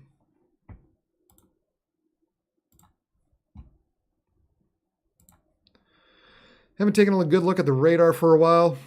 Obviously, plenty of updrafts continuing on with these dark maroon, dark red areas. Those are the areas where we're looking at cold cloud tops. So obviously still these storms continuing to push eastward and have plenty of strength with them. Lightning tapering off a little bit, maybe not quite as much as it was earlier. But do notice the southern edge now really beginning to blast eastward very quickly and trying to catch up with this storm a little bit. So probably some gustier winds going to be starting to take effect towards that Alexandria area now. We also have this area down in through here. Looks like it continues to increase and move to the northeast, trying to form up with some of this as well. And then not a whole lot back to the southwest. Might be one little storm down there still, but not a lot of lightning. So yeah, this area continues on, and then we've got this area making a push eastward very quickly as well. And then of course everybody back here is in the clear for the night, and you can all go to bed. Mesoanalysis, haven't taken a look at that for quite a while. Here we've got our CAPE values. Well, very, very much reduced. I mean, we're down to 1,500 to 2,000. We're kind of getting into some of these areas with lower CAPE. So we'll see how long some of these storms can hold on as they maybe get into areas that are a little less or a little more stable, I should say. Although you do have sometimes you have that accordion effect, that compression where we still have these storms really raging on, and we've got a good southerly low-level jet that is kind of set up in through here, helping aid this. So maybe once it gets beyond that area, maybe some of these storms start to collapse a little bit. Get one last rush out as it pushes eastward, and then hopefully by the time it kind of gets out into this area and beyond, those areas will be significantly reduced severity-wise. We do have these storms trying to fire into Iowa with the southerly low-level jet there. But yeah, we've got 40 knots southerly jet here, really helping to feed especially this southern edge. And then of course we've got the higher capes down there as well. Higher downdraft capes, big time downdraft cape in through here. So I guess we're basically what all that is potentially pointing at is maybe these areas down in through here becoming more of a factor over the next hour or so.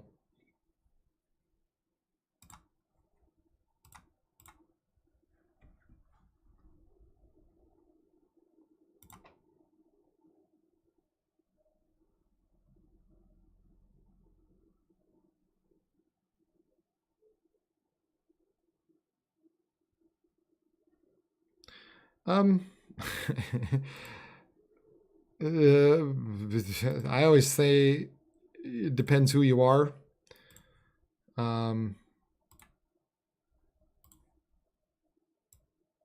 Some people will be like, meh, and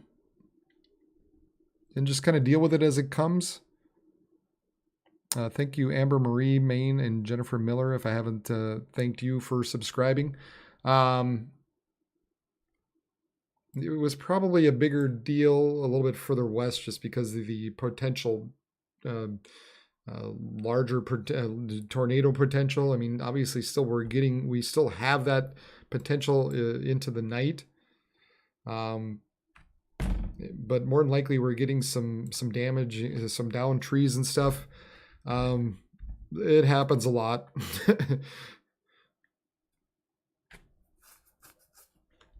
You try to warn people and you try to tell them, just take the precautions, be inside. Don't be caught outside. Have a plan. Have a plan in place when these storms come. And I think it just depends. Depends on the person. You're gonna have a guy out there be like, whatever, and maybe sleep through it all, and then wake up the next morning and go, why did all the trees? Where did all the trees go? And the next person will be like, well, we just, we got to make sure and just take care of things. Thanks, Des, for subscribing. I remember when I was growing up, and we had a camper, and there was a couple storms, man. It was scary as a kid, and I think there was a couple that my parents were a little worried about as well. So we survived, but have a plan. Just have a plan in place. It's the best thing you can do. So with this area, kind of in that Grand Rapids area, you could see up above, that's the cam at this point. They're saying these are destructive storms for Bena Ball Club, Deer River, Boy River, Highway 2 between Bena and Deer River, Cass County, Highway 4, Cass County Highway 65, and Cass County Highway 74. 80-mile-per-hour wind gusts and quarter-size hail, so flying debris will be dangerous to those caught outside without shelter. Mobile homes will be heavily damaged. Expect considerable damage to roofs, windows, and vehicles, and excessive tree damage and power outages are likely. The other place you don't want to be caught out in is like just a garage or a shed. That's not really a good shelter. A lot of times you see pictures, especially when you're talking 80-mile-per-hour wind gusts, those sheds are collapsed. So make sure you have a good sturdy building at this point when they're talking 80-mile-per-hour winds. These severe storms will be near Deer River, Marcel, Zempel, Days High Landing around right around now. And then Pokegama Dam at 11:45, Grand Rapids, Cosit, Big Fork, Effie, Pokegama Lake and Gun around 11:50, Coleraine 11:55, Taconite 12, Pengilly 12:05, Warba 12:10, and Nashwauk at 12:15. Other locations include Buck Lake, Blackberry,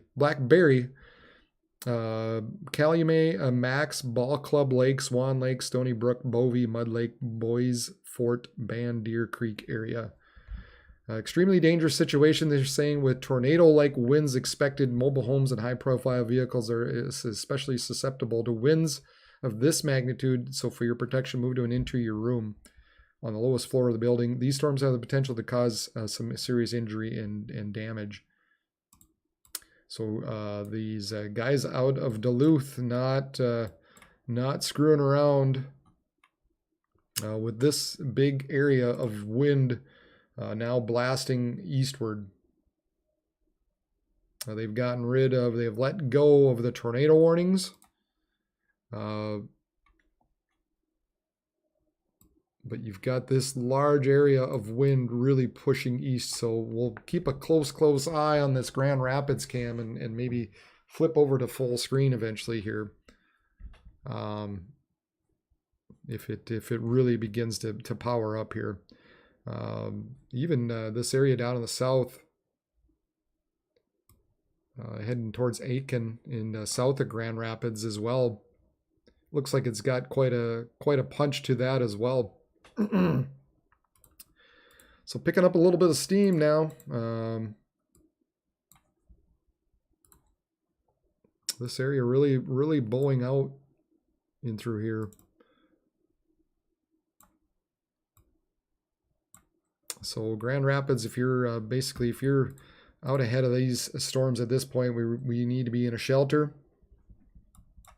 And again, you never know, especially when they really begin to push out and on this north edge here. You just never know if some of these storms are going to spin up.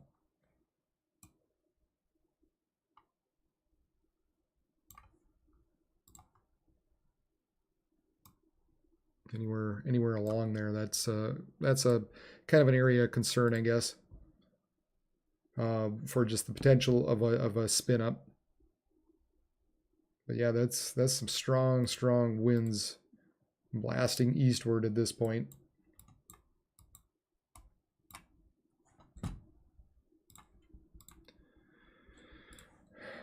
Grand Forks radar heading into Elbow Lake, Morris, Glenwood, Benson, Ortonville.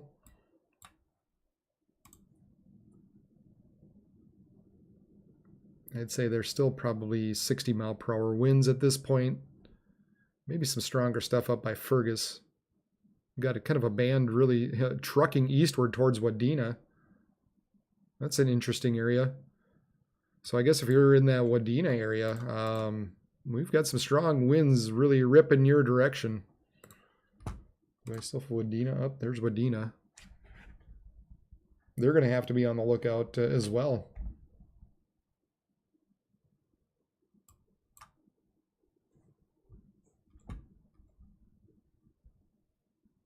Then down Aberdeen way.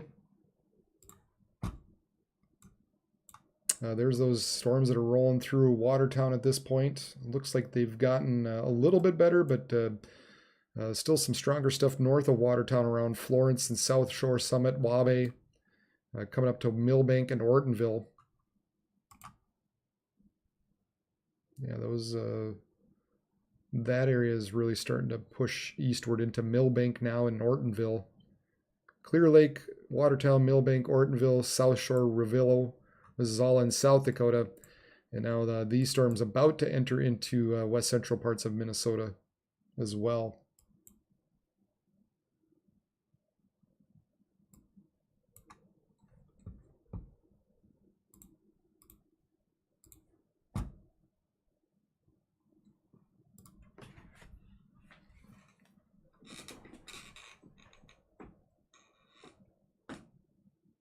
Oh, we're not talking about politics. We talk about politics, I'm banning you. I'm just throwing that out there right now.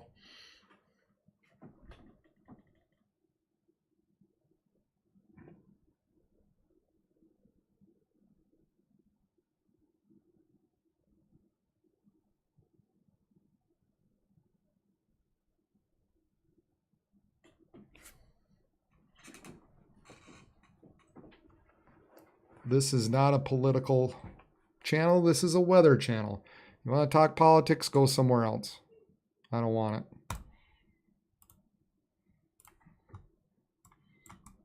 Yeah, Wadena, it's coming up shortly, real shortly, coming up into Wadena. That's you know, you're probably 15 minutes out. What does somebody said? Fergus? Fergus, you're pretty much done in Fergus. Yeah. Though the storms have passed you in Fergus, you can go to bed there.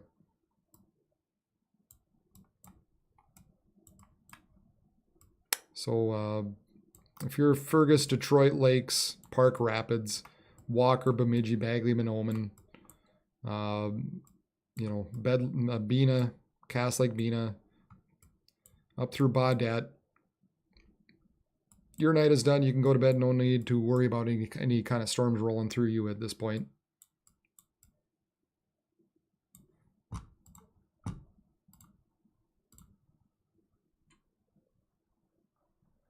Yep. Weather doesn't care what you believe in. That's right.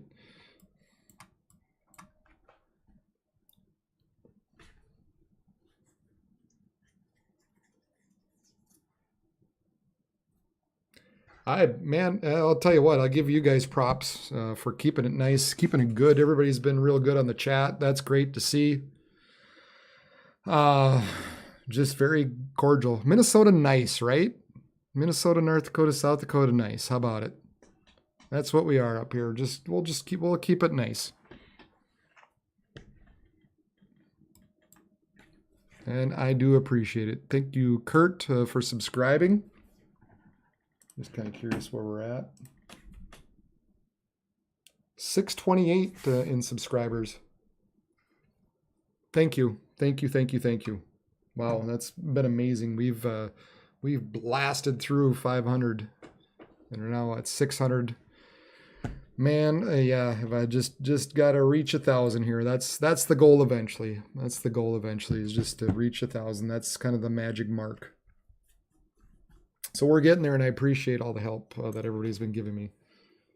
Thunder rolling through into Side Lake right now.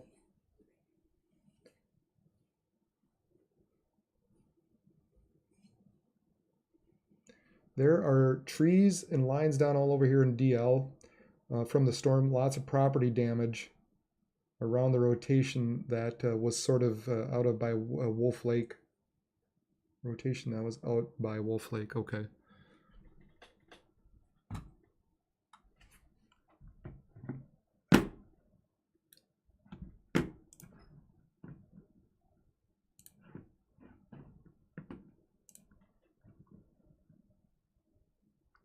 Yeah, Becker.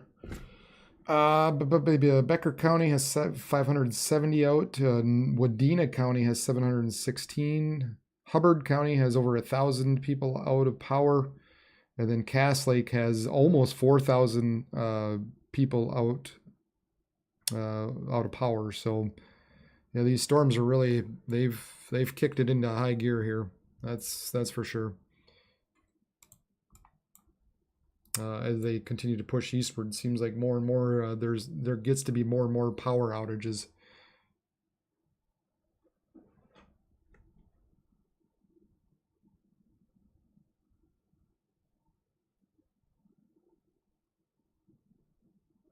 Yeah, see, because it gets tiring, you know. They can't keep it up, so they're those other high power guys. With the money, they're younger, they're better looking, and they got more money than I do. But they follow the big storms, and unfortunately, they leave out these line segments. So yeah, I'm the only one out there, and that's to me why you got to do it this way. You gotta pick your coverage and stick with your coverage. Otherwise, you miss out on things like this. And it's hard because you can't cover every storm. Otherwise, you're going to burn out. And that's what's happening to these guys. They're going to burn out. They're burning out. It's hard to do 12-hour shifts sitting here. So that's why you pick an area and you go, this is my area.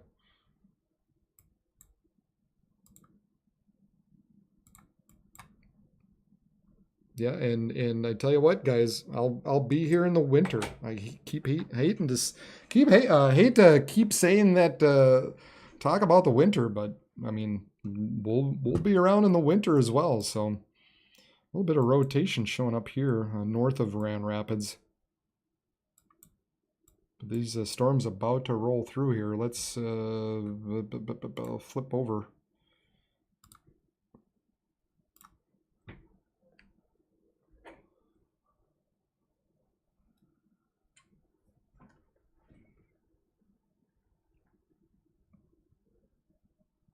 No, I ain't covering hurricanes. Not unless there's a hurricane coming through up here. Nope, like I said, I'm just covering the Dakotas and Minnesota. That's my... there are plenty of other people that are going to cover hurricanes. You don't need one more guy out there. What we are looking at is a line of strong storms running through northern parts of Minnesota, damaging winds, 80-mile-per-hour winds associated with this. Every once in a while, you're going to see a little spin up with a possible tornado on the ground at times. But largely, we're looking at strong damaging winds moving across northern Minnesota. So here it comes through. This is Grand Rapids now we're watching, and here things are going to get interesting running through Grand Rapids, where they're looking at the possibility of 80-mile-per-hour winds going through. So we'll see. We'll keep an eye on this camera just to get a feel for how things are going. A lot of trees, I'm guessing, down, power lines down, as these storms have pushed eastward through the night. Very much a foresty area across northern parts of Minnesota. So we'll keep an eye on this camera here.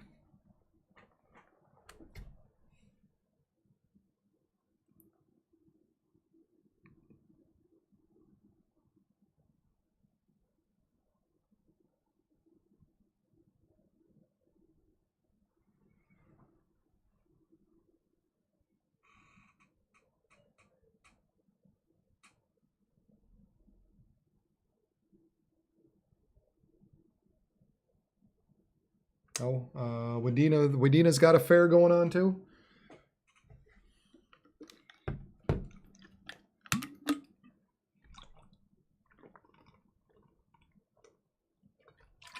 Yeah, they've got a pretty strong area of storms heading to Wadena at this point.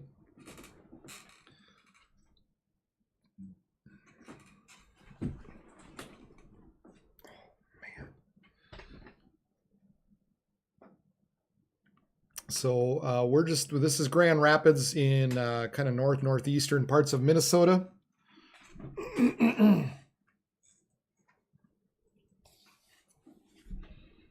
So we're just keeping an eye on as these strong winds move into the area and see. We're just kind of watch and see what happens here.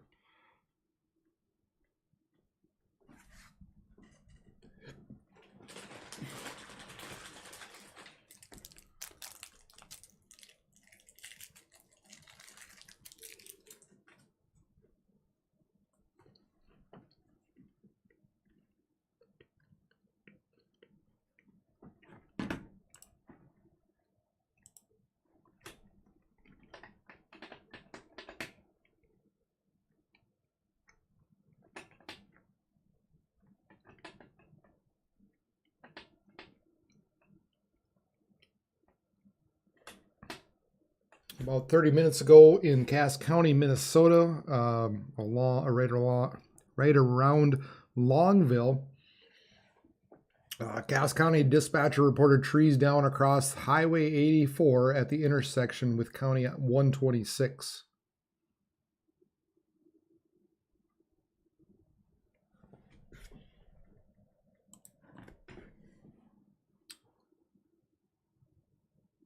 Flash flood warning for Otter Tail County now. Verndale had a wind gust of 60, right around 57. Wadena, this is over an hour ago though.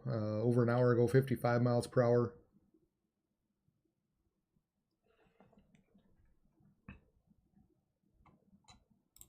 I'm just gonna take a peek back. I was kind of concerned about that Wadena area.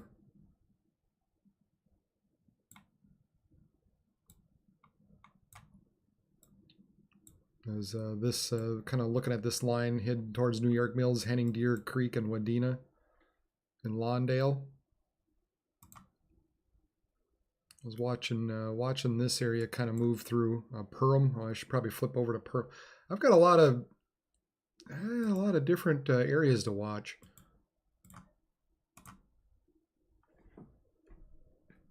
So that's Park Rapids. That's Wadena. That's not live. That's live. Doesn't look too bad in Perham. There's Wadena. They're about to get hit.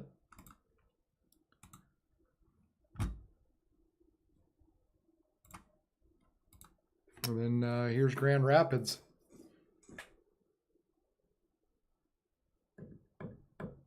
Oh, Battle Lake. I like Battle Lake area. It's a pretty area. That whole Otter Tail County area is that's a nice.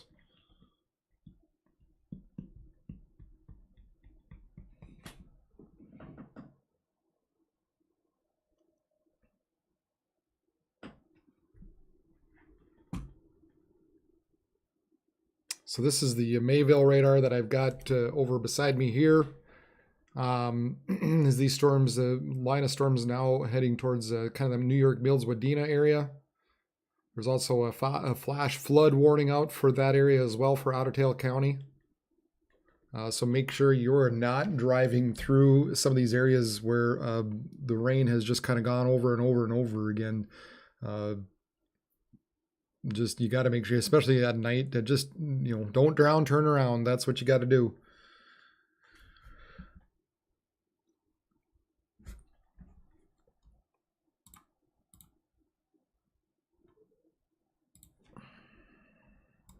So these storms pretty much have really cranking into. Well, there's a little cranking through Grand Rapids and Coleraine and Marble and Blackberry. Coming up to Warba, Swan River Hill City, Jacobson, Swarta, Palisade, Shishebe, McGregor, Kimberly. And then there we are in Cross Lake. Somebody asked me about Cross Lake. Obviously, it's right at you at this point. And you actually have this other area coming this way as well.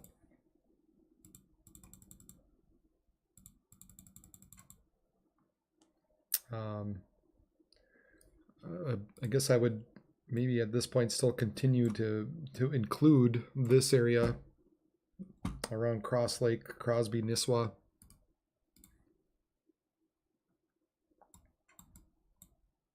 Yeah, that was the other thing I was gonna. I mean, we've got these little areas that can pop up as well. There's a little bit of rotation north of Coleraine, Marble, Pengilly. The other thing we need to watch as this maybe kind of kinks back around like it did a little earlier down over by Goodridge, Grigla. So kind of up in here, Alfie, Big Fork. Maybe just between Big Falls and Northholm. Probably going to really be needing to keeping our eye on this area for the possibility at least of rotation at this point. Overall, this whole area is really pushing eastward at this point. There's our Boeing line segment.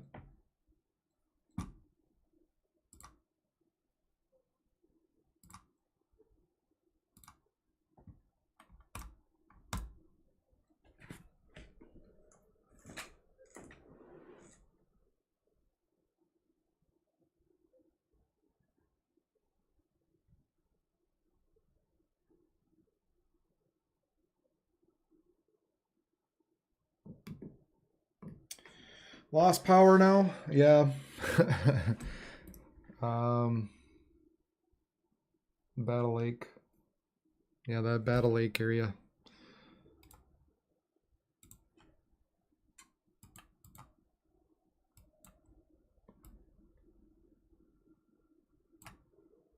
You're through the worst of it though. Up in Battle Lake.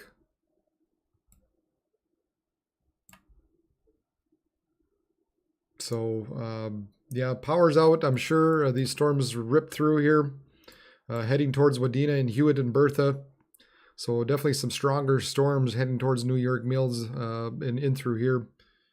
Not surprised that you probably lost some power in with this and really all along this. Monaga, once again, talking about Monaga, they had a tornado touchdown in that vicinity earlier. Perham, Sabika, Nimrod, Wadena, Staples, Hewitt, Bertha. I think this whole area at this point, as this line pushes eastward, probably needs to be watching out.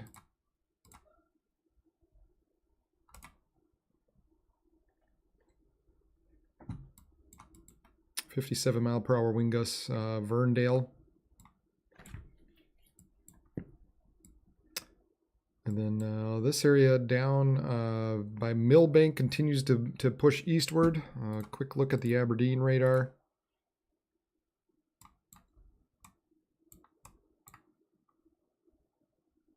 Yeah, this kind of a segment kind of pushing out quickly towards Millbank, Madison, and Clear Lake.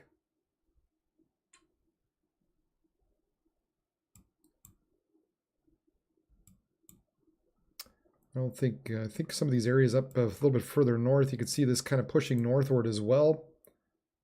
So I think Morris, we'll just stop that. I think kind of areas all along here probably need to be watching out for these this bank of storms at this point as it quickly pushes eastward into Minnesota. Probably looking at some damaging winds there. I think they've got... they're still saying 60-mile-per-hour winds associated with that.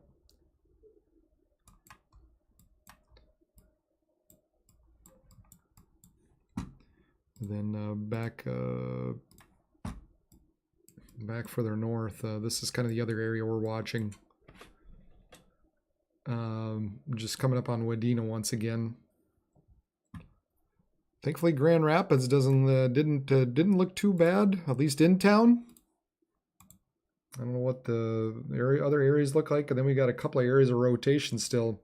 North of Marble, coming up to Hibbing and Chisholm. So all along here at this point, needs to be watching out just for the possibility we might see a little bit of a spin up, even further north, back beyond that.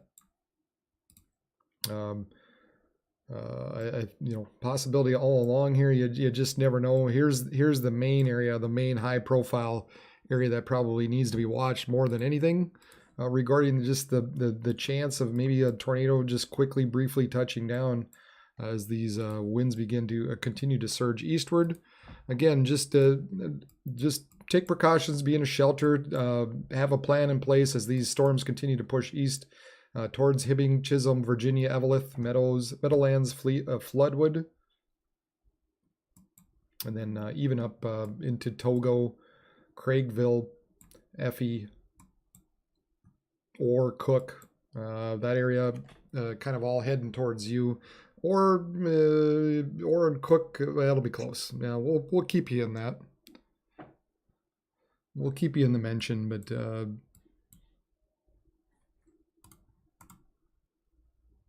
Let's see what some of these other. This is Perm. So these storms kind of went through Perm a little bit ago, and then Wadena once again. Storms coming up to Wadena here shortly.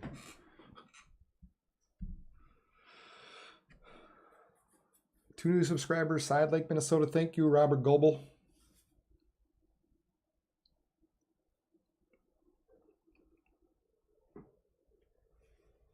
Good deal. Glad the power's back on, Jump.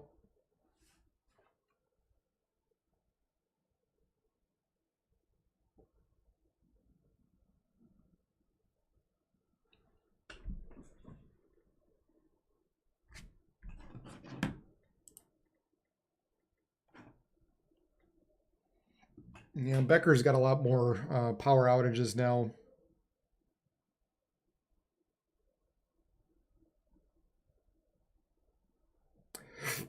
Ottertail has about 250, Becker 1,700, Hubbard County 1,400, Wadena County 716, and Cass 4,200 people out of power in Cass County.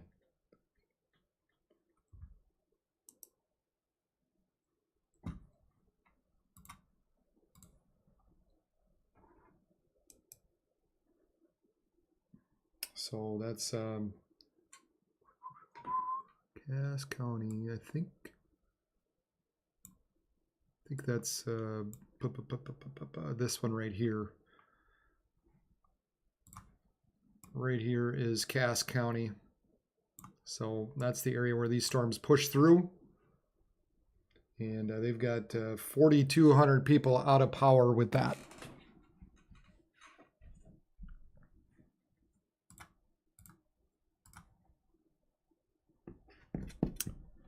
And yeah, this was the report I read earlier about the trees down across Highway 84, the intersection of County 126.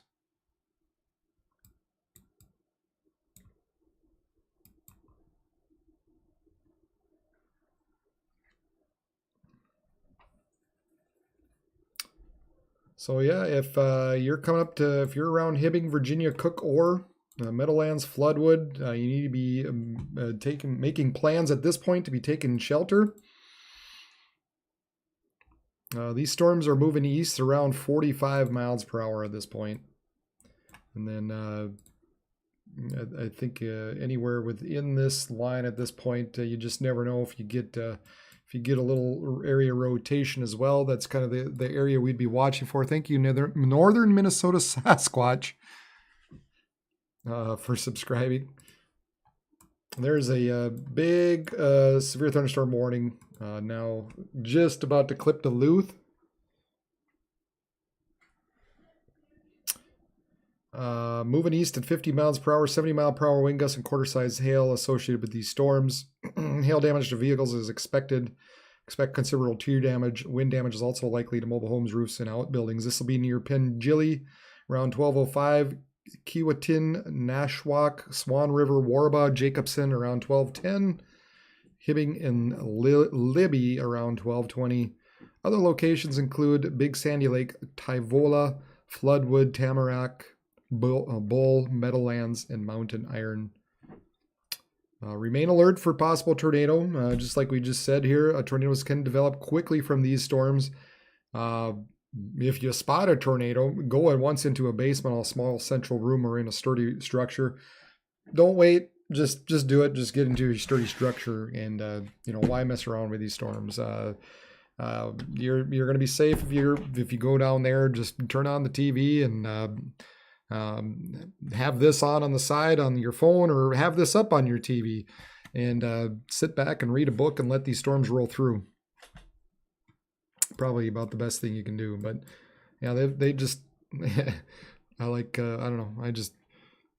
It's just a big shotgun blast. They just covered this whole line at this point and said, "Here it comes."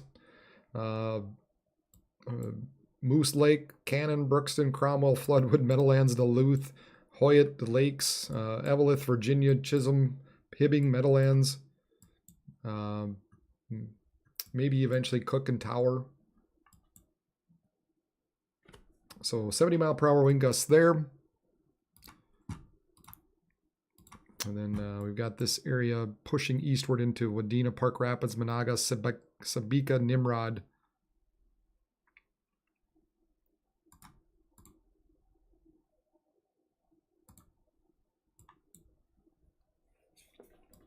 Had some reports of 55 miles per hour, 67 south of Wheaton.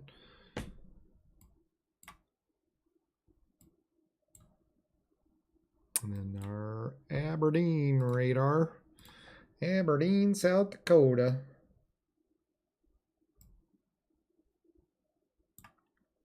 Thankfully, for the most part, staying out of Sioux Falls. Bad time to have radar maintenance as a scheduled maintenance. Down for 2 weeks. They were replacing the pedestal there. So they're busy dealing with that. But so for the most part, it looks like kind of behaving down in southeastern parts of South Dakota at this point.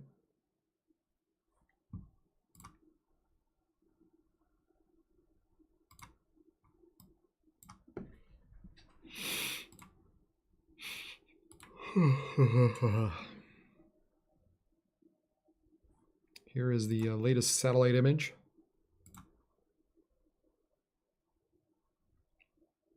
There's that band pushing eastward into Wadena, and plenty of cold tops continuing.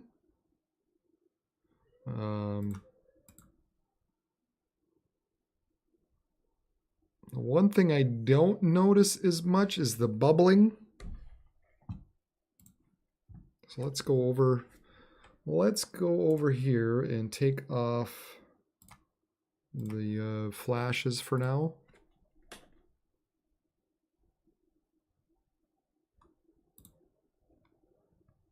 Yeah, I guess still in through here, kind of running through that Grand Rapids area. And here's our little other segment bowing out, heading towards Wadena.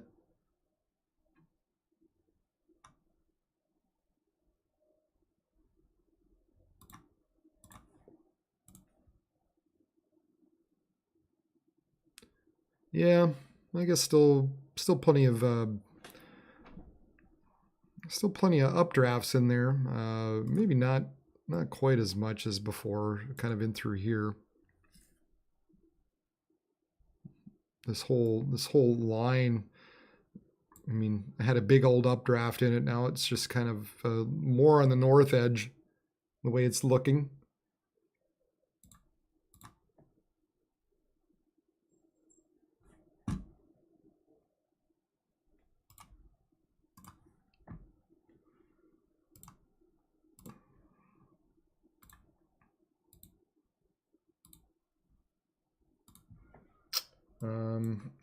All right, I think I'm gonna just step out for a bit and just it's been a while again since I've done any kind of break. Looks like Wadena is stuck. Oh, there we go. Grand Rapids. Yep, electricity's still on there, just like you said. Perham. Not much going on. Itasca. Eventually I'll flip over to Duluth Cam. I don't know who else is up there. Aiken. No, that's got a good camera now.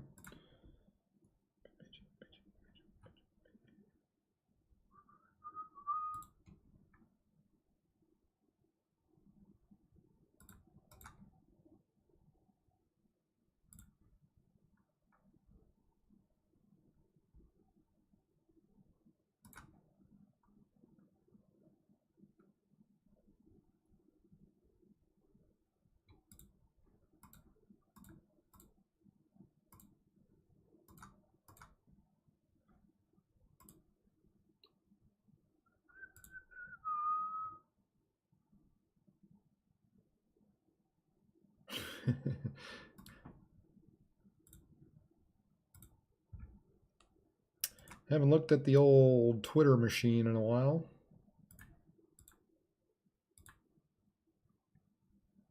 Oh my lord.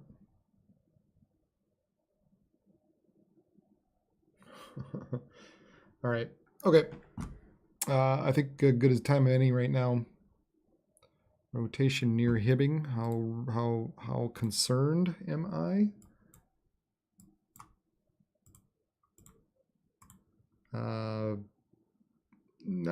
Not overly yet.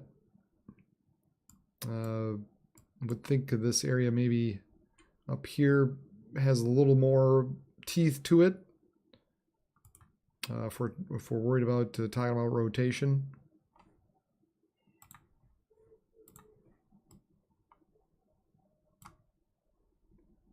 Either way, there's some strong winds heading towards Hibbing. So just right now, it doesn't appear to be anything too tight. We've got just a good bowing segment out through there, though. At any rate, really, Chisholm and Hibbing, we've got some strong winds heading your way. So just treat it as such. And sometimes you just never know. But yeah, I think here's the other indicator. You've got this line kind of feeding into this area just north of Stevenson. So that's more my concern at this point.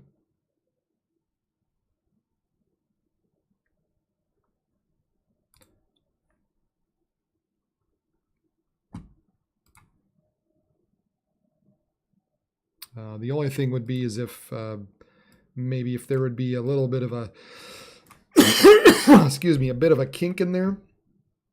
You get a little bit of an inflow. But right now, yeah, not overly concerned around of rotation, but there's just a lot of wind coming that way. So just be careful. Be careful even if there isn't any rotation. There's a lot of wind coming your way.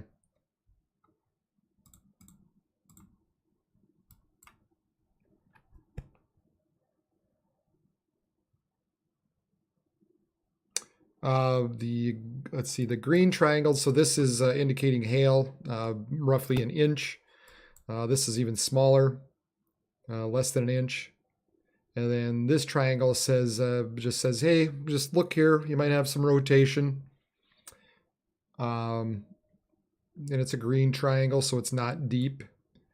But obviously that doesn't catch everything. You know, I'm more concerned about this stuff up here. But that's what the triangle, this bigger triangle is for, is just kind of an algorithm that the radar has to just be like, hey, you might want to take a look at this.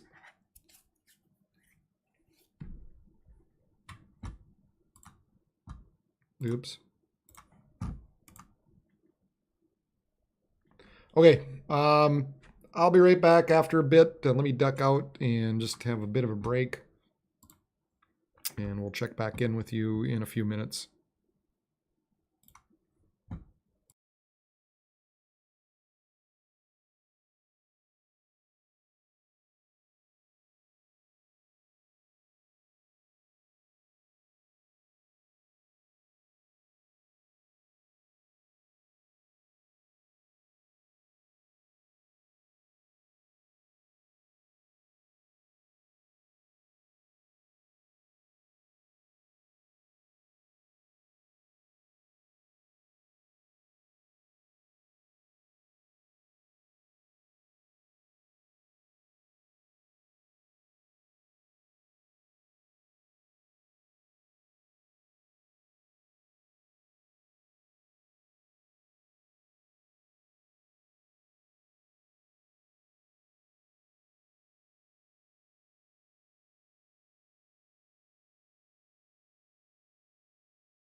Continue to watch this area head through Wadena. That's the view up above me here.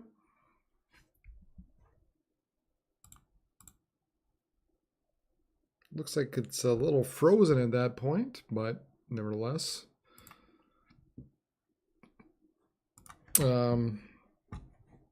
Yeah, we still have some stronger winds heading into, there's the lightning. Heading towards Staples, Nimrod, Motley, Pilliger, Hewitt, running through Wadena at this point. Just thankfully, trees don't seem to be moving too much at this time. So maybe not too bad, but still just a little bit of surgical winds heading eastward.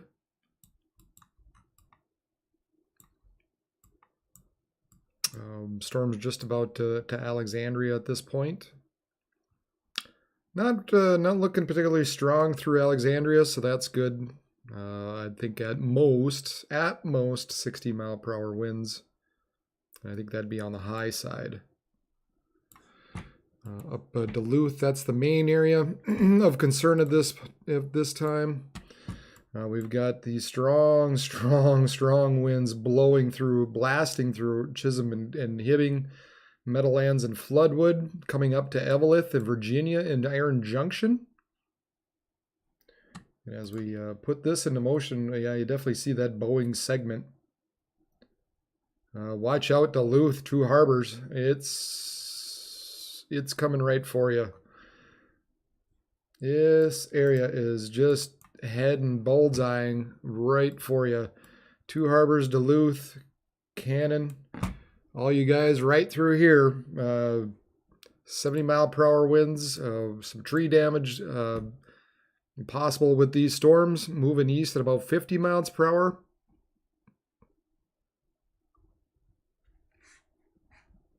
So some strong winds heading your way, probably about, like I said, we're roughly about, we'll say, about 60, maybe 60, we'll say 70 mile per hour wind gusts heading towards Duluth and Two Harbors. So moving east at about 50. So, and it is roughly 33 miles. So it's less than an hour away in Duluth at this point. And even Two Harbors, probably about an hour or less in Two Harbors. Oh, wait, 50, yeah, way less than 50. Yeah, we're about 45 minutes out in Duluth, the way it's looking. And just some of these areas, just continue to watch. This area just coming up on Eveleth, kind of went through Hibbing. Hopefully nothing really went, nothing bad as far as the rotation went there. Broke my wind gauge 92 miles per hour.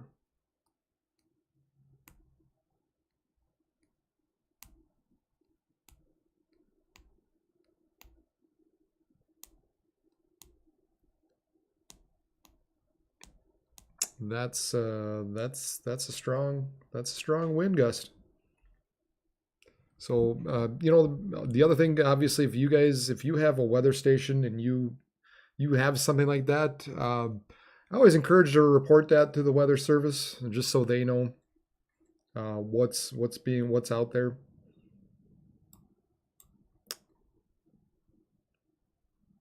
And I always say kind of puts the onus on you as well, just to get that information relayed out there. If you're confident in the instrument that you have, just let them know so that they can relay that information out to the public.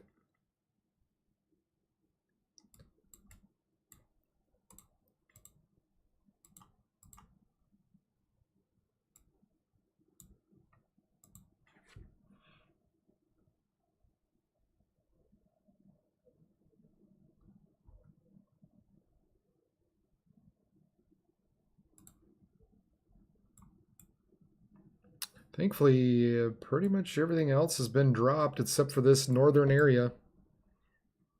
All the other warnings Even that one kind of running through Wadena area. They've gone ahead and dropped that as well, and it does look a little more washed out. There's really not a whole lot showing up otherwise. So that's good. And then you've got this stuff by northeastern parts of South Dakota. Kind of in that Clear Lake and Madison area.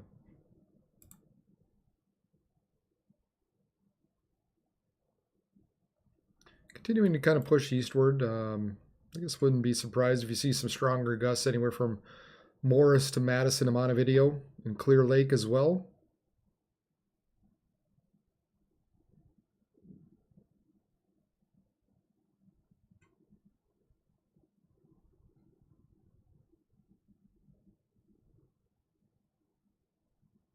So interesting, this area just blasts southeastward by Madison. So I don't know, just a cautionary tale. You know, you might see some stronger embedded gusts in through some of these, but looks like a good portion of the updrafts have kind of dissipated.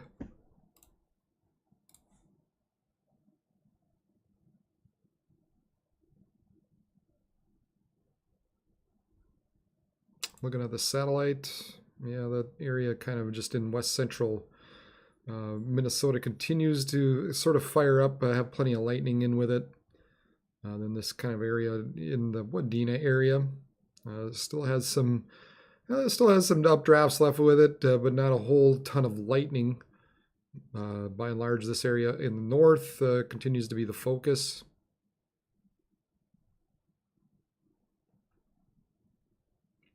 Interestingly enough, is higher cloud tops are a little bit further north, but the wind right now is almost surging out towards Duluth and 2 Harbor.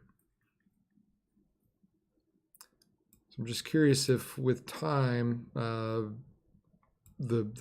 damage, the threat shifts north or not. So I guess something a little curious to keep an eye on. See if that indeed happens. See if the shift becomes a little more northerly with time.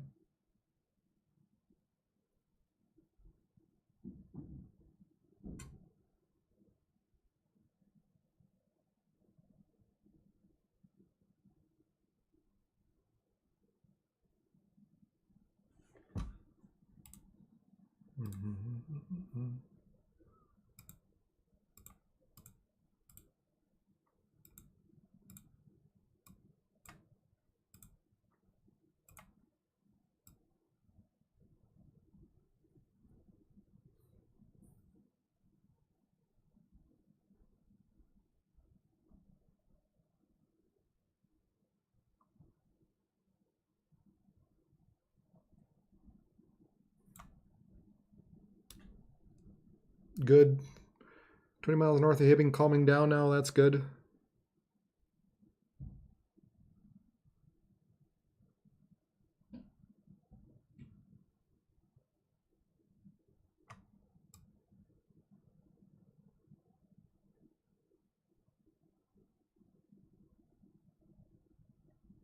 Yeah, I guess really, I mean, when you look at these models, they really just kept that northern edge the strongest, and then kind of dropped off quite a bit of that southern, those southern storms. So models did a pretty good job of handling these.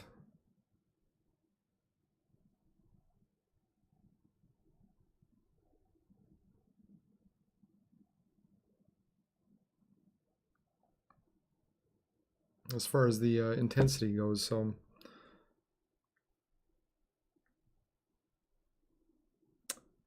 just taking a quick look into Saturday. Not much going on there. Poking into Sunday, not much on Sunday. there's kind of our temperatures, our high temperatures roughly for Saturday. 70s, 50s in the northwestern parts of North Dakota. Cool day up there.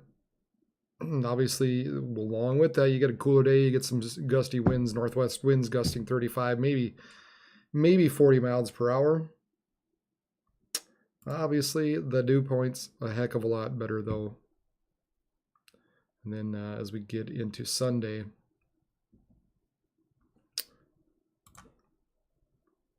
temperatures rebound across the northwest part of North Dakota. A little bit cooler in the northeastern parts of Minnesota. This is Sunday, so a lot of 70s across the area, 60s up in the northeast, maybe even low 60s in the northeast. And maybe some breezier conditions in Minnesota out of the northwest again. Gusting 25 to 30. But low humidity, so that's the main thing.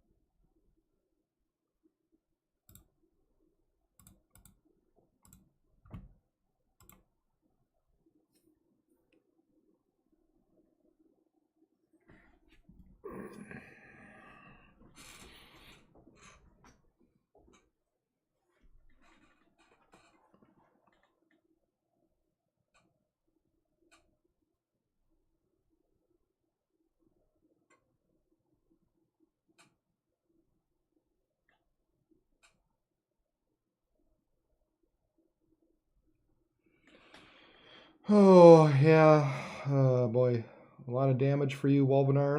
That's too bad.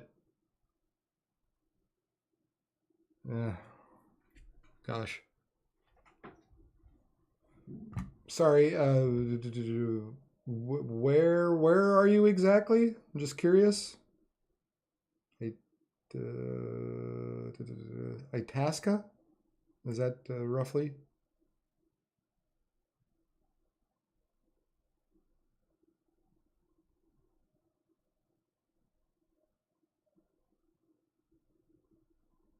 Near Park Rapids. Oh, really?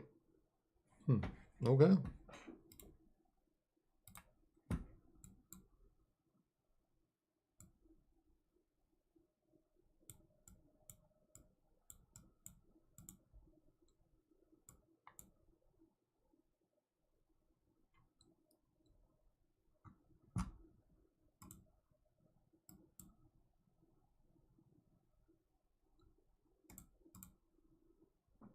That's too bad.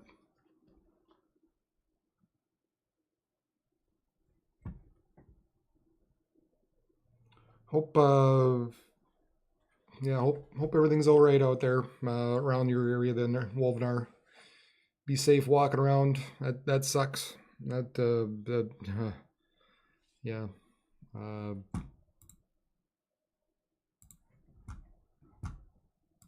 Now you've got the cleanup, unfortunately.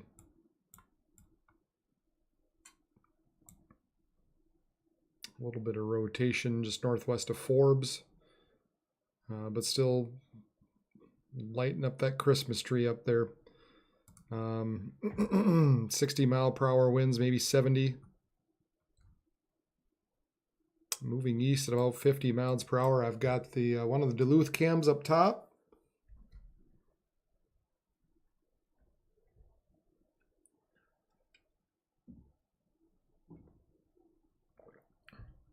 So areas of damage out there, plenty of areas without power.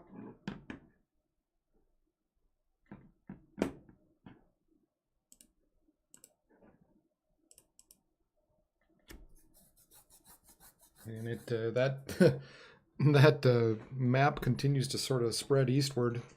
Thank you, Swatfly Ganyan, for subscribing. Appreciate it. Showing up there on the subscription list. Wow. 640. Thank you, guys. Jennifer Miller, Lynn Tatro, Jan Marr.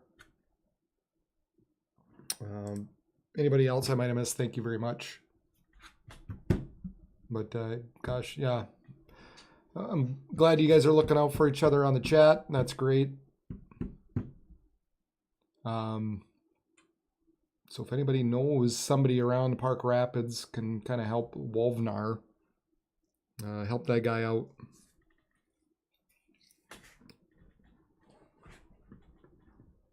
Or girl, I guess. Guy or girl.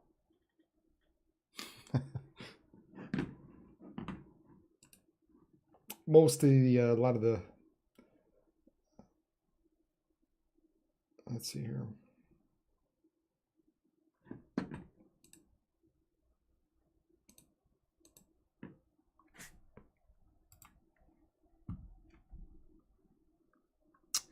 I'm always trying to figure out these Duluth webcams, and always it's hard to figure out which is the best,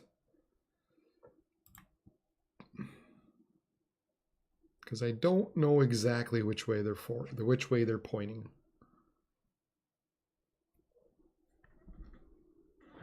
I had my Two Harbors guy the other night really working hard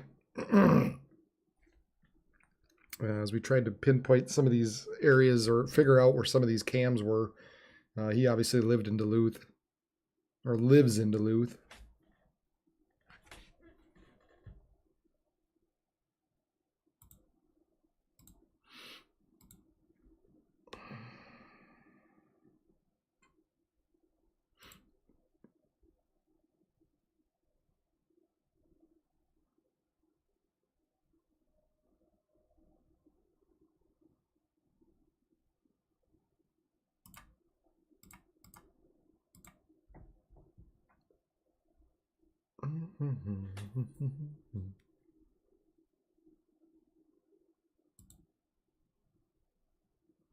Let's look at it.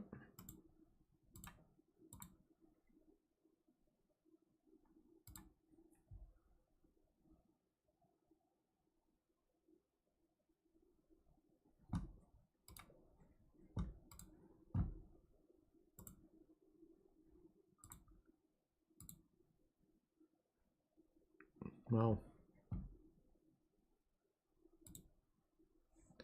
This is meteorologist Nathan Hopper in Dilworth earlier, quite a bit earlier on.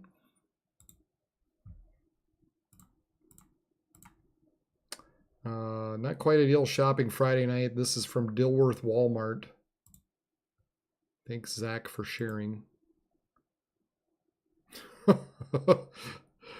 Yeah, just a little bit of wind getting pushed in there.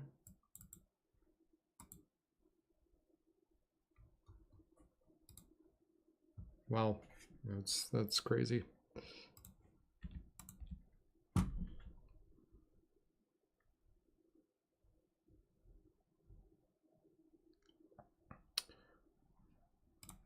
Big, here's the severe thunderstorm moving over Big Cormorant Lake about 3 hours ago.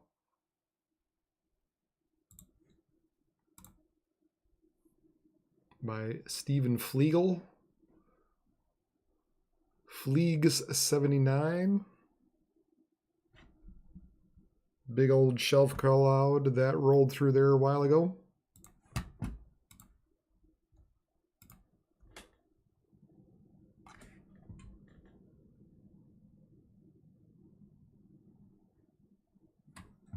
This was a pretty picture from earlier. Moving through Isanti and Pine County by Damian Natzel. Time Damian 21, Thiam, whatever. That's kind of a neat picture there.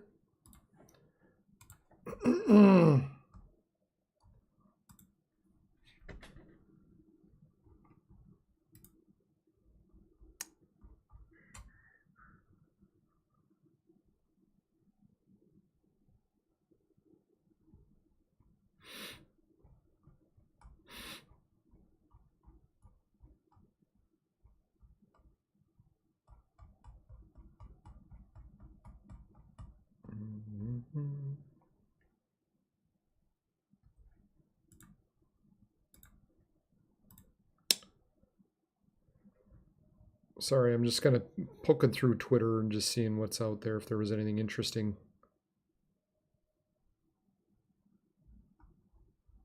If you guys ever have any video or any kind of pictures out there, feel free to tag me at RegionWX on Twitter or on Facebook. Preferably Twitter if you've got it.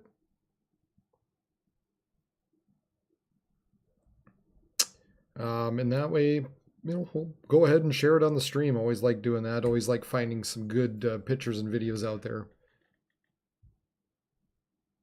This is Jason Bednar earlier in Grand Forks County. This guy's got a drone. He does some nice work out there as well, obviously. There's the storms west of Grand Forks a number of hours ago.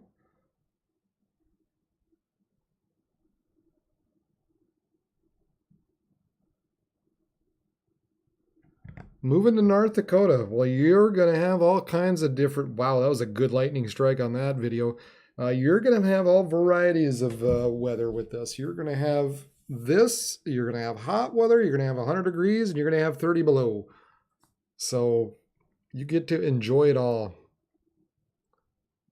So welcome to North Dakota in a bit.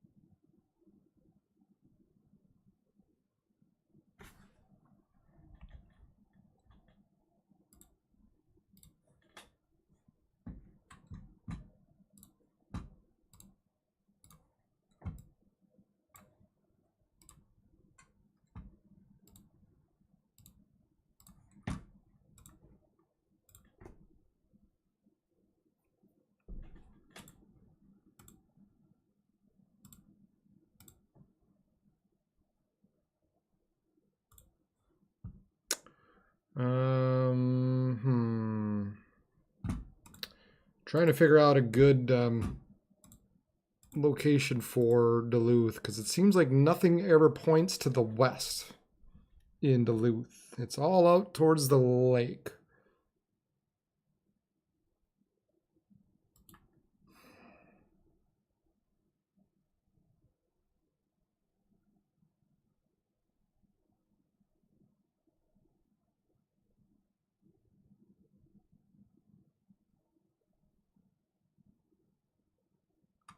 This might be better.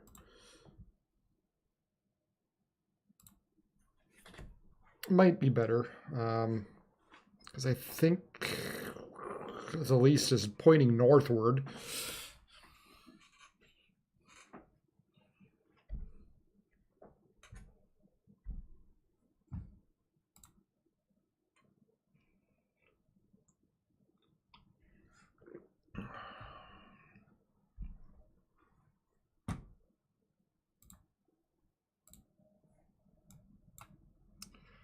Yeah, boy, these areas now moving through Virginia and Eveleth, coming up on Biwabic, White Lakes, Mackinson, Mulrood, Cotton, Shaw, Canyon, Culver, Brooks, Brookston, Saginaw, Hermantown, Duluth, Cloquet, Sawyer, Cromwell. You're all now in the path of this particular line of storms, this Boeing segment getting pushed out quickly here. So everybody within that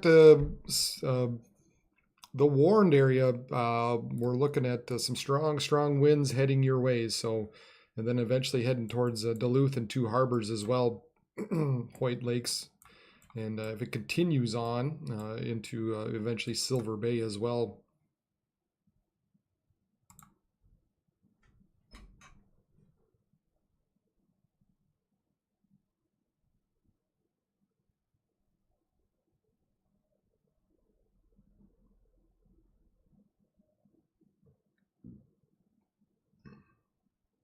There's something in the loop, something in the system here. It's a little deceiving because it's moving, and then all of a sudden it blasts off.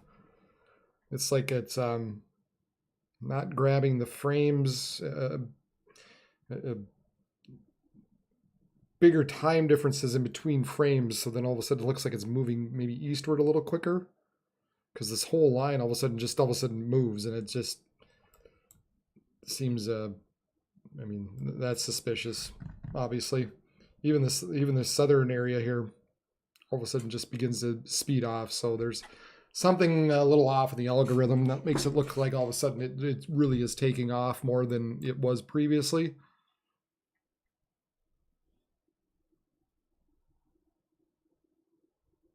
Should be curious as to what kind of winds and what's going on up here.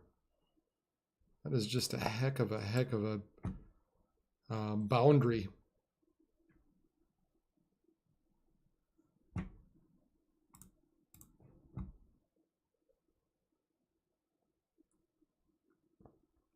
Two Harbors, Duluth, Silver Bay, Hoyt Lakes. You're about to get nailed.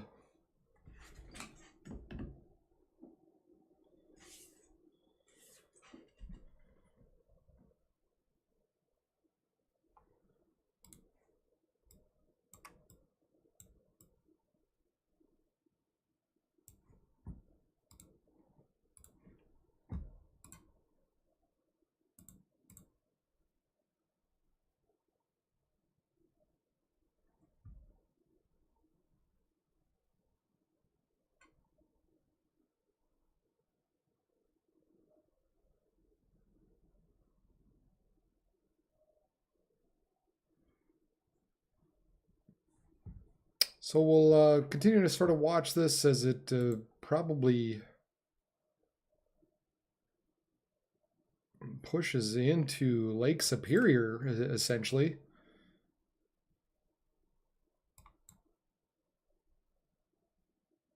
And then crosses over to Wisconsin.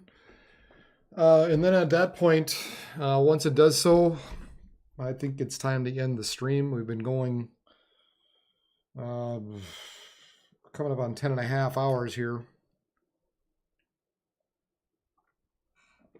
And YouTube only lets me go for 12. No warnings out, really?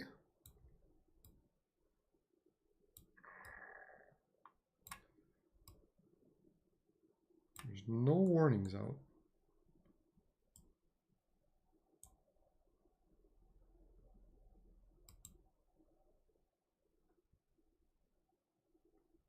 Huh. They let that go. Okay. Well, we'll see. We'll see what happens when it comes up to Duluth.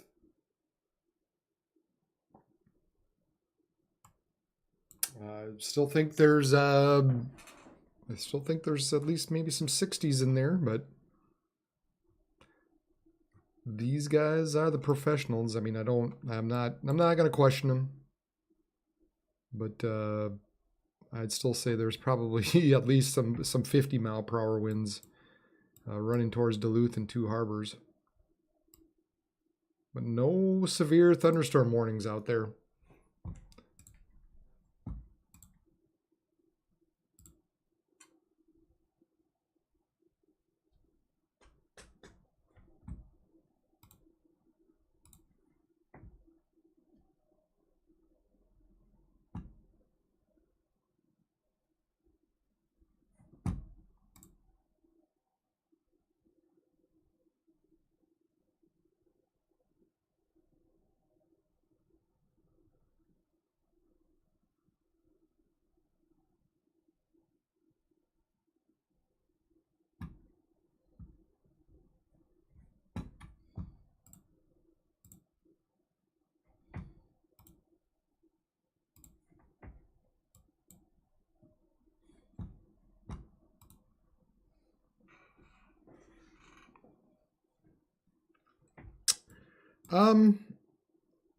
Yeah, I guess I would say they're probably running 60 miles per hour. And so that's right on that threshold of severe winds.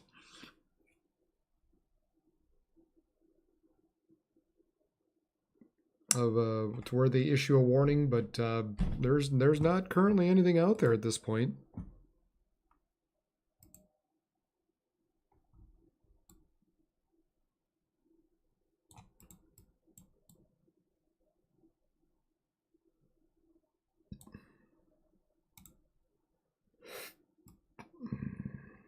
Yeah, they're saying 40 miles per hour and 50 or a half-inch hail. Okay,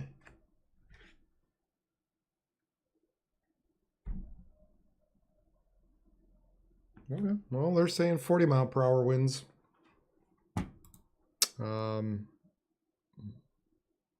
That's just a big nose pointing in there, but it's not tight. I guess that's the good thing, is some of these higher winds maybe aren't real tight in through here anymore. So you don't have that drastic wind shift.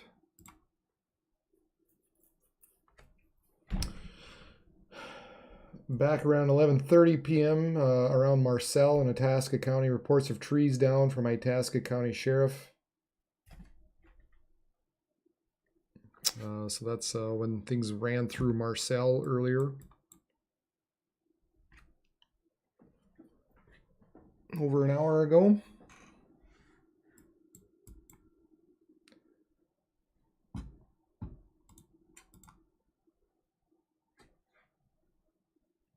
I've got this fire down here. I hope eventually somebody puts this out. Well, you can't quite see it, I guess. Move that up for you. Either way, there's going to be some strong gusty winds heading there. I don't know where this is at. Hopefully somebody puts it out eventually.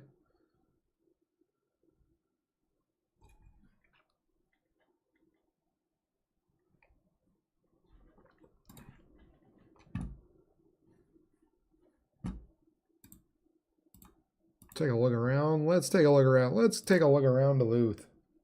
Itasca County, Big Fork. Yeah, more trees downed.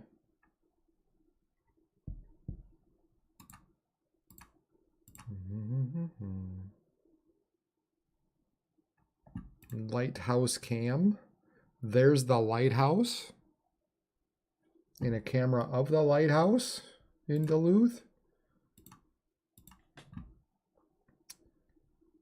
We have the Two Harbors cam.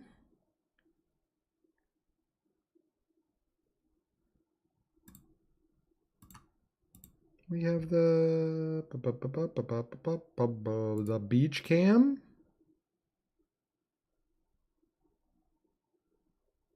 Kind of see the clouds moving in here, I guess. I don't see any lightning though.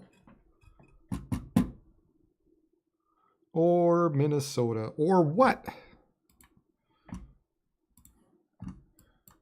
Yeah, or looks fine. The stronger winds are south, and there's not even severe thunderstorm warning out there. There's just a special weather statement. They're saying 40 mile per hour wind gusts with these right now. So, but yeah, just some rain for or there might not be. Ha. I'm getting tired.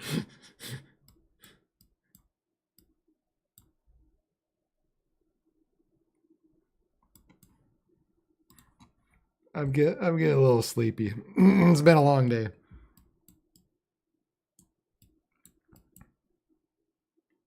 Well, there's those storms firing up in Iowa. They're expected to form. Nothing through South Dakota, just some stuff in through central Minnesota, 40 mile per hour and right around a quarter of an inch for hail, 40 mile per hour, half-inch hail. Glenwood, Swanville, Sauk Center, Gray Eagle, Uppsala, Melrose, Bruton. Milan, Watson, Clontarf, Montevideo, Benson, DeGraff, Murdoch, and Maynard.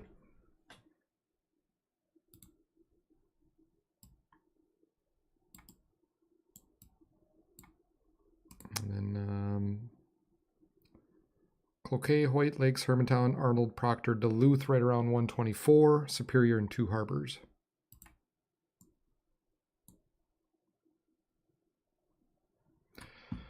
All right, well, I guess things are looking better. So I think I'm going to step out and kind of collect myself once again and just to monitor from the side.